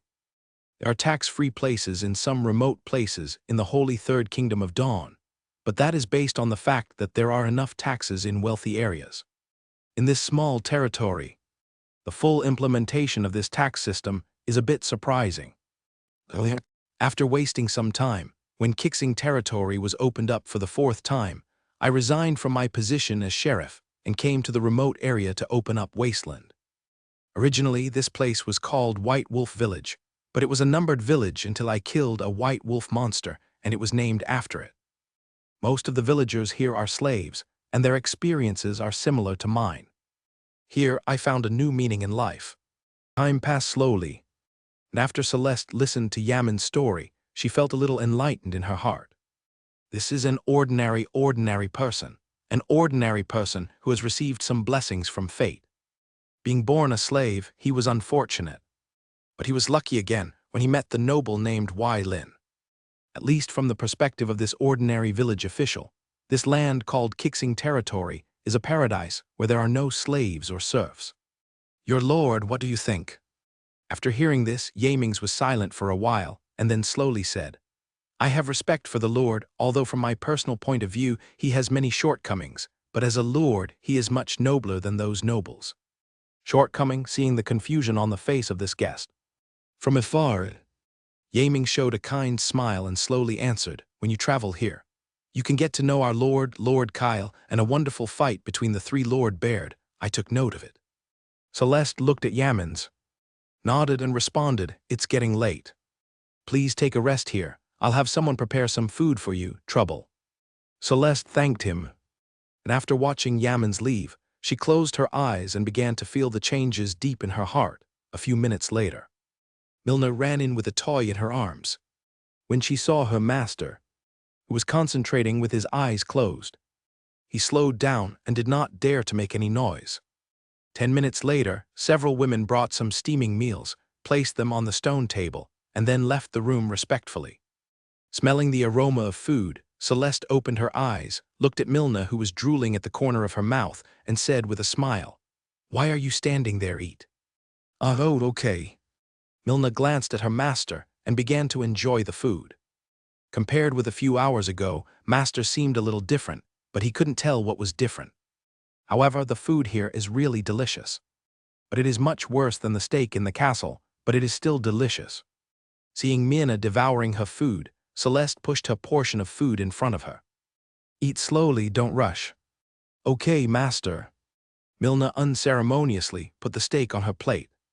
After a moment, Celeste stood up and came outside the stone house, looking at the setting sun on the horizon and the smoke from each house, which was very peaceful and peaceful. Half an hour later, after declining Yamins' offer to stay, Celeste left White Wolf Village with Mina, preparing to visit other border villages. Under the moonlight, walking in the wilderness outside the countryside, you will encounter a few wild beasts from time to time, but they all become dead souls under Milna's sword within a few minutes. Master, how did I behave? Celeste opened her mouth and was about to give some advice, but when she saw Milna's expectant eyes, she immediately changed her words and said with a smile, It's very good. After we cross the border and return to the castle, I will prepare for it. Optimize your fighting skills. Mina heard Celeste's comments and smiled with joy on her face. Go and get the beast's body cleaned up. I'll pack it up for you later and help you sell it when you get back. Okay, master. Looking at Milna's busy figure, Celeste murmured to herself, the art of language cannot be too straightforward. In early February 9768 of the glorious calendar, 10,000 warriors was sent to the Praying Star territory. Passing through the border along the way, many nobles were frightened into a state of war preparedness. After learning the other party's origin, he lowered his guard and ran to the avenue to watch the Grand March. On the eastern border of Runcha County, under a lookout tower, Waylon and more than 100 guards were waiting here to welcome the arrival of his troops. 9,200 bronze warriors, 500 silver low-level warriors, 200 silver mid-level warriors, 100 silver high-level warriors, and 10 gold low-level warriors, a total of 10,000 people, are registered soldiers of the Star Prayer Legion, commanded by oneself and supported by the family. When developing the gray fog space, a large number of troops need to be mobilized, which will inevitably create defense gaps. However, the emergence of this force can fill these empty defense areas. As the ground trembled slightly, the silhouette of an army appeared in the distance. Even though they haven't organized yet, the march still remains orderly and without any disorder. From this point of view, the family must give them elite people. Half an hour later, while waiting for the army to be several kilometers away, Waylon patted Zio Hong and went to greet him. Kyle saw this and followed him. Seeing this, more than 100 guards followed closely behind, guarding on both sides. Stop! A rough voice came, and the army stopped marching, maintaining a strict military appearance, and stood on the spot. A low-level golden warrior wearing black armor stepped forward, knelt down on one knee in front of Waylon, and reported loudly, Protagonist, the officer of the Star Prayer Legion, has met Lord Earl of Star Prayer. According to the order of Lord Eagle Marquis Illicis, I led the army to pray to the Star Leader to report to you. There should be 10,000 people, but actually there were 10,000 people. They set out from the Eagle Leader and marched 100 people. 87 kilometers, 8 days. A total of 1 break and a loss of military rations. After listening to the report of the officer in front of him, Waylon turned over and dismounted, stepped forward to help him up and said, Protagonist, I remember your name. From now on, I will appoint you as the first Chief of Staff of the Kixing Corps in the name of Earl Kixing and the Commander of the Kixing Corps. Yes, sir, Pratt saluted and answered loudly. Organize the troops on the spot. Bronze warriors will be divided according to the strength of their professional level. The stronger ones will enter the first camp and the weaker ones will enter the second camp. Silver warriors, all appointed as officers, will be divided into 2 camps. I will give you 3 hours. Can you complete it? I guarantee to complete your military order. Protagonist bowed his head and answered, and then began to order the army to form a battle array, with 1,000 people in each formation, forming 10 military formations on the plain. Under Waylon's gaze, Pratt, the first Chief of Staff of the Kixing Corps, began to walk between the military formations, dividing the first and second camps according to the strength of the soldiers' professional levels. The general's talent of being calm and composed in the chaos made Waylon nod his head with great satisfaction. As expected, this Preet was chosen by the eldest brother for himself, but he was not sure whether he was selected from his own men or from other elders. Among the 10 low-level gold warriors, excluding Preet, the low-level gold swordsman, the remaining 9 people include 3 swordsmen, 3 archers, 2 spearmen, and 1 shieldman. Window. Tabula equals window. Tabula. Push mode. Thumbs feed 01. Container. Tabula below article thumbnail 300x 250 placement. Below article thumbnail 300x 250 target type mix. 3 hours later, the preliminary formation of the Star Prayer Corps was completed, and changes and adjustments will be made during the next training period. Ordered the troops to set off and stationed at the Dongshan camp of Lunsha County. After ordering Kader, the deputy consul of Runsha County, to send meat and wine to the Dongshan camp to reward the army, Varen summoned 10 golden warriors and held a separate banquet in the camp to learn more about these people, origin, and character. When Waylon entered the camp, everyone stood up, beat their chests and saluted to show respect. Arriving at the main seat, Wylan sat on the blanket. Kyle stood behind Varen, with his hands behind his back, looking at everyone present.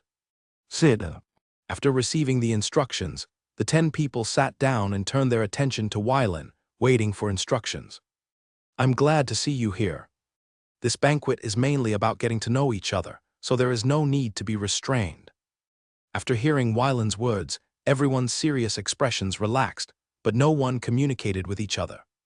Your boss says what you can do, but sometimes you can't really do it. For them, sizing up situations is an essential skill. Seeing this scene, Wylan felt a little helpless, but this was normal. People who know him will definitely put down their status and communicate with each other after hearing his words. But people who don't know him will only regard this sentence as a cliché. Seeing this, Wylan turned to look at Pratt, who was sitting on the left, and asked with a smile, "My chief of staff, where are you from before and where did you serve?" Commander of the Reporting Legion. His subordinates joined the army in 9710 of the glorious calendar. Before being transferred to the Star-Praying Legion, they served as the Deputy Battalion Commander of the 6th Battalion of the 2nd Army of the Eagle Legion. The 6th Battalion of the 2nd Army of the Eagle Legion, so your unit is stationed near Sinyo City? Wylan asked curiously. Preet replied respectfully, Legion Commander, the 6th Battalion of the 2nd Army of the Eagle Legion is currently stationed in Beixiao City.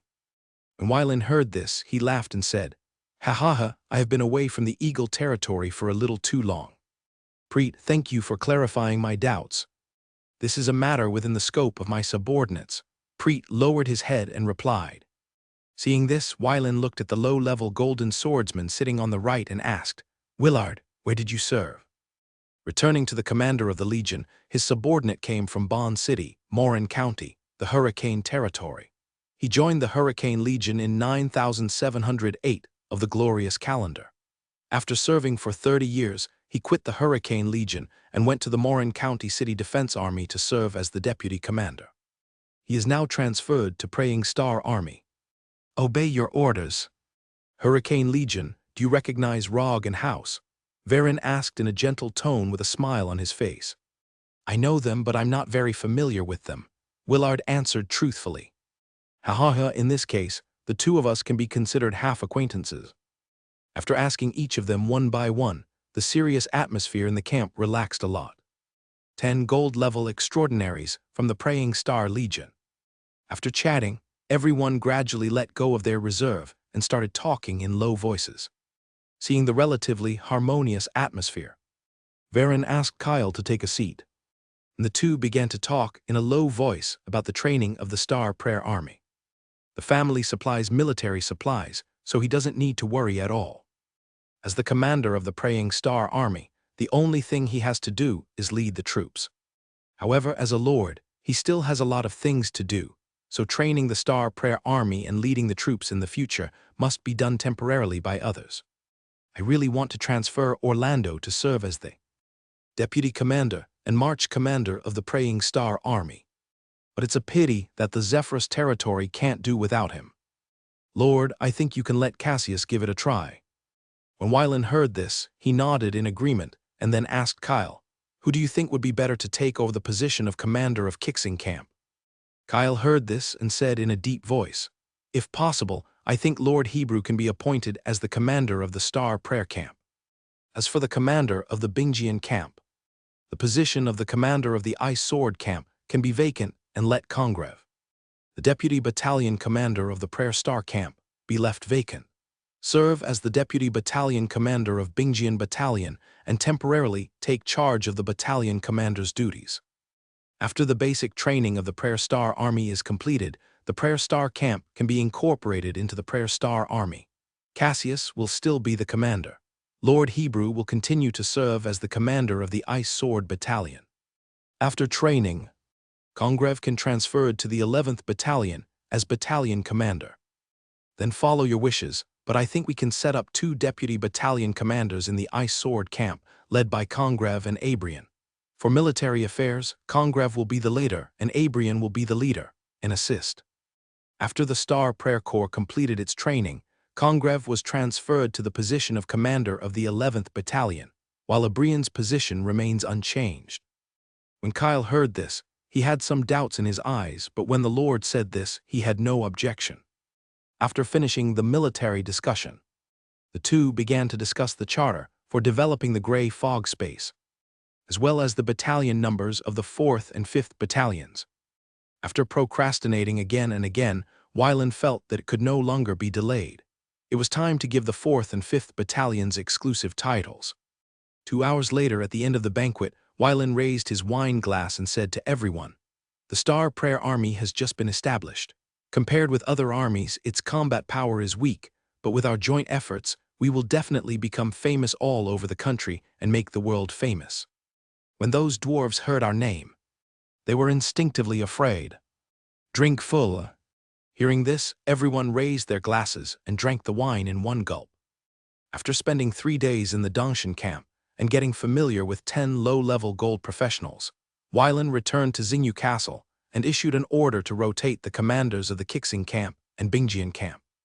In the Kixing camp, after Cassius learned of the order, he ordered someone to call his deputy Congreve. "General." A strong and powerful man entered the tent, pounded his chest and saluted, saying respectfully, "Sit down, let's talk slowly." Seeing this, Congreve came to the rest area on the left and sat opposite Cassius. Cassius didn't waste any words and handed the transfer order to Congreve for him to read. Quickly browsing the military order, Congreve looked a little surprised. "General, this is an opportunity, a test before you lead the army alone." Cassius said with a smile in his eyes, "You are now only one step away from breaking through the Golden Swordsman. During your transfer to the Ice Sword Battalion, I will give you half of my training materials." "General, Congreve, don't rush to refuse, wait until I finish." Cassius waved his hand to interrupt his subordinates and then said, "Kixing leads 12 battalions. In addition to the Blue Veil Battalion, the 9th Battalion and the 10th Battalion, plus the 11th Battalion and the 12th Battalion without a commander, the remaining 7 battalions have commanders. Do you know what they have in common?" Congreve answered with a serious face, "They are all the Lord's guardian knights." "Yes," Cassius answered with certainty. "The main reason why we became the commander of a battalion when we were still Silver Knights was because we were all guardian knights and swore allegiance to the Master when he was insignificant. Eden was able to become the commander of the Blue Veil Battalion with the responsibility of a silver warrior, on the one hand because of his ability, and on the other hand because of his talent. Midi became the commander of the 9th Battalion. In addition to loyalty, he also gambled his life. Miller, he has been the captain of the guard team beside the Master for nearly 30 years, which is enough to prove his loyalty. As for his ability, it is just at this time. It is not important anymore.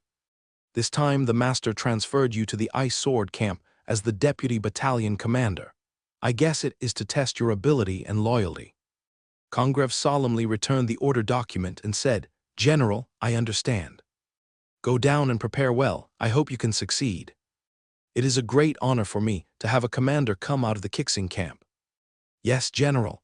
Congreve paused for a moment and answered in a firm tone, "General, I will return the training materials you supported me to you. Let's talk about it later." Cassius waved his hand and said indifferently. After sending Congreve away, Cassius took the knight's sword, left the barracks, and went to Xingyu Castle to meet his master. In the afternoon, after Cassius arrived at Xingyu Castle, Weiland talked with him for several hours and explained important matters. 3 days later, the corresponding military commanders were changed, and some officers who had no progress in strength began to retire and were assigned to Kixing County to supplement Baird's manpower. The vacant positions in the army were quickly filled by young warriors with stronger strength. In the Lord's mansion of Kixing City, Baird looked at the list in his hand and was very confused. His master frequently sent people to him, which made him feel very wrong. "What's wrong?" Baird put down the list and walked back and forth in the office. Combining the information in his hand, he began to think about what was wrong. Recently, it seems that more supplies have been mobilized from Leddy's County. Could it be that the Master is going to use troops against the Grey Mang Wasteland? Or is it that the Master is going to develop the Grey Fog space and is going to draw his own people to develop and manage it. But that kind of gray crystal can't be used. After rejecting this idea in his heart, Baird began to think about other possibilities. Build a teleportation array to communicate with the Holy Third Kingdom of Dawn, but it takes a magician to maintain the teleportation array, which doesn't seem to have much to do with me. Thinking about various possibilities, Baird couldn't see what his master was thinking for a while. In addition, this time, so many experienced officers were added to increase my manpower. The next time I was asked to withdraw manpower from my hands, I seemed to have no reason to resist, and even no reason to block the door. Time passed slowly, and 3 months passed in a flash. In early May of the 9760, 8th year of the glorious calendar, Wylan ordered the Blue Veil Battalion of Commander Eden, Greg's 4th Battalion, Dosius's 5th Battalion, and Midia's 9th Battalion to assemble at the western border of Leddy's County. As for the defense of the original Blue Veil County, West Wind County, Looming County, and Leddy's County, it was temporarily replaced by Miller's 10th Battalion and the troops of the Kixing Legion. At the same time, an order was sent to the underground world. Within 3 days, each area of the underground world needs to draw docile miners, totaling 50,000, and send them to the surface world for centralized custody and waiting for subsequent orders. This land reclamation is different from the land reclamation in the Grey Mang Wasteland. There are 3 unknowns about the Grey Fog monster, that is, when it comes, where it comes from, and how big and capable it is. In this situation, if ordinary young men were recruited to open up Wasteland, there would be heavy casualties if an emergency occurred. But if the docile miners in the underground world were used, there would be no heartache even if all of them were lost. These monsters reproduce quickly and have a short development cycle. As long as there is enough food, there is no need to worry about consumption. At the western border of Leddy County, the generals entered the tent and stood on both sides.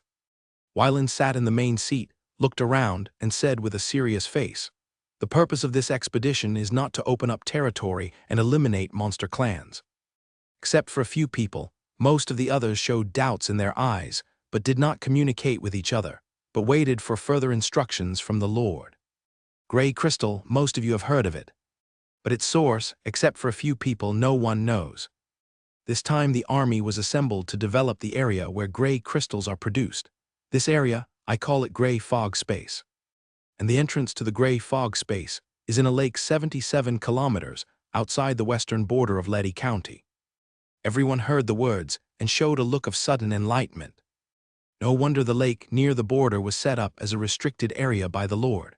Except for specific troops, no one else is allowed to enter the lake. Even the border patrol troops have to bypass this place. It turns out that there is a big secret hidden there. In addition, there is a black dragon guarding the mountain next to it. It is said to be the Lord's pet, specializing in driving monster clans and beasts away from the lake. This time, the Blue Veil Battalion will be the main battle. The 4th Battalion and the 5th Battalion will assist, and the 9th Battalion will serve as a logistics force, responsible for transporting supplies from the western border of Leddy's County to the Pink Lake, and will also be responsible for transporting underground world laborers in the future. This battle requires a pre-departure ban, and it is forbidden to act without permission. "Yes, my lord, lord." Everyone bowed and saluted and answered respectfully. "Dismissed, go down and prepare well. The content of the meeting shall be kept strictly confidential." "Yes, sir." Everyone followed the order and left the tent one after another. After a while, only Wylan, Kyle, Oder, and the Knight of Dawn Celeste were left in the tent, a total of 4 soul-level transcendents. His wife Zumia stayed in Xingyu Castle, ready to receive envoys from the capital at any time to discuss the location of the teleportation array. Fiona and Osmond, the vice president of the Mage Academy, will temporarily stay in Kixing City to prevent emergencies. "Uncle, when we build the fortress outside the Gray Fog, I will ask you to build the city." Oder nodded and said, "I know.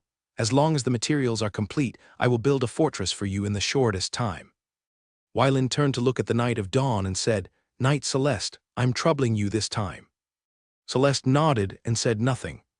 After several months of traveling and visiting several territories, Celeste's stereotype of Varen has been shattered, and he has developed some good feelings for him. During his travels, he also learned to be tolerant, but when faced with bad nobles, he would still choose to take action. Window. Tabula equals window. Tabula tabula. Push mode. Thumbs feed 01. Container. Tabula below article thumbnail 300x 250 placement. Below article thumbnail 300x 250 target type mix. 3 days later, the army set out and headed for the Pink Lake. An hour later, the army arrived near the lake. On a hill, the black dragon Cosmo looked forward to it and waited for his master to arrive. When he was captured, he chose the latter between being skinned and being a running dog. All these years, he just had to stay here and go out from time to time to drive away the monster clan to show his presence. The rest of the time he lay in the cave and slept, and by the way, he looked forward to the 100 gold coins that would enter his treasury at the end of each month. Lord Cosmo, the Lord is here. Cosmo, who was calculating in his heart how long it would take for the next 100 gold coins to enter his treasury, heard the words of the dog-headed General Orphus, raised his head, saw the figure of his master, turned around and threatened. "Don't run ahead of me." "Yes, sir." The dog-headed General Orphus didn't care about the threat of the black dragon, but he still remained respectful on the surface. He was Cosmo's subordinate and also a monitor. When the army was thousands of meters away from the hill, Cosmo flapped his wings, rushed out, landed in front of the formation, prostrated on the ground and said loudly, "Great Master, Cosmo welcomes you." Looking down at the somewhat fat black dragon, Wylan looked carefully and then connected him with Cosmo's body size. It hasn't been many years, and he has eaten into this ghostly appearance. "Okay, you change back to human form first." Cosmo heard the words and responded loudly, and then his body surface flashed with light, using the transformation technique to turn himself into a strong man.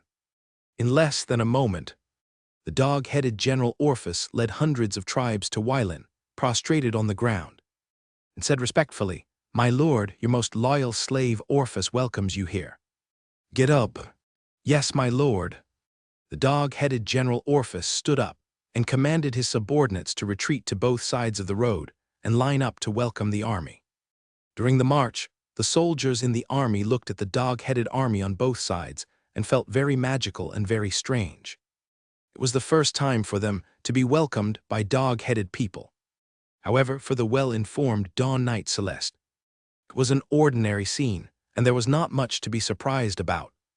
Arriving outside the Pink Lake, Wylan ordered to set up a camp. After sending away the black dragon Cosmo and the dog-headed army, Wylan took Kyle and Celeste, as well as some generals in the army, through the flower passage to the bottom of the Pink Lake, seeing the figures of his master and the Lord, and bowed his head to show respect. The other soldiers guarding here beat their chests and saluted to express their respect. Standing at the back, Medea looked at the pink spring and stroked his left arm that was repaired by the Lord himself, with melancholy in his eyes. Back then, he risked his life in exchange for great wealth. Among the 10 commanders of Kixing territory, he was the only one who was still a high-ranking Silver Knight, but he was still able to sit firmly in the position of the commander of the 9th Battalion, thanks to that adventure. Now thinking about it, if he were to go back to the past, he would still make such a choice. After entering the gray fog space, move within the range of the gray fog and do not go outside. "Yes, my lord, lord," everyone answered loudly. After the taming was completed, Wylan jumped into the pink spring first and entered the gray fog space. Kyle and Celeste followed closely and entered it.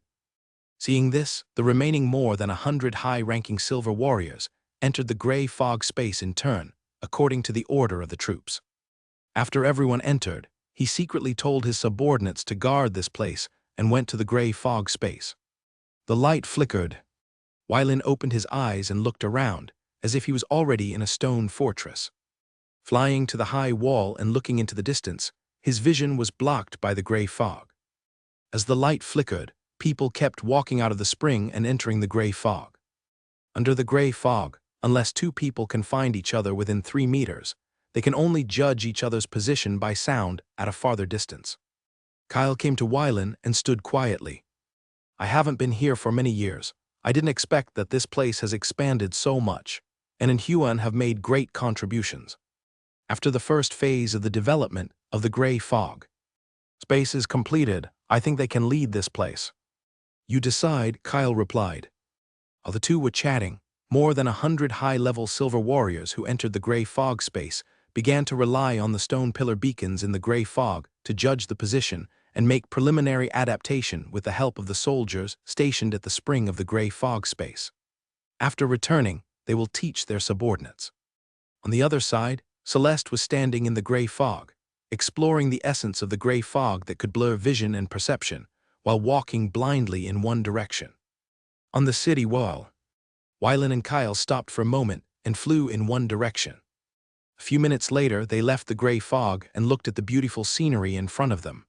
Unfortunately, there was no breath of life, and it was dead silent. On the grassland, there are several earthen forts which are not very large. Some soldiers are stationed there, with 4 or 5 people at most and 2 or 3 at least. In less than a moment, Celeste walked out of the gray fog and looked back at the gray fog, with lingering doubts in his eyes. Turning his head and looking at the earth, it was dead silent without a trace of life. What a strange place, Celeste murmured in a low voice and then flew into the sky. Seeing the other party's actions, Wylan and Kyle did not stop them. When they first came to this space, the two of them had done something like this, trying to search for the existence of life, but unfortunately, apart from the unknown gray creature, they did not find anything else. Suddenly, there was a wave on the ground, and a gray creature with a body length of dozens of meters swooped down from the sky to the earth, heading straight for Wylan and Kyle. In just a moment, a gust of wind blew, and the huge body of the gray creature fell to the ground, stirring up a cloud of dust. Your strength has improved again. Wylan turned his head and looked at the opening and couldn't help but sighed. Hearing this, Kyle replied, My lord, as long as you work hard, you can do it too. Let's talk about it later. Let's talk about it later. After that, Wylan landed on the body of the gray creature, and with a thought, he dug the gray crystal out of the body. Let Lance out. Hearing this, Kyle opened the messier half-plane and took Lance out. Lance, who was half asleep, smelled the scent of delicious food and immediately regained his vitality. He jumped onto Wylan and kept licking the gray crystal in his hand. Eat it. Seeing this, Wylan threw the gray crystal to Lance and asked him to chew it slowly. After chewing the gray crystal for a few bites, Lance came to the corpse of the gray creature, tore off the skin, buried his head in it, and began to absorb the gray energy. Seeing this scene, Wylan and Kyle showed shock in their eyes.